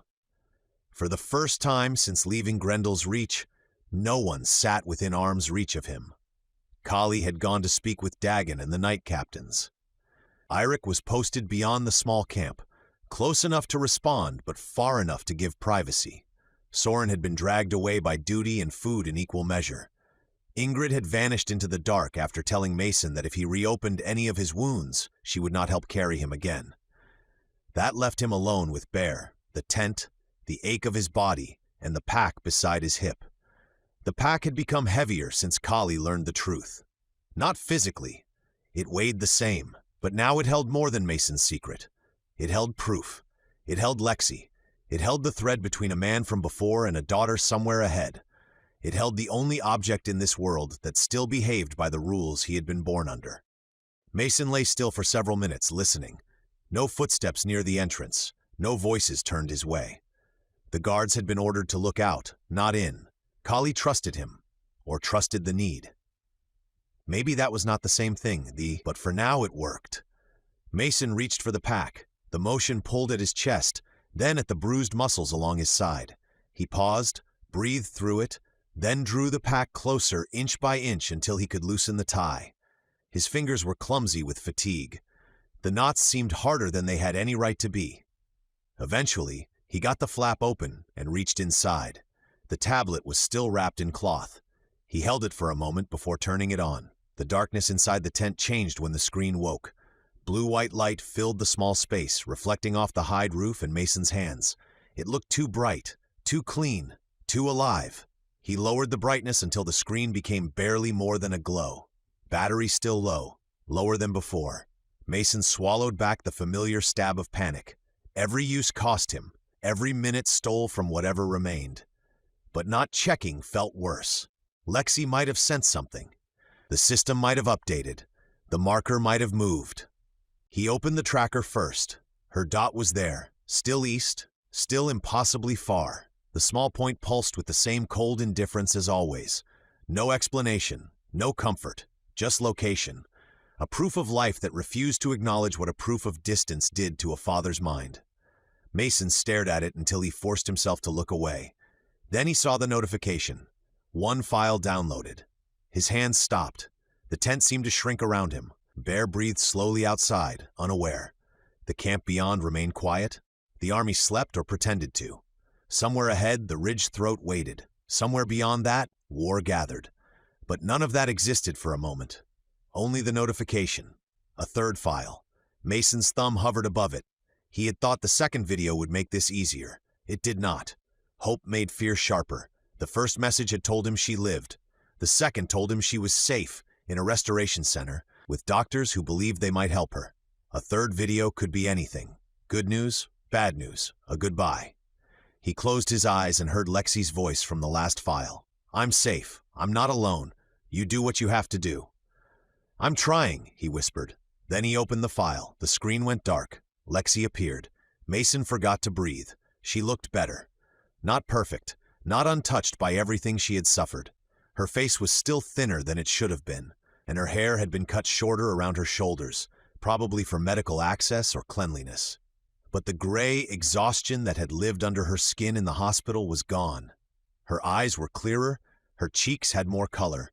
She sat upright without the careful stiffness of someone rationing strength. She looked like a child who had slept, like a child who had eaten enough, like a child whose body was no longer quietly losing a war. She smiled before speaking, and this time the smile did not look like something she had built for him. Dad? Mason's throat closed. Lexi laughed once, small and disbelieving. I don't know how to say this without sounding like a movie, so I'm just going to say it. She leaned closer to the camera. They cured me. The words hit Mason so hard that for a moment he did not understand them. The screen blurred. He blinked and realized his eyes had filled. Lexi kept talking, faster now, the way she did when excitement outran her ability to organize it. They actually did it. They said they're still monitoring and rebuilding and some therapy because my body was, really messed up from being sick for so long. But the disease process is gone. That's what they said, gone. They repaired the damaged pathways and corrected the genetic expression. And I don't know what half of that means, but they showed me the before and after scans, and even I could tell they were different. She pressed a hand to her chest. I can breathe without getting tired. Not completely normal yet, but better. So much better. And my hands don't shake as much. Look.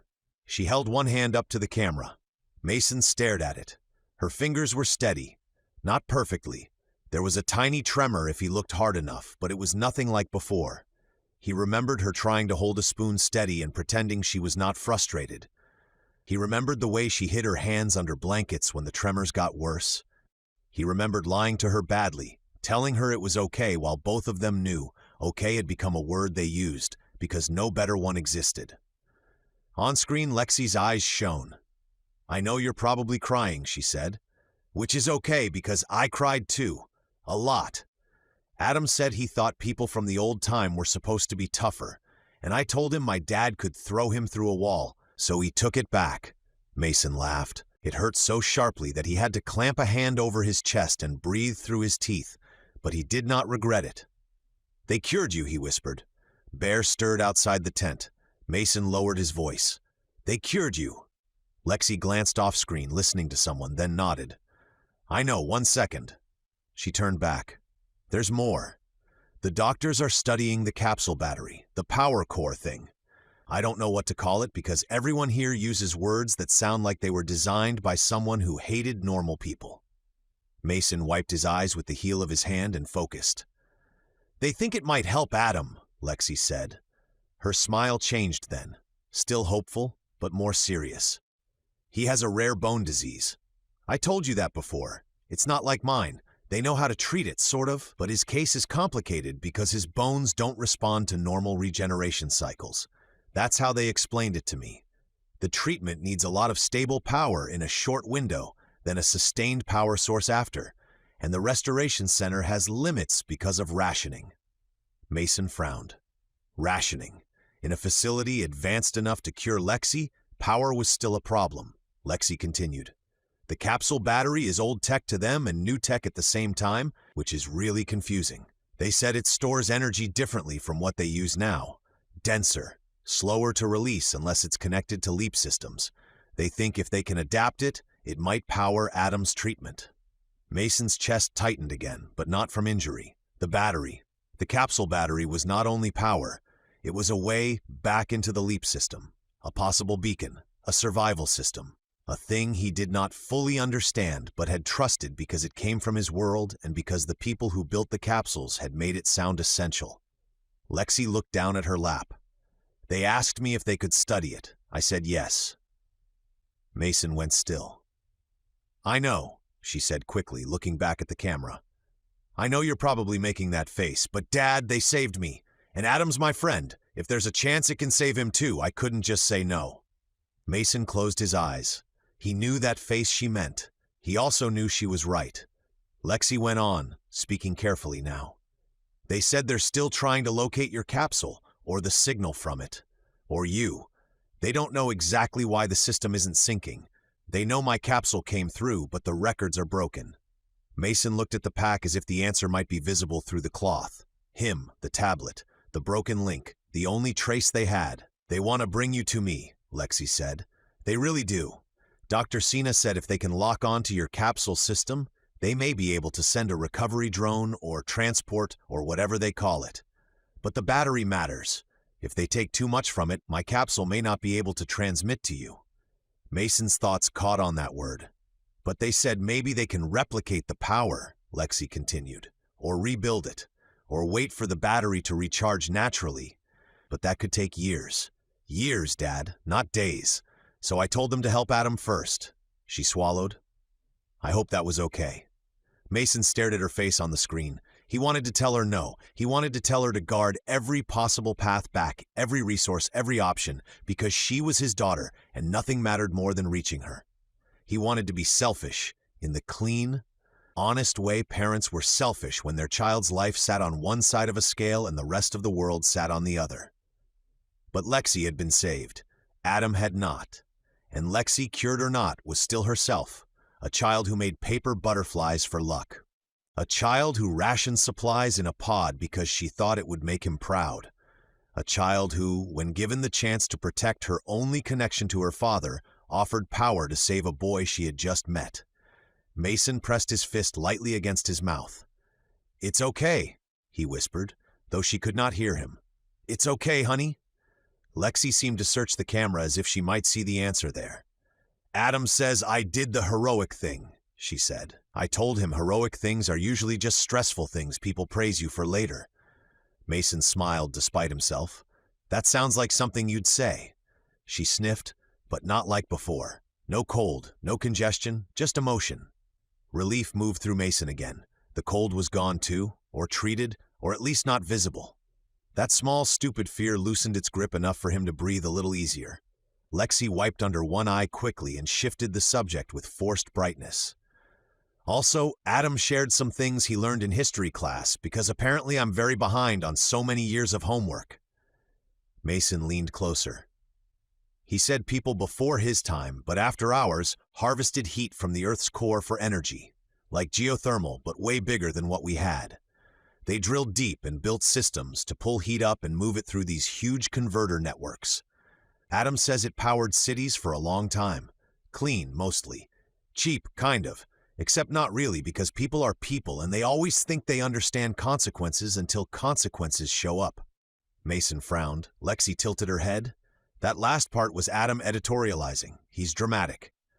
Behind her, the wall changed color briefly from soft white to pale green, then back again. Lexi glanced at it. "Anyway, they stopped using the core systems a long time ago.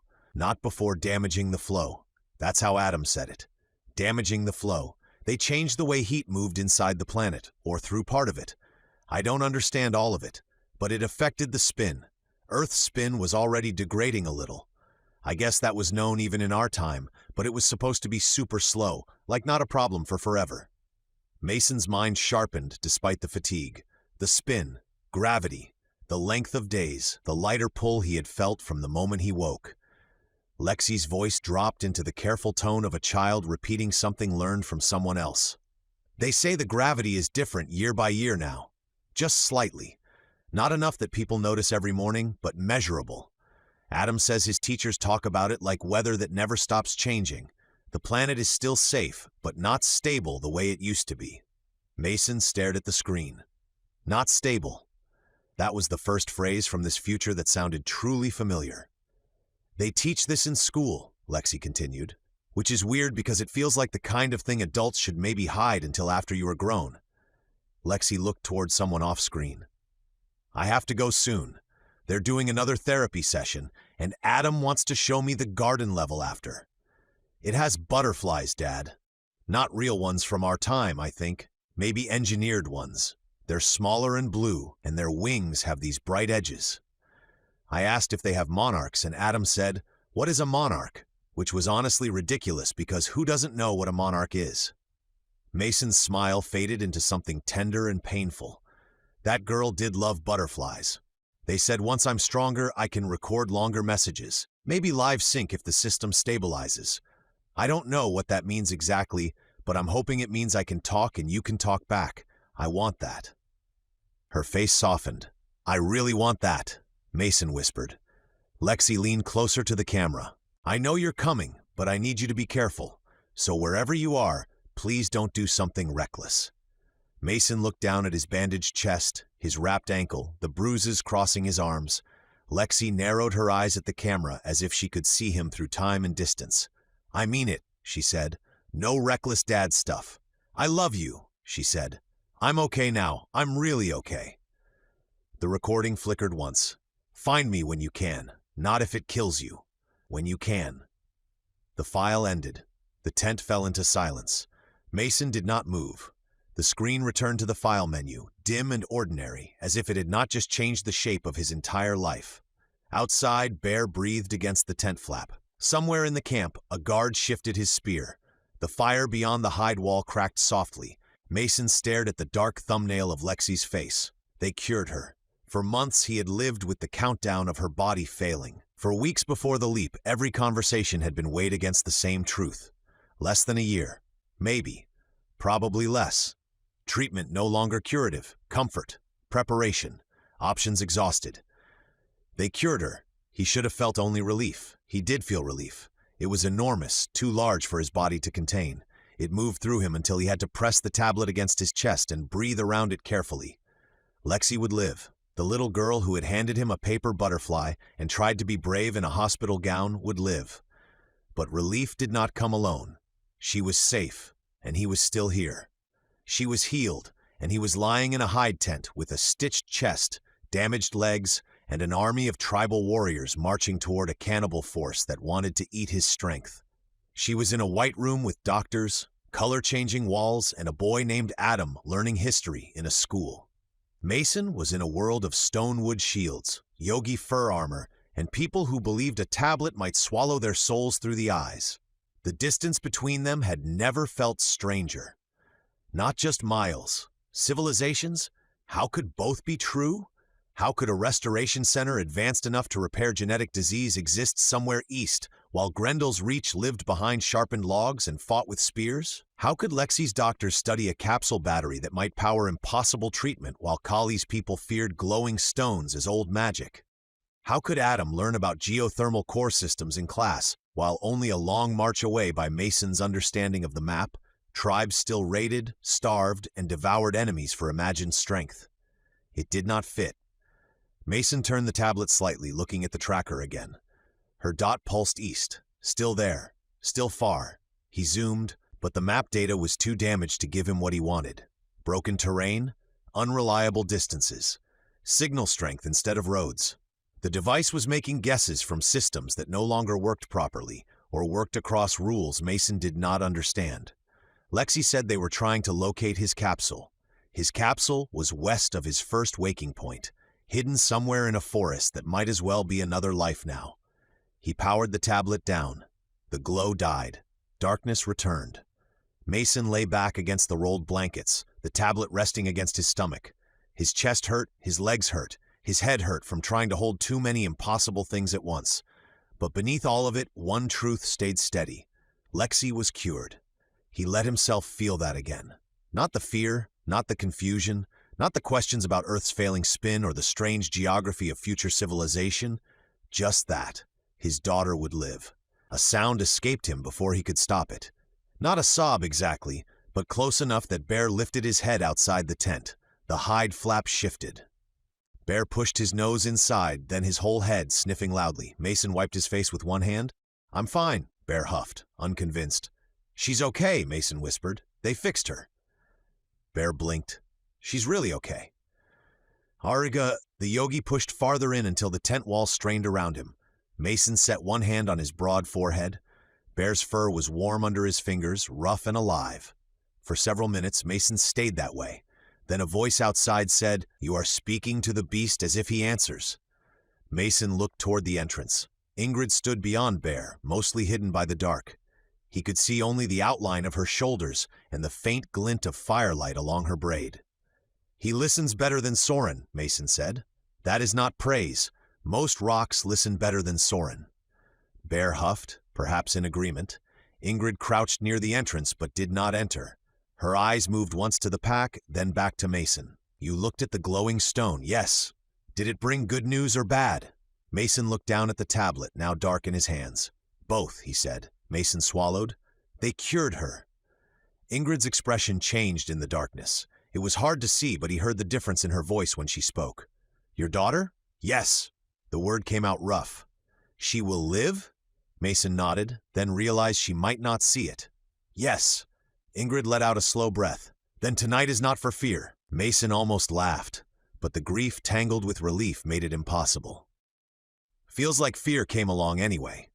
"It often does," she said, "but it does not get to sit closest to the fire." Mason looked at her then. That was the closest thing to comfort Ingrid had ever offered him, and she seemed almost annoyed at herself for giving it. He nodded once. "Thank you." She stood.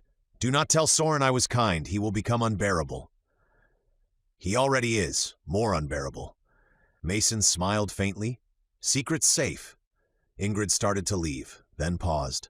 Rest, old-time runt. Tomorrow you explain more of your narrow pass wisdom to Kali, and the day after that, you will probably do something stupid despite being unable to stand. Probably. At least you are honest. She walked back toward the firelight. Bear watched her go, then looked back at Mason. Mason slid the tablet into the pack and tied it shut. His hands shook, but less from fear now, more from exhaustion and the aftershock of joy too long denied. Outside, the army slept under the future's broken stars. Mason closed his eyes and saw Lexi smiling from a world that should have made sense and did not. She was healed. She was still lost. He was still coming. Chapter 16. 6 shields wide. By the time they neared the gap, Mason could walk again. That did not mean anyone let him. Branna's apprentice had checked him each morning with the brisk irritation of someone far too young to be that comfortable judging another person's pain. He pressed Mason's ribs, inspected the wound in his chest, frowned at the swelling in his ankle, and announced with growing annoyance that Mason was healing faster than he had any right to. That should have pleased him. Instead, it seemed to offend his understanding of the world. Mason took the news as a victory. The arrow wound had closed enough that the bandage no longer came away wet. The bruising across his chest had begun to darken and spread, ugly but less dangerous.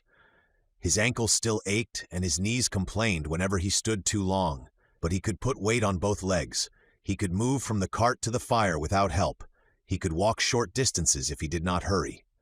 To Mason, that meant he was ready to be useful. To everyone else, it meant he was ready to be watched more closely.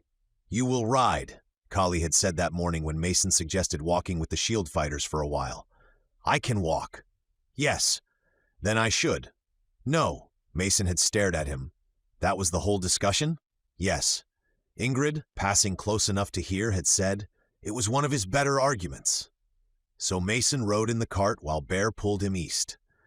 The young yogi had accepted his role by then with a kind of resigned pride. He no longer fought the harness.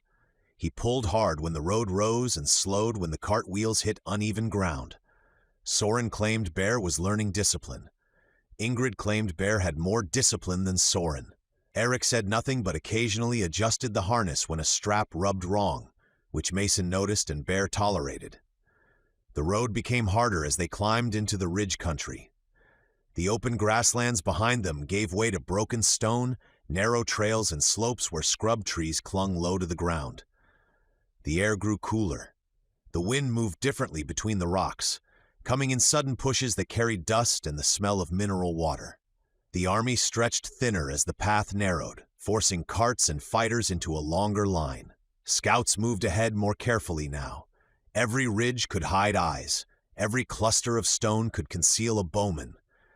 The people of GRENDELL'S reach grew quieter with each mile. They knew the land. They knew what waited beyond it.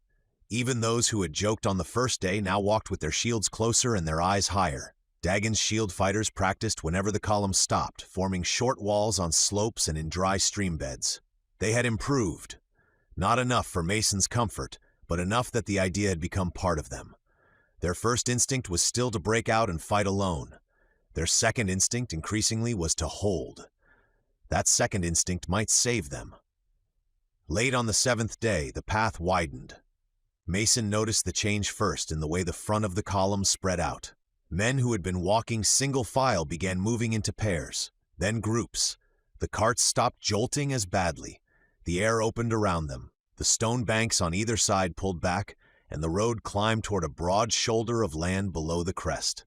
Kali rode ahead, then raised one hand. The army halted in stages. Mason pushed himself up on one elbow, ignoring Bear's backward glance. Ahead, the ridge opened on the western side into a wide, sheltered basin. It was almost perfectly shaped for what they needed. The ground sloped gently down from the pass, broad enough for camps, supply carts, and shield formations. Stone walls and higher ridges protected the flanks. A small stream cut through one side, cold and clear, fed by water coming down from the rocks above. There were patches of scrub for fuel and enough flat ground for cooking fires if they kept them low and controlled. It was not comfortable, but it was defensible. Dagon stood near the front, hands on his hips, and nodded once. Good ground. Kali looked over the basin. Camp here. Shield lines near the pass. Carts to the western slope. Water guarded at all hours. Orders spread quickly. The army came alive with purpose. Men unloaded supplies. Scouts went to the high rocks. Archers checked sight lines. Shield fighters marked the ground where they would rotate in and out of position. The basin became a staging place, rough and busy and tense. Behind them lay the road to GRENDELL'S reach. Ahead, just beyond the crest, lay the throat where the enemy would have to climb. Mason waited until Bear had been unhitched. That took longer than he liked because Soren insisted on praising the yogi for his service and Bear insisted on searching Soren's hands for food.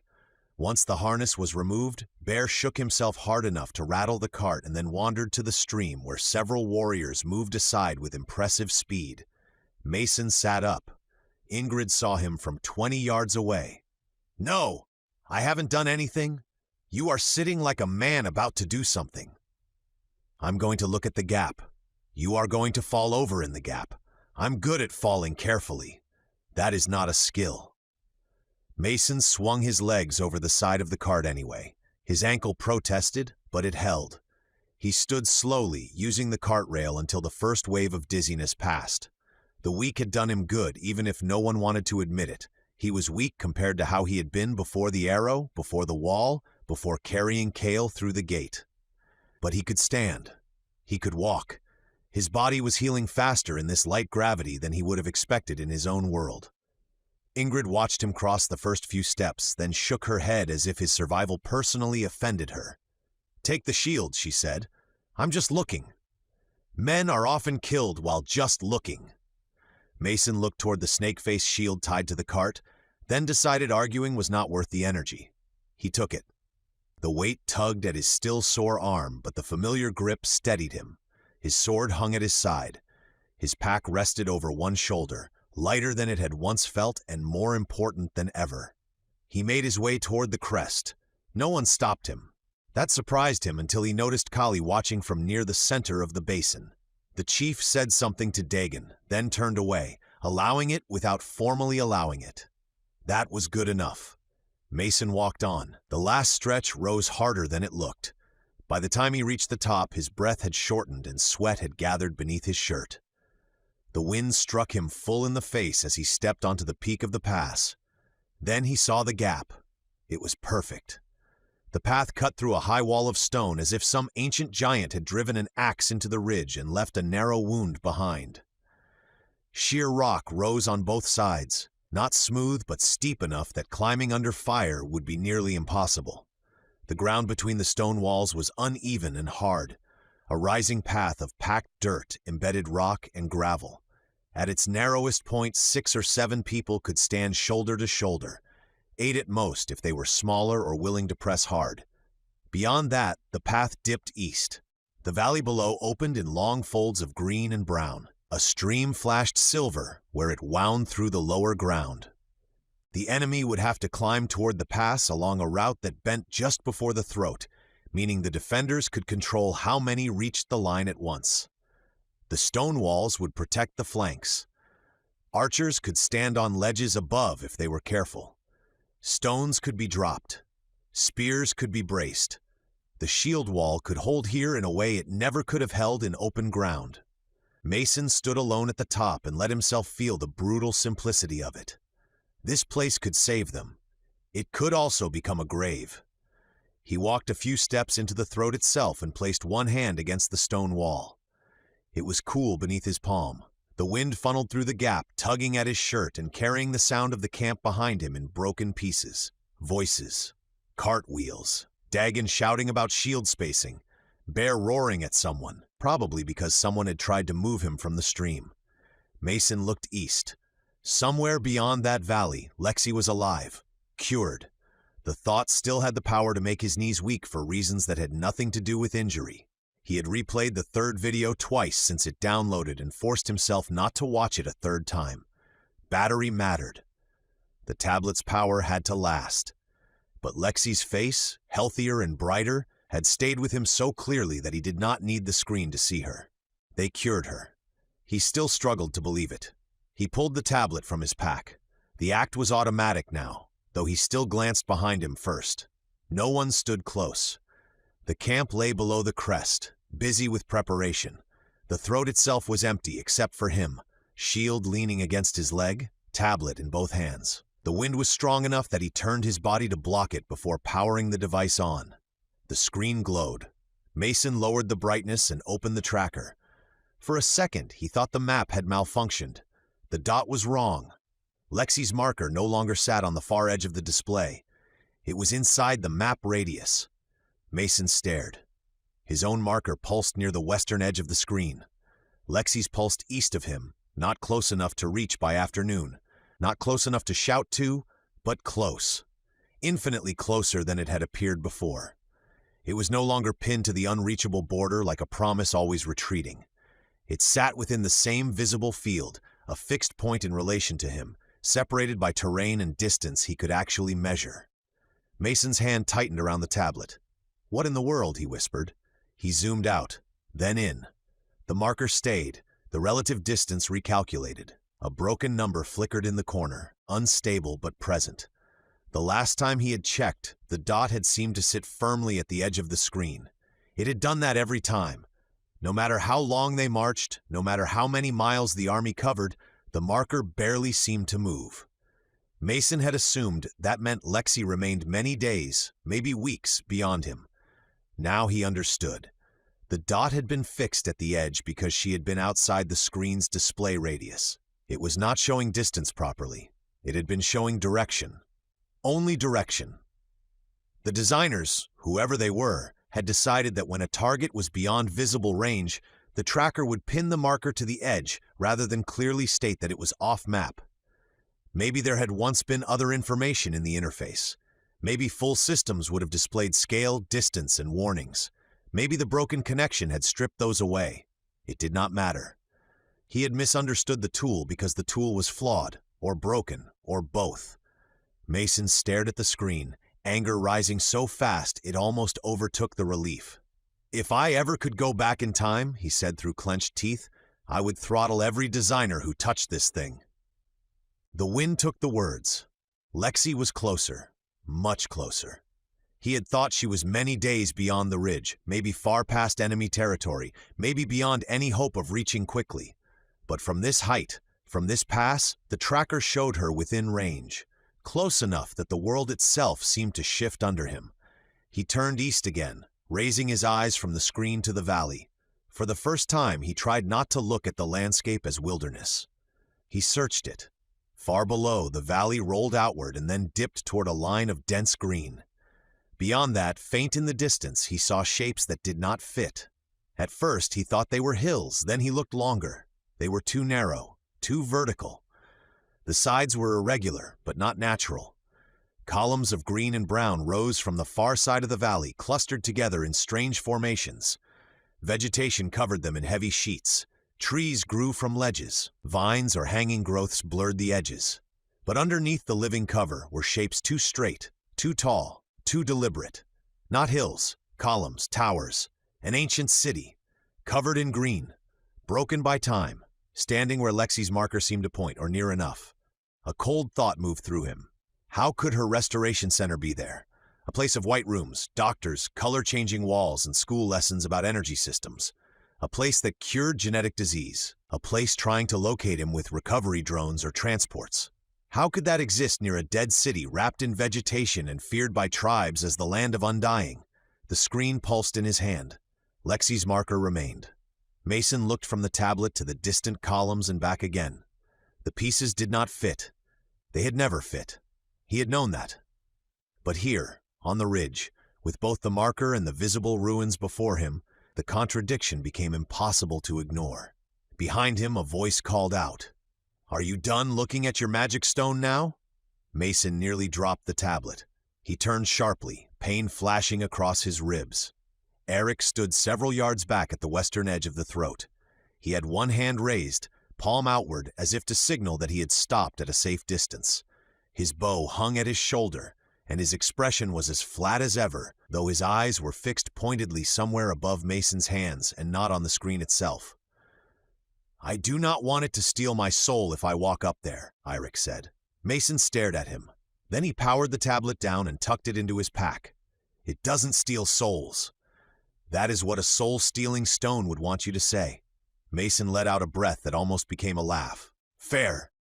Eirik approached only after the tablet disappeared. Even then, he gave the pack more space than necessary.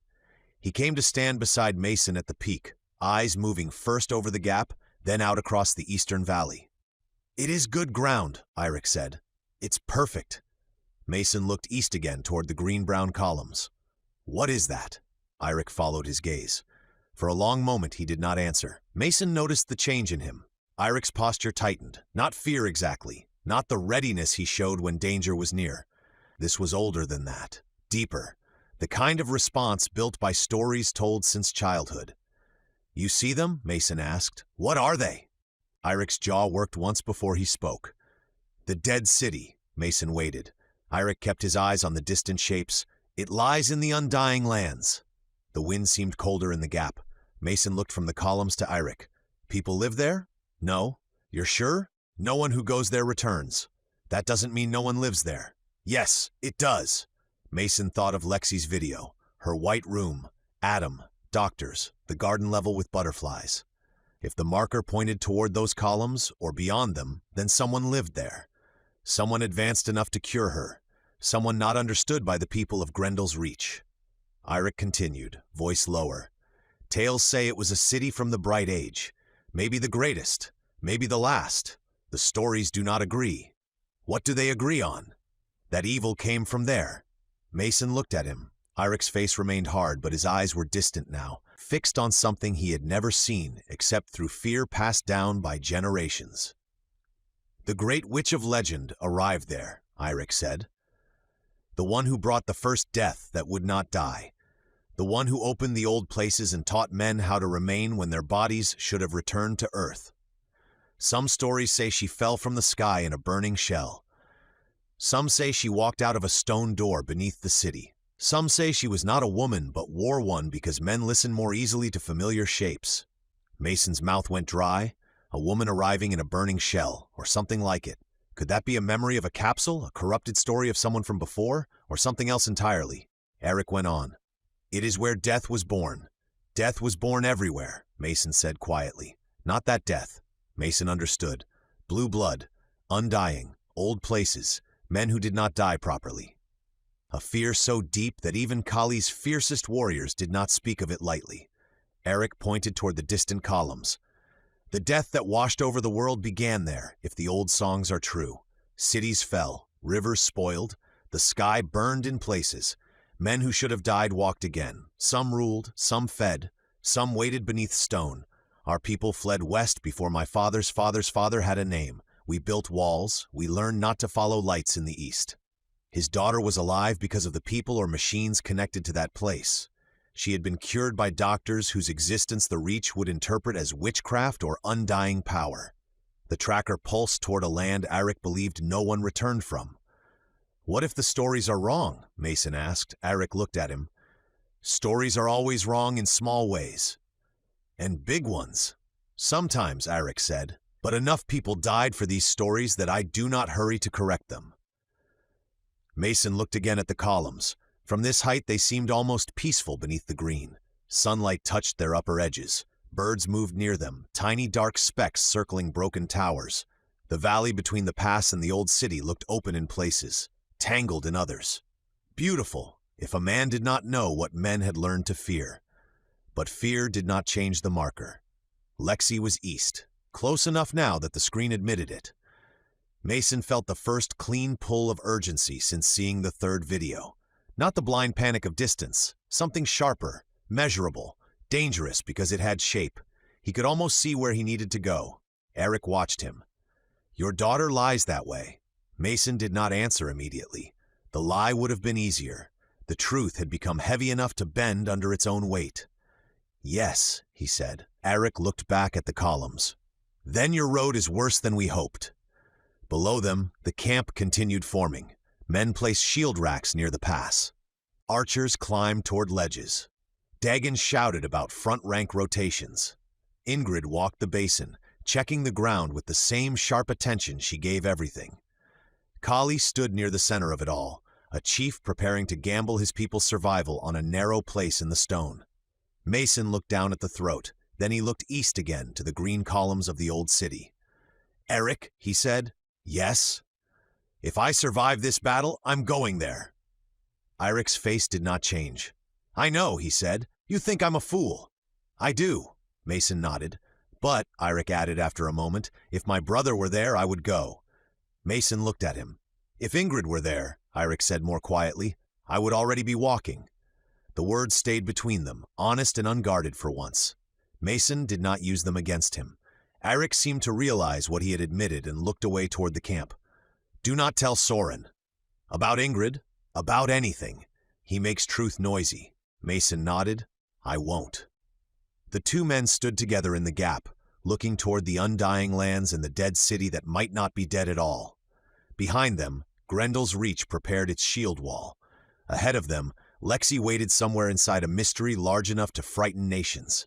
And now Mason knew she was close enough for hope to become a direction instead of only a promise.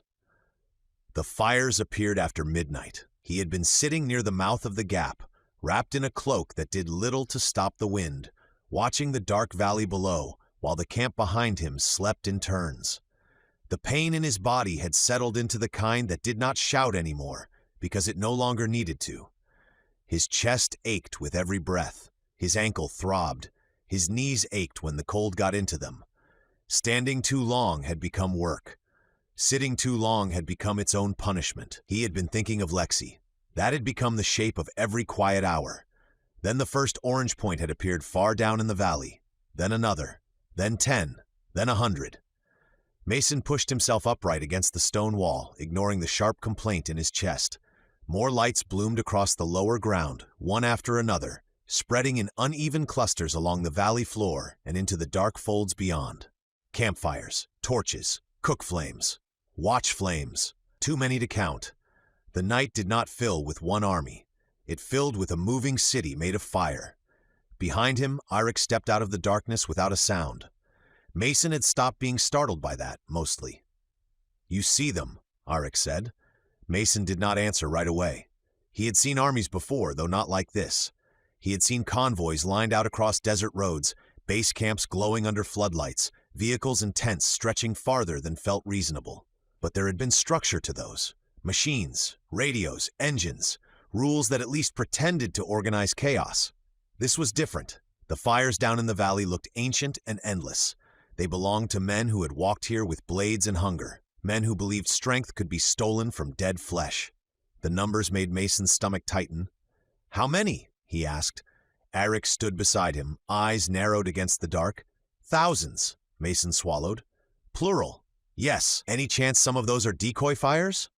"Some," Eric said. "Not enough." Mason looked again. The flames seemed to breathe with the valley. Figures moved between them as small black cuts in the orange glow. Lines of movement came and went like streams feeding a larger river. More fires appeared even as he watched. "Cully needs to see this," Mason said. "He is coming." Cully arrived a few moments later with Ingrid, Soren, and Dagon. None of them spoke at first. They stood in the throat of the ridge pass and looked down at the multitude of flames burning beneath them. Soren finally broke the silence. "Well, no one will have to fight over the killing. There is more than enough for all of us." This time, no one laughed. Kali's face showed nothing for several breaths. Then he turned to Dagon. "Wake the captains, quietly, no horns." Dagon nodded and left. Ingrid rested one hand on the hilt of her sword. "They will come with first light." "Yes," Kali said. Mason looked back at the fires. "They know you're here?" "They know the pass must be held," Kali said. "If they have VERREK, they know more." Mason's fingers curled. VERREK. The man had become less a person in Mason's mind and more a problem with a face. Every time something went wrong, he felt the shape of VERREK behind it. The arrow, the betrayal, the enemy learning too much too quickly. Now those fires burned with the possible knowledge that Mason stood somewhere above them. Prize, weapon, meat, if their beliefs won. Kali turned toward him. "You will sleep if you can." Mason looked at him. "That was not a request," Kali said. "I'm not good at sleeping before battles." "Then lie down and fail quietly." Soren nodded. That is what I do with most tasks. Ingrid glanced at him. You fail loudly. Not always. Sometimes I succeed loudly. Mason looked once more at the Valley of Fires. If they come at first light, we need the shield wall formed before dawn. It will be, Kali said. Morning came cold and pale. The Eastern Army began to move before the sun cleared the far ridges. From the pass, Mason watched the first ranks gather below.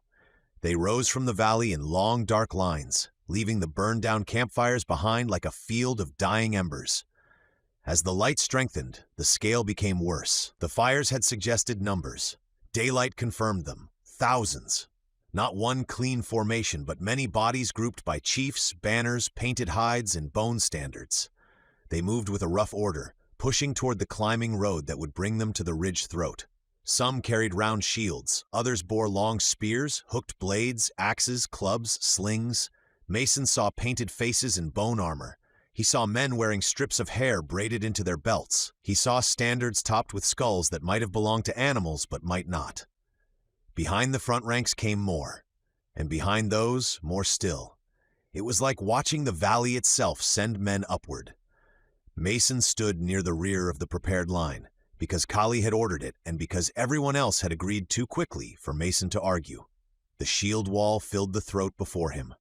6 men across in the narrowest place, with a 7th half-angled where the ground allowed. Their shields overlapped tight. The first rank stood low, knees bent, shoulders pressed together. Behind them, the second rank braced with spears and short blades. Behind that waited replacements and bearers ready to pull back the wounded. Archers had taken their places along narrow ledges above and behind the first bend of the pass, where they could shoot down into the climbing road without striking their own men if they were careful. It was not perfect. No formation made from a week of training could be perfect, but it looked capable. Mason felt a strange pride in that, followed by fear. If this failed, his idea would become the shape of their deaths. Kali stood beside him, armored and still.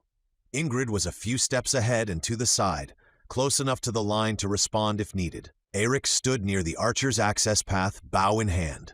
Soren moved between the reserve fighters and the wounded area, checking water skins, making jokes no one had time to enjoy, and looking far more serious whenever he thought no one watched. Mason's armor had been strapped over his bandages. The stone wood lining pressed against his chest. The snake-face shield rested on his left arm, though Kali had told him not to use it unless the line collapsed. His sword hung at his hip. He felt like a fraud. The men in the shield wall looked back at him more than once. So did the reserves. Some touched their chest or shield in that small gesture he still did not fully understand. Others simply looked at him and straightened.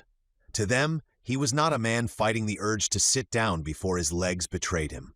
He was the runt who had leapt the wall, the man whose bones stopped arrows, the one who had killed a yogi, cut the head from a night snake, and carried Kale back through the gate. An omen, a secret weapon, a promise that impossible things could stand with them. If only they knew it felt like a chore just to stay upright. Kali seemed to know anyway. "You stand behind the wall," the chief said quietly. Mason looked at him. "You already said that. I say it again because you listen poorly." "I listen. You hear," Kali said. "Then you decide whether listening is useful." Mason almost smiled. Kali's eyes remained on the enemy below. "Your place is behind them, never in the wall. Your presence gives courage. Your voice gives shape. If the wall breaks and I need you unleashed, I will say it." "Unleashed?" Soren, passing behind them, said, "Like bear, but with less fur." Ingrid did not turn. "And worse judgment." Mason looked at Kali. "What if they need me?" "They need you alive," Kali said. That ended the conversation more effectively than any order. The first enemy horn sounded below. It was harsh and low, made from some great animal's horn or bone. Others answered it, uneven but numerous, until the valley filled with a sound that seemed to crawl up the stone walls. The enemy ranks began to climb. The defenders of GRENDELL'S reach went still. Mason felt the moment before battle take hold. There was always a strange quiet in the body before violence arrived. Not outside. Outside there was noise, horns, boots, weapons, men breathing too hard. But inside, something narrowed. Thoughts shed everything unnecessary. Pain moved away from the center of awareness. Fear did not disappear, but it took a place behind action. Mason welcomed that. He needed it. The first wave came fast, too fast. They had chosen lighter men for the opening rush, warriors with shields and hooked weapons who climbed the steep path at a run, shouting as they came. Arrows from above cut into them before they reached the throat. 3 fell, then 5. One stumbled and took 2 behind him down in a tangle of bodies. But the rest kept coming. "Hold," Kali said. The front rank of GRENDELL'S reach lowered behind shields. "Hold," Mason called, louder, the word carrying through the gap. The enemy hit the wall. The sound was enormous. Wood slammed into wood. Bodies struck shields. Spears jabbed through gaps. Men shouted in pain and rage. The first rank of the shield wall shoved back with locked shoulders, driven half a step and then no farther. The second rank braced them, feet dug into stone and dirt. The narrow gap turned the enemy's charge into pressure rather than motion. It held. Mason's hands clenched at his sides. "Short thrusts," he shouted. "Low and short," the second rank answered. Spears darted over and between shields, not long heroic stabs, short, ugly movements, a throat, a thigh, a hand gripping a weapon, an armpit where bone plates did not cover. The enemy front stumbled under the sudden close wounds. The men behind them pushed, not seeing clearly, forcing the wounded into the wall. "Again!" Mason shouted. The defenders struck again. The first bodies fell in the throat. That changed the fight. An enemy warrior dropped against the shields and slid down. The man behind him tripped over the corpse and struck the front rank awkwardly, losing the force of his attack. Another fell beside him. Soon the dead and wounded began to pile in front of the shield wall, not high enough to stop the enemy, but enough to break footing. Men climbing into the pass had to step over their own fallen before they could reach the defenders. That slowed them. The slowing killed them. Archers above fired into the packed ranks farther down the slope. Stones fell next. Not many, not boulders, but heavy rocks dropped from ledges at the right moment. One struck a shield and broke the arm beneath it. Another smashed into a helmetless head. The enemy line rippled and compressed, men behind pushing forward while the front tried to live long enough to swing. "Left side!" Mason shouted as one of the defenders slipped. "Tighten left!" Dagon in the second rank shoved a shoulder into the man and forced him back into line. The shield edge closed. "Good!" Mason called. "Hold there!" The first wave broke after several brutal minutes. They did not flee far. They dragged back what wounded they could and left the dead where they lay. A second group moved in before the first had fully cleared the slope. No long pause. That worried Mason. "They'll rotate waves," he said. Kali nodded. "To tire us. Then we rotate too." Kali raised his voice. "Second front ready." Fresh fighters stepped forward behind the line. The second wave hit harder. These were heavier warriors, shielded better, with long spears meant to punch through gaps. They advanced slower, using the bodies as footing despite the awkwardness. One thrust struck between 2 shields and caught a defender in the shoulder. The man cried out but held until the spear was cut away. "Pull wounded on my count," Mason called. "Not yet. Not yet now." 2 men from behind grabbed the wounded defender by his armor and yanked him backward as the reserve fighter stepped into the space. For half a breath, a gap opened. Ingrid moved before Mason could shout. She struck from the side of the reserve line, shield slamming into the enemy spear that tried to exploit the opening. Her sword followed, cutting the attacker's hand. The fresh Grendell warrior filled the gap and locked shield to shield.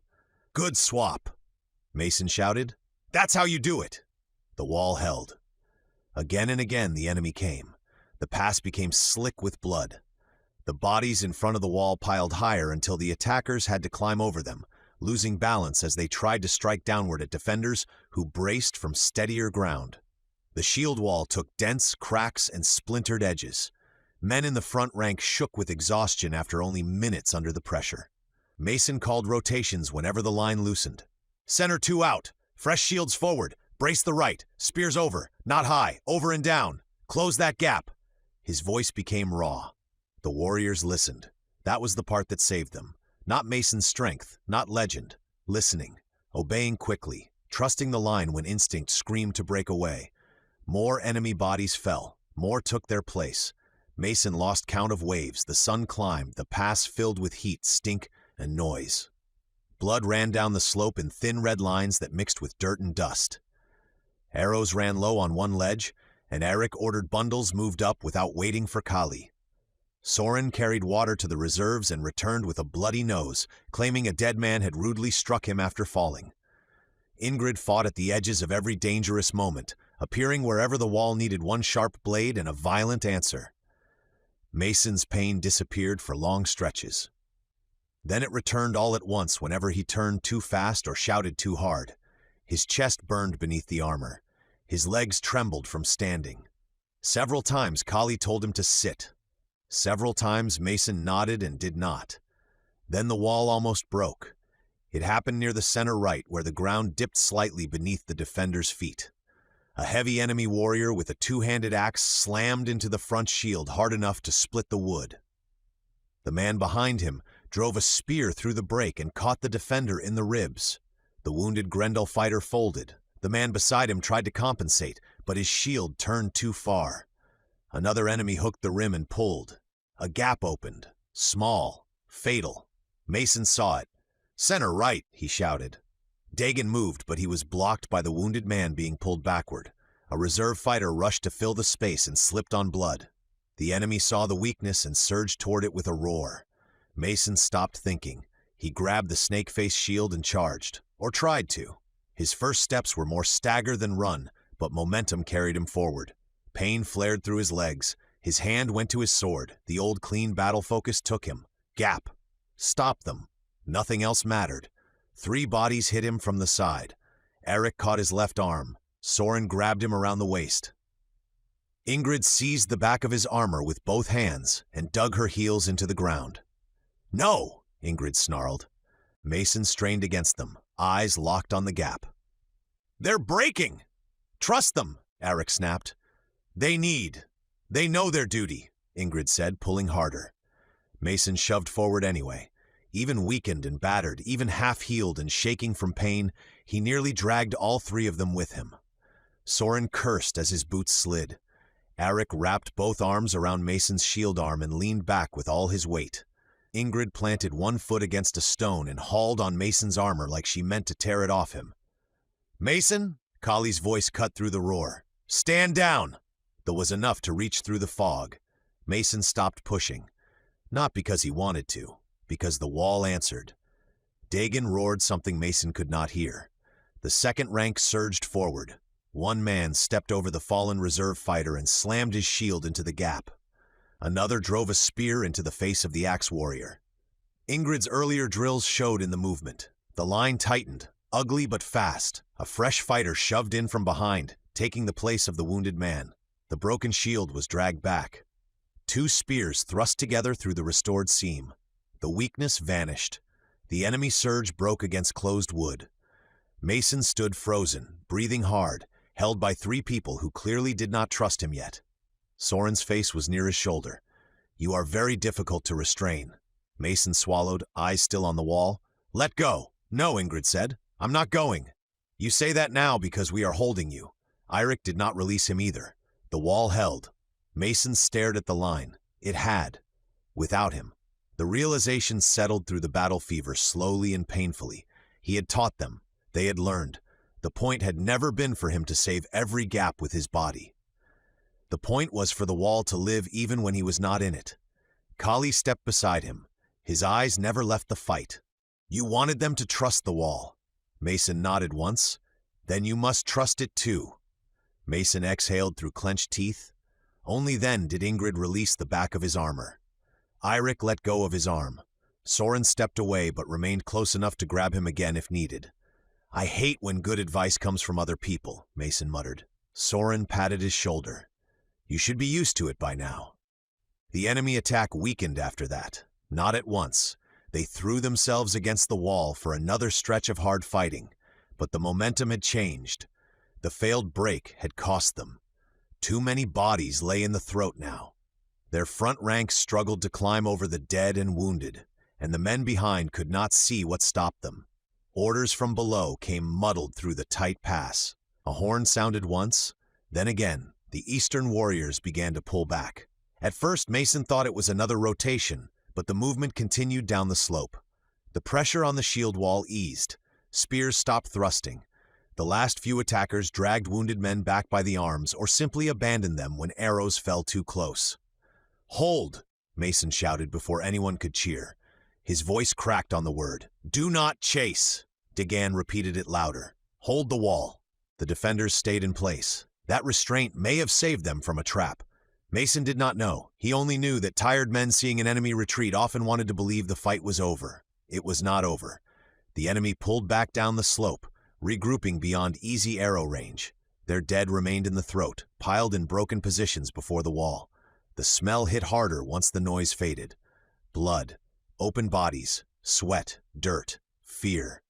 The old battlefield stink, changed by time but not by essence. For several long seconds, no one on the Grendel side spoke. Then the shield wall sagged, not collapsed, sagged. Men who had held under impossible pressure finally let their shoulders drop. Some leaned into their shields. Others shook out cramped hands. One vomited behind the line. Another began laughing quietly until someone told him to stop, and he could not. Kali raised one hand. "Rotate front rank." The order snapped people back into motion. Fresh fighters moved forward. The exhausted front rank was pulled back, some stumbling, some bleeding, some looking surprised to be alive. Wounded men were carried or dragged toward the basin. Waterskins moved in. Archers counted remaining arrows. Dagan inspected the shield edges and swore at the cracks. Mason finally sat, not by choice. His legs simply stopped accepting negotiation. Soren caught him before he hit the ground and guided him onto a flat stone near the rear of the pass. "Graceful," Soren said. Mason looked up at him. "Shut up." "There he is."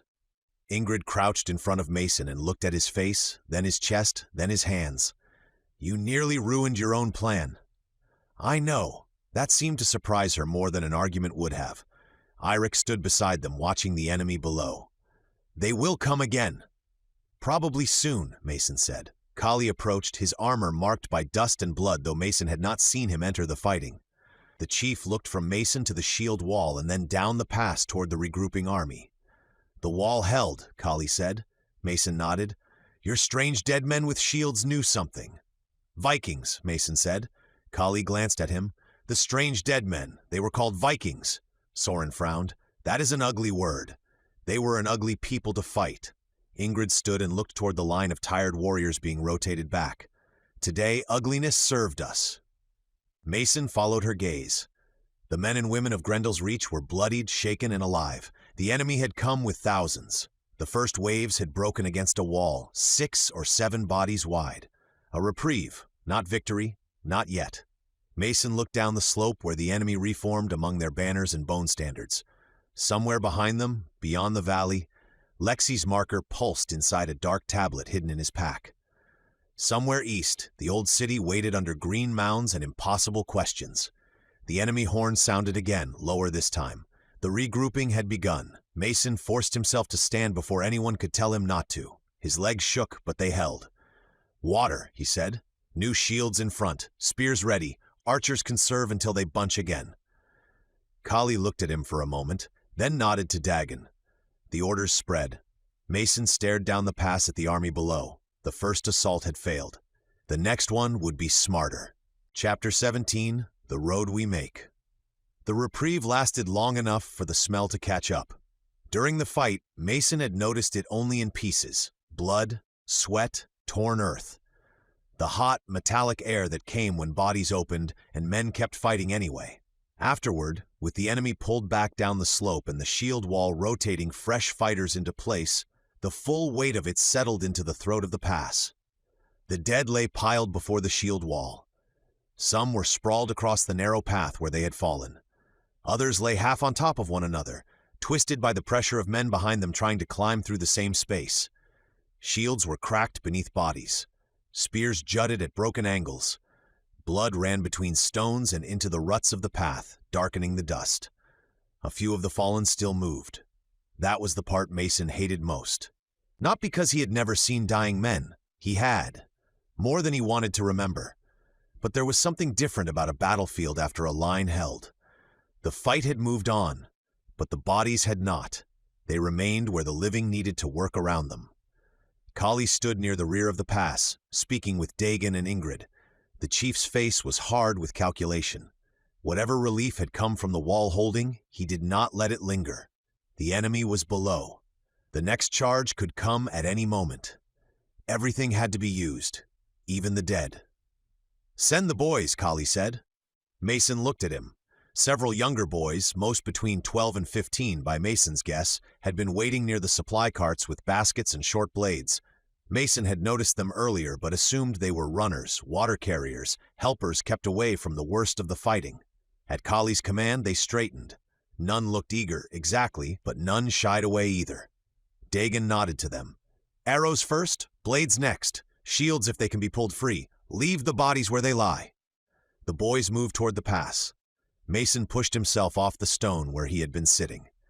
His legs still shook, and his chest gave a sharp warning as soon as he stood, but he took one step before Ingrid's hand closed around his arm. "Where are you going?" "To ask what they're doing. You heard? They're children? They are old enough to carry arrows." Mason looked toward the boys as they slipped around the edge of the shield wall, crouching low among the bodies. One leaned over a fallen Eastern warrior, braced a foot against the man's side, and pulled an arrow from his ribs. Another gathered dropped spearheads into a hide sack. A third tested a shield, found the arm beneath it pinned and tangled, and moved on. "They're going out among the dead?" Mason said. "Yes," Ingrid replied. With knives, her expression did not change. "Yes?" Then Mason saw why. One of the bodies near the front of the pile groaned and reached weakly toward a boy's ankle. The boy jerked back, startled but not panicked. An older boy beside him stepped in and drove his short blade down quickly, efficiently into the wounded man's throat. The movement was not cruel. That almost made it worse. It was practiced, necessary, done before the dying man could cry out or grab a child who had work to do. Mason went still. Ingrid's grip remained on his arm. "Some play dead. Some are dying and still dangerous. The boys know what to do. They shouldn't have to." "No," she said, "but the enemy did not ask what children should have to do before marching thousands of men into this pass." Mason swallowed hard. The boys kept working. They moved faster than he expected, filling baskets with arrows that could be reused, collecting blades, cutting straps from shields, taking whatever would serve the next round of killing. They left the bodies in place, just as Kali ordered. The dead were not only refuse, they were terrain now, obstacles, a barrier of flesh and broken equipment that would make the next wave climb poorly and lose footing. It was horrible. It was smart. Mason hated that those two things had met so often in his life. Kali noticed his expression and came closer. "You object?" Mason looked at the boys again. "Would it matter?" Kali's eyes did not soften, but his voice lowered. "No. Then I'll save it." "They retrieve what keeps us alive," Kali said. "The dead before the wall will make the next charge harder. If we drag them aside, we clear the enemy's path." "I know. Knowing is not always accepting." "No," Mason said, "it isn't." A boy pulled 3 arrows from the same corpse and held them up. Another took them and hurried back toward the archer stores. Several of the arrow shafts were bent. Others could be trimmed or reheaded. Some were immediately handed upward to the ledges where Eric's archers waited. Arrows mattered. Everything mattered. Mason looked toward the basin behind the pass. His cart sat near the supply area, Bear lying beside it with his head on his paws. The yogi was not asleep. His eyes tracked everything, especially Mason. On the cart, half covered by a folded blanket and lashed beside the pack frame, was something Mason had almost forgotten in the crush of battle. His bow. Not the crude bows of Grendel's reach. His bow. The compact compound bow Garcia had helped him hide before the leap. Black limbs, cams, cable system, carbon arrows in their case. A piece of his world, still absurdly intact in a place of stone, wood, and bone standards. Mason stared at it, then he started toward the cart. Ingrid followed. "What now?" "I have an idea." That phrase is becoming a warning bell. Kali walked behind them as well, though he said nothing. Bear lifted his head as Mason approached, then wagged his short tail once when Mason reached the cart. Mason rested a hand briefly on the yogi's head and leaned over the side. The movement hurt less than it had the day before, which encouraged him until he tried to lift the bow and his ribs reminded him that improvement did not mean healed. He unfastened the straps and pulled the bow free. The sight of it in his hands sent a strange feeling through him. He had trained with this bow, tuned it, packed it because a firearm was forbidden and because something in him had known the future might not be safe. He had used it in the wild before the leap, before bears, snakes, tribes, and war had rearranged his understanding of what survival meant. He clipped the release onto the string loop out of habit, then stopped. His chest hurt just looking at it. Mason set his feet, raised the bow, and tried to draw. Pain exploded across his sternum and ribs. The string moved less than an inch. He lowered, breathing through clenched teeth as sparks of pain ran across his vision. Bear rose with a growl. "I'm fine," Mason said. Ingrid crossed her arms. "You are not fine. You are a collection of injuries wearing stubbornness." Mason looked at the bow, angry at his own body. "I could draw this before. Before you caught an arrow with your chest and leapt from a wall like an idiot. That keeps coming up. It should." Kali studied the bow with interest and caution. "This is one of your old-time weapons." "Yes, it is small," Mason nodded. "It hits above its weight." Soren appeared at exactly the wrong time, as he often did. "You brought the child's bow?" Mason did not look at him. "It's not a child's bow.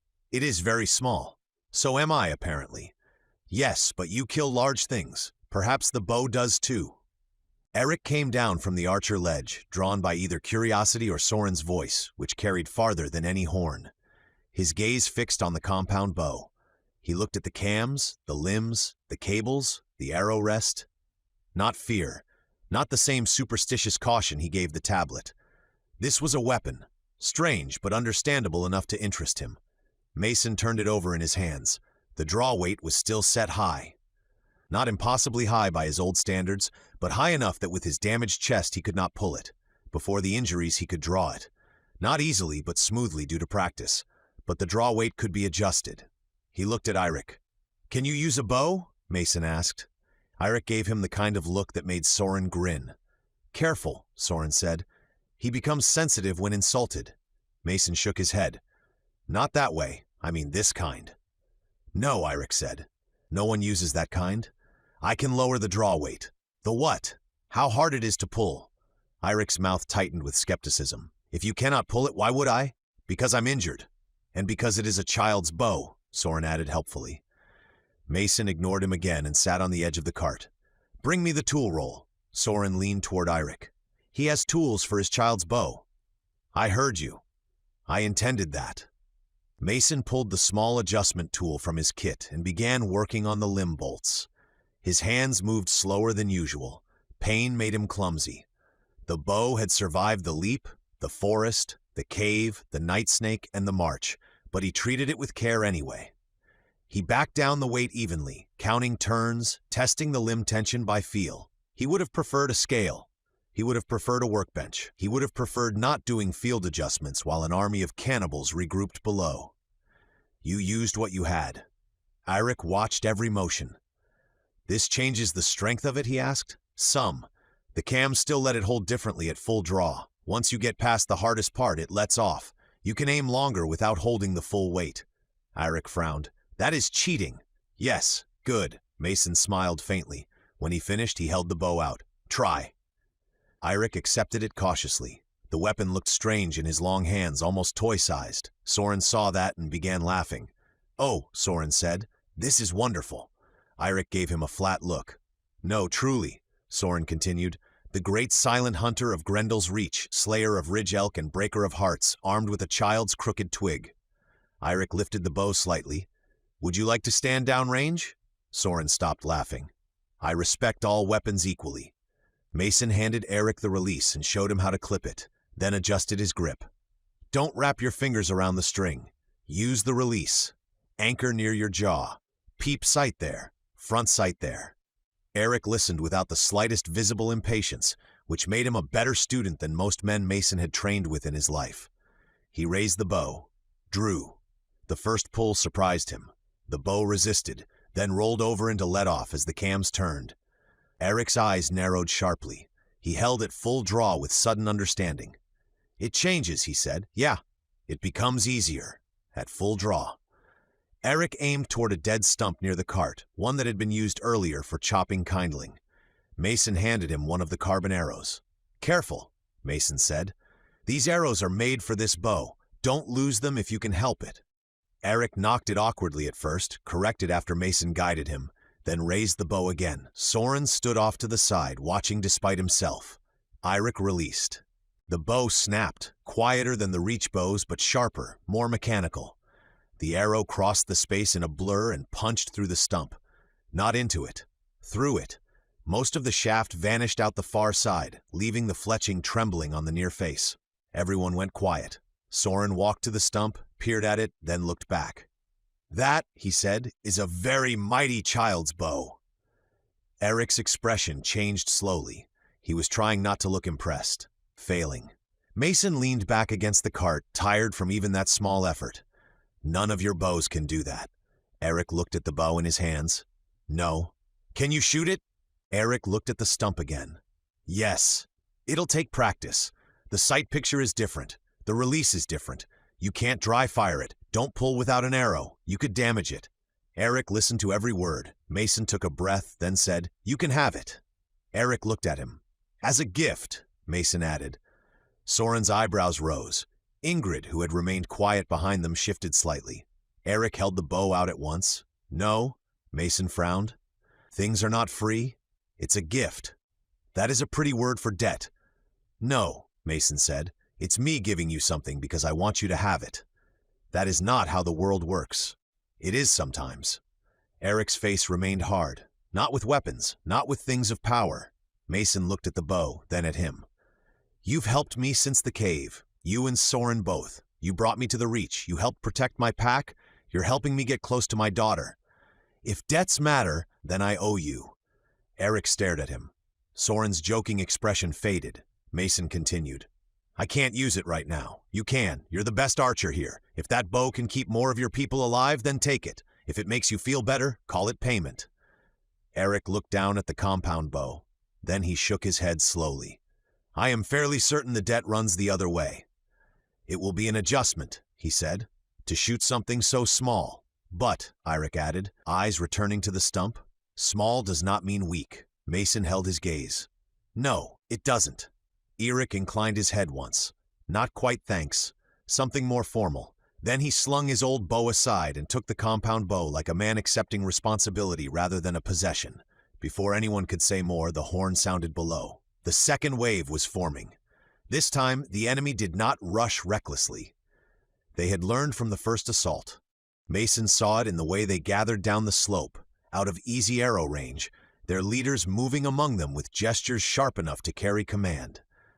Shields were brought forward in greater numbers. Long spears clustered behind them. Men with hooks and axes stood behind the spear ranks, ready to exploit any opening. "They'll try to pull shields apart," Mason said. Kali nodded. "And break the front with reach. Archers wait until they bunch on the climb. Don't waste arrows on shield fronts."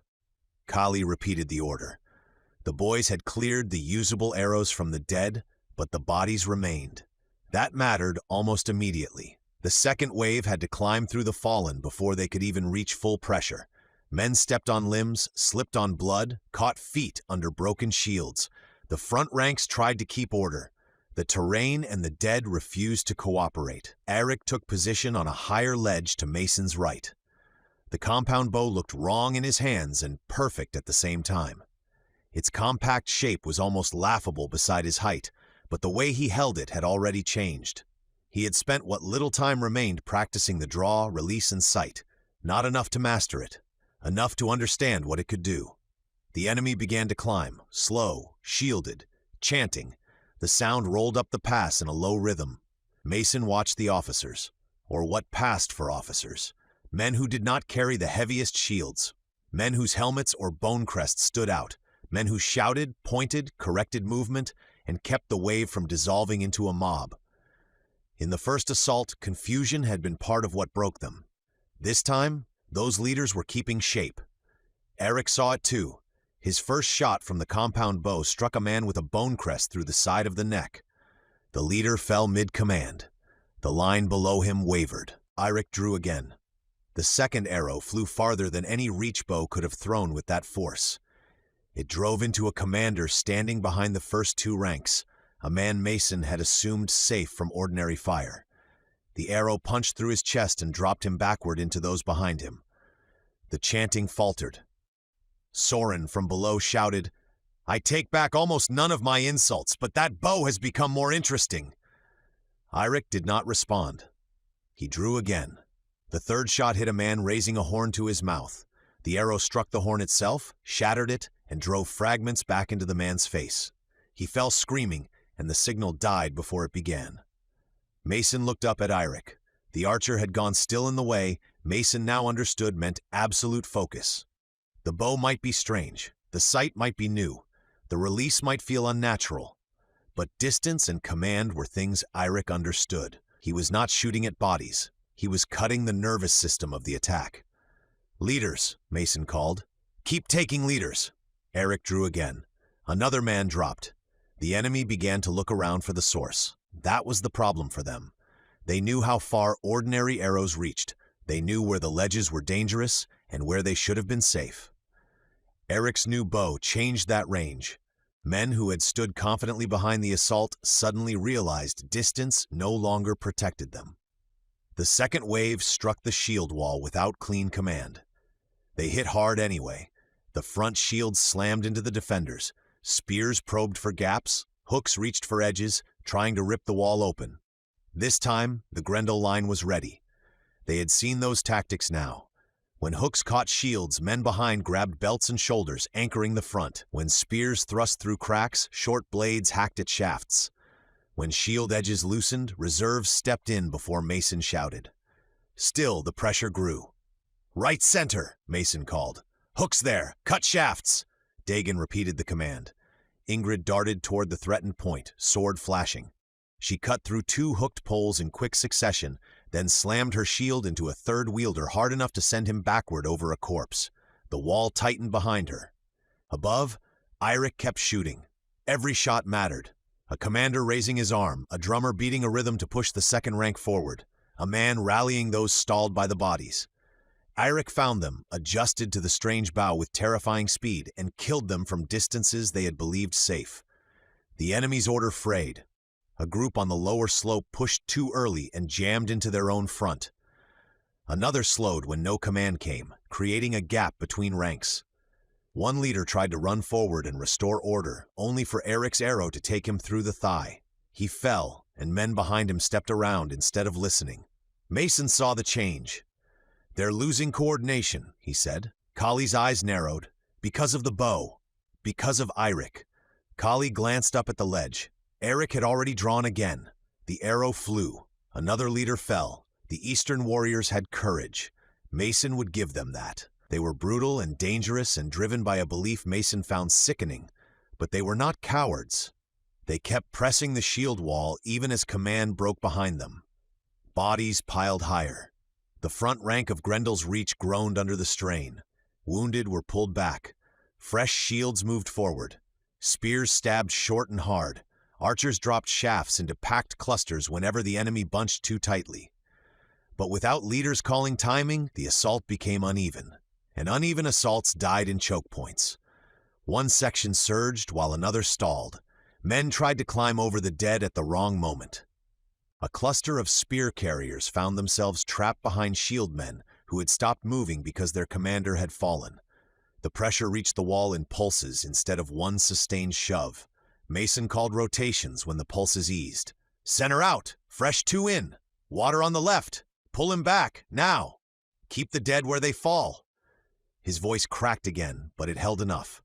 Soren appeared beside him briefly, blood on his sleeve that did not seem to be his.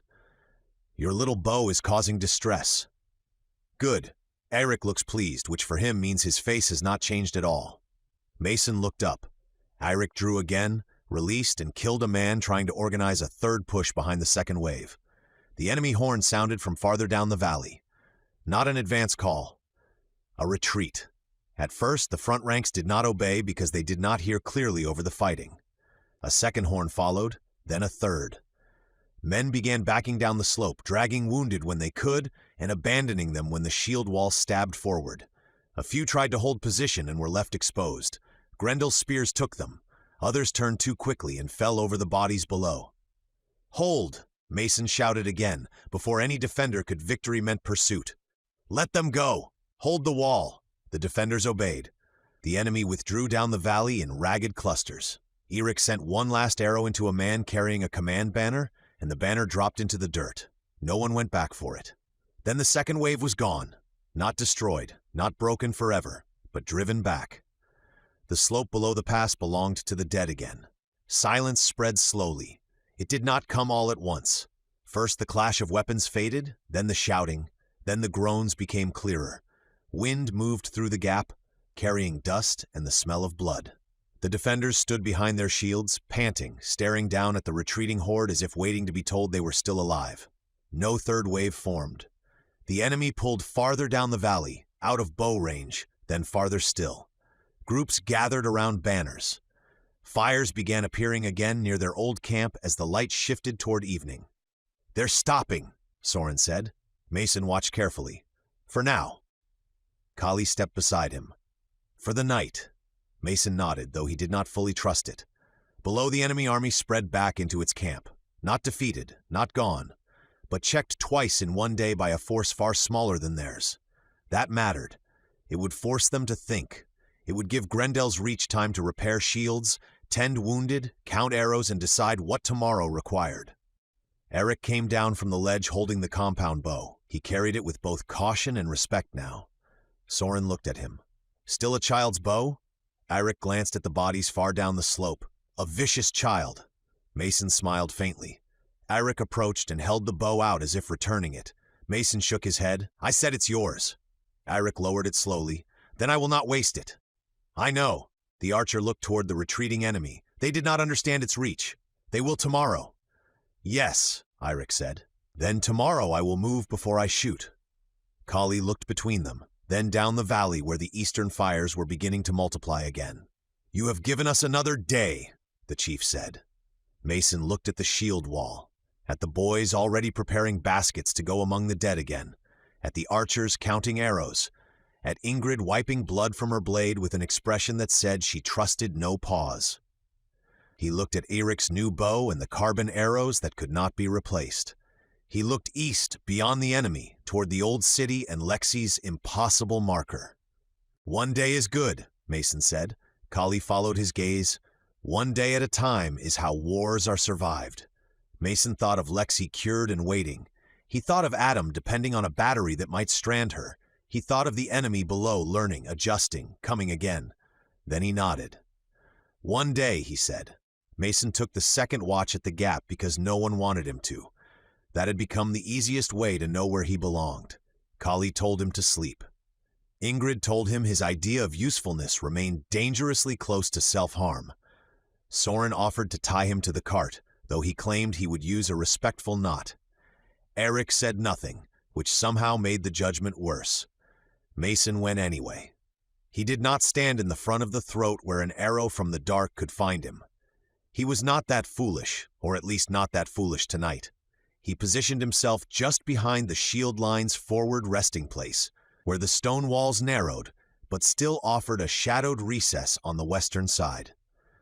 From there he could see down the slope into the enemy valley without presenting much of a target. Below, the eastern army had become fire again. Thousands of small flames burned across the lower ground, less organized than the night before, but no less threatening. They were spread farther now, perhaps to avoid concentrated arrow fire if the defenders tried something desperate from above. Larger fires marked command groups. Smaller ones clustered where warriors slept or sharpened weapons or muttered prayers to whatever beliefs made eating the dead feel like courage. The dead from the day still lay in the throat. They had become part of the pass. Shapes under the moon, broken shields, bent spears, bodies left where they had fallen because moving them would clear the road for the next assault. The boys had gone among them at dusk and returned with arrows, knives, straps, rings, buckles, and faces too old for their years.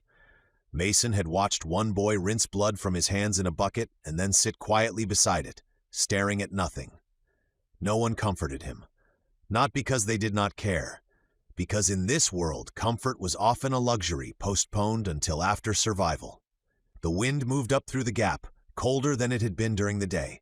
It slipped between the stone walls and carried the smell of the valley with it. Ash, blood, damp earth, human waste, smoke from unfamiliar wood. The enemy fires turned the lower ground into a field of restless orange eyes. Chapter 18. What She Carried. Mason leaned against the stone and adjusted the cloak around his shoulders. His body still hurt, but less sharply than before. The day's battle had exhausted him without breaking him. That counted as improvement. His chest wound had not reopened. His ankle throbbed, but he could stand without gritting his teeth the whole time. His ribs ached beneath the armor when he breathed too deeply, but that too was better than the hard pain from the arrow's first strike. Healing did not mean whole. It only meant the body had chosen to keep trying. A soft sound came from behind him. Bear lifted his head from where he had settled near the cart path, barely visible in the dark. The yogi had followed Mason up to the gap and refused to leave, though he had eventually decided that watching could be done lying down. His dark shape filled much of the small space behind the stone recess, and anyone trying to reach Mason quietly would first have to explain themselves to a half-grown monster with very little patience. Mason looked back at him. "You're supposed to be sleeping," Bear blinked. "Yeah," Mason said. "Me too." He turned back toward the valley. The enemy had not moved since full dark.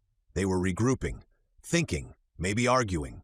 The compound bow had changed their second assault more than Mason expected. Eric's ability to reach deep into their command line had shaken them. Tomorrow they would adjust, shield their leaders better, move them farther back, send decoys, use smoke, wait until Eric revealed his position and flood that ledge with arrows. Every advantage lasted only until the enemy understood it. That was war. Mason rubbed the side of his face and felt grit beneath his fingers. He needed sleep, he needed water, he needed to check the tablet but had been avoiding it because fear had started to follow hope too closely. The third file had given him everything he had wanted and then filled the gift with new questions. Lexi was cured. The words remained impossible and real. The capsule battery might save Adam. Earth's gravity was changing year by year. The civilization Lexi had reached had doctors and archives and school history and color-changing rooms, yet Mason stood within sight of a feared old city and beside people who thought glowing stones might steal souls. It still did not fit. He looked east toward the distant dark beyond the enemy fires. He could not see the green columns at night, but he knew where they were. The old city waited beyond the valley, swallowed in growth and stories. Somewhere near it, or beyond it, Lexi's marker pulsed. Mason reached into his pack. The tablet felt cold when he pulled it free. He hesitated before turning it on, glancing once toward Bear and then down the pass. No movement.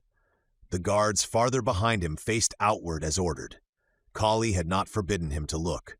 In fact, the chief had arranged privacy because he understood that Mason needed to look. That kindness made the act feel heavier. Mason powered the tablet on. The dim glow lit his hands and the stone beside him. He opened the tracker first out of habit. Lexi's marker remained inside the radius. Not close enough, never close enough, but close enough that distance had become a number his mind could attack. Then the notification appeared. One file downloaded. The wind moved past him. Enemy fires flickered below. Bear made a quiet sound behind him, perhaps sensing the change in Mason's body. A fourth file. For several seconds, Mason did not touch it. The last file had told him she was cured. His mind, desperate for mercy, had wanted that to be an ending. Not the whole ending, not until he reached her, but an end to at least one fear. Lexi would live. No matter what happened to him in the pass, no matter what the army below tried tomorrow, his daughter would live. His finger hovered over the screen. Then he pressed play. The image took longer to load this time. Static broke across the screen in thin bands. The audio clicked twice. For a moment, only a dark room appeared, lit by weak overhead strips that flickered unevenly. Then Lexi came into view. Mason felt the ground shift under him. She was older, not by a day or two, not by the small changes sickness and treatment could make. Years had passed across her face. Her features had lengthened. Her hair was longer now, tied back loosely at the base of her neck. She looked maybe 15 or 16. Still Lexi, still his daughter, but no longer the exact child he had left in the capsule. How could time have passed so quickly for her? Until now, he had assumed each file had been recorded shortly before it reached him. He had imagined her making them somewhere in the present, sending each one as he drew closer. But that could not be true. The files had been recorded years before, queued and left behind for him download one at a time. This recording had been made years after the first, though only a short time had passed between Mason receiving them. His chest tightened as the meaning settled over him. Lexi had earlier than he had in time. Years before, she had been living through it alone, growing older and waiting for him. Mason's hand tightened on the tablet until his fingers hurt. The room behind her was the same kind of place as before, but worn down. The clean white surfaces had dulled. A panel behind her was cracked and repaired with darker material. One of the soft wall lights flickered. The bed or chair she sat in looked older, edges scuffed. Something had stained the lower part of the wall, and though it had been cleaned, the mark remained. The restoration center no longer looked like a miracle untouched by the world. It looked tired. Lexi stared at the camera for a long time before speaking. "Dad?" Her voice was deeper. Still young, still hers, but changed. Mason swallowed hard. She seemed to gather herself. There were shadows under her eyes, and the smile she tried to make failed before it fully formed. "I don't know when this will reach you. I don't know if any of them reached you. The system says there were intermittent syncs, but everything is different now, and I don't know what that means anymore." She looked down, then back at the camera. Something terrible happened. Mason's stomach turned cold. Lexi pressed her lips together, fighting for control in a way that made her look painfully older. "After they cured me, scientists came from everywhere. Not just the city, everywhere. Other countries, other research centers, places I'd never heard of because they didn't exist in our time. They came to study the capsule and the battery and me. They were excited, not in a bad way at first. They were careful with me. They asked permission for things. Most of them were kind." She rubbed her hands together, a nervous habit Mason recognized from before she got sick. "They didn't know." She stopped. The audio picked up a faint sound from somewhere beyond her room. Not a machine this time. Voices. Distant. A cough. Lexi flinched slightly at the sound. "They didn't know they were sick when they left," she said. Mason closed his eyes. "No, they caught my cold." The words came quietly. A simple sentence. A catastrophe. Mason opened his eyes again, unable not to watch. Lexi's face tightened. "I thought it was nothing. They thought they had contained it. The doctors here said they had mapped it, treated it, built immune responses, all of that, and they did for the people in the restoration center. But some of the visiting researchers had already been exposed before anyone realized. They went home, to their labs, their cities, their countries." She drew a shaky breath. "And it spread." Mason's grip on the tablet became painful.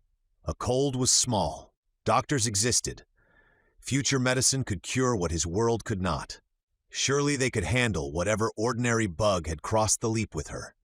But ordinary was not the same as harmless.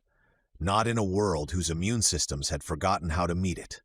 Lexi continued, voice steadier now, only because she had clearly told herself this before recording. "They don't have natural resistance. Not like we did.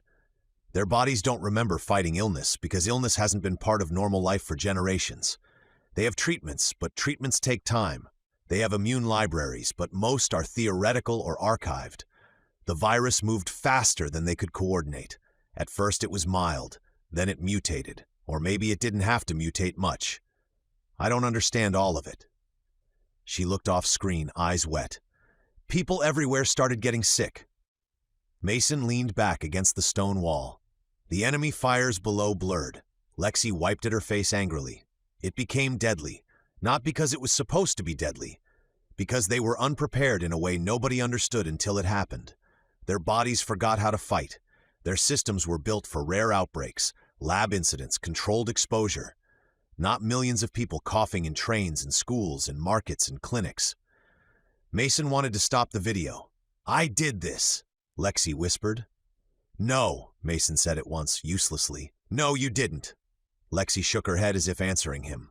"Everyone says I didn't. Adam says I didn't. Dr. Sina said it was a systemic failure, not a person. That they should have understood the risk, that they should have quarantined everyone longer. that the capsule protocols were broken because nobody had used anything like it in centuries. She laughed once and it sounded broken. But I was the one with the cold.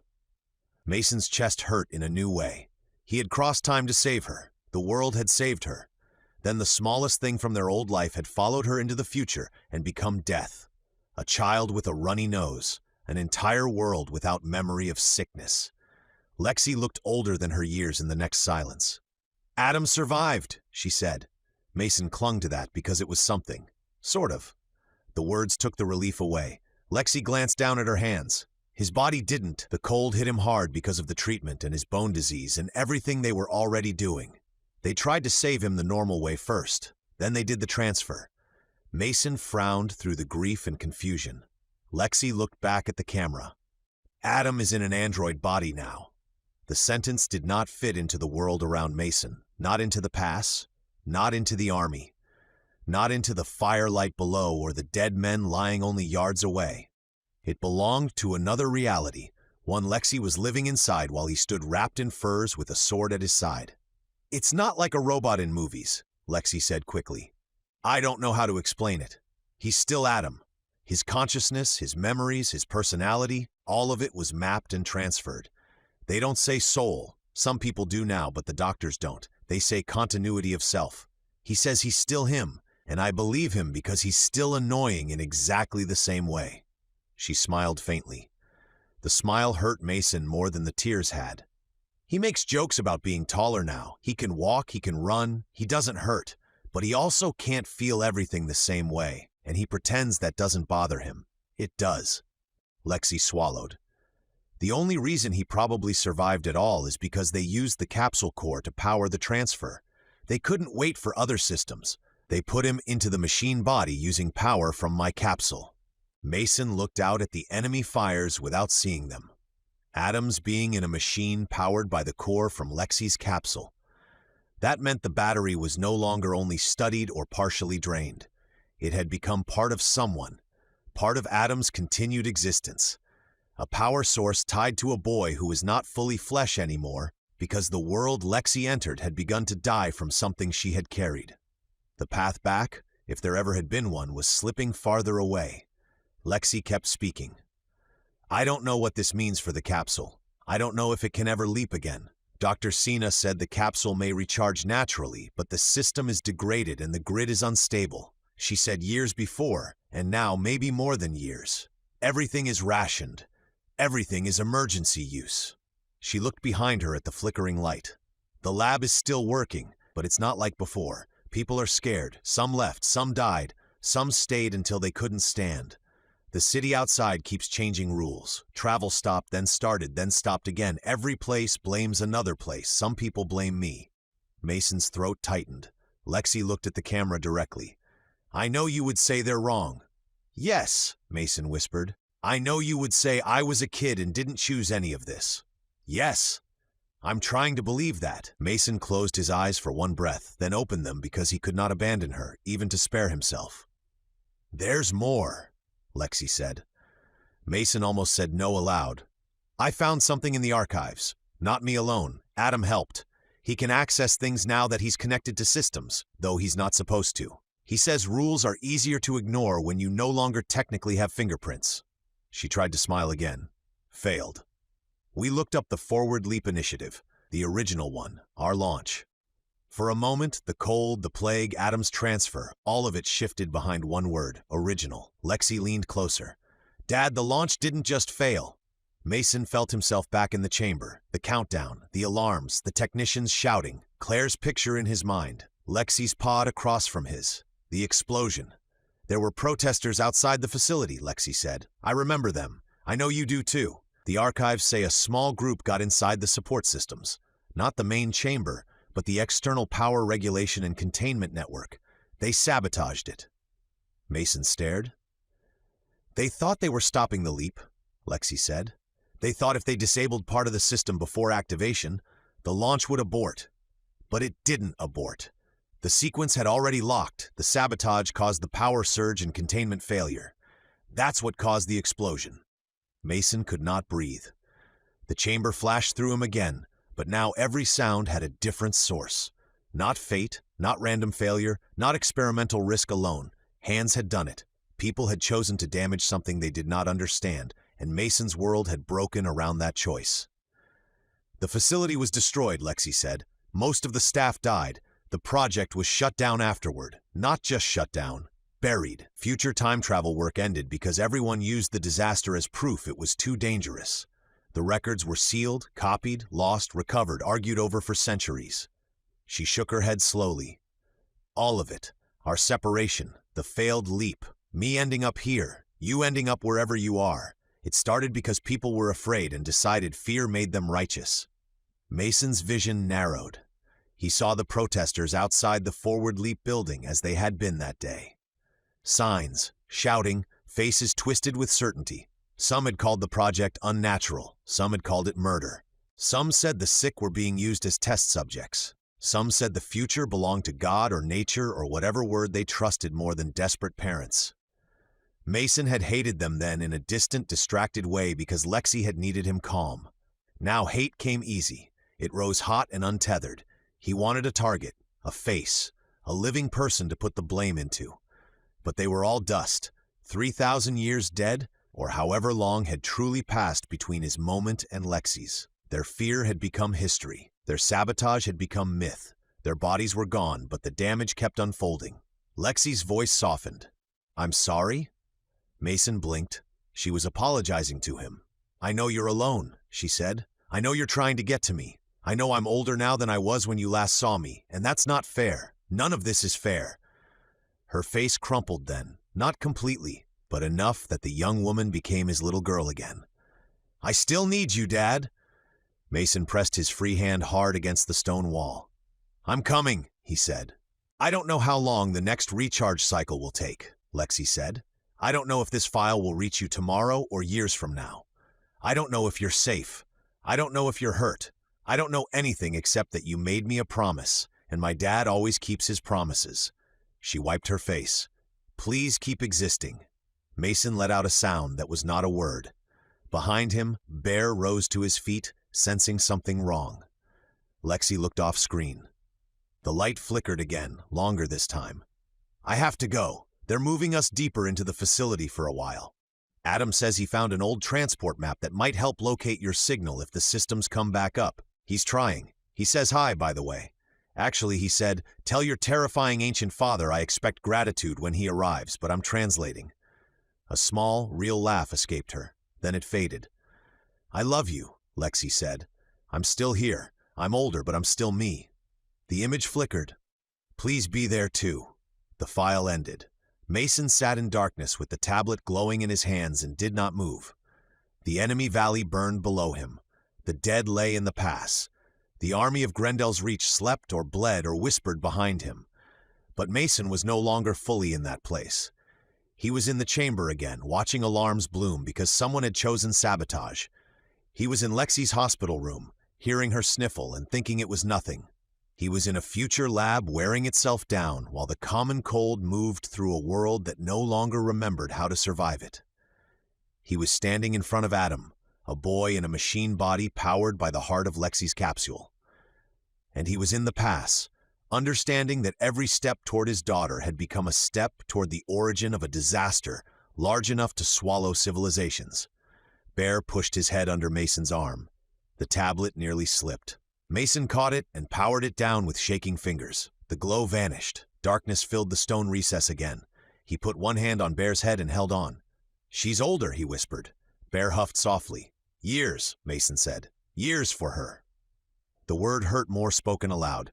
He had lost time with her, not by dying, not by leaving, by being separated across some broken ladder of years. She had grown while he marched for days. She had survived a cure, a plague, isolation, blame, and the slow wearing down of a world he had not yet reached. Mason bowed his head. The grief came strangely, not clean, not loud. It mixed with relief because she still lived. It mixed with pride because she still sounded like herself. It mixed with fury because none of this should have happened. It mixed with fear because if the old city ahead was tied to the plague, to the undying, to the death RUNT had washed over the world, then Lexi was somewhere near the heart of a story that ended in ruin. Footsteps sounded behind him. Mason did not turn. Eric stopped several paces away. "You made a sound." Mason looked down at the dark tablet in his lap.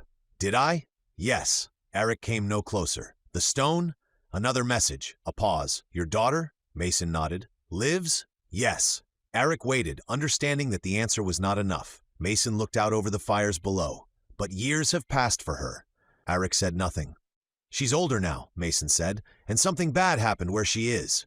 Eric's posture changed. "I don't know." The cold had spread. Adam had become machine. The capsule battery powered a body that was not flesh. The lab was failing. The world Lexi occupied was beginning to crack under disease and fear. Somewhere in that chain of events lay the road to blue blood, old cities, death that would not die, and tribes who told stories of a witch arriving in a burning shell. Mason could feel the shape of it without understanding it. Eric stepped beside him, still giving the pack a cautious distance. Below, the enemy fires burned. "Their army will come again with morning," Eric said. "I know. You should sleep. I know that too. You will not." "No." Eric looked down the pass. "Then stand watch with me." Mason glanced at him. Eric's face was turned toward the enemy, unreadable in the dark. He did not ask to see the tablet. He did not ask for the whole story. He only stood beside him at the gap, bow in hand, as if that were enough for the moment. Maybe it was. Mason put the tablet away and tied the pack closed. The eastern fires flickered below. Beyond them, unseen in the dark, the old city waited. Somewhere beyond or within it, Lexi moved through years he had not lived with her. Mason leaned against the stone wall and kept watch. The enemy army below felt almost simple. Men with weapons. Men with hunger. Men who could be stopped by shields, arrows, stone, and strength. The real terror waited farther east, in white rooms gone dim. Mason waited until the eastern fires steadied before he went to Kali. He did not go immediately after watching Lexi's fourth file. He wanted to. Every part of him wanted to climb down from the gap, take the pack, slip into the dark, and run east until his legs failed. The green columns of the old city were out there beyond the enemy camp, and somewhere within or beyond them was his little girl who had become older without him. The daughter he had crossed time to save had been cured, blamed, isolated, and left to watch the world crumble. Mason had already lost years with her. The thought made waiting feel like betrayal. But the army of GRENDELL'S reach slept behind him. Men and women who had stood in a shield wall because he taught them how. Boys who had walked among the dead because Kali needed arrows. Wounded fighters who were alive because the pass had held. Kali's people had become tangled in Mason's road, whether he wanted that or not. He could not simply vanish, even if every instinct in him screamed that Lexi mattered more. So he stood watch with Eric until the cold had worked deep into his bones and the enemy camp below settled into its uneasy night rhythm. Then he tucked the tablet away, checked the straps of his pack, and made his way back down toward the western basin. Eric walked beside him without being asked. Mason noticed after the first few steps, "You don't have to follow me." "Yes, I do," Eric said. That seemed to be the entire answer. Mason let it stand. The basin was dimly lit by shielded fires and low coals. The army rested in layers as it had every night on the march, but this rest felt thinner. Men slept with shields under their arms. Archers kept bowstrings dry beneath their cloaks. The wounded groaned near the healers' carts. Somewhere to the west, Bear gave a low warning rumble, and then quieted when he caught Mason's scent. At the center of the camp, Kali sat beneath a stretched hide shelter with Dagon, 2 captains, and Ingrid. Soren stood just outside the shelter, eating something from a bowl and looking like a man who had been told to stay close but not speak unless useful. The expression did not suit him. Kali saw Mason before Mason reached the fire. The chief's eyes moved over him once. Face, shoulders, pack, the way he walked, the tightness around his mouth. Then Kali looked east toward the pass. He knew. Mason stopped at the edge of the shelter. He had planned the words on the walk down. He had arranged them carefully in his mind, trying to find a way to ask without sounding like a man deserting the battle. "Kali, I need to go. My daughter is closer than I thought.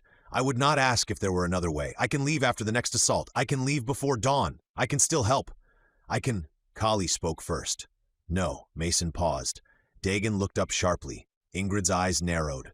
Soren lowered his bowl. Mason said. I haven't asked anything. No, Kali said, and you will not. Mason felt his jaw tighten. Kali, the chief raised one hand. If you ask, you make me refuse or accept before my captains. If I accept, some will say you left us. If I refuse, I may hold a father from his child when I have no right to do so. His eyes remained steady. So you will not ask. The shelter went silent. Mason stared at him. Kali leaned back slightly, the firelight catching the hard planes of his face. He looked tired, more tired than he let the army see. The day's battle had marked him, if not in wounds, then in weight. Yet his mind remained sharp, watching 3 directions at once. I will ask instead, Kali said. Kali looked at the captains around him. Hear me carefully. Mason would surely wait until this battle was finished before leaving to find his daughter. Dagon's gaze shifted from Kali to Mason. Ingrid's face gave away nothing, but her attention sharpened. Soren's mouth closed for once. Kali continued, voice calm enough for every word to sound deliberate. He has already given us more than any guest could be asked to give.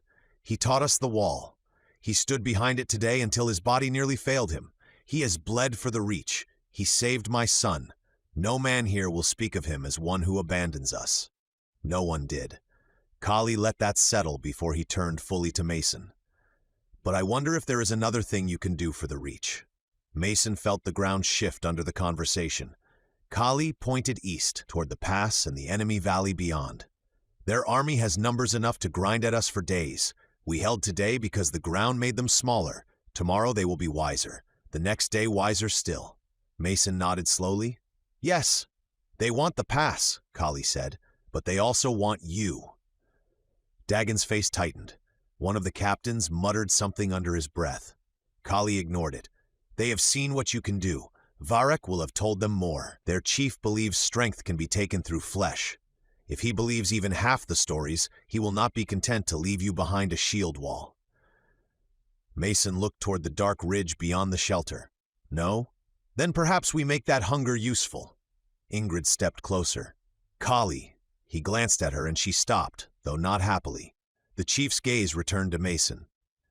If you were to slip through the lines tonight, heading east to find your daughter, and if word of that were to reach the enemy shortly before daylight, they might divide their strength. Mason went still. Soren's eyes widened slightly. Kali continued. They cannot ignore the pass. Not fully, but they may send a large force after you. Hunters, fast men. Those who believe taking you will give their chief more than any wall. He paused. If enough go after you, the army before us becomes smaller. Dagon leaned forward. Or they send too few, and the plan gains little. Then Mason still goes toward his daughter, Kali said, and the battle remains as it was. One of the captains frowned. Or they send many, catch him, and return with the very strength they seek. Ingrid's voice came cold. They would have to catch him first. Mason looked at her. She did not look away. Kali folded his hands. If you leave now, you have a long head start. You know the direction from your stone. You have strength even wounded. But you would be hunted. VERREK again. The man's betrayal continued to reach them. If the rival chief sent hunters after Mason, it would be because VERREK had turned him from rumor into legend. Maybe that could be used. Maybe VERREK'S hatred could pull danger away from the shield wall long enough for Kali to hold. Mason looked east. Lexi was close enough that the tracker showed more than direction now. Years had passed for her. The lab was failing. Every hour mattered, even if Mason no longer understood how hours moved between them. I'll go, Mason said. The words came out steady. Dagon exhaled through his nose. One captain looked relieved. The other looked deeply uneasy. Kali nodded as if he had expected no other answer. You leave before moonset. Take only what you can carry. Mason almost laughed. That's not much right now. Then choose well. I go with him, Ingrid said. Kali's gaze snapped to her. She stepped forward before he could answer. Do not waste the look. You knew one of us would say it. One? Soren said, offended. I was about to say it with far more charm. Eric had stood silent behind Mason until then. Now he moved into the firelight. I go. Kali looked at all 3 of them. No, Mason said. 3 faces turned toward him. Mason shook his head. No, you're needed here. All of you. Ingrid's expression sharpened. You are needed alive. I can travel faster alone. That is a lie, Eric said. Mason looked at him. I can move quietly. That is a worse lie, Soren nodded. You limp, breathe like broken bellows, carry a soul-stealing stone, and are followed by a yogi who believes stealth means biting softly. Bear, from somewhere outside the shelter, huffed loudly as if insulted. Mason pointed toward the sound. Bear is not coming, Bear growled. Soren raised his brows. You should tell him. I want to watch. Ingrid stepped closer, cutting through the exchange. You do not know the lands east of the valley. We do. Not the undying lands, Mason said. No, she replied. But we know how to move through enemies, how to find water, how to read trails, how to avoid men who would rather eat your heart than hear your explanation. Mason glanced at Kali. You need them for the wall. Kali did not answer right away. That told Mason the chief had already thought through this part and hated the answer. At the wall, they are 3 of my strongest, Kali said.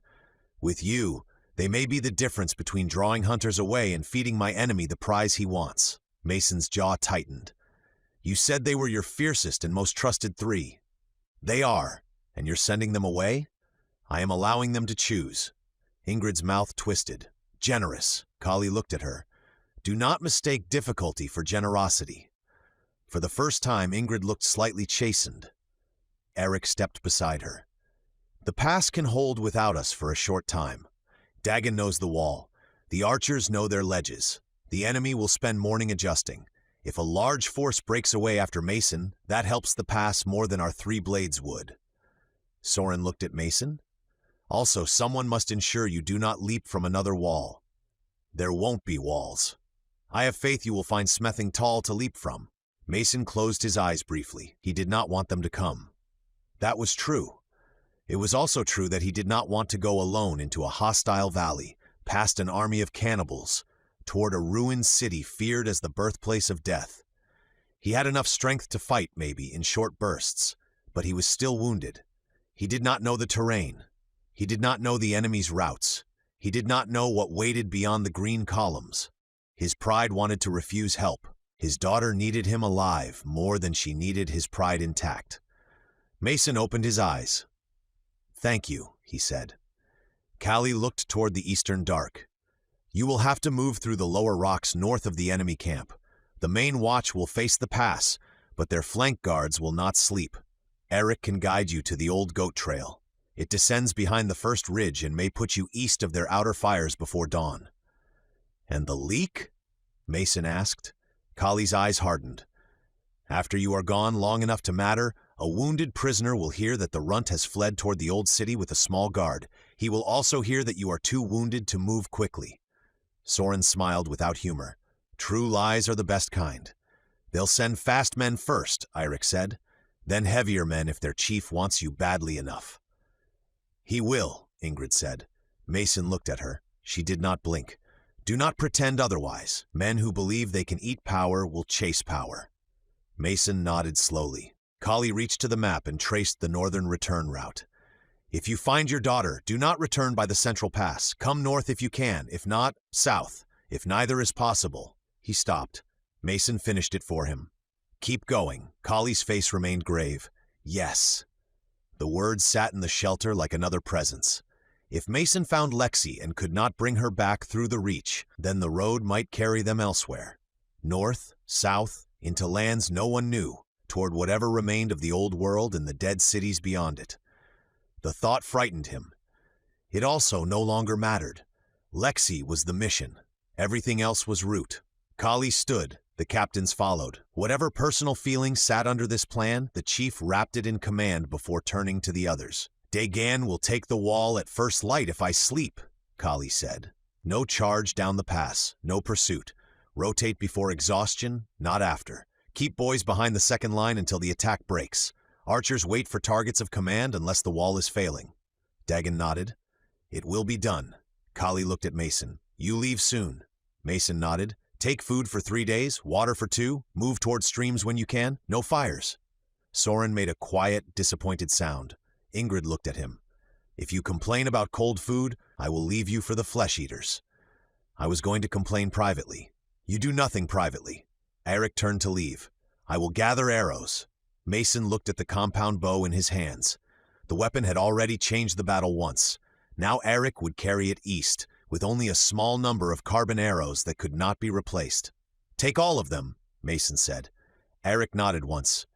Ingrid stepped away to prepare, but Kali stopped her with her name. "Ingrid?" She paused. The chief looked at her for a long moment. "Bring them back if you can." Her face lost some of its edge. "I will bring back who can be brought." Soren set his bowl down with great regret. "I will prepare Bear." Mason turned sharply. "Bear is not coming." Bear growled louder from the dark. Soren pointed toward the sound. "Again, I invite you to tell him."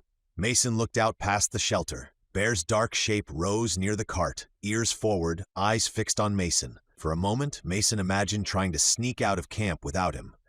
The yogi would wake, follow, and likely smash through half the army trying to find him.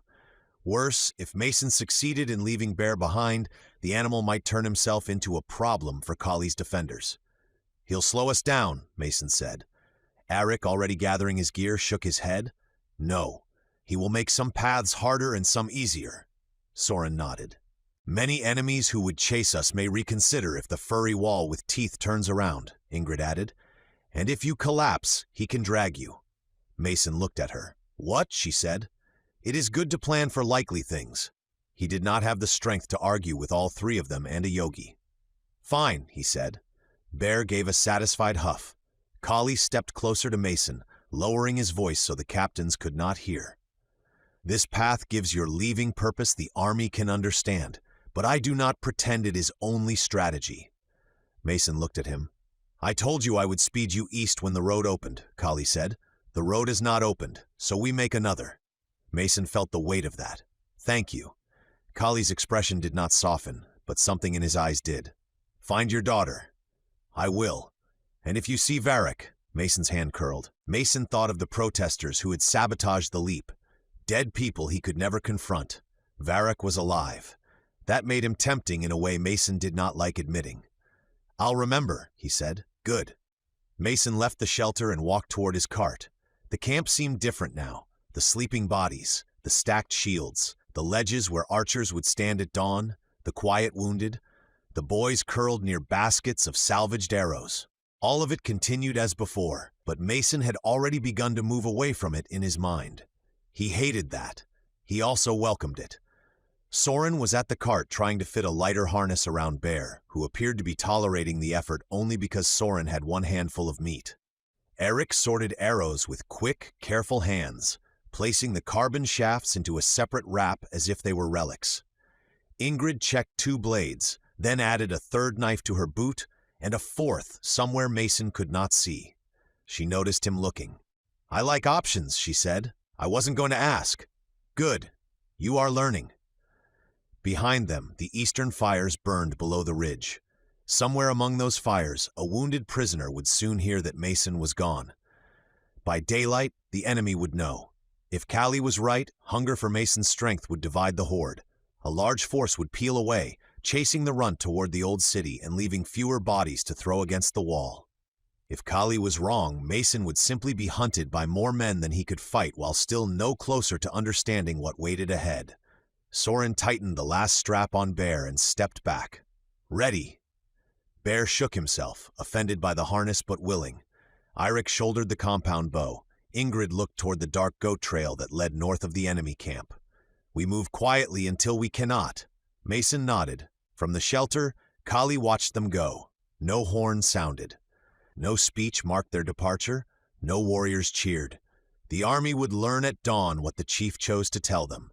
For now, the 4 of them and Bear slipped out of the protected basin under the last hard dark before moonset. Mason looked once toward the pass where the shield wall would stand again with morning. Then he turned east, for Lexi. It had been the truth since the first moment he woke in this broken future, and now, finally, the road beneath his feet pointed the same way. Chapter 19. Beneath the green towers. Bear moved behind him, low and quiet for something so large. The young yogi wore no full harness now, only a lighter set of straps that let packs be tied along his sides. Soren had insisted Bear was a supply beast. Ingrid had said Bear was a murder beast carrying snacks. Bear had accepted both descriptions with equal indifference, provided the snacks remained close enough for him to smell. Eric led them. He moved through the dark like he had been made for it. No snapping twigs, no scraping against stone. He held the compound bow across his body but carried it carefully, with the carbon arrows wrapped separately and the ordinary arrows of his own time within easier reach. He had decided quickly that the old-time arrows were too valuable to spend unless necessary. Mason agreed. Ingrid followed near the front, never quite beside Eirik, but close enough that both of them seemed to know where the other was without looking. Her sword stayed sheathed for now, though one hand drifted near the hilt whenever the wind moved wrong. She watched the land ahead and to the sides, sharp-eyed even in low light. Soren moved near Mason, sometimes ahead, sometimes behind, depending on the terrain. He joked less than usual. That was how Mason knew he was worried. They did not take the main road. Eirik led them north first, away from the pass, following a narrow goat trail that cut across rock shelves and then dipped through scrub too thick for a large force to move quickly. The trail was barely a trail at all. More than once, Mason had to stop and let the others find the next safe step. His ankle hated the uneven ground. His ribs hated every breath. His legs had improved, but the days standing at the pass and the night's cold had worn him down. Pride kept him upright for the first few miles. After that, the thought of Lexi did. They traveled below the crest of the ridge where they could, using stone between themselves and the enemy campfires. The world below them was not silent. Thousands of men did not sleep quietly. Voices drifted up in broken pieces. A horn sounded once far off, answered by another deeper in the valley. Animals shifted, fires cracked. Somewhere, men sang in a harsh rhythm that seemed too low for celebration and too steady for mourning. Mason kept expecting to run into them. Every shadow became a sentry in his mind. Every scrape of stone sounded like a footstep. Every pause in Eirik's movement tightened Mason's hand around the hilt of his sword. They were circling a sleeping army large enough to swallow them without noticing. And if word had already leaked somehow, if Kali's controlled rumor escaped too early, then hunters could be moving even now. They were more than halfway around the enemy's northern flank when Bear began to growl. It started low enough that Mason felt it before he clearly heard it. A vibration through the dark. Mason froze and turned. Bear had stopped with his head lowered and his ears forward. The fur along his shoulders had lifted. His eyes were fixed not on the trail ahead, but upward and to the left, toward a cluster of dark trees clinging to the slope above the creek line. Mason raised one hand. "Quiet," he whispered. Bear's growl deepened. Mason stepped closer and put his palm on the yogi's muzzle. "Quiet!" Bear huffed through his nose, warm breath against Mason's hand, but the growl faded to something barely audible.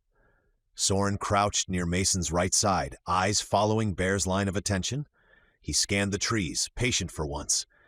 Then his posture changed. There! Mason saw nothing at first. Then a branch shifted against the wrong part of the sky. Two figures perched high in a tree, almost invisible among the heavy limbs and hanging growth. Sentries, scouts, they had chosen a good place. From that height, they could watch the northern flank without standing exposed on the ground. One held a short bow across his lap. The other leaned against the trunk, head turned toward the lower campfires, perhaps bored, perhaps listening. Eirik had already seen them. He moved to Mason's left and drew one of the ordinary arrows from his quiver. Not a carbon arrow. Not for this distance. Not for two men who had not yet spotted them. Soren lifted his own bow at the same time. No one counted. No one gave a signal Mason could hear. Both strings moved in the dark together. The arrows flew almost as one. The first scout jerked backward against the trunk and folded without a sound. The second made a small choking noise and slipped from the branch, but Soren was already moving. He reached the tree before the body hit the lower limbs and caught enough of the falling weight to keep it from crashing through the brush. Eirik climbed 2 steps up the roots and helped drag the other scout down after cutting him free from where he had tangled. Ingrid searched the surrounding slope while they worked. Mason kept one hand on Bear until the yogi's breathing settled. Soren lowered the dead scout to the ground and looked at the arrow in the man's throat. "I like that shot." "Then stop admiring it," Ingrid said. "Move." Eirik retrieved his arrow. Soren did the same after a little more effort. Mason looked at the two bodies. "Will they be missed?" Yes, Eirik said. How soon? That depends on when they change out their guards. Soren wiped his arrowhead on the dead man's cloak. So, eventually. Mason looked toward the enemy fires below. Nothing had changed. No alarm, no horn, no sudden movement. Keep going, Ingrid said. The goat trail gave way to a low creek bed that wound east through a narrow cut in the land. Most of the water had sunk beneath the stones for stretches, but here and there it surfaced in thin silver ribbons that reflected the last of the moonlight. The creek had carved its path over a long time, cutting through soil, roots, and older layers of stone. It was a good route in some ways. Lower than the ridge, shielded by banks, quieter than dry brush. It was also slow. The stones shifted underfoot. Moss slicked the shaded areas. Mason slipped once and caught himself hard against the bank, sending pain through his ribs sharp enough that he had to stop and breathe through it. Ingrid turned at once, but he waved her off before she could speak. I'm fine. No one asked, she said. You were going to. I was going to tell you to stop falling, Soren nodded. It is a fair request. Mason straightened slowly. Bear nosed his shoulder, which nearly knocked him over again. Helpful, Mason muttered. They moved on. The creek bed widened after a quarter mile, cutting through a section where recent rains had washed soil away from one bank. Roots hung exposed in thick ropes. Stones had been shifted and polished. Mud gleamed where water had receded. Mason was watching his footing when something caught his eye. A color that did not belong. Not bright exactly. It was too weathered for that, but too smooth, too curved, too deliberate. He stopped. Eirik ahead turned back. What? Mason did not answer at first. He crouched with difficulty near the bank, one hand braced against a stone. Half buried in the washed-out mud was a small object, dull white and gray, its edges rounded by time and water. At first glance, it could have been a tiny piece of bone. Then Mason brushed mud away with 2 fingers and saw the shape, a plastic bottle cap, or what was left of one. His breath caught. Not intact. It had become brittle and discolored, the ridges worn down by centuries of water, pressure, sunlight, burial, exposure, and burial again. But it was recognizable. A screw cap, flattened slightly with part of a faded blue band still trapped in one groove. The kind of thing that had once sealed a disposable water bottle in his world. An object so ordinary he would have stepped over it without thought on any roadside in his own time. Here, in the creek bed of the Undying Lands, it felt like a bone from his life. What is it? Soren asked.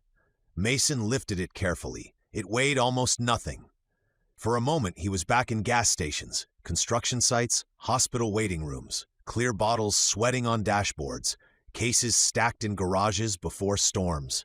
Lexi twisting caps off with both hands when she was little because she refused help, then handing them to him when the tremors got bad.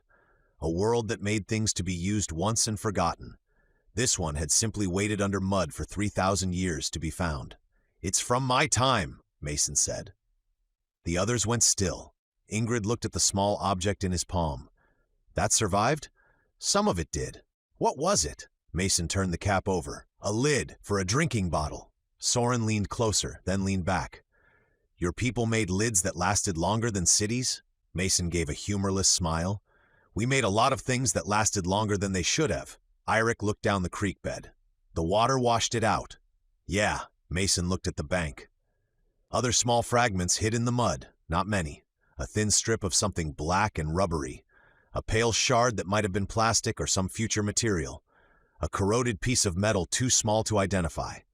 Trash, probably, or debris from a flood that had moved through ruins long ago. He closed his fingers around the bottle cap. He did not know why he kept it. Maybe because it was useless. Maybe because everything useful had become too heavy. Ingrid watched his face but did not mock him. That restraint meant more than comfort would have. Mason slipped the cap into a small pocket of his pack and stood. Let's go. The creek carried them farther east. The land changed slowly at first. The air grew heavier, though not warmer. The trees thickened and became older. Their trunks twisted in ways Mason had not seen near GRENDELL'S reach, wide enough that 3 men holding hands might not circle them. Roots broke through stone and sank back into earth. Vines hung in thick curtains from branches and outcroppings. The creek water darkened, reflecting less moonlight beneath the canopy. Eirik slowed. We are near the old boundary, he said. The Undying Lands? Mason asked. Yes. Soren looked around.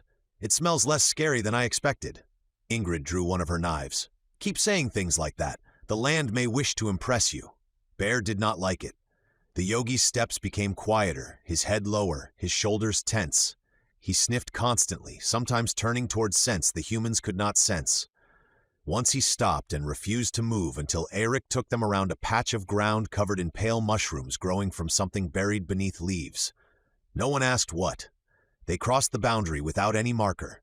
There was no wall, no sign, no sudden change in the stars, just a point where Eirik stopped, looked back once toward the west, then continued with more caution than before. Mason felt it anyway, not the wrongness the others feared, but the weight of a place abandoned for reasons no one had survived clearly enough to explain. He had felt it in bombed-out towns overseas, in empty hospital wings, in construction sites where work stopped after a fatal accident and tools remained where hands had left them. Places remembered people through absence. The first building appeared through the trees just before dawn. At first, Mason thought it was a cliff face. Then he saw the straight line. It rose from the green like a broken tooth, wide and tall, though the top had collapsed long ago. Its outer surface was not concrete, not steel, exactly, not glass. The material was dull and smooth in places, ridged in others, with a faint woven texture where the outer layers had weathered away. Some kind of future composite, maybe.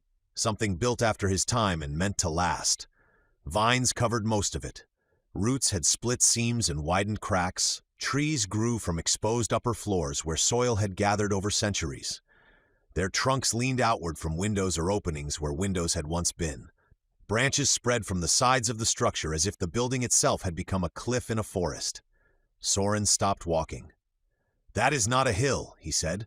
No, Mason said. More shapes emerged as the light grew. Husks of buildings. Some stood tall and narrow, their upper portions swallowed in green. Others leaned against one another, fused by vines and fallen debris. Elevated paths or bridges had once connected some of them, but most had collapsed into tangled arches of material and root. The ground beneath was uneven, with rubble buried under layers of moss, leaves, and soil. It was a city, not like Mason's cities. Not exactly. The buildings were too strange, made from materials he did not recognize, and shapes that suggested a later age. Rounded corners, seamless faces. External ribs like the skeletons of machines. Some surfaces were still faintly reflective beneath grime and plant growth. Others had broken open to reveal honeycomb-like interiors. Not floors in the old sense, but layered spaces with curved supports and hollow tubes. Future construction, future ruin. Mason stared upward, forgetting the pain in his legs. This was not the White Restoration Center from Lexi's videos. Not as it had been. But maybe it had once held places like that. Labs, transit stations, apartments, schools where Adam learned history, rooms where scientists had studied a sick child from the past and failed to understand what traveled with her. Ingrid's voice came quietly. Now you see why men do not return. Mason looked at her. She was watching the city, not him. There was no fear on her face, but her usual confidence had narrowed into something more guarded. Eirik had an arrow on the string. Soren had stopped making jokes entirely. Bear's lips pulled back slightly from his teeth as he sniffed the air. They continued between the first buildings. The old city swallowed sound. The creek vanished beneath a slab of cracked material and reappeared 20 yards later through a gap in the ground. Birds moved somewhere high above but did not call. Small bugs fled through leaf litter. The air smelled of wet stone, rot, pollen, and something faintly metallic that Mason could not place. They moved through what might once have been a street. Roots had split it. Trees filled it. Vines crossed overhead between buildings like ropes on a ship. Broken signs or panels lay face down under moss. Mason saw fragments of old symbols on one wall, but time and growth had stripped them beyond meaning. Not English, not any language he knew. Or maybe so altered by style and decay that recognition was impossible. The sun had risen higher by the time they found shelter. Eirik spotted the place first, a low structure at the base of a larger building. Its front had partially collapsed, but an overhang remained, covered in vines and hanging roots. Behind it, a dark interior opened where some kind of wide entrance had once stood. The shape reminded Mason of a storefront. Not in detail, but in function. A place designed for people to enter from a public space. The interior beyond had shelves, or the decayed remains of them, arranged in long rows. A shop, Ingrid looked at him. A what? A store. A place people came to get things. Soren peered inside. Things like lids that outlive cities? Sometimes. They entered carefully. The store had been long dead. The air inside was cooler and thick with dust. Part of the ceiling had fallen in at the back, allowing a tree to grow through the structure from within. Its trunk rose through broken flooring and vanished into the upper levels. Roots spread across the floor like frozen waves. Shelving units, made from some material that had resisted rust but not collapse, leaned at odd angles. Most of what they had once held was gone, decayed into nothing, or buried under debris. Here and there, fragments remained. A cracked panel, a cluster of sealed containers fused shut, a strip of flexible material hanging like old skin. Mason walked deeper, one hand trailing along a shelf. It did not feel like metal. Too warm, too smooth. It had given places where it should not. Future composite again, maybe designed to resist corrosion, fire, pressure. The world had worn it down anyway. In the back corner, Soren found a faded wall image beneath grime. He wiped it with his sleeve and uncovered part of a smiling face. He jumped back. There is a ghost woman in the wall. Mason came over. It was an advertisement, or had been. A printed or embedded display, long dead, showing part of a human face and a hand holding something no longer visible. The colors were almost gone. The woman's smile remained too bright for the ruin around her. Not a ghost, Mason said. It smiled after death, Soren replied. That is ghost behavior. Ingrid looked at the image. Your old stores were strange. This might not be my time, Mason said quietly. The others looked at him. He touched the edge of the panel. This may be after, later than me, earlier than now. I don't know. Eirik moved to the broken front and looked out into the overgrown street. It will hide us for a short rest. Good, Mason said.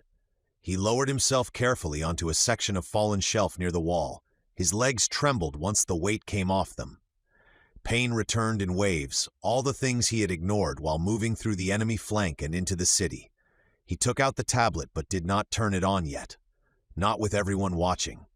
Not with his hands shaking from exhaustion. Bear curled near the entrance, filling much of it with his body. That made Mason feel better. Ingrid remained standing, sword drawn, looking into the dark corners as if expecting the store itself to attack. Soren sat on an overturned container and quickly stood when it cracked under him. The ancient chair betrayed me. It was not a chair, Ingrid said. That explains its poor performance. Eirik moved silently through the space, checking exits. There were two.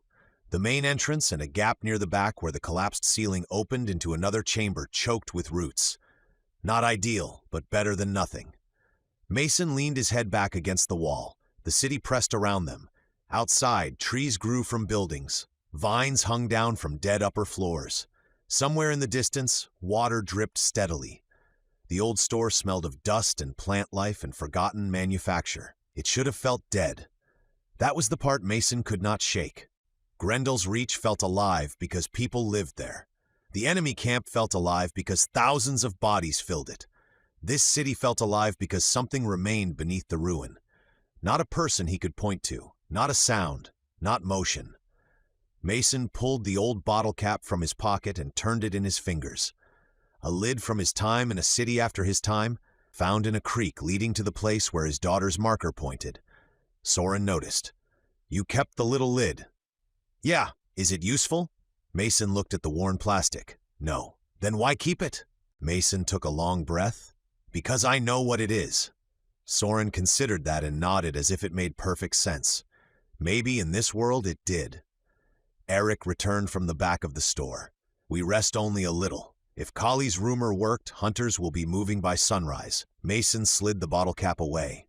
Then we need to move before they get close. Ingrid looked toward the city beyond the broken entrance. And if what hunts here is not from the tribe? No one answered. Bear lifted his head and stared out into the overgrown street. For several seconds, nothing moved. Then far off among the green towers, something metallic struck stone. Once, then silence. Mason's hand went to the sword and whispered, Ancient stores do not usually make sounds, do they? Mason looked toward the dead city, toward the direction the tablet had pointed, toward Lexi. No, he said, they don't. The four of them and Bear held still in the long-forgotten store while the old city listened back. They waited in the old store until the city stopped making sounds. That did not mean the city had gone silent. It never truly did. Water dripped somewhere beyond the collapsed rear wall. Leaves rubbed against old composite high above them. A loose strip of material, half metal and half something Mason could not name, tapped faintly in the wind where it hung from an exposed upper floor. The building itself settled now and then with quiet groans that passed through the walls and into the ground. It was the kind of silence made of many small noises, none of them close enough to explain. Mason hated it. In a forest, every sound belonged to something. Bird, branch, animal, water, wind. In cities, even dead ones, sounds lost their owners. They traveled down corridors, bounced off broken walls, slid through shafts and hollow floors, and arrived changed. A noise could be 10 feet away or 3 blocks over. It could be harmless settling. It could be a warning. It could be something listening back. Soren crouched near the entrance beside Bear, peering out through a curtain of vines. I would like to say again that I dislike this place. No one stopped you the first time, Ingrid said. That is why I am encouraged to say it again. Eric stood near the rear gap, compound bow in hand, his eyes moving over the broken chamber beyond. He had not relaxed once since they entered the old city. The bow looked strange in his hands, but less strange than before. The weapon had begun to become his, not by ownership but by use. His old arrows sat in the top of his quiver. The carbon shafts remained wrapped and guarded. Mason sat with his back against a wall of the long-dead store and forced himself to check the tablet. He had delayed as long as he could. Part of that was caution. The others still distrusted the glowing stone, even after Kali accepted the truth. They gave him space when he used it, as if the screen might reach for them if they stood too close. Part of it was battery fear. The number in the corner had become an enemy all its own, decreasing one small step at a time with every choice. Mostly he had delayed because he was afraid of what it might show. The fourth Lexi file still lived in his mind. Years, plague, Adam's transfer, the sabotaged launch, a daughter older than she should have been, carrying guilt that did not belong to her. Mason powered the tablet on. The screen glowed weakly in the dim store, lighting dust motes and the cracked shell of a dead advertisement on the wall. Soren leaned away from the light. Ingrid watched from a distance without pretending not to. Eric glanced once, then returned his attention to the rear passage. Mason opened the tracker. The dot was close, closer than at the pass. His marker and Lexi's no longer sat separated by the wide, frustrating span of the display. Her signal pulsed ahead and slightly south, within the old city. Not east as a general hope, not somewhere beyond the next ridge. Here, in this ruin, Mason's heart kicked hard enough to hurt his chest. He zoomed in. The map resisted him at first, loading broken outlines and fragments of old data. Blocks appeared, vanished, reappeared in gray. It could not decide what roads still existed, what buildings remained, what underground spaces mattered. Then the system stabilized enough to show a crude interior line, a facility, or what the tablet recognized as one. The signal sat near its center. Mason stood too quickly. Pain flared through his ankle and up into his knee, but he barely felt it. "She's close," he said. Ingrid's expression changed at once. "How close?" Mason looked toward the store entrance, then back to the screen. "Inside the city, maybe inside one of the buildings." Soren rose. "Ancient glowing stone says go deeper into the Death City. That is what I feared it would say." Eric came forward enough to look at Mason's face, not the tablet. "Can it guide you?" "I think so." "Then we move." They left the store through the rear gap rather than the front. Eric judged the open street too exposed, especially if Kali's rumor had done its work and hunters were already cutting east behind them. The back chamber led into a narrow passage half-choked with roots and fallen ceiling panels. It had probably once connected to another business or to a service corridor or to some utility space the public never saw.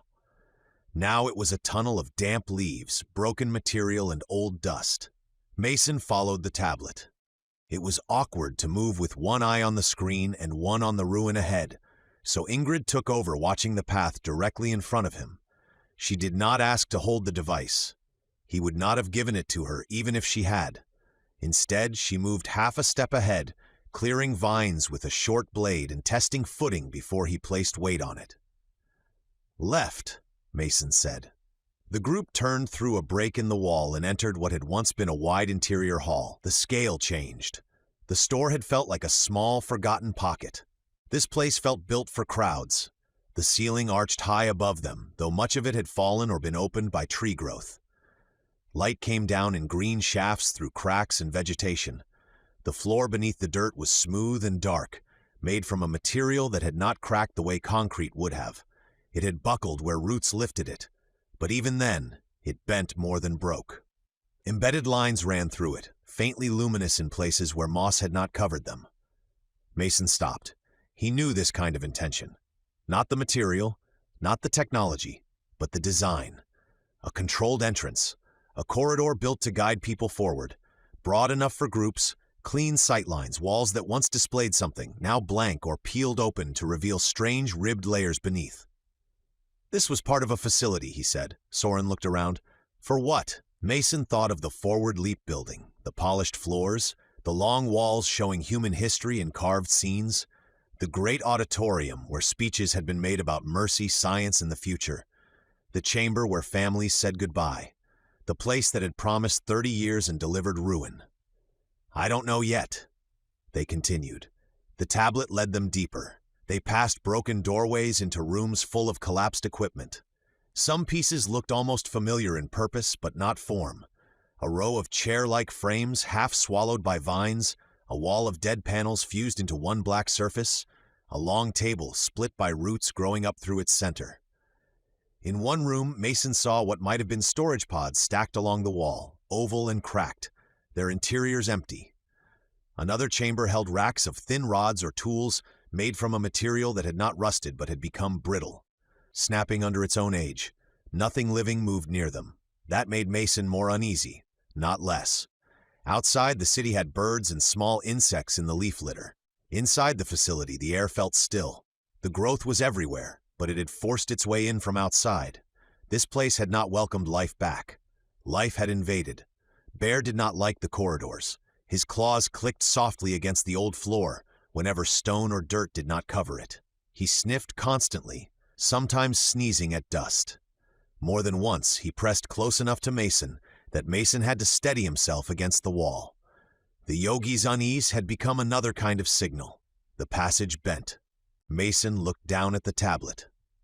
"Straight," he said.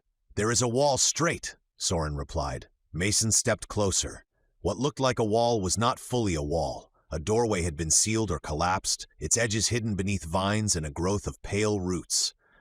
Eirik and Ingrid cleared enough to find the seam. Soren pushed with his shoulder. Nothing moved. Mason tried next. Ingrid gave him a look. "I know," he said. He placed both hands against the panel and leaned in slowly, careful not to pull across his chest. At first, nothing happened. Then something inside the wall cracked with a dry pop, and the panel shifted inward half an inch. Soren stared. "I loosened it." "Of course you did," Mason said. Bear, apparently tired of the discussion, shoved his head between them and pushed. The panel gave way with a groan, collapsing inward and sliding across the floor. Dust rolled out in a thick cloud. Everyone stepped back except Bear, who sneezed violently and looked offended by the ancient facilities. Beyond the panel was another corridor. This one was narrower, cleaner in shape, and sloped gently downward. Mason's skin prickled. The tablet signal strengthened. They descended. With each step, the facility looked more like something Mason's memory could connect to, and less like an ordinary ruin. The walls were smoother. The lines embedded in the floor became more frequent. There were places where panels had survived beneath grime, and on those panels were symbols. Most were meaningless to Mason, but a few had shapes that echoed old hazard markings. Directional arrows, human figures, circular seals.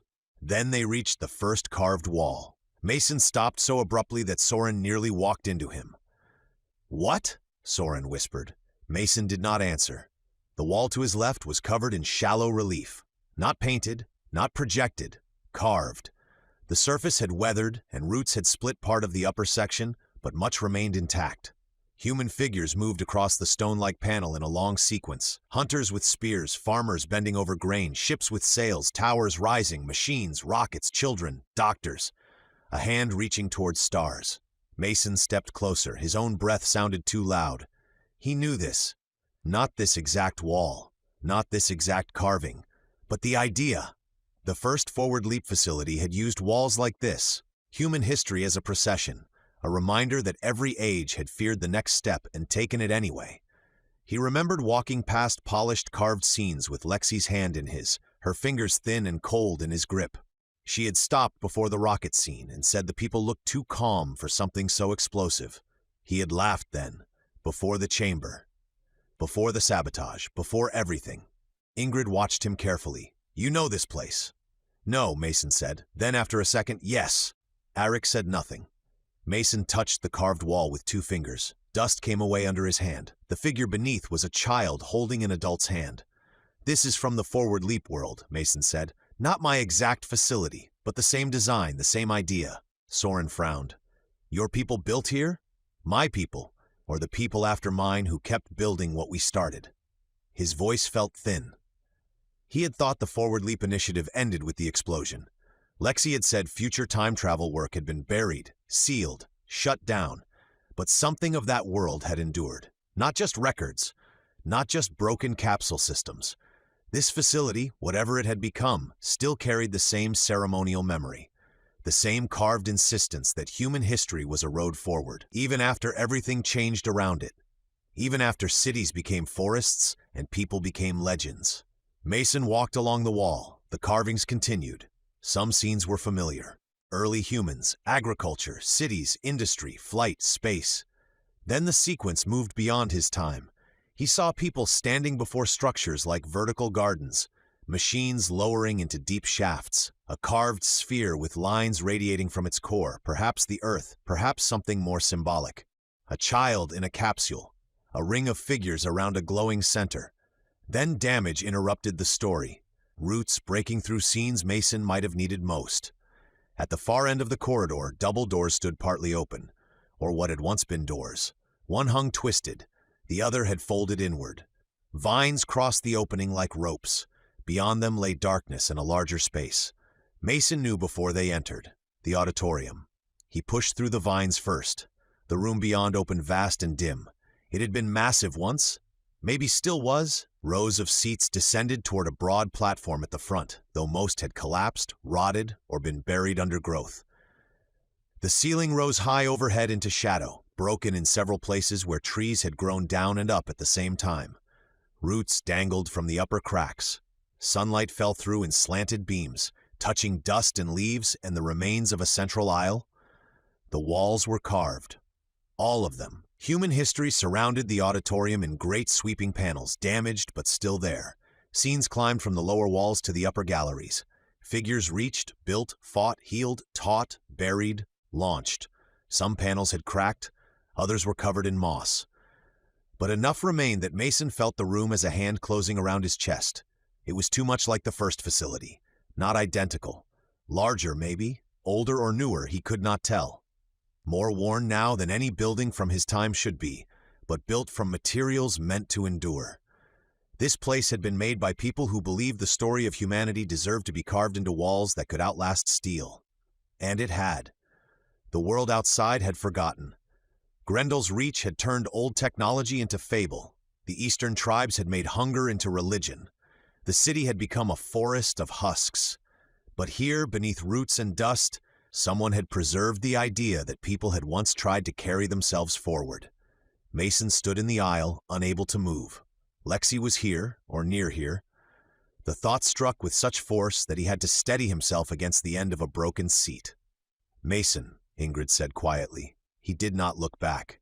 "This is the same kind of room where they told us why it mattered," he said. His voice sounded distant. Soren's usual humor had vanished. "Why what mattered? The leap. Sending people forward. They dressed it in history, made it feel like the next chapter in the same story. Fire, farming, flight, medicine, time." He looked at the carved walls. "I believed them." Eric stepped into the auditorium behind him. Were they wrong? Mason did not know how to answer. The leap had saved Lexi. The leap had separated them. The leap had carried a cold into a future without immune memory. The launch had been sabotaged, not simply failed. The idea had been mercy and arrogance and desperation all at once. "I don't know," he said. Ingrid walked past him a few steps, looking up at the carvings. Stories carved in walls still leave out the blood beneath them. Mason looked at her. She did not soften the line. That made it better. "Yes," he said. "They do." He pulled out the tablet. His hands were not steady. The screen took longer to wake now. The battery warning appeared, then vanished when he dismissed it. He opened the tracker. Lexi's dot was nearly on top of him. Mason's heart kicked so hard the screen blurred in his vision. He zoomed in, the map shifted from facility outline to interior trace. Broken hallways appeared in gray. His marker stood in the auditorium. Lexi's marker pulsed beyond it, down a corridor at the rear or side of the platform.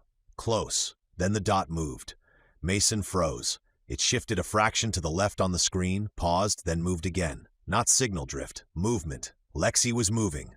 "Where?" Eric asked, reading his face rather than the tablet. Mason did not answer. He was already running. "Mason!" Ingrid hissed. He ignored her. Caution broke in him. It did not bend. It shattered. The auditorium aisle became a blur beneath his feet. Pain struck from ankle to knee to ribs, but it came from too far away to matter. The pack slammed against his back. The shield pulled at his shoulder. He stumbled once on a cracked step, caught himself on the platform edge, and kept going. Behind him, voices rose. Soren cursed. Bear roared, the sound echoing through the auditorium like the building itself had woken. Mason reached the rear corridor and plunged into it. The tablet shook in his hand. The dot moved again, ahead, left, closer. The corridor was darker than the auditorium, with fewer breaks to the surface. Old lights lined the walls, dead or nearly dead. One flickered as he passed, a faint pale pulse that might have been triggered by movement or might have been dying for centuries. Mason did not care. He ran through dust, over roots, past sealed doors and broken panels. A warning part of his mind shouted that this was exactly how men died. He did not listen. He rounded a corner too fast, shoulder striking the wall. Pain flashed white across his vision. He shoved off and kept moving.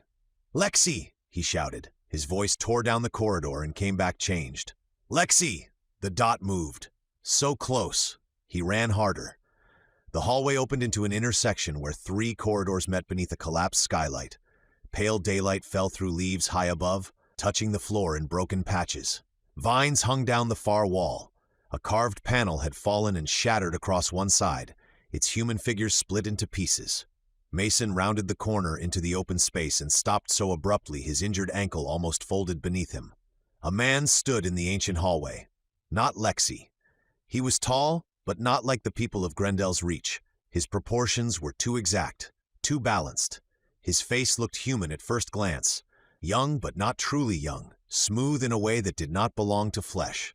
His skin held a faint synthetic sheen under the light. Not metal, not plastic. Something closer to living tissue made by a mind that understood human appearance but had improved the symmetry past comfort. His eyes looked alive. Not glowing, not dead glass. Alive in a way Mason could not dismiss. He wore clothing made from a dark material that had survived better than the facility around him, though it was worn at the edges. One sleeve had been repaired with several different fabrics. Across his chest hung a strap holding tools Mason did not recognize. In one hand he held a tablet. The device didn't look exactly like Mason's, but the resemblance was unmistakable.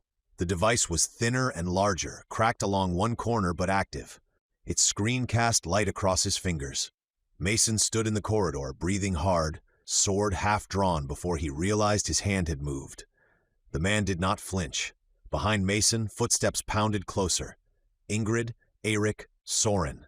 Bear crashing through something too narrow for him and not caring. But for one stretched moment, Mason and the stranger faced each other alone beneath the broken skylight.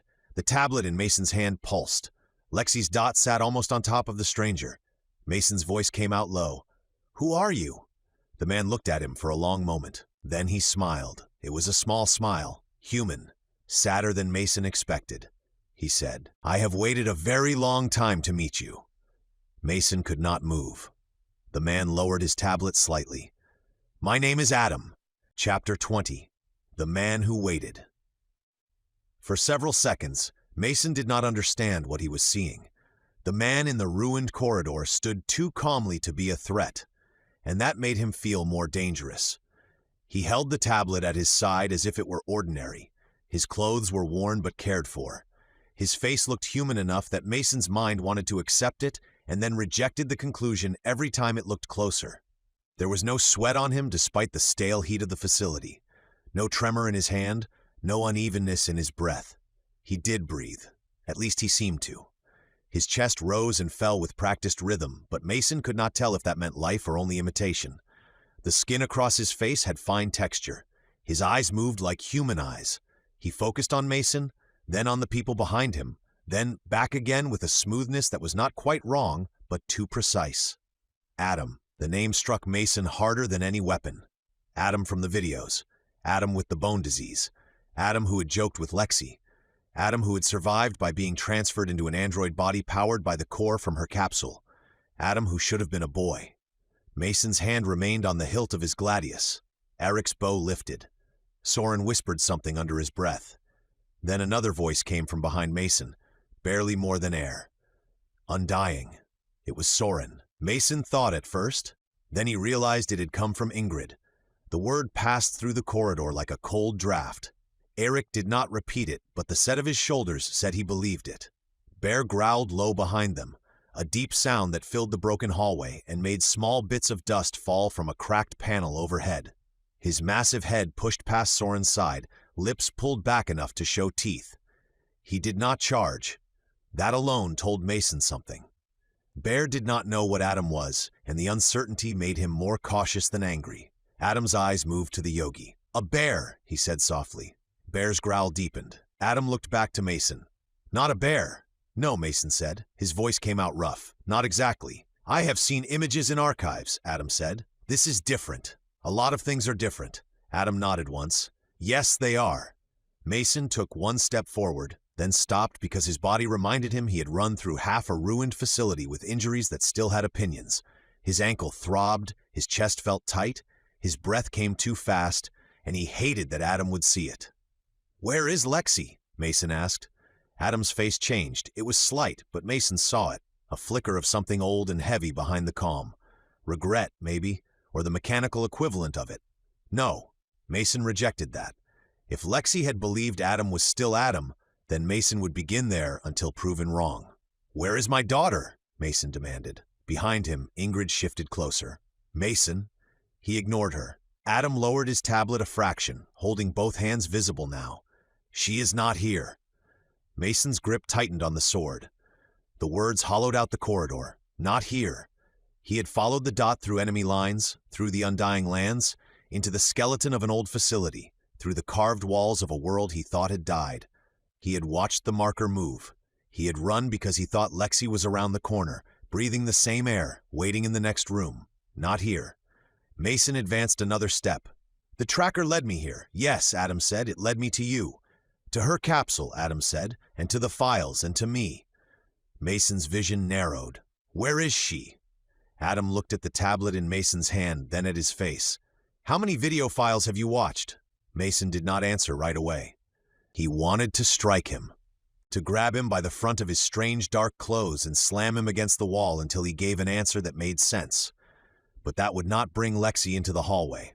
Rage had become too easy lately. It kept offering itself because it required less thought than grief. "How many?" Adam asked again gently. "4," Mason said. Adam closed his eyes. The motion was so human that it made the silence worse. "I am sorry," Adam said. Mason hated the words. "Don't." "It is difficult to transmit video files across a dead world," Adam said. "There is almost no technology left to carry the signal. The relay lattice failed in stages long before you arrived. Most nodes are buried, broken, or without power. I had to use the capsule's pulse system, old emergency repeaters, and what little of the city grid still wakes when the sun reaches the collectors." Mason stared at him. Adam continued, not defensively, but carefully. "The files were sent out of order at first, then in order, but slowly. I did not know when you would receive them. I did not know if you would receive them at all." "Where is she?" Mason said again. Adam's gaze softened. "Watch first, then we can talk." "No." "Mason?" "No." Mason's voice rose, echoing against the corridor walls. "You don't get to stand there with her signal in your hand and tell me to watch another recording." Adam held the stare. Behind Mason, Soren whispered, "Perhaps hear him." Mason half turned. Soren looked pale, though whether from fear of Adam or fear of what was happening, Mason could not tell. "I am not saying trust him. I am saying if the girl left words, you should hear them before you decide who to stab." Ingrid did not lower her sword, but she did not contradict him. Irreversible's arrow remained drawn, pointed not at Adam's heart but at his face. If Adam was like the undying of legend, Eric likely did not know where a killing shot would matter. He had chosen the eyes. Practical, as always.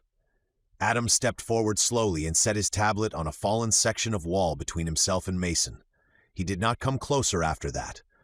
He touched the screen, opened a file, then turned the tablet so Mason could see it. "I will not move," Adam said. "You may stand where you are. If your companions wish to keep weapons on me, I understand." Ingrid's voice was hard. How generous of the deathless machine. Adam looked at her, then back to Mason. "I am not what your stories named Undying." "Stories grow from something," Eric said. "Yes," Adam replied, "they do." That answer did not ease anyone. Mason looked down at Adam's tablet. A file waited on the screen. Lexi's face filled the thumbnail. Older. Mason felt the world tilt again. He reached for the tablet, then stopped. He did not want to touch Adam's device. He did not want to be given one more piece of his daughter through someone else's hands. But Lexi was there, frozen in the small image, looking toward the camera as if she had known this moment would come and had dreaded it for him. Mason pressed play. The file opened. Lexi appeared. She was in her 20s now. Mason knew it before she spoke. Her face had become fully adult, though traces of the girl he knew remained in the shape of her eyes and the way she held her mouth when trying not to cry. Her hair was longer, pulled back in a loose knot. She wore a plain gray jacket over a dark shirt. The room behind her was dim and worn, worse than in the fourth file. The clean white lab was gone or hidden beneath years of repairs and decay. Panels had been patched with mismatched material. The overhead light flickered. One wall was covered with handwritten notes, maps, and diagrams. Mason's breath left him. Lexi smiled, but it broke quickly. "Hi, Dad." The voice was hers. Older, steadier, heavier. Mason leaned one hand against the fallen wall to keep himself standing. Lexi looked down for a moment before continuing. "I don't know how to make this easier. I've recorded this a few times and deleted it because I kept trying to find the right place to start. There isn't one." She looked back at the camera. "The world is a wasteland now." Soren made a small sound behind Mason, then went quiet. Lexi continued. "Not everywhere in the same way, not completely empty. There are still people. Some cities sealed themselves. Some groups went underground. Some moved into cold zones or high zones or places the sickness reached later. But most of humanity is gone, or scattered so badly that it doesn't feel like humanity the way it did when I got here." Mason could not move. The old facility seemed to listen with them. "The cold did not stay a cold," she said. "Or maybe the world made it more than that. I don't know anymore. The doctors used to explain mutation rates and immune collapse and secondary infections. Then supply chains failed. Then the doctors got sick too. Then restoration centers, transit systems, everything started failing in pieces. People fought over clean spaces, filters, medicine, power. Whole countries closed borders too late, then blamed each other, then stopped being countries in any meaningful way." Her voice wavered, but she held it. "Adam and I survived because of the facility and because he doesn't get sick. I survived because I had treatment and because the doctors built immunity in me early before everything fell apart. I still got sick again later, a few times, but I lived." She glanced to the side, and for 1 second Mason saw another figure reflected faintly in a dark panel. Adam, standing nearby, watching her record.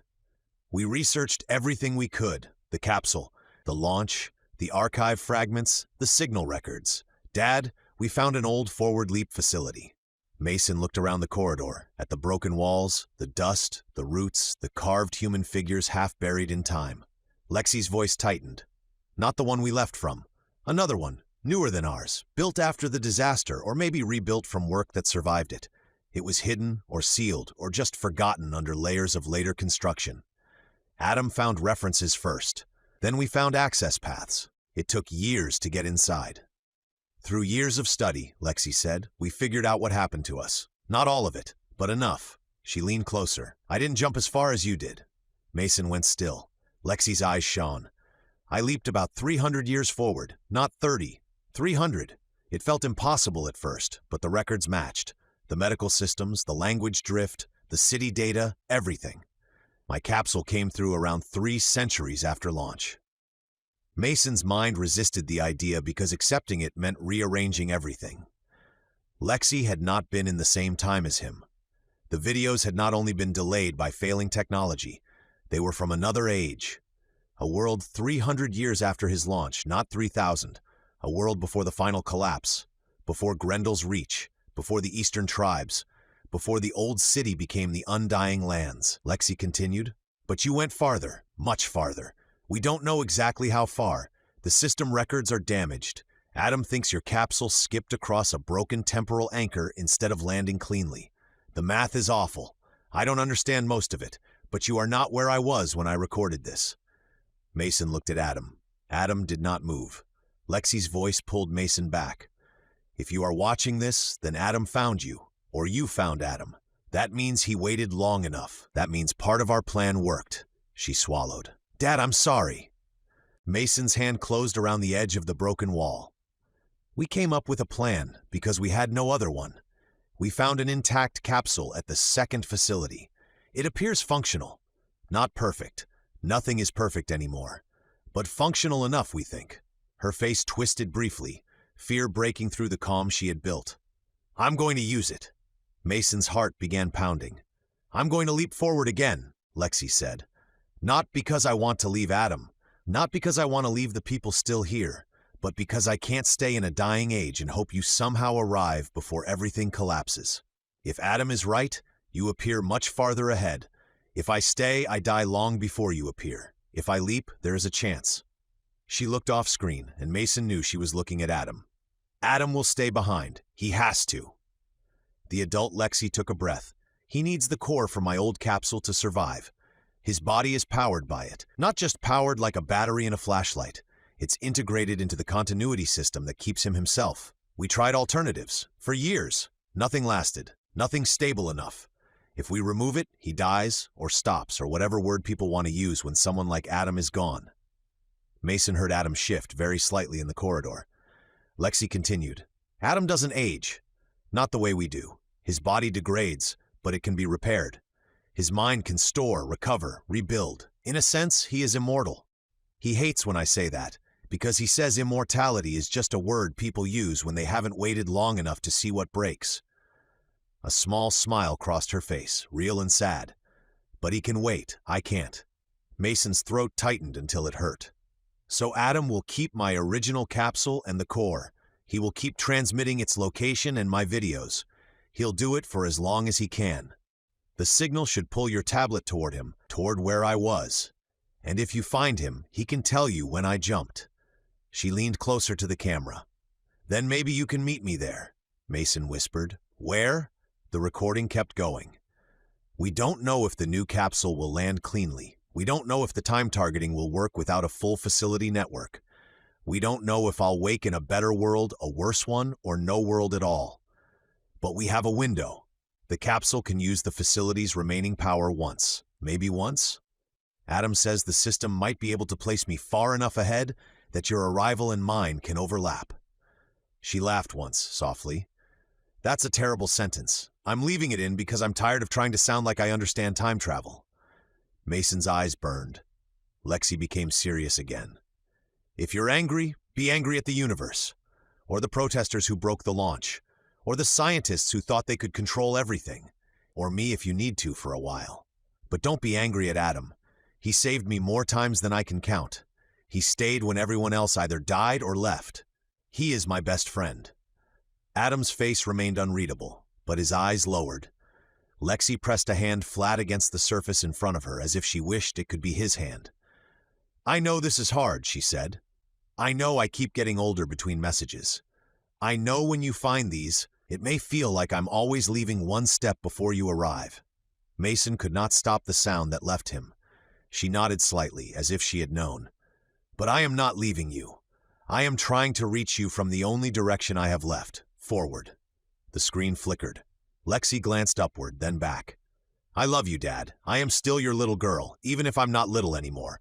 Please don't get lost in the guilt. I've had enough of that for both of us. Find Adam. Listen to him. Then come find me. Her voice broke. And when you do, you are not allowed to apologize first. You are allowed to hug me. Then you can apologize if you still feel like wasting time. Mason bowed his head. Lexi wiped her face quickly. Okay, Adam says we need to go. The capsule prep is almost done. I'm scared, but I was scared the first time too, and you came with me as far as the world allowed. She gave a small smile. Come the rest of the way when you can. The file flickered once more. I love you. The screen went dark. No one spoke. The ruined corridor held the silence for them. Mason stared at the black screen long after the image disappeared. His mind would not settle. Lexi was so young in the hospital. Lexi in the pod. Lexi cured. Lexi older. Lexi in a world dying from a cold she carried. Lexi in her 20s, choosing to leap again because waiting meant death. He had been chasing a girl. She had become a woman while trying to survive long enough for him to find her. Mason's hand shook. He let go of Adam's tablet because he did not trust himself not to break it. Adam stepped forward only far enough to pick it up. He moved carefully, still aware of the weapons pointed at him. Mason looked at him. Where did she go? He asked. Adam held the tablet against his chest. Forward. How far? Adam's expression shifted. That is what we need to discuss. Mason took a step toward him. Irreversible's bow tightened, not at Mason but in warning to Adam. Ingrid's sword remained ready. Soren looked between all of them, unusually silent. Mason's voice dropped. How far, Adam? Adam met his eyes. She targeted the period when your signal was projected to stabilize, he said. Not perfectly. The model was built from damaged data. But if it worked, she jumped to a time near yours. Nearer than any other option. Near mine, Mason repeated. Yes. Where? Adam looked past him down the corridor toward the deeper facility. The landing site is near here. The capsule you came to find is her original one, the one whose core keeps me alive. Her second capsule launched from below this facility. Behind him, Ingrid spoke quietly. Where is the place? Adam looked at her. For the first time, he studied her not as a threat, but as a person. His gaze moved to Eirik, Soren, then Bear. Perhaps he was measuring the world Mason had gathered around himself while trying to reach Lexi. East, Adam said. Mason almost laughed from the cruelty of it. Everything was east. Adam seemed to understand. Not far in the way you fear, but difficult. The path crosses the inner city, then the old transit spine, then lower ground beyond the green towers. Mason kept his eyes on Adam. You said you waited a very long time. Yes. How long? Adam was silent for a moment. From Lexi's second leap to this moment, he said, approximately 2,712 years, depending on which calendar correction is used.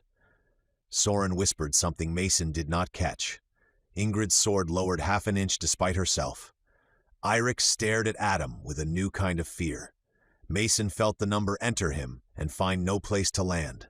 2,700 years. Adam had waited that long, not as a legend, not as an undying monster feeding on strength. As a boy who had become a machine because Lexi's capsule core kept him alive, waiting in a dead facility for a man he had never met because Lexi had asked him to. Mason looked at the android and saw for the first time not the legend of death that washed over the world, but the shape of loyalty stretched past all sane limits. Mason asked. Adam's answer came without hesitation. Because she asked me to. That broke something in Mason's anger. Not all of it. The grief remained, the confusion, the terror that Lexi had leaped again and still might be lost. But the part of him that wanted Adam to be the enemy lost its footing. Mason looked down at his own tablet. The dot had led him to Adam because that was what Lexi's plan required. Not failure, not betrayal, a handoff across millennia. He looked back up. Can you take me to her? Adam nodded slowly. I can take you to where she went, he said, and I can tell you everything we knew when she left. Mason took a breath. His body still hurt. His chest, his ankle, his ribs, all of it. Behind them, hunters from the eastern tribe might already be entering the old city. Behind those hunters, Kali held a pass against thousands. Ahead lay the dead city and a landing site whose signal had gone silent.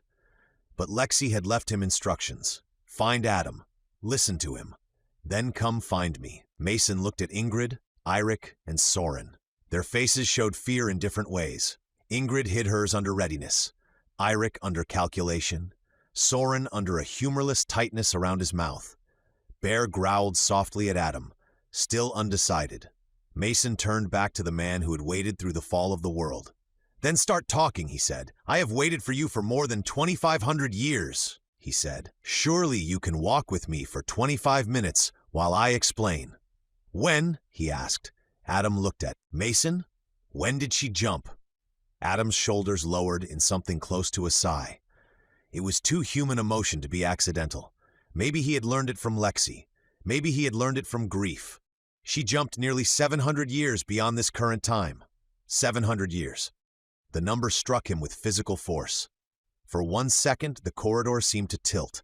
He saw Lexi as a child, then cured, then older, then grown, then gone again into some future so far beyond this ruin that Mason could not reach it by walking, fighting, bleeding, or wanting badly enough. No, he said. Adam did not answer. Mason stepped toward him. No. Ingrid's hand caught Mason's arm, not to hold him back from Adam this time, but to keep him steady.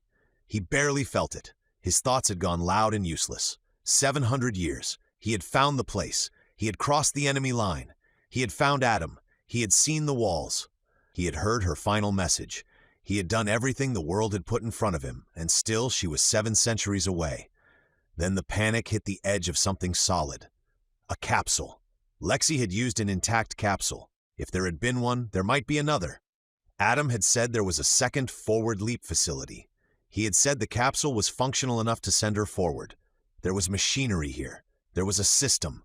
Broken maybe, starved maybe, but not gone. Mason turned back to Adam, breathing hard. Where is it? Adam watched him carefully. The capsule? Yes. Walk with me. Mason's jaw tightened. Adam, it is close, Adam said. Adam looked at his tablet and tapped across several screens. The device responded to him with faint light and a series of thin, layered images Mason could not read. Maps appeared, old facility lines, a grid of the city, a few pulsing marks that might have been power nodes or sensors. Adam's fingers moved quickly, with the ease of someone who had used the system too many times over too many years. His face changed. We need to hurry, Adam said. Eric's bow lifted a fraction. Why? Adam turned the tablet so Mason could see, though the symbols still meant little. Several red points moved along an outer corridor or street line behind them. Beyond those, farther back, more appeared in a loose cluster. Some of the neighboring tribesmen have entered the city, Adam said. A small party moving quickly. Behind them a sizable force. They are following your trail. Soren looked toward the corridor they had come from. How sizable is sizable? 40 to 60 in the nearer group. More may follow if they report contact. Ingrid drew her second blade. Hunters, Adam nodded. Probably. Mason took one breath and forced the panic down. 700 years had to wait. Hunters had to be dealt with now. Can you lead us without lighting up every ancient ghost in this place? Ingrid asked. Adam looked at her for half a second. I'm certain we can avoid your imaginary ghosts. Good, she said. I dislike ghosts that may provide directions to our enemies. Soren leaned toward Mason without lowering his voice much. I remain concerned that he speaks too calmly for someone chased by flesh-eaters. Adam began walking. I have been chased before. Adam moved through the facility with no hesitation. He took them out of the corridor where Mason had found him and down a side passage half hidden by collapsed panels. Bear squeezed through with a low growl, scraping one shoulder against the wall and shaking dust loose from the ceiling. Mason followed close behind Adam, fighting the urge to demand answers with every step. Where was the capsule? Could it still work? Could it send him 700 years forward? The questions crowded so tightly that the corridor ahead seemed too narrow to hold them. Adam did not turn back as he spoke. The old system still mapped motion in some parts of the facility and nearby city. Not all. Many sensors failed centuries ago. The ones that remain are unreliable, but people, metal weapons, and disturbing growth are easier to detect. That is how you found us? Eric asked. No, Adam said. I found Mason by his tablet signal and the capsule pulse. I found you because your bear broke 3 blocked passages and shook awake a line sensor that had been dormant for 91 years. They probably found you because your bear doesn't know how to hide its tracks. Bear huffed as if proud. Soren patted his side. A subtle creature. They passed through a chamber filled with broken frames that might once have held equipment. Adam guided them around a sunken section of floor where roots had grown over a dark opening. The air changed as they moved deeper, cooler now, damp in places, then dry again. The facility seemed to fold in on itself, public corridors giving way to service routes, then opening unexpectedly into larger spaces. Mason kept close enough to Adam that if the android vanished or turned on them, he could reach him. He knew that was foolish. Adam had waited more than 2,500 years. If he meant harm, he had chosen a strange way to begin. But Mason's nerves had been stripped raw by too many revelations. Trust could wait. Movement could not. They came at last to a set of broad doors that had been forced open long ago. Beyond them, light widened. Mason stepped through and stopped. The space beyond was not the capsule chamber. It was an amphitheater bigger than a football stadium from his time. Or it had been once. It opened in a wide oval beneath a broken roof, descending in shallow tiers toward a central floor. The upper walls had collapsed in sections, allowing daylight to pour through curtains of vines and broad leaves. Roots had split the seating rows. Moss covered much of the old material. In places, small trees had taken hold between the seats, their trunks thin but stubborn. The far wall still bore carved scenes, though the lower half had been hidden behind growth and soil. But the center of the amphitheater had been cleared. Not completely, not professionally. Carefully, but with limited tools and more patience than strength. Old debris had been pushed aside to form planting beds. Frames of salvaged material rose in uneven arches. Sheets of translucent film or ancient glass had been fixed overhead in patches, catching sunlight and directing it downward. Several containers held flowering plants, some thriving, some struggling. Small water channels had been cut through the floor, lined with pieces of old paneling to guide moisture from a slow drip in the wall. It was crude, incomplete, fragile. Mason stepped farther in. A small blue shape moved above one of the flowers. At first he thought it was a leaf caught in the draft. Then it fluttered, landed, opened delicate wings edged with pale light, and folded them again. A butterfly. Not a monarch, not from his world exactly. It was smaller, with deep blue wings and bright thin markings along the edges, like the ones Lexi had described in the third video. Another moved near the far bed, then vanished beneath a broad leaf. Mason could not speak. Adam stood beside him, looking not at the butterflies but at Mason. "Lexi loved them," Adam said. Mason's throat tightened. He remembered the butterfly book. Lexi had been so young when she got it. It had pages of monarch migrations, swallowtails, painted ladies, glass wings. She had learned the word proboscis and used it constantly for a week. Later, when the treatments got worse and going outside became harder, she made paper butterflies for her hospital room and told Mason that every creature deserved somewhere safe to land. She had given him one before the leap, for luck. Mason looked at the fragile beds, the salvaged frames, the trembling wings in the light. Adam had waited 2,500 years, and while he waited, he had built this. Not a monument to technology, not a weapon, not a throne for the undying of legend, a beginning of a place for butterflies. "It is not sufficient yet," Adam said. "The airflow is wrong in winter, the humidity fluctuates. The food plants die if the southern wall shade grows too heavy. I have had to restart the population many times from preserved genetic stock and later from wild adapted strains. This version is crude compared to the records. Incomplete." Mason stared at him. Adam continued, almost apologetically, "But I have been trying to build something that could one day sustain them properly." Mason swallowed. The amphitheater blurred. He tried to hold himself together and almost managed it. Why, he asked, though he already knew. Adam's eyes moved toward the nearest butterfly. "Because she asked me once whether they would still exist when you arrived." The thought that they might not broke her heart. Mason closed his eyes. Lexi. Of course she had asked that. Not whether the cities would stand, not whether governments survived, not whether the machines endured. She would ask about butterflies, small, fragile things that depended on the right plants, the right weather, the right balance. a thing the world could lose without noticing until spring came wrong.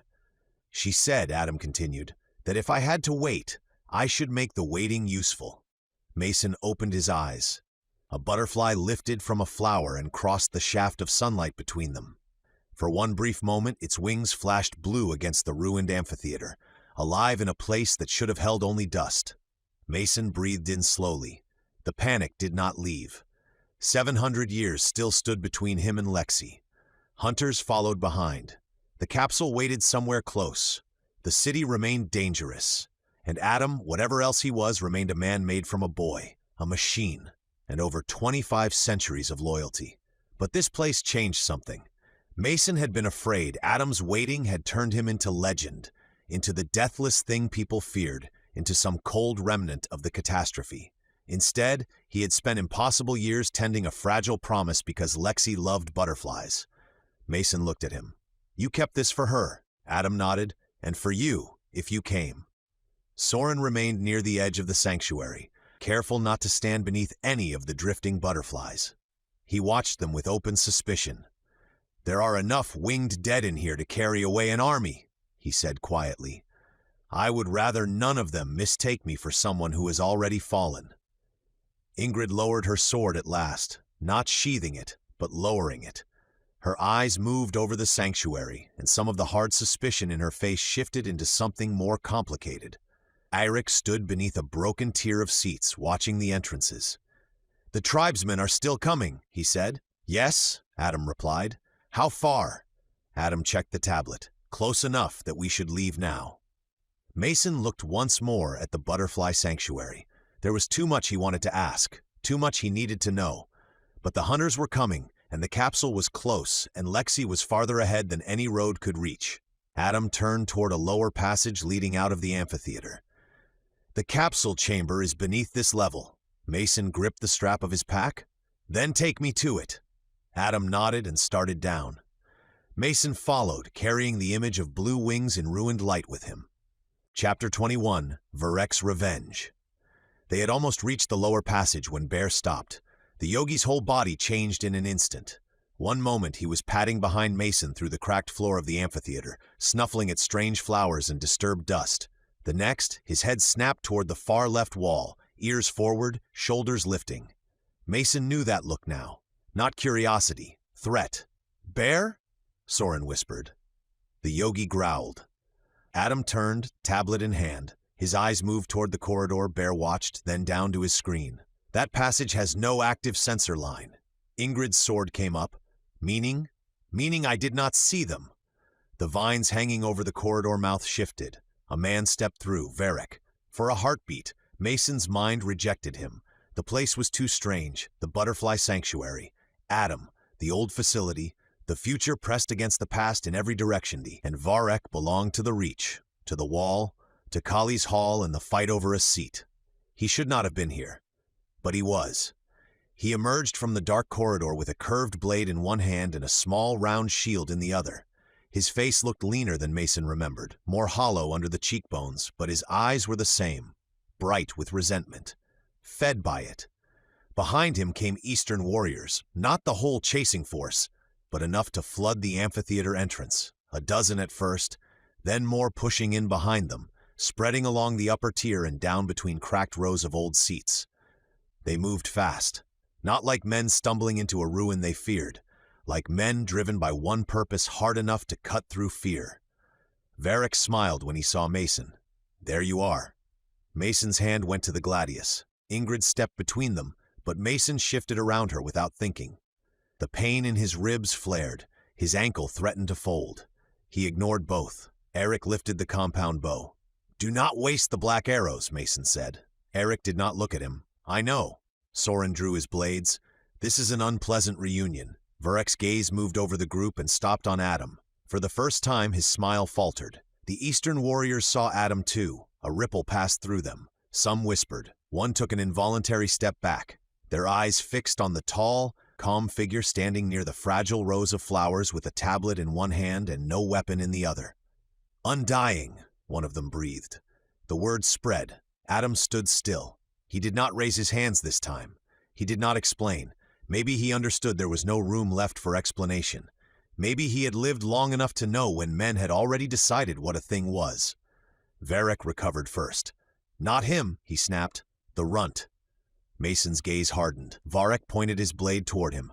"The chief wants the RUNT breathing if he can have him. Dead if he must. The undying is not your prize." One of the Eastern warriors hesitated. "But if we take the deathless?" "You will not take him," VERREK said, and there was enough fear under the anger that Mason heard it clearly. "Take Mason." The name sounded spiteful in VERREK'S mouth. Then the amphitheater erupted. Eirik fired first. His arrow struck the nearest warrior in the throat before the man had fully begun his charge.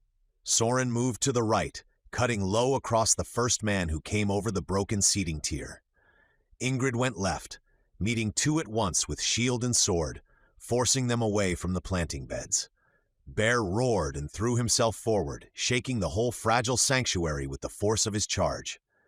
Adam stepped into the path of 4 Eastern warriors. They rushed him because they were afraid, and fear made men careless when it had nowhere to retreat. The first swung a heavy club at Adam's head. Adam did not dodge. The club struck the side of his skull with a crack like splitting timber. The club shattered. Pieces flew across the amphitheater. The warrior stared at the broken handle in his hand as if the world had made a mistake. Adam looked at him, then backhanded him. It was not fast. That was the frightening part. Mason was used to his own strength feeling explosive in this future world, the result of muscle made under heavier gravity meeting bodies too light to withstand it. When Mason struck, there was human effort in it, rage, breath, momentum. Adam's blow was different. His arm moved with steady mechanical certainty, almost slow enough for the warrior to understand it was coming. Then Adam's hand connected with the man's chest. The body folded, not bent, folded. Bone, armor, ribs, everything gave at once. The warrior left the ground and flew across the amphitheater, over 3 rows of cracked seats, and slammed into the far wall hard enough to send dust and old plaster down in sheets. He dropped in a broken heap and did not move. Everyone saw it. Even Bear paused for half a breath. Then the fighting crashed back in. Another warrior struck Adam with a blade, swinging hard across his arm. The edge cut through the surface of his skin. Not deep, barely more than a line. A thin blue fluid welled from the opening. The Eastern warriors recoiled. "Blue," one whispered. That was enough to convince them. Adam looked down at the cut, then at the man who had made it. "I am not your legend," he said. The warrior stumbled backward. Adam reached out, gripped the man's wrist, and squeezed. The wrist collapsed. The blade fell. Adam shoved him aside with enough force to send him rolling down the tiered steps. Mason had no more time to watch. VERREK came for him. He did not rush like a fool. He moved with the hard caution of a man who had already seen what Mason could do and had spent every mile since imagining how to kill him anyway. His shield stayed high. His blade stayed low. He circled just enough to pull Mason away from Ingrid and the others, toward the lower aisle near the ruined planting frames. "You look worse," VERREK said. Mason drew the gladius. "You look alive. That's disappointing." VERREK smiled, making the little jokes. "Soren has infected you." He struck on the last word. Mason caught the blow on his shield, but the impact jolted his chest and sent pain through his ribs. He stepped back too slowly. VERREK saw it. The second strike came low. Mason turned his leg enough that the blade cut across his outer thigh instead of taking the knee. Pain burned hot and shallow, but it slowed him further. He swung the gladius in a short, brutal arc. VERREK barely got his shield up in time. The old-world blade bit deep into the shield rim but did not break through. VERREK staggered under the force. Not enough. Mason's strength was still there, but buried beneath injury and exhaustion. Every movement cost him more than it should. VERREK knew it after the first exchange. Mason saw the realization sharpen in his eyes. "You are not the wall-leaping monster today," VERREK said. Mason pulled the gladius free. "Come closer and check." VERREK did. He was better than Mason wanted him to be. Not stronger, not faster in the absolute sense, but fresh enough, practiced enough, and angry enough to press every weakness. He attacked Mason's wounded side. He forced Mason to twist across his bad ribs. He struck low toward the injured ankle, then high when Mason guarded it. The gladius remained the better weapon, but Mason could not bring his full power behind each swing without ripping himself open. Around them, the fight spread across the amphitheater. Bear smashed through two warriors who had tried to flank Eirik, jaws closing on one man's shoulder and throwing him into another. Soren fought near the rows, ducking under a spear and driving a knife into the attacker's side before kicking him down the steps. Ingrid had become a hard center of motion, blade flashing as she cut anyone who tried to get behind Mason. Eirik fired when he could, then used the bow itself to block a hooked weapon before drawing a knife and finishing the man who held it. Adam stood near the lower passage like a terrible gate. He did not move quickly unless necessary. He did not need to. Men struck him and learned how absurdly stronger he was than they were. A spear thrust caught him in the stomach and skidded across his dark clothing, cutting fabric but not stopping him. Adam gripped the shaft and pulled. The spearman came with it, stumbling forward. Adam's fist drove into his chest, and the man collapsed as if his bones had forgotten their shape. The Eastern warriors avoided him after that when they could. They wanted Mason. Verrek wanted him most of all. "You should have died in the reach," Verrek hissed, pressing Mason backward. Mason blocked, but his shield arm trembled. "A lot of people keep saying that. I had that place, you had a seat, I had standing, respect. You had fear." Verrek's face twisted. He drove forward with sudden fury, shield slamming into Mason's. The impact pushed Mason back against a cracked stone planter. His wounded leg jarred. His chest screamed. Verrek used the moment to hook his blade behind Mason's shield and wrench it aside. Mason punched him. It should have ended the fight.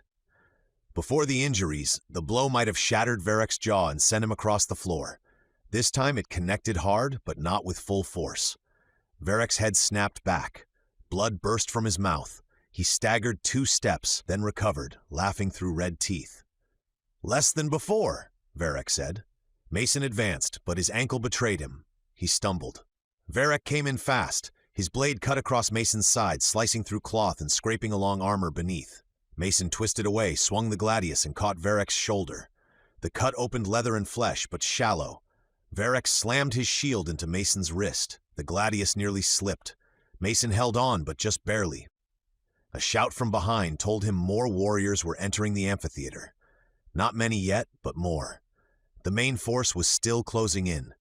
Adam's sensors had been right. Verrek's smaller group had found them first through a dead path, but the larger body was not far behind. They had minutes, maybe less.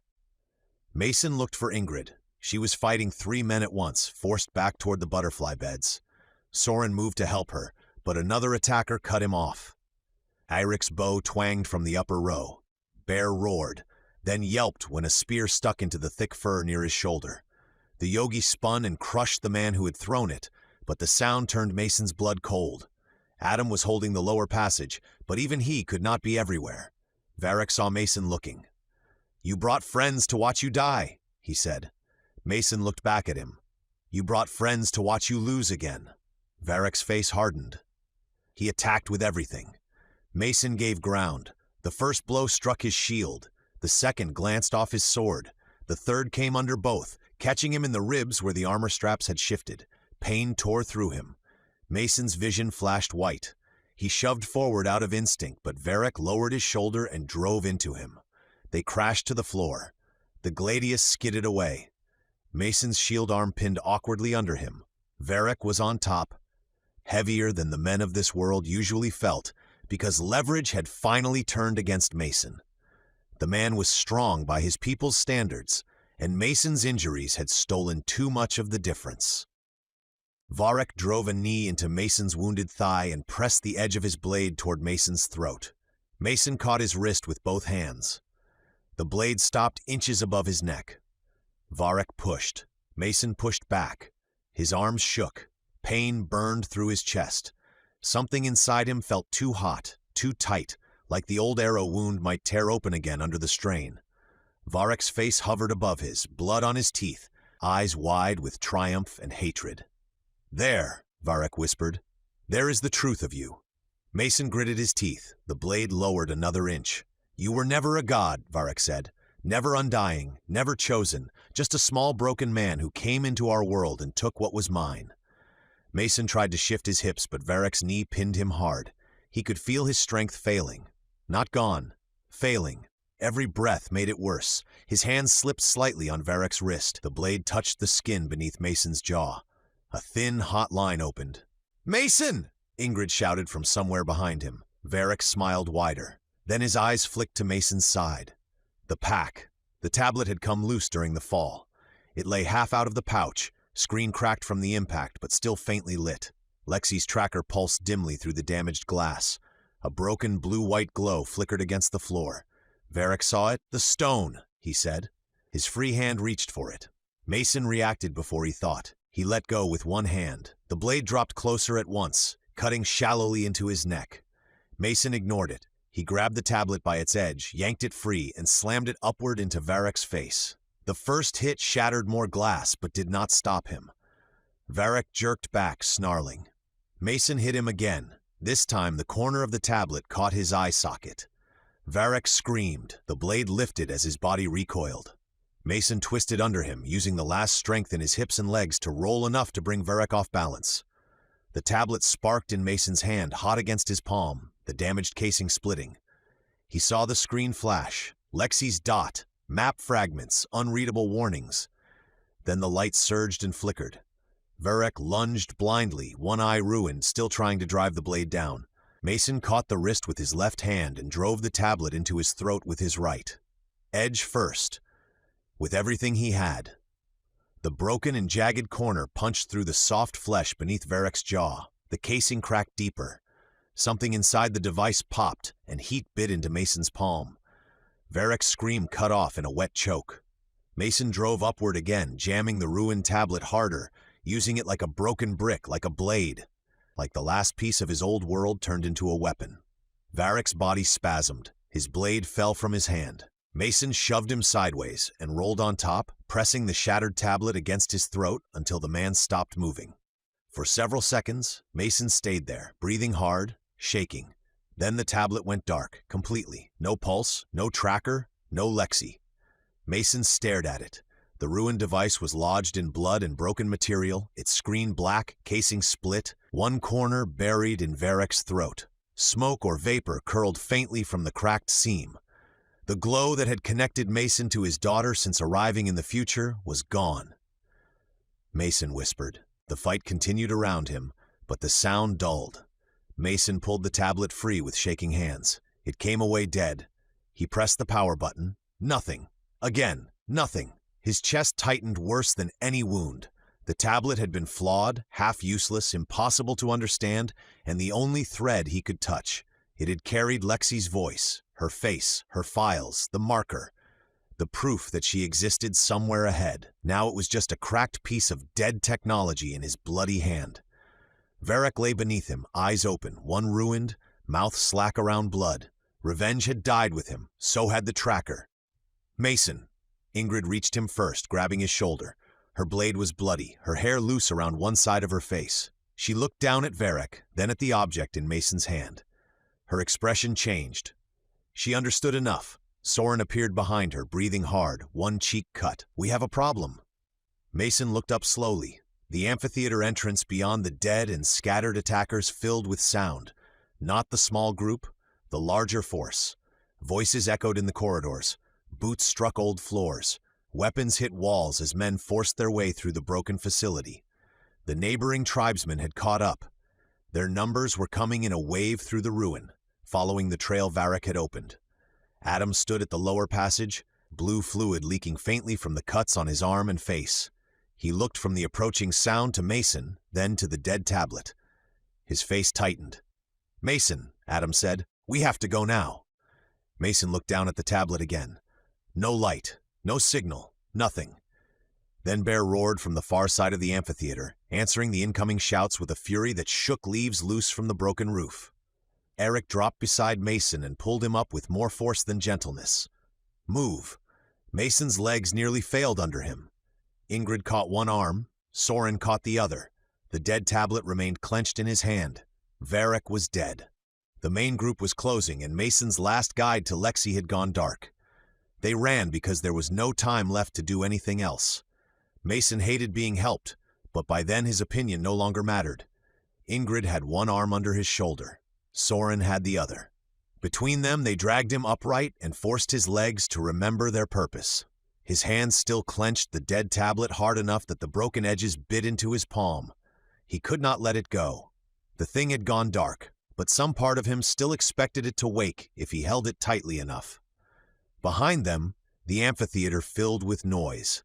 The larger force had entered the facility. Their shouts rolled through the corridors and into the wide, broken space. Boots struck old flooring, weapons scraped against walls. Men called to one another in the harsh Eastern tongue. The sound came from more than one direction, warped by the ancient structure and its dead passages, but the weight of it was clear enough. VERREK'S first group had been the blade point. The rest of the hunters had caught the trail. Bear held the rear. The yogi moved backward in short, violent bursts, roaring at any man who came too close. He had a spear wound near one shoulder, not deep enough to slow him much, but enough to make him angrier. Blood darkened the fur there. He snapped at a warrior who appeared at the edge of the amphitheater and drove the man back with sheer force of sound. Eric fired 2 arrows past Bear's flank and dropped another pair trying to climb over broken seating. Adam led them down. Not running, he moved quickly, but with the same measured control he had shown before. He did not stumble. He did not waste motion. The faint blue line on his arm, where the blade had cut him, had already slowed to a thin smear. He held his tablet in one hand and used the other to force open a half-collapsed door at the rear of the amphitheater. The door should not have moved. It was wedged under a fall of broken ceiling and roots. Adam placed his hand against it and pushed. Something groaned inside the wall. Metal or composite shrieked. The door shifted just enough to open a narrow gap. Adam braced one shoulder against it and pushed again. The opening widened. "In," he said. Soren looked at the gap, then at Bear. "He is not going to fit." Bear answered by slamming his shoulder into the door after Adam moved aside. The opening became larger. Dust fell in a choking cloud. The frame cracked. Part of the surrounding wall buckled inward. Bear shoved through with a grunt that sounded pleased with itself. Soren coughed. "I withdraw my concern." They entered the passage beyond. It sloped downward at a harsher angle than the earlier halls. The walls were darker here and less overtaken by roots, though cracks still ran through them, and thin strands of plant life had pushed through wherever moisture found a path. Dead strips of light lined the ceiling. A few flickered when Adam passed, weak pulses of pale yellow that made the corridor look less abandoned and more wounded. Mason's feet dragged. He tried to help. He really did. But the fight with VERREK had taken what the march, battle, and injuries had left. His ribs felt torn open from the inside. His wounded leg throbbed where VERREK'S blade had cut him. His throat burned where the blade's edge had drawn blood. His shoulder ached from being hauled upright. Each step became an argument with the floor. "Stay with us," Ingrid said. "I'm here." "Barely. Still counts." Soren grunted under Mason's weight. "It counts less than you think." Eric fell back long enough to fire once down the passage behind them, then retreated as a spear clattered against the wall near his head. "They are close." Adam did not turn. "They will reach the amphitheater's lower doors soon. We need the lab." "How far?" Mason asked. "Close." The corridor ended at a heavy sealed door. It was not like the others. Even after centuries, it looked intact. Its surface was dull gray, smooth except for a vertical seam and a dark panel set into the wall beside it. Roots had grown around the frame, but not through it. Dust covered the surface, yet beneath the dust there were faint marks where hands had touched it many times over many years. Adam placed his palm against the panel. Nothing happened. For one awful second, Mason thought the door was dead. Then Adam leaned closer. A thin line of light appeared under the skin of his wrist and traveled into the panel through contact. The panel woke in a dim blue pulse. Somewhere inside the wall, ancient locks shifted one after another. The door opened. Not smoothly. It dragged upward with a grinding sound that set Mason's teeth on edge, rising only partway before stopping. Adam stepped through first. "Inside," he said. The opening was low enough that everyone had to duck except Bear, who had to flatten himself and shove his way under. They entered an ancient lab. The door groaned behind them as Adam triggered it closed. Eirik and Ingrid moved to help barricade it, dragging a heavy work table across the floor and wedging it beneath the door's lower edge. Soren found a rack of old equipment and shoved it beside the table. Bear planted himself in front of the entrance, growling at the sealed barrier as if daring it to open again. The lab was unlike the rest of the facility. It had aged, but it had been cared for. Mason saw that before he saw anything else. Dust remained, but not in thick, untouched layers. Paths had been cleared across the floor. Tools were arranged on old benches. Some were ancient and dead. Others had been repaired or remade from pieces of different machines. Cables ran along the walls in neat bundles, tied and retied with strips of fabric, wire, and vine fiber. A section of ceiling had been patched to stop water from dripping onto a central platform. Light panels glowed faintly where Adam's systems had kept them alive or coaxed them back from death. And at the center of the room stood a capsule. Mason stopped. Everything else fell away. The capsule was shaped differently from the one that had carried him out of his time. Sleeker in some places, heavier in others, its surface made from a pale composite that had dulled with age but not failed. The transparent lid was clouded at the edges but mostly clear. Its base sat locked into a circular frame marked by lines, conduits, and old control posts. Some of those had been repaired with obvious improvisation. Panels from other machines, exposed wires, hand-shaped brackets, clamps made from scavenged material. Unlike the ruin around it, the capsule looked tended. Not new, cleaned, protected, repaired, watched for centuries. Adam had focused on it the way a monk might have tended a shrine or a soldier might maintain a rifle in a war that never ended. The surrounding lab had decayed, but the capsule had been given every scrap of care the world could spare. Mason took one step toward it and nearly fell. Ingrid caught him. He barely noticed. "Is that it?" Adam looked back from a control station near the capsule. "Yes, this is the second facility's spare capsule. Lexi used the primary. This one remained incomplete when we first found it. I have spent the centuries making it functional." Soren turned from the barricade. "Centuries?" Adam's hands moved across a control surface, waking dull symbols one at a time. "Many." Eirik braced an old cabinet against the door. "How many men can that door hold?" "Against a force that size," Adam said, "not long enough." A heavy impact struck the far side of the lab door. Bear roared. Dust fell from the frame. "They found us," Ingrid said. Another impact hit the door, followed by shouting. Ingrid and Eirik moved to either side of the entrance, weapons ready. Soren checked the back of the lab and found another passage, narrow and dark, half hidden behind a collapsed shelf. "There is a way out," he said. Adam nodded. "That passage leads to a maintenance stair. It emerges in the old drainage court behind the facility. If you follow the lower water channel west, it will take you outside the city's inner ring." Ingrid looked at him. "You knew we would need it." "I prepare for multiple possibilities," Adam said. Soren gave Mason a quick look. "We have found your people." Mason could not take his eyes off the capsule. The word echoed in him. Functional. A way forward. 700 years. Lexi had jumped nearly 700 years beyond this time, and here somehow stood the machine that might let him follow. He stepped closer, dragging in a breath through pain. "How long to power it?" Adam paused. That pause told Mason too much. "How long?" Mason repeated. Adam looked at him. "The capsule is structurally ready. The targeting system is limited but sufficient for the jump Lexi calculated. I have preserved the coordinates and temporal solution. The issue is power." Mason looked at the base of the capsule. The conduits were arranged around an empty central housing. It took him a second to understand what he was seeing because part of him did not want to. There should have been a core there, a battery, a power source like the one from Lexi's original capsule. The circular cradle at the base had been kept clean, ready, waiting. But it was empty. Mason turned slowly toward Adam.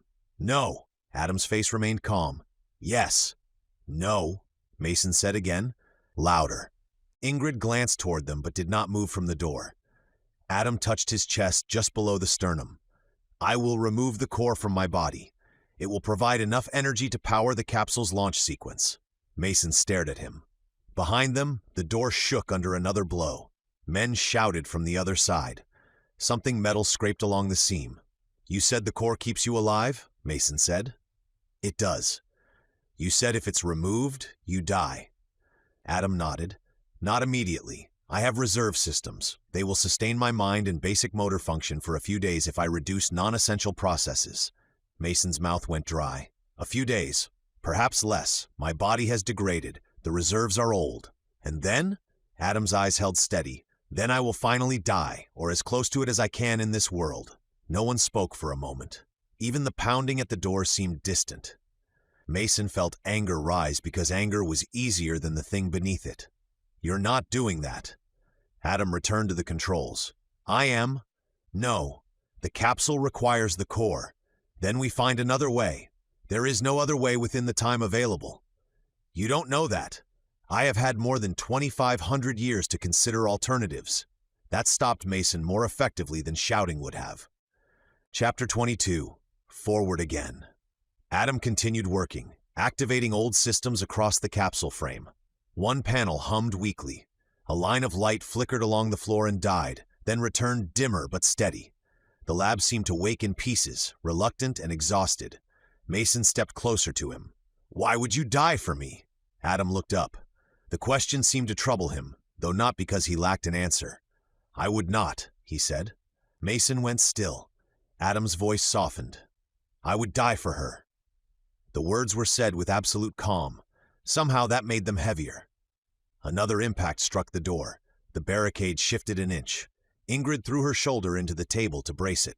Eirik fired through a narrow crack that had opened near the upper seam, and a man screamed outside. Bear slammed both paws against the floor, roaring back at the attackers. The android held his gaze. His face remained too smooth, too ageless, too impossible. The blue lines on his arm and face marked him as something other than human to everyone in the room. The stories of the Undying had teeth. Eirik and Ingrid had whispered the word with fear because creatures with blue blood had become part of the world's deepest terror. Mason wanted to believe Adam could not love. It would have been easier. If Adam was only a machine, then this was programming. A remnant. A task running too long. A dead boy's memory trapped in a body built from future materials and a capsule core. Machines did what they were built to do. They did not sacrifice. They did not wait 25 centuries because a friend asked them to. They did not build butterfly sanctuaries in ruined amphitheaters because a girl once wondered if butterflies would survive. They did not look at a father and speak of his daughter with grief. But Adam's eyes held the truth plainly. Not human in the ordinary way, maybe not human at all, but the thing there was not empty. It had endured loneliness beyond comprehension. It had repaired a capsule for a man it had never met. It had carried Lexi's messages through the death of systems and cities. It had waited while everything it knew broke around it. For her. She was my best friend, Adam said. Mason looked away. The words hurt because they were simple, not dramatic, not ancient, not the voice of a legend. Just a boy, still somewhere inside a body that did not age, saying the only thing that mattered. Adam continued, quieter. She saved me first. Mason looked back. When my body failed, the doctors made choices very quickly. Lexi gave permission to use the core. She argued for it when others were afraid. I remember pain, then discontinuity, then waking in this form. I was terrified. She stayed beside me. She spoke to me until I believed I was still myself. His hands rested on the console now, no longer moving. The world became cruel to her afterward. Some blamed her, some feared her. Some wanted access to the capsule more than they cared whether she survived. But she remained herself. She was frightened and guilty and stubborn. She still asked about butterflies. She still told me I sounded too serious. She still believed you would come. Mason swallowed. Adam's expression shifted toward something like a smile, but not quite. She always knew you would come. The door shook again. A blade tip forced through a gap near the frame. Ingrid caught it with her own and snapped it off. Whatever tenderness is happening back there, move it faster. Soren nodded. We support the emotion, but from a tactical position, the door is becoming less door-like. Adam's focus returned to the capsule.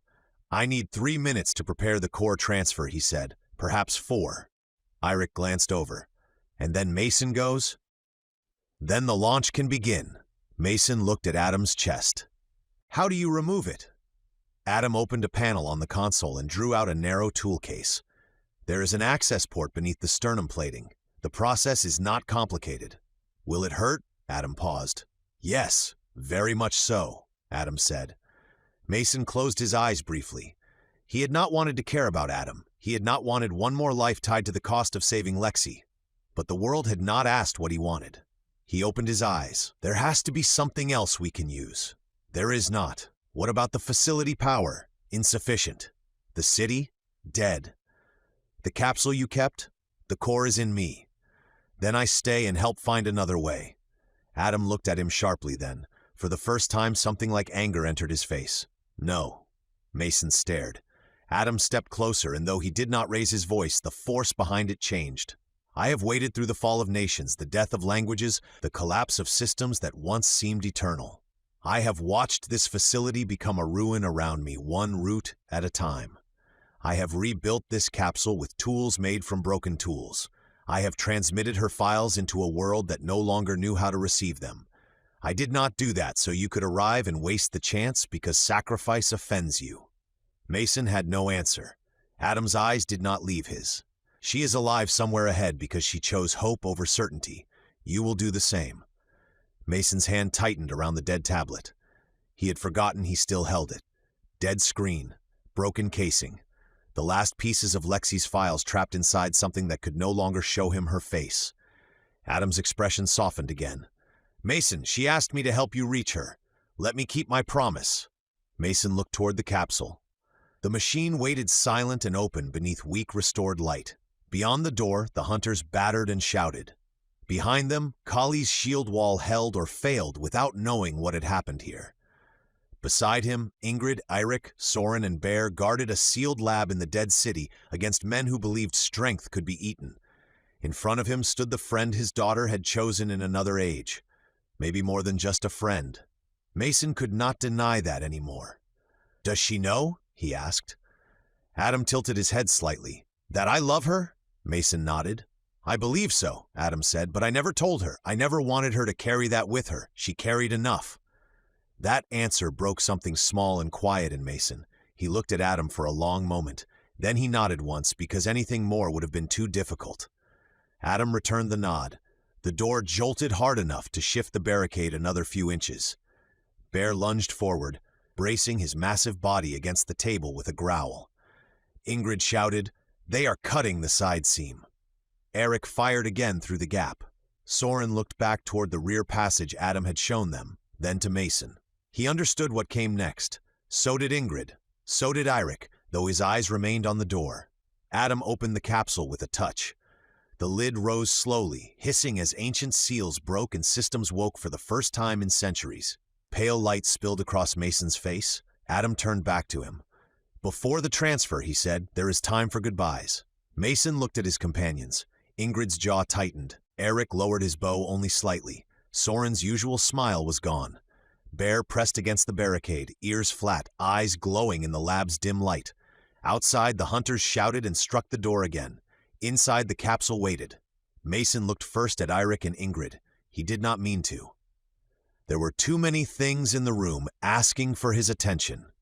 The capsule stood open behind him, pale light gathering in weak lines along its frame. Adam moved beside the control station, opening old panels with steady hands, preparing to tear the power core from his own body as if it were another repair. Soren stood near him with both blades drawn, eyes moving between the cracking seam and Mason. But Mason looked at Eirik and Ingrid first. Maybe because there were things unfinished between them that would remain unfinished if he left them that way. Eirik stood beside the door, compound bow in hand, one ordinary arrow already knocked because the carbon shafts were gone or packed away for later need. His face was calm in the way it became when he expected death and had decided it did not require extra expression. Ingrid stood across from him, near the other side of the barricade. Sword in one hand, knife in the other, blood streaked across one cheek from a cut that was not deep enough to matter to her. They were not touching, not looking at one another. Still, the space between them had become its own conversation. Mason stepped toward Eirik. His legs did not want to carry him. His body had passed beyond pain as warning and into pain as weather. It was everywhere, and there was no use arguing with weather. His palms still burned where the shattered tablet had cut him.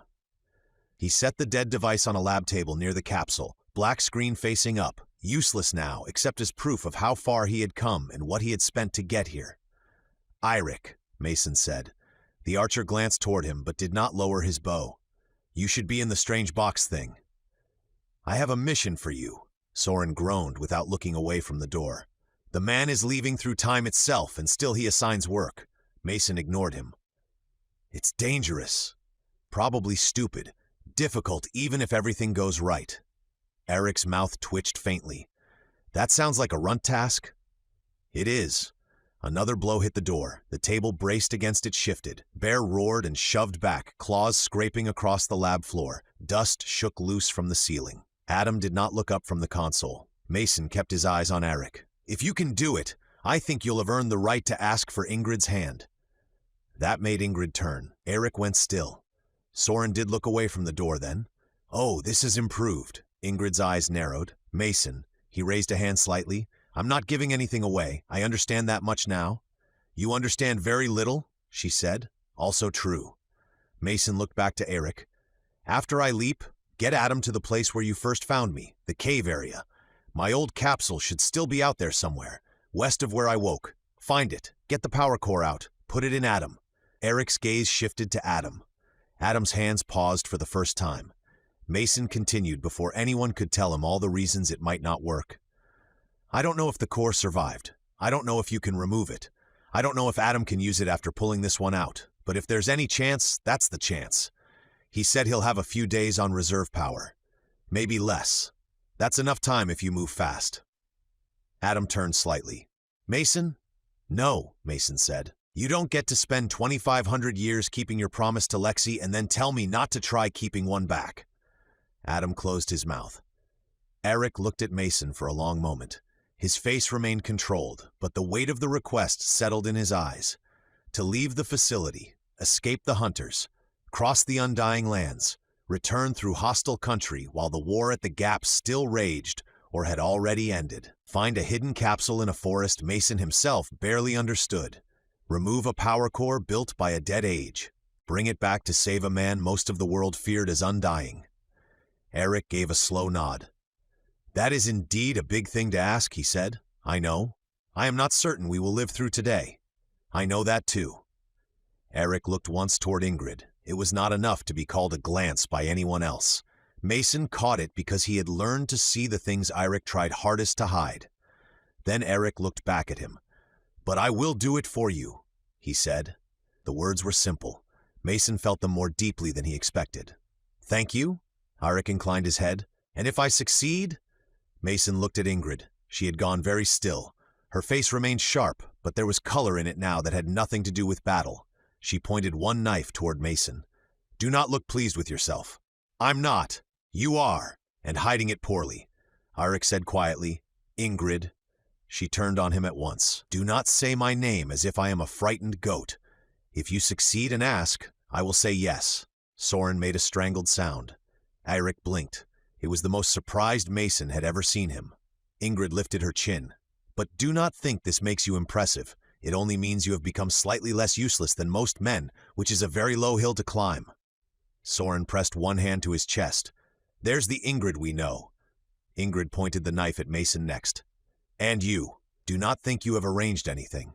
If I marry him, it will be because I chose to, not because an injured old-time runt decided to play matchmaker while bleeding on ancient floors." Mason nodded. "Understood. You do not look like you understand." "I understand enough not to argue." "That is the first intelligent thing you have said." Eric's expression had recovered, but not fully. Something quiet and astonished lived behind his eyes now. Ingrid saw it and looked away first. Soren sighed dramatically. "Wonderful. Now she will be family." Ingrid's gaze snapped to him. "I could still refuse." "No," Soren said. "You already said yes. I heard it. The door heard it. The death machine heard it. Bear heard it." Bear growled at the door. Soren nodded toward him. "He supports me. I will make you regret surviving," Ingrid said. "I already regret several things, but please continue." Mason felt a faint smile pull at his face despite everything. It hurt. He turned to Soren. The younger man's humor faded at once. He saw the change in Mason's expression and did not try to dodge it with a joke, though Mason could tell he wanted to. "I need you to look after Bear," Mason said. Soren stared at him. Then he looked at Bear. The yogi was still braced against the barricade, teeth bared, fur lifted, blood drying near one shoulder, entirely unaware that his future had just become someone else's responsibility. Soren looked back at Mason. The hits keep coming. Soren? No, truly, first I am dragged into the Undying Lands, then attacked in a dead city, then forced to accept Ingrid as possible family. Now you give me a giant fur-covered death child and expect me to raise him with dignity. Mason almost laughed. I don't expect dignity. Well, good, that was gone before we met? Soren sheathed one blade long enough to point at Mason. Would you like to kick me between the legs before you leave too? It feels like we are making a full collection of insults. Mason looked at Bear. The yogi turned his head at the sound of his name, eyes catching the capsule light. For all his size, all his teeth, all the blood and fury, Mason still saw the half-starved cub in the cave. The small broken thing he had dragged through the wild because he could not leave it behind. Mason reached out and gripped Soren's shoulder. Thank you. Soren looked uncomfortable for a moment, then covered it badly. Yes, well, I am famous for charity toward impossible creatures. You were my first practice. Adam spoke from the capsule. It is time. Mason turned. Adam stood beside the open machine, one hand pressed against his chest. A panel had opened beneath the sternum area of his body, revealing layered material beneath skin that was not skin. Blue light pulsed faintly within. The core sat deeper inside, bright and steady. Not a simple battery, not a glowing stone. The heart of Lexi's first capsule, and the thing keeping Adam alive. Mason stepped toward him. Wait. Adam looked at him. Mason did not know what he meant to say. There were too many words and none large enough. Thank you was too small. Sorry was not right. I'll save you was a promise he could not make with certainty. Adam seemed to understand. She was worth it, he said. Mason's throat tightened. I know. No, Adam said gently. You know she is worth it to you. I need you to know she was worth it to me. Mason held his gaze. I do, he said. Adam nodded. Then he reached into his own chest. The movement was precise but not painless. Mason saw it in the tightening around Adam's eyes, in the slight hitch of his otherwise controlled breath. Blue light brightened through his fingers. Something clicked inside him. Another mechanism released with a sound too soft for the cost of it. Adam drew out the core. It was smaller than Mason expected. A compact cylinder or heart of layered material, glowing blue-white at the seams, too bright to look at directly for long.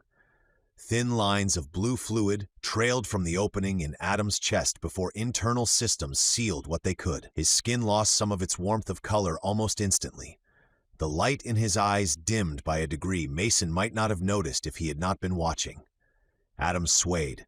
Mason caught his arm. For the first time, Adam looked weak, not immovable, not terrifyingly certain, weak in the ordinary way of a body losing strength. I can stand, Adam said. Adam placed the core into the capsule housing. The machine woke. Light traveled along the circular base, dim at first, then stronger. Lines in the floor glowed beneath grime. Control panels flickered, died, then returned in a steadier pattern. The capsule lid lifted another few inches, and the inside filled with pale mist or vapor from systems clearing dust and age. The lab door slammed inward. The barricade held, barely. Soon would be good, Soren shouted. The capsule began to hum. Mason felt it in his teeth, in his bones. A low vibration that did not belong in this age, a sound from the moment before everything had gone wrong the first time. His body remembered it. The forward leap chamber, Lexi's pod, the countdown, the alarms. Ingrid looked back at him. Go. Mason shook his head. Not yet. A blade thrust through and caught her upper arm. She hissed, cut the shaft away, and shoved her knife through the gap into the throat behind it. Go, she repeated. The yogi's eyes were wild, but there was recognition in them. The same recognition from the cave, from the cart, from every night he had slept at Mason's feet and guarded him like a stubborn piece of the old world. Mason stepped close and pressed his forehead briefly against Bear's. Stay with Soren, he said. Bear whined. It was the smallest sound Mason had ever heard from him. I know. He climbed into the capsule. The inside was narrower than he remembered from the first leap, or perhaps he was simply carrying more now. The surface beneath him adjusted with a faint mechanical sigh. Old restraints moved stiffly into place. He flinched at the memory of the first chamber, then forced himself still. Adam leaned over the edge, hands moving across a small interior panel. Mason, the transition may be unstable. The capsule is old. Everything here is old. The landing will be near the sanctuary coordinates Lexi selected. If my calculations are correct, she should be there. If they are not... Adam. Adam stopped. Mason looked up at him. Send me. Adam held his gaze, then he nodded. The lid began to close. The capsule sealed. Sound changed. The battle became muffled. The capsule filled with light. Mason's breath quickened. Panic rose hard and fast, dragging the old launch with it. The countdown. The explosion. Lexi across the chamber.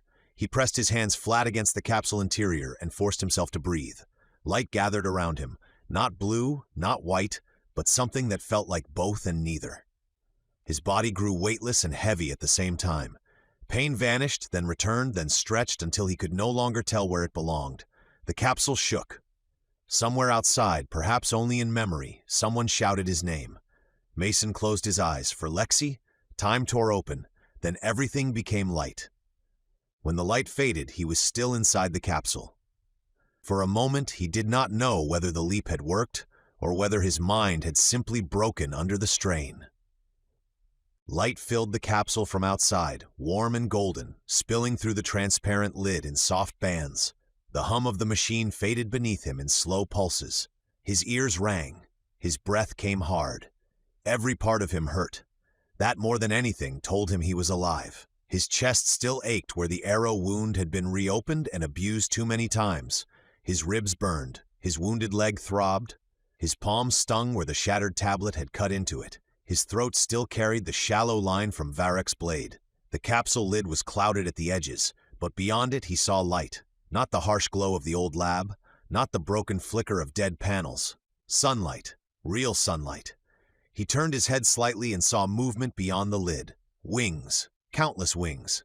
The capsule gave a final low tone. Old locks released with a soft series of clicks.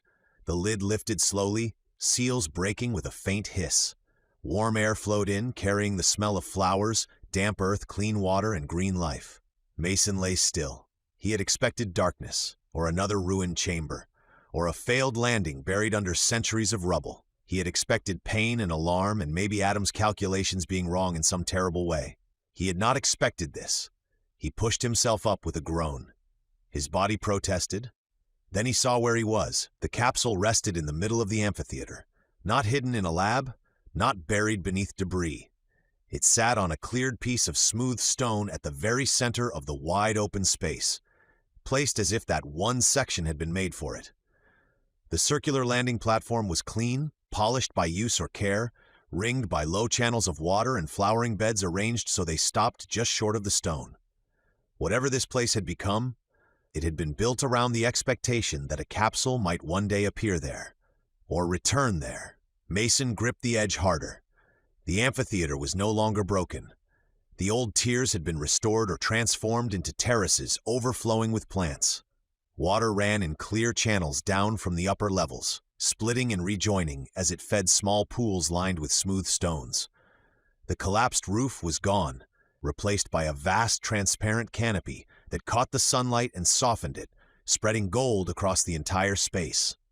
The carved walls remained, but they had been cleaned and preserved where possible. Vines no longer split the human figures. They had been trained around them, framing the old scenes rather than consuming them. The butterfly sanctuary was complete, more than complete. It was alive in a way that struck him silent. Hundreds of thousands of butterflies moved through the air.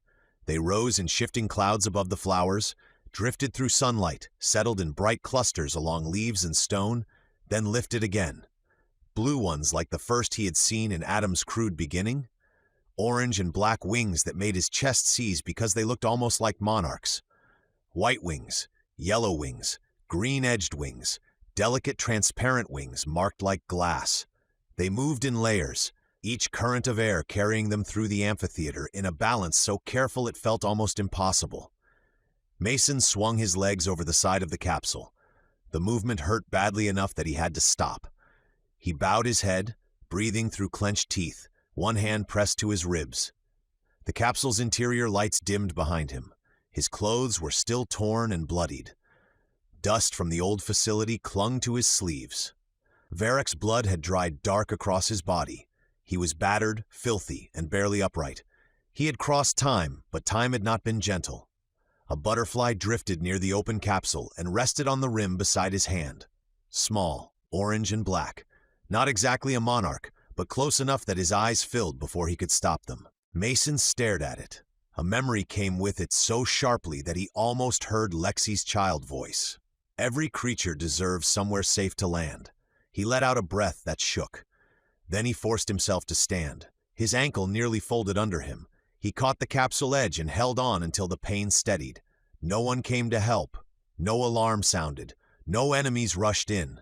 The sanctuary remained impossibly peaceful around him, the air full of wings and sunlight. He stepped out of the capsule and onto the cleared stone. The platform was warm beneath his boots. Mason turned slowly. The old lab entrance was gone or hidden behind living walls. The lower passage was sealed by a smooth archway. The place where he had last seen Adam was now covered in flowering vines. There was no sound of battle, no hunters, no door breaking, no bear roaring, no Soren shouting, no Ingrid's blade, no Irik's bow. Only wings, only water, only light. Mason stood in the center of the sanctuary, swaying slightly, one hand still braced against the capsule because he did not trust his legs. He looked like he had crawled out of a war, because he had. Whatever age he had reached, whatever world waited beyond the canopy, he had brought the marks of the last one with him. Footsteps sounded behind him. Mason froze. They were light footsteps, hesitant, coming from the upper terrace behind a curtain of flowering vines. He did not turn at first because the moment was too fragile, because if he turned and it was not her, something in him might not survive it, because he had crossed 3,000 years, then 700 more, and hope had become too painful to trust quickly. The footsteps stopped. For one breath, the sanctuary held still around him. Then a voice spoke behind him, older than the one he had carried in memory. One word. "Dad?"